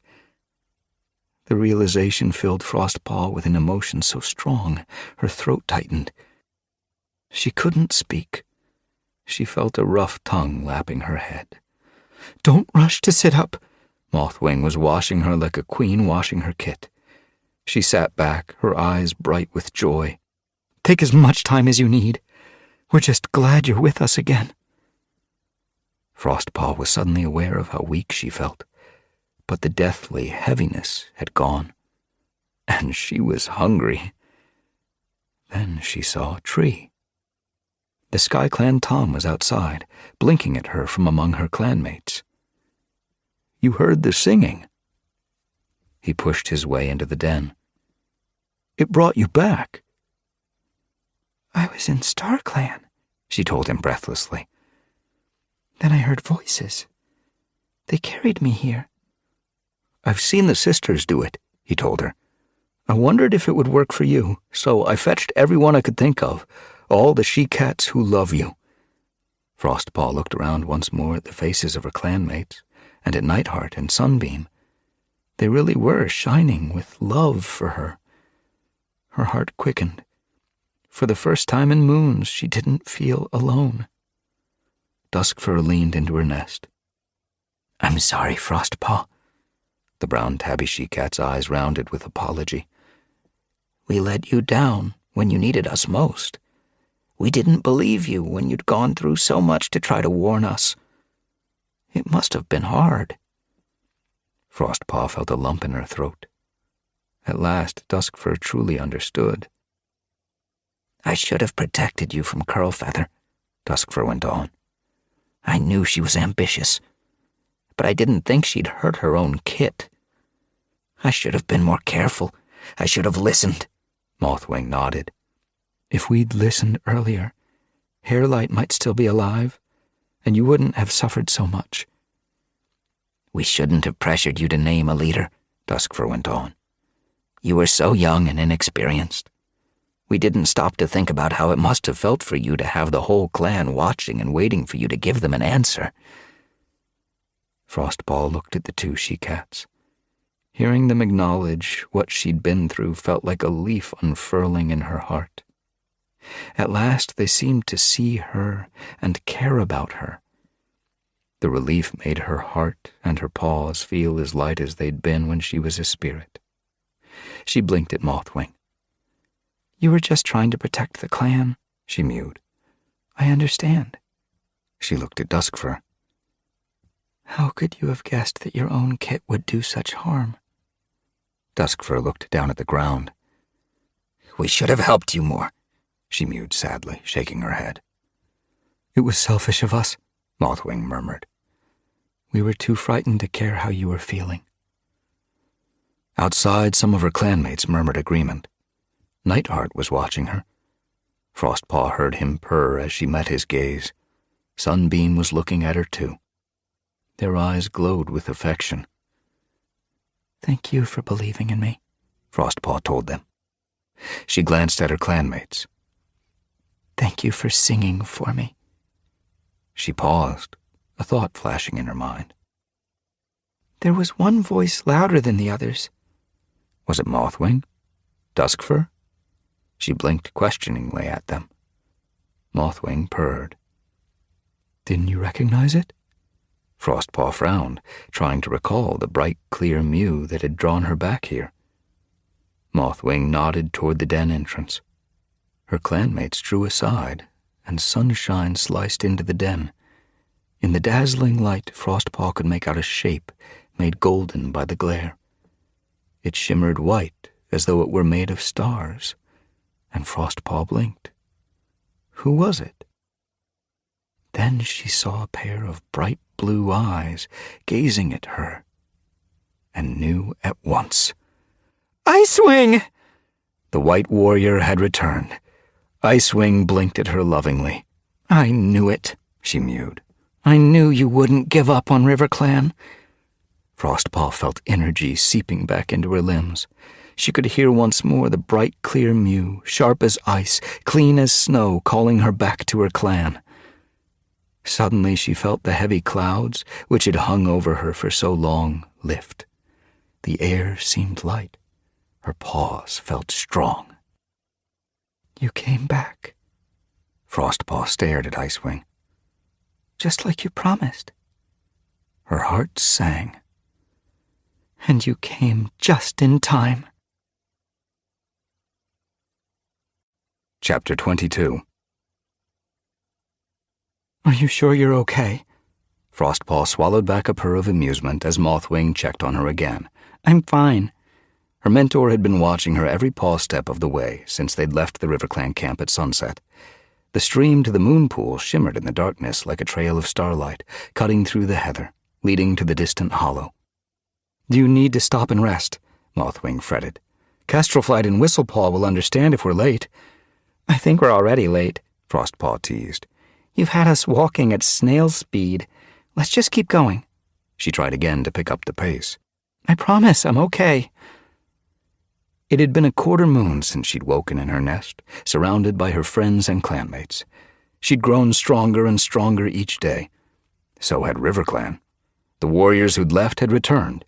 The camp was looking cared for, the dens clean, the walls strong, the edges free of weeds. It seemed more like the clan she'd grown up in, which made Curlfeather's absence all the stranger. From time to time, Frostpaw would lift her head, expecting to see her mother duck out of the warrior's den, or cross the clearing to see if there was anything tasty on the fresh kill pile. And then she'd realize with a jab of grief that the Curlfeather she remembered, the Curlfeather she'd loved, was gone, and that perhaps she'd never really existed. But the loss she felt was quickly filled. A clanmate would glance at her affectionately as they passed, or Mothwing would lay a piece of fresh kill beside her and brush her nose over Frostpaw's ear, half in affection, half in worry, quietly checking that her fever hadn't returned. The wound left by Splashtail was healing fast now. There would be a scar, but while it would remind her of everything that had happened, it would also remind her to be thankful that her clan had suffered so much and yet survived. Now, as they neared the final climb, she felt tired but happy to be here. The moonlit moor sparkled behind her.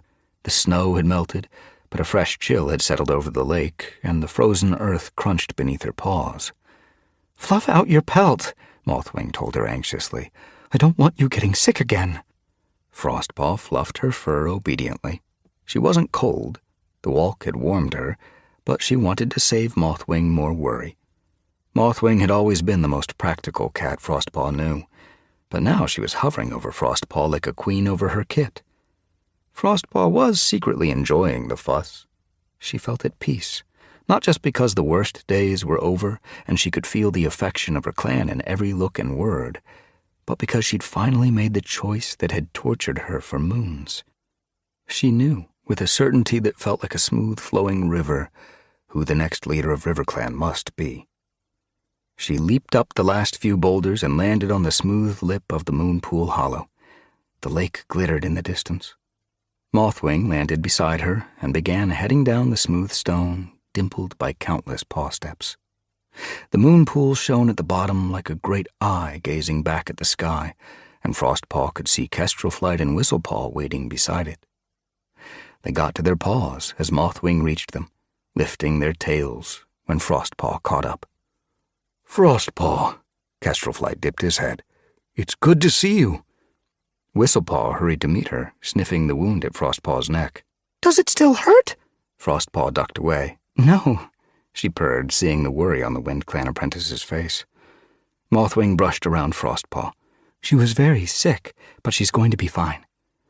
And River Clan? Kestrelflight's eyes rounded hopefully. River Clan gets stronger by the day, Mothwing told him. The Wind Clan medicine cat looked relieved. That's good to hear. His gaze flitted back to Frostpaw. You've been through so much. But it's over now. Frostpaw padded to the water's edge. We're ready to begin again. Mothwing joined her. Shall we start? Frostpaw could feel excitement pricking in her fur. There had been times when she never thought she'd see this day. For a while, she'd given up on ever becoming a medicine cat. She'd almost chosen the life of a warrior. Now, here she was, about to receive her medicine cat name. But first, Whistlepaw would receive hers.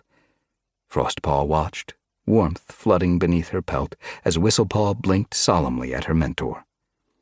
I, Kestrelflight, he began, medicine cat of Wind Clan, call upon my warrior ancestors to look down on this apprentice. She has trained hard to learn the skills of a medicine cat and listened well to all I've taught her. She has journeyed far to right a wrong and returned with experience and wisdom beyond her age. With your help, she will serve her clan for many moons. Frostpaw felt a rush of pride for her friend. Whistlepaw had worked so hard for this. She swallowed back a purr as Kestrelflight went on. Whistlepaw, do you promise to uphold the ways of a medicine cat, to stand apart from rivalry between clan, and to protect all cats equally, even at the cost of your life? I do, Whistlepaw replied. Then, by the powers of Star Clan, I give you your true name as a medicine cat. From this moment, you will be known as Whistlebreeze. Star Clan honors your honesty, your courage, and your kindness. We welcome you as a full medicine cat of Wind Clan.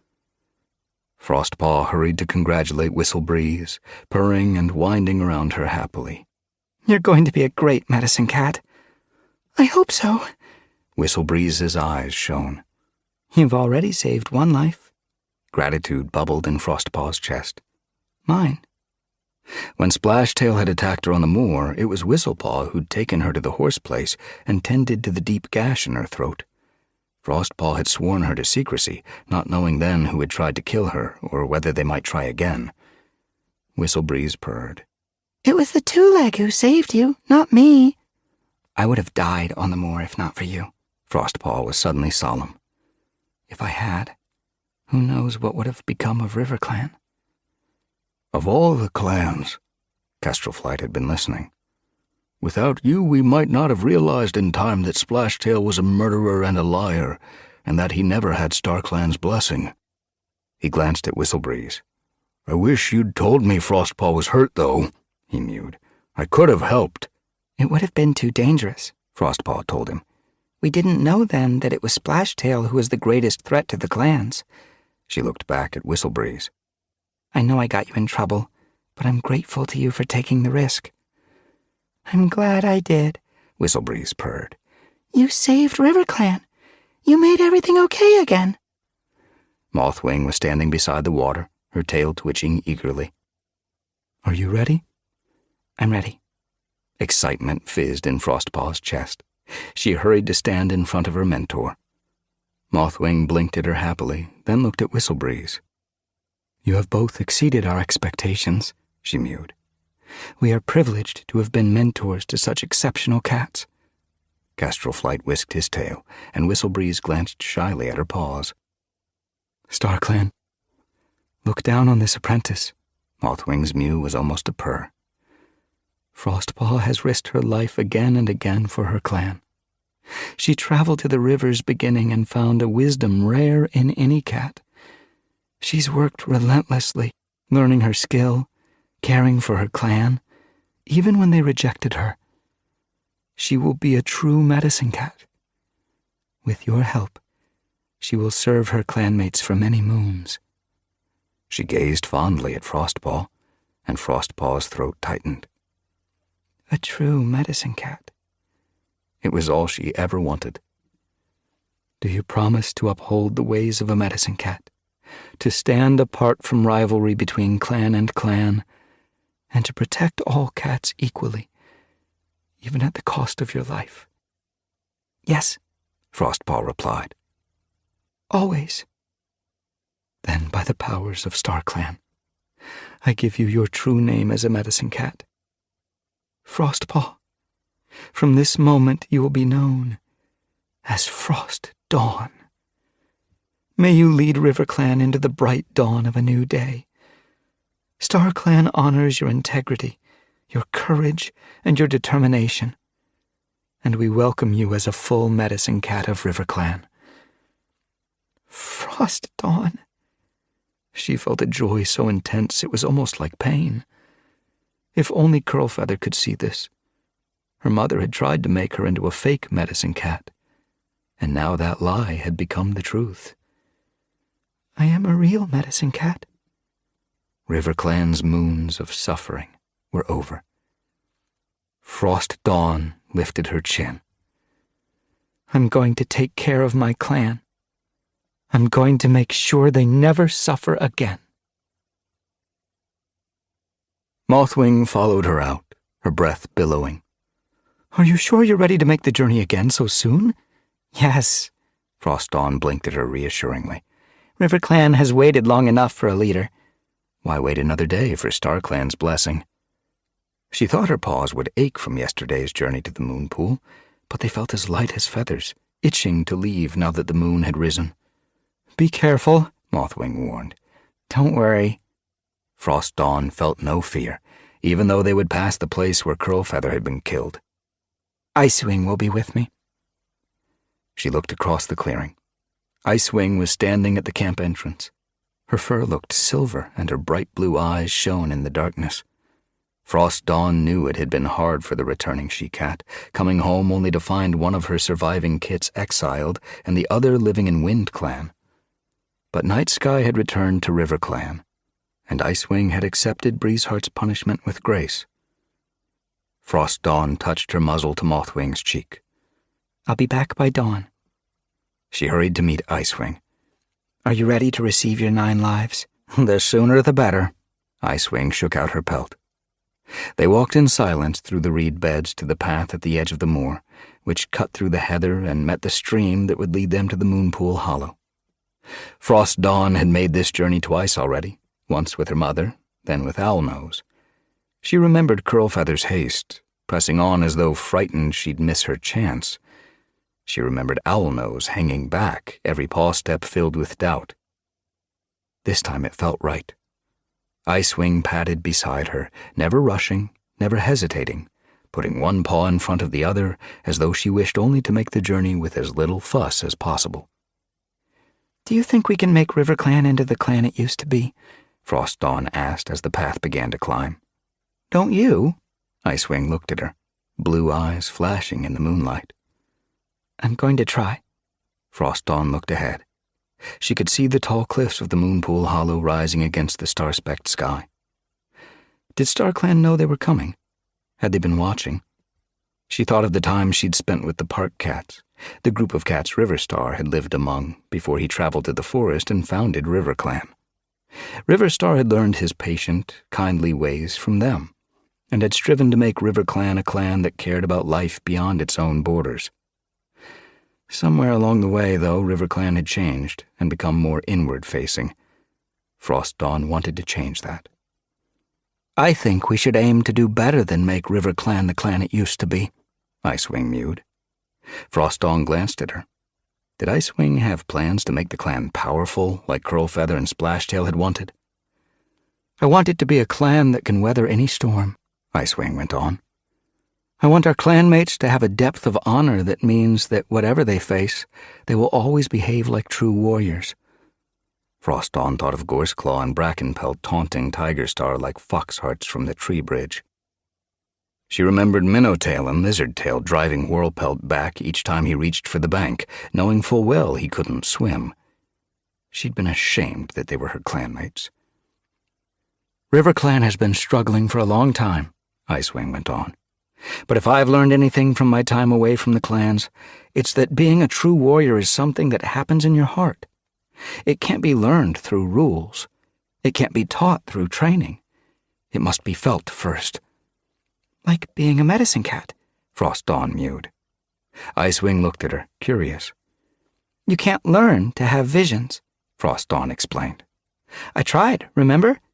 When I had to choose a leader, it didn't work. I couldn't reach StarClan by wishing. And when I trained as a warrior, I could learn all the battle moves there were to learn, but I never truly felt like a fighter. When did you first feel like a medicine cat? Icewing asked.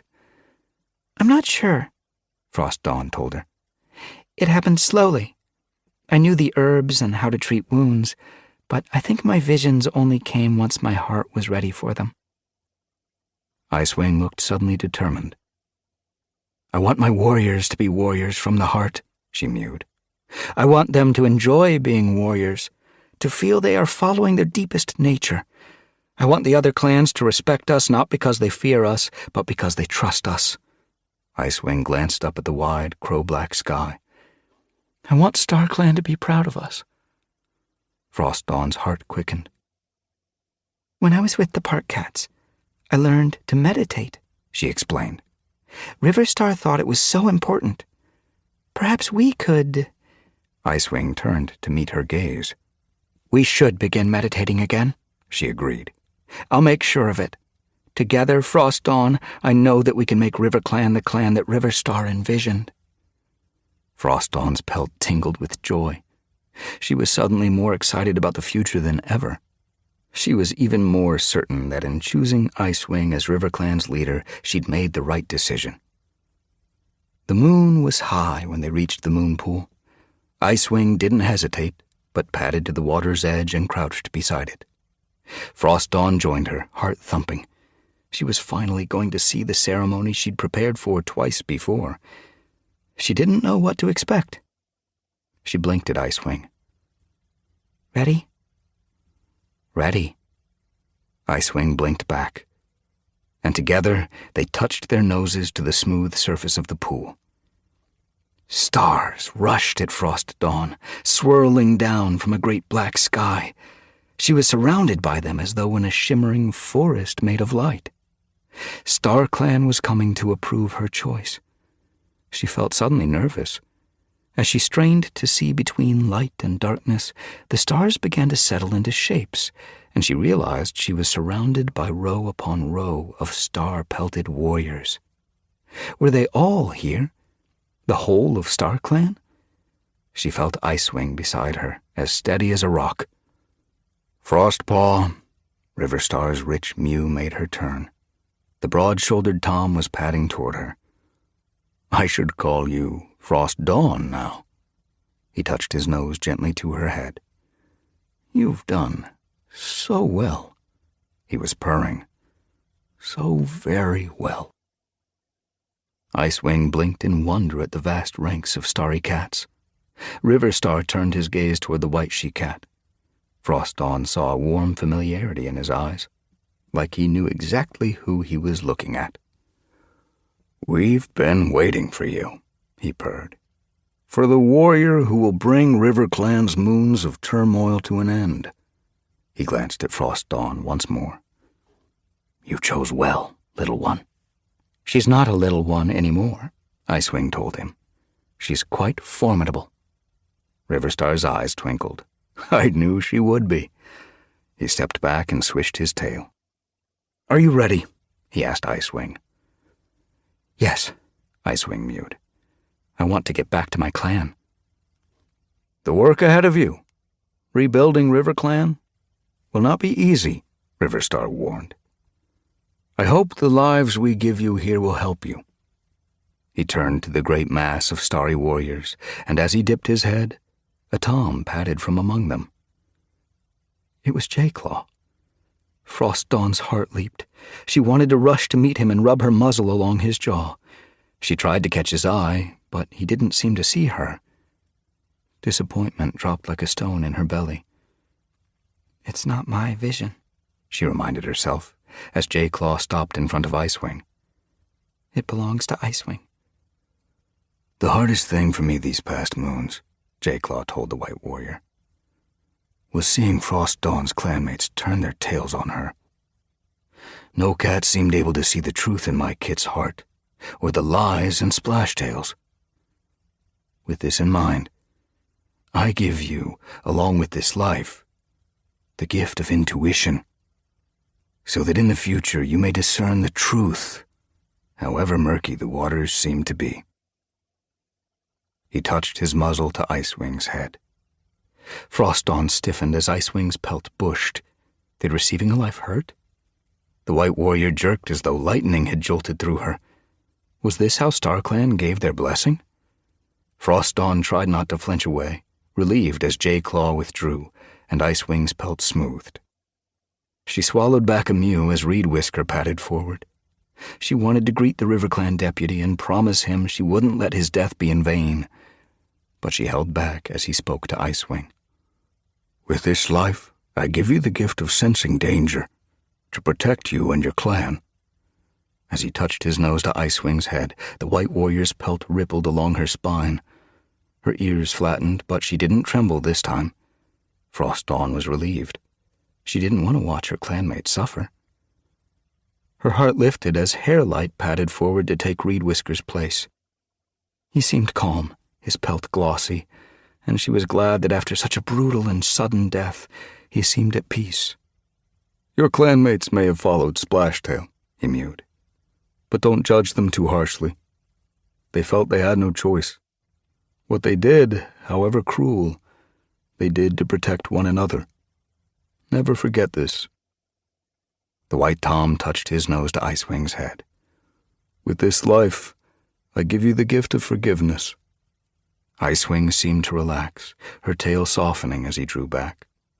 Hairlight blinked at her fondly, clearly remembering their old friendship. Icewing met his gaze solemnly, and Frost Dawn found herself swallowing back a rush of grief. They had lost so many friends. She watched Hairlight turn away and take his place among the rows of StarClan cats. A she-cat stepped forward, a dappled golden tabby with amber eyes that gleamed like suns. Was this Leopard Star? Frost Dawn's breath caught. She suddenly remembered the fevered dream when she'd seen the two warriors beside the moonlit river. RiverClan and ShadowClan will become one. It had been Leopard Star. She remembered now, vaguely, stories her mother had told her, and she pricked her ears as the golden tabby spoke, curious what this former leader would say. You will rank among the best, Leopard Star mewed. But don't let success go to your head. Never think you're above advice. Listen to your clanmates and heed their words. As Icewing dipped her head, Leopard Star touched it with her muzzle. With this life, I give you humility. Icewing's tail swished. Her spine curved as though a great weight were pressing on it. Then she straightened as Leopard Star pulled away and watched the golden tabby return to her place among the others. Her eyes were wide, like those of a kit seeing the river for the first time. Frost Dawn didn't recognize the next StarClan warrior. He was lean and thick-furred, with a light brown pelt and golden eyes. Would Mothwing be able to tell her when she described him? Perhaps Mosspelt would know. Frost Dawn suddenly wondered if one day she'd recognize all these warriors. Would they become like clanmates? As a medicine cat, she would have one paw in her own clan and another in the stars. The thought pleased her. She could help her clan. The Brown Tom spoke.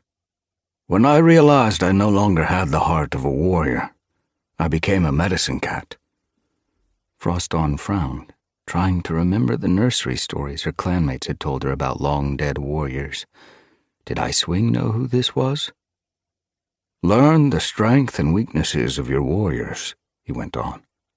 Make sure they follow the path that suits them best. He blinked at her gravely. To help you with this life, I give you wisdom. As he leaned forward to touch Icewing's head, she twitched, curling her claws, flattening her ears until he pulled away.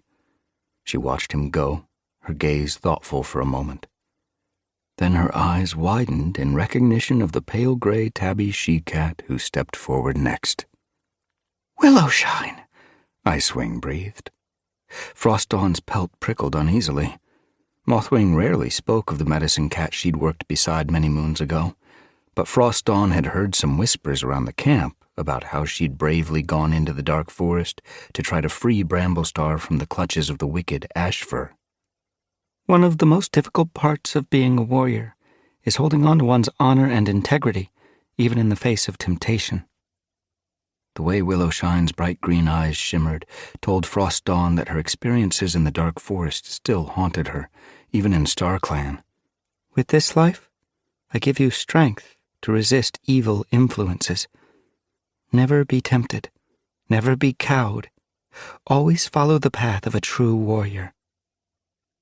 As she touched her nose to Icewing's head, Icewing flinched. A low whine sounded in her throat, and she seemed to stagger.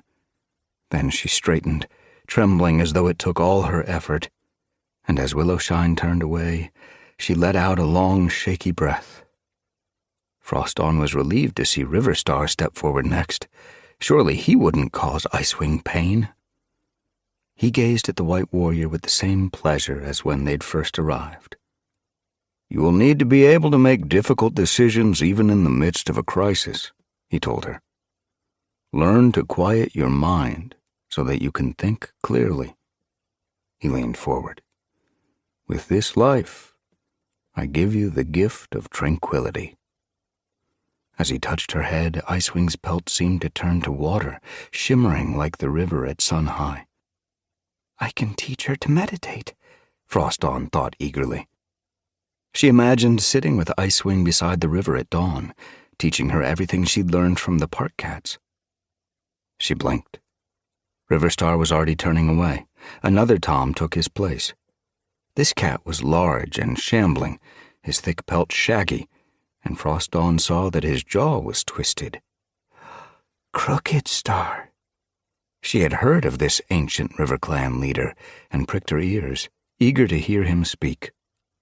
"With 9 lives," he began, "you will live to see clanmates born and clanmates die. Each loss will feel as though it is taking something from you. But you must never weaken or give in to grief.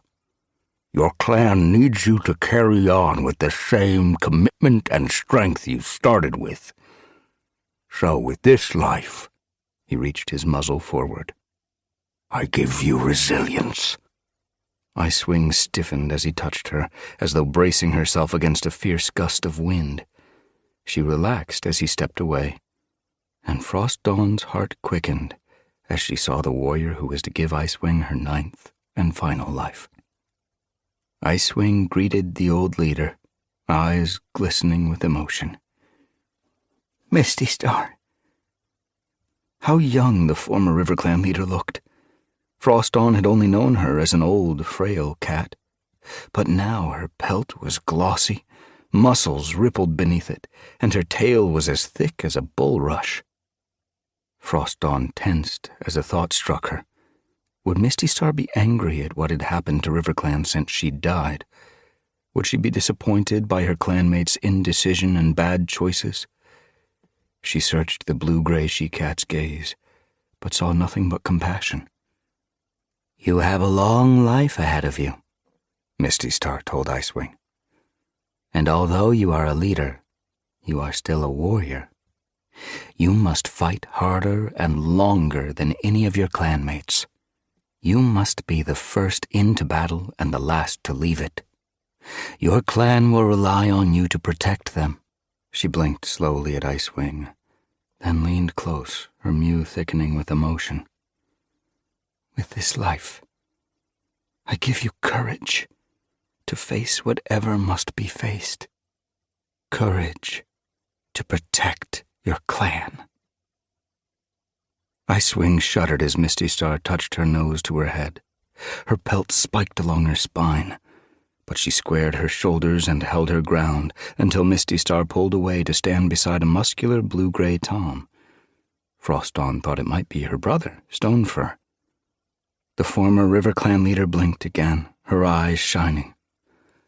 "I hail you by your new name, Ice Star. Your old life is no more. You have gained the 9 lives of a leader, and Star Clan grants you the guardianship of River Clan. Defend it well. Care for young and old. Honor your ancestors and the traditions of the warrior code. Live each life with pride and dignity."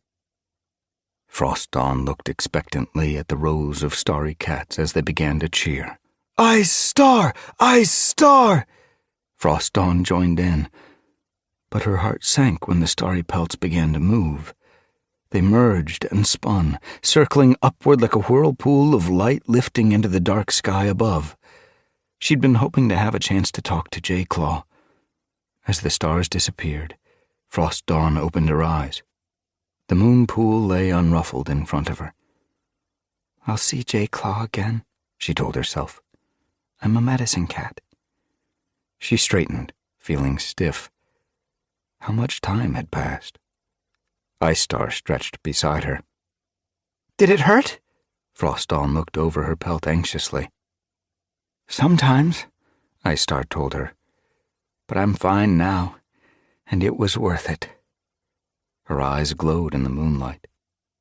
"I've shared with the stars," she purred, then turned toward the dimpled path. "Now, it's time we went home. There's work to do." Mothwing hurried to meet them. "Did they give their blessing?" she asked eagerly. "Yes." Ice Star's eyes shimmered like the sky. Mothwing lifted her tail happily. Duskfur called to the sleeping clan. "Ice Star is back!" Her mew rang in the chilly air. "Star Clan has blessed her!" Warriors began crowding from their dens. Owlnose crossed the clearing, Shimmerpelt at his heels. Lizardtail and Night Sky, returned now from ThunderClan, whisked their tails excitedly. Greypaw and Mistpaw squeezed out of the apprentice's den they'd outgrown moons ago. Havenpelt hurried from the nursery, with Troutkit, Rapidkit, and Floatkit stumbling sleepily after her, getting under the paws of the warriors as they circled the clearing excitedly. Mothwing wove around Frost Dawn. "Did it all go smoothly?" "Yes," Frost Dawn purred. "I saw Crooked Star and Leopard Star. I think it was Leopard Star. And a medicine cat who'd been a warrior first." She wanted to tell Mothwing everything about meeting Star Clan, but Ice Star had padded to the head of the camp. As the new River Clan leader waited for her clan to settle, Frost Dawn followed Mothwing to the edge of the clearing and took her place among her clanmates to hear Ice Star speak. She noticed that some of the warriors looked anxious. "Did Star Clan really give you their blessing?" Mallownose asked. "Yes," Ice Star told him. "And they gave you 9 lives?" The light brown tabby Tom's gaze glittered with worry. Ice Star looked lightly at Frost Dawn. "Did they?" There was humor in her eyes. "I think you need to reassure the clan." Frost Dawn didn't hesitate. "Star Clan accepted Ice Star and gave her 9 lives, she mewed. "She is the true leader of River Clan." Her clanmates pricked their ears excitedly. Murmurs rippled around the clearing. "It's real this time. She has 9 lives. Ice Star!" Frost Dawn's heart soared as River Clan began to chant their new leader's name. "Ice Star! Ice Star!" Their mews filled the camp, lifting to the pale blue sky. Ice Star let them chant for a few moments, then swished her tail, her stern gaze calling for silence. "There's work to do," she mewed, and their calls died away. "I will need your help. We have much to make up for and much to improve." She looked around the gathered clan. "I will need a deputy I can trust, and who has enough determination and good common sense to help me build River Clan into a clan we can be proud of." Frost Dawn blinked, surprised that she hadn't even thought about who River Clan's deputy would be. She'd been far too concerned with the leader. She glanced around at her clanmates. Which one of them would be strong enough and reliable enough to aid Ice Star? She shifted her paws. After everything that had happened, which one of them would Ice Star be able to trust? Ice Star's blue gaze was fixed on one warrior. Owlnose. She beckoned the brown tabby tom forward with a nod. Owlnose seemed to freeze, then glanced uncertainly at his clanmates as though wondering if she'd meant to choose him. You had a chance to be leader, Ice Star told him, and you turned it down. I respect that. Why? Owlnose looked alarmed. If I hadn't run away from the responsibility, Splashtail would never have taken over. She cut him off. Do you really believe that? She stared at him. Splashtail would have killed any cat who stood between him and power. Then she flicked her tail as though dismissing the past. But Splashtail no longer concerns me. It is the cat standing before me who I care about. Her gaze flitted around her clan once more, while Owlnose waited nervously at the edge of the clearing. You were all used, she told them. Your actions and words were twisted by a skilled manipulator. He used your loyalty and courage against you. He threatened the vulnerable and exploited the weak. He made you believe that not supporting him would destroy the clan, when the opposite was true. Her blue eyes burned. We must forgive one another, and we must forgive ourselves. Frostdawn tensed as Ice Star looked directly at her. Frostdawn alone stood up to Splashtail, and she nearly paid with her life more than once. Frostdawn dipped her head, feeling self-conscious, relieved when Ice Star's gaze swept toward her clanmates once more. But you have all been courageous in your own way. The new River Clan leader looked back at Owlnose. You, Owlnose, turned down leadership because you knew you weren't ready. That requires humility and self-awareness. You have grown and changed over the past moons. Our clanmates have told me that you fought bravely in battle and that you spoke up for them. You've been pragmatic and loyal. I have no doubt that you will make a wise and capable deputy, and that, as time goes on, you will grow in confidence and skill, so that one day, if called upon, you will be able to lead River Clan. Her eyes rounded with a question. Will you accept the role of deputy? Owlnose stared at Ice Star in amazement, as though he couldn't believe she was talking about him. Then he padded forward, out of the crowd, into the clearing. He stopped, and his gaze grew solemn. He squared his shoulders. I would be honored, he mewed. I will protect River Clan as though it were my kit. Ice Star purred her approval, adding, I say these words before the spirits of StarClan, so they can hear and approve my choice. Owlnose will be the new deputy of River Clan. Owlnose! Owlnose! Owlnose!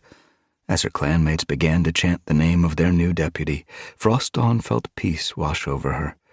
Relief flowed like a river through her heart. Finally, River Clan had a leader blessed by their ancestors, and a deputy she knew would support and protect his clan. She looked around the frosty clearing, early morning sunshine gleaming on her clanmates' pelts. River Clan had survived and was whole again. But Ice Star hadn't finished. She nodded to Owlnose, signaling him to take his place beside her, then looked at Greypaw and Mistpaw. Now I must do something that gives me great pleasure. Her eyes sparkled. I'm going to give you the names you truly deserve. Greypaw and Mistpaw hurried forward. Greypaw, Mistpaw. Ice Star looked from one to the other. You have each trained hard to learn the ways of a warrior. You have already fought in battle and risked your lives to protect your clan. I ask your ancestors to honor you and protect you in turn." Frostdawn's heart swelled as Ice Star padded toward them. At last, her littermates would have true warrior names. Greypaw, Ice Star mewed. do you promise to uphold the warrior code, even at the cost of your life? Greypaw nodded eagerly. I do. Then by the power of StarClan, I give you your warrior name. From this moment, you will be known as Grey Sky. Grey Sky! Grey Sky! Ice Star silenced the clan with a swish of her tail. She hadn't finished. Mistpaw, she turned her blue gaze on the tortoiseshell and white she-cat. Do you promise to uphold the warrior code even at the cost of your life? Yes, Mistpaw was trembling. I do. Then by the power of StarClan, I give you your warrior name. From this moment you will be known as Mistpool. Mistpool! Mistpool! This time, Ice Star let her clanmates' yowls ring out across the reed beds. Grey Sky! Mistpool! Frostdawn's throat tightened as her littermates looked at each other, delighted. Frostdawn? Her pelt twitched with surprise as Ice Star called to her. What did she want? The clan grew quiet as Frostdawn padded toward the River Clan leader and stopped in front of her. Your path has been the hardest, Ice Star mewed. Around the clearing, their clanmates leaned closer as Ice Star went on. It has not always been clear which way you should go, and yet you never stopped for a moment. My warriors have been brave, but you have shown courage beyond your calling. You have saved your clan, and your loyalty and determination are a lesson to us all. She touched her nose to Frostdawn's head, and Frostdawn felt a rush of happiness as Ice Star's breath warmed her fur. It is important that we recognize what you have done for us. We are grateful to have you as a medicine cat. Grey Sky and Mistpool wove around her, purring loudly. Their clanmates hurried forward to join them. Frostdawn! Frostdawn! Jostled by warm pelts, surrounded by purrs, Frostdawn craned her neck to see Mothwing. Her former mentor's eyes glistened with emotion as their gazes met. Then Mothwing lifted her muzzle and joined the happy yowling. Frostdawn felt the last of the bitterness and anger which had burned in her heart over the past moons melt away. I was never entirely alone. She thought of Nightheart and Sunbeam, Mothwing, Duskfur, and Ice Star. They hadn't been with her every paw step of the way, but she couldn't have done this without them. She'd felt alone and voiceless in a dangerous world, but her clan could see her now. They could hear her, and they seemed thankful to have her back. Frostdawn began to purr. For the first time in a long time, she realized that she was looking forward to tomorrow. Chapter 23. The snow had cleared. It was still a long way to New Leaf, but sunshine had brought a little warmth to this patch of forest on the ridge overlooking the lake. Nightheart! Finchlight called from the sun-dappled slope below. What are you doing up there? Admiring the view, he called back. Nightheart could see the water from up here, sparkling between the bare trees. He closed his eyes, relishing the sun on his pelt. They'd come hunting, and Squirrel Star had given them permission to eat before they brought their catch back to camp. Sparkpelt was with them, and Sunbeam. Nightheart had wanted Sunbeam to stay in camp. She was expecting kits, and he wished she'd rest more, but she'd insisted exercise would do her good. The long moon of frost and snow had kept the whole clan close to camp, and now she wanted to stretch her legs. Nightheart was pleased that she'd come. The air up here was clean and fresh and smelled of the mountains, and they'd been lucky with their hunt. Finchlight and Sparkpelt were sharing a squirrel, while Sunbeam ate the sparrow Nightheart had caught for her. He could see RiverClan's reed beds on the far side of the lake and the river running through them. He'd been impressed by how quickly RiverClan had found its paws. These past 2 moons had seen its warriors grow sleek and plump despite the harsh weather. At the last 2 gatherings, they'd seemed calmer, without the defensive anger that had prickled in their pelts at the gatherings in the moons before. Ice Star was a confident leader, and her clanmates always watched her quietly and proudly as she addressed the clans. Owlnose had proved a sensible choice of deputy, his warmth and humility a good match for Ice Star, who could occasionally seem a little cool. And Frostdawn seemed almost like another cat, self-assured, quick to purr, clearly happy now in RiverClan. Nightheart! Finchlight called him again, and he bounded down the steep ridge, stopping as he reached her.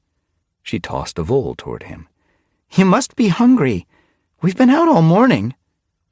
Nightheart grabbed the still warm prey and carried it to where Sunbeam was lying among the leaves. She looked up from her sparrow. Finchlight and Sparkpelt say I should name one of the kits Blaze. Nightheart glanced sharply at his mother and sister. I know you didn't like being named in memory of Firestar, Sparkpelt explained, but your kits might be different. They might be proud to have such famous kin. Sunbeam's eyes sparked teasingly. They also suggested Ember and Scorch, she told him. Wouldn't that be nice? Does everyone in our family have to be named after fire? Nightheart huffed at his mother as he settled beside Sunbeam with his vole, but he wasn't angry. He was amused that even now Sparkpelt was trying to make sure her kin would be remembered as Firestar's descendants. Finchlight blinked at Sunbeam. Have you thought of naming one of your kits for Berryheart? Sparkpelt shot Finchlight a look that warned her to be quiet, that silently reminded her that Sunbeam might not want to dwell on the memory of her mother. Nightheart moved closer to Sunbeam. What's this craze for naming kits after their kin? He mewed. It's okay. Sunbeam glanced at him gratefully. I wondered if I should, she told Finchlight. If only for Sparrowtail. He'd like Berryheart to be remembered. But it would be hard on a kit to carry the name of a traitor, and I'd rather forget about the past. My future is more important to me. Nightheart nuzzled her cheek. We're going to wait until our kits are born before we decide on their names, he told Sparkpelt and Finchlight. We want to choose names that reflect who they are, not who their kin once were. I just hope one of them is a daughter, Sunbeam confessed. I've always wanted one. Finchlight puffed out her chest. Daughters are the best, Nightheart purred. I hear sons can be quite good, too. Sparkpelt's green eyes glittered fondly. You will love them whatever they are. I just hope they're as wonderful as Nightheart, Sunbeam mewed. I hope they're as wonderful as Sunbeam, Nightheart mewed in return. Finchlight rolled her eyes. Sparkpelt nudged her. You'll be the same when you find a mate. Nightheart took a bite of the vole. It was juicy for leaf bear prey and tasted rich and musky, like the forest it had lived in. Thank you, StarClan, for this meal. He looked up at the sky, even bluer than the lake below. Thanks for Sunbeam, and my kin, and my clan. Satisfaction spread like sunlight through his pelt. He wondered for a moment if Firestar had been guiding his paws, but he pushed the thought away. He was grateful to have such distinguished ancestors, but he was glad he'd forged his own identity. His clan was proud of him for who he was now, not for being born Firestar's kin. He was happy. At last he'd become the true warrior he'd always dreamed of being. He'd found a mate he'd love forever, and he'd proved to Sparkpelt and Finchlight that he could be brave and loyal and honorable, whatever his name. This is MacLeod Andrews. We hope you have enjoyed this unabridged production of Warriors, A Starless Clan, Star by Aaron Hunter, presented by Harper and Harper Audio. This program was produced by Mosaic Audio. Engineered by Zach Olson. Executive producer Almeda Bainan. Managing editor Pamela Labetta. Production manager Nate Hunter. Text copyright 2024 by Working Partners. Series created by Working Partners Limited. Production copyright 2024 by HarperCollins Publishers. All rights reserved. Thank you for listening.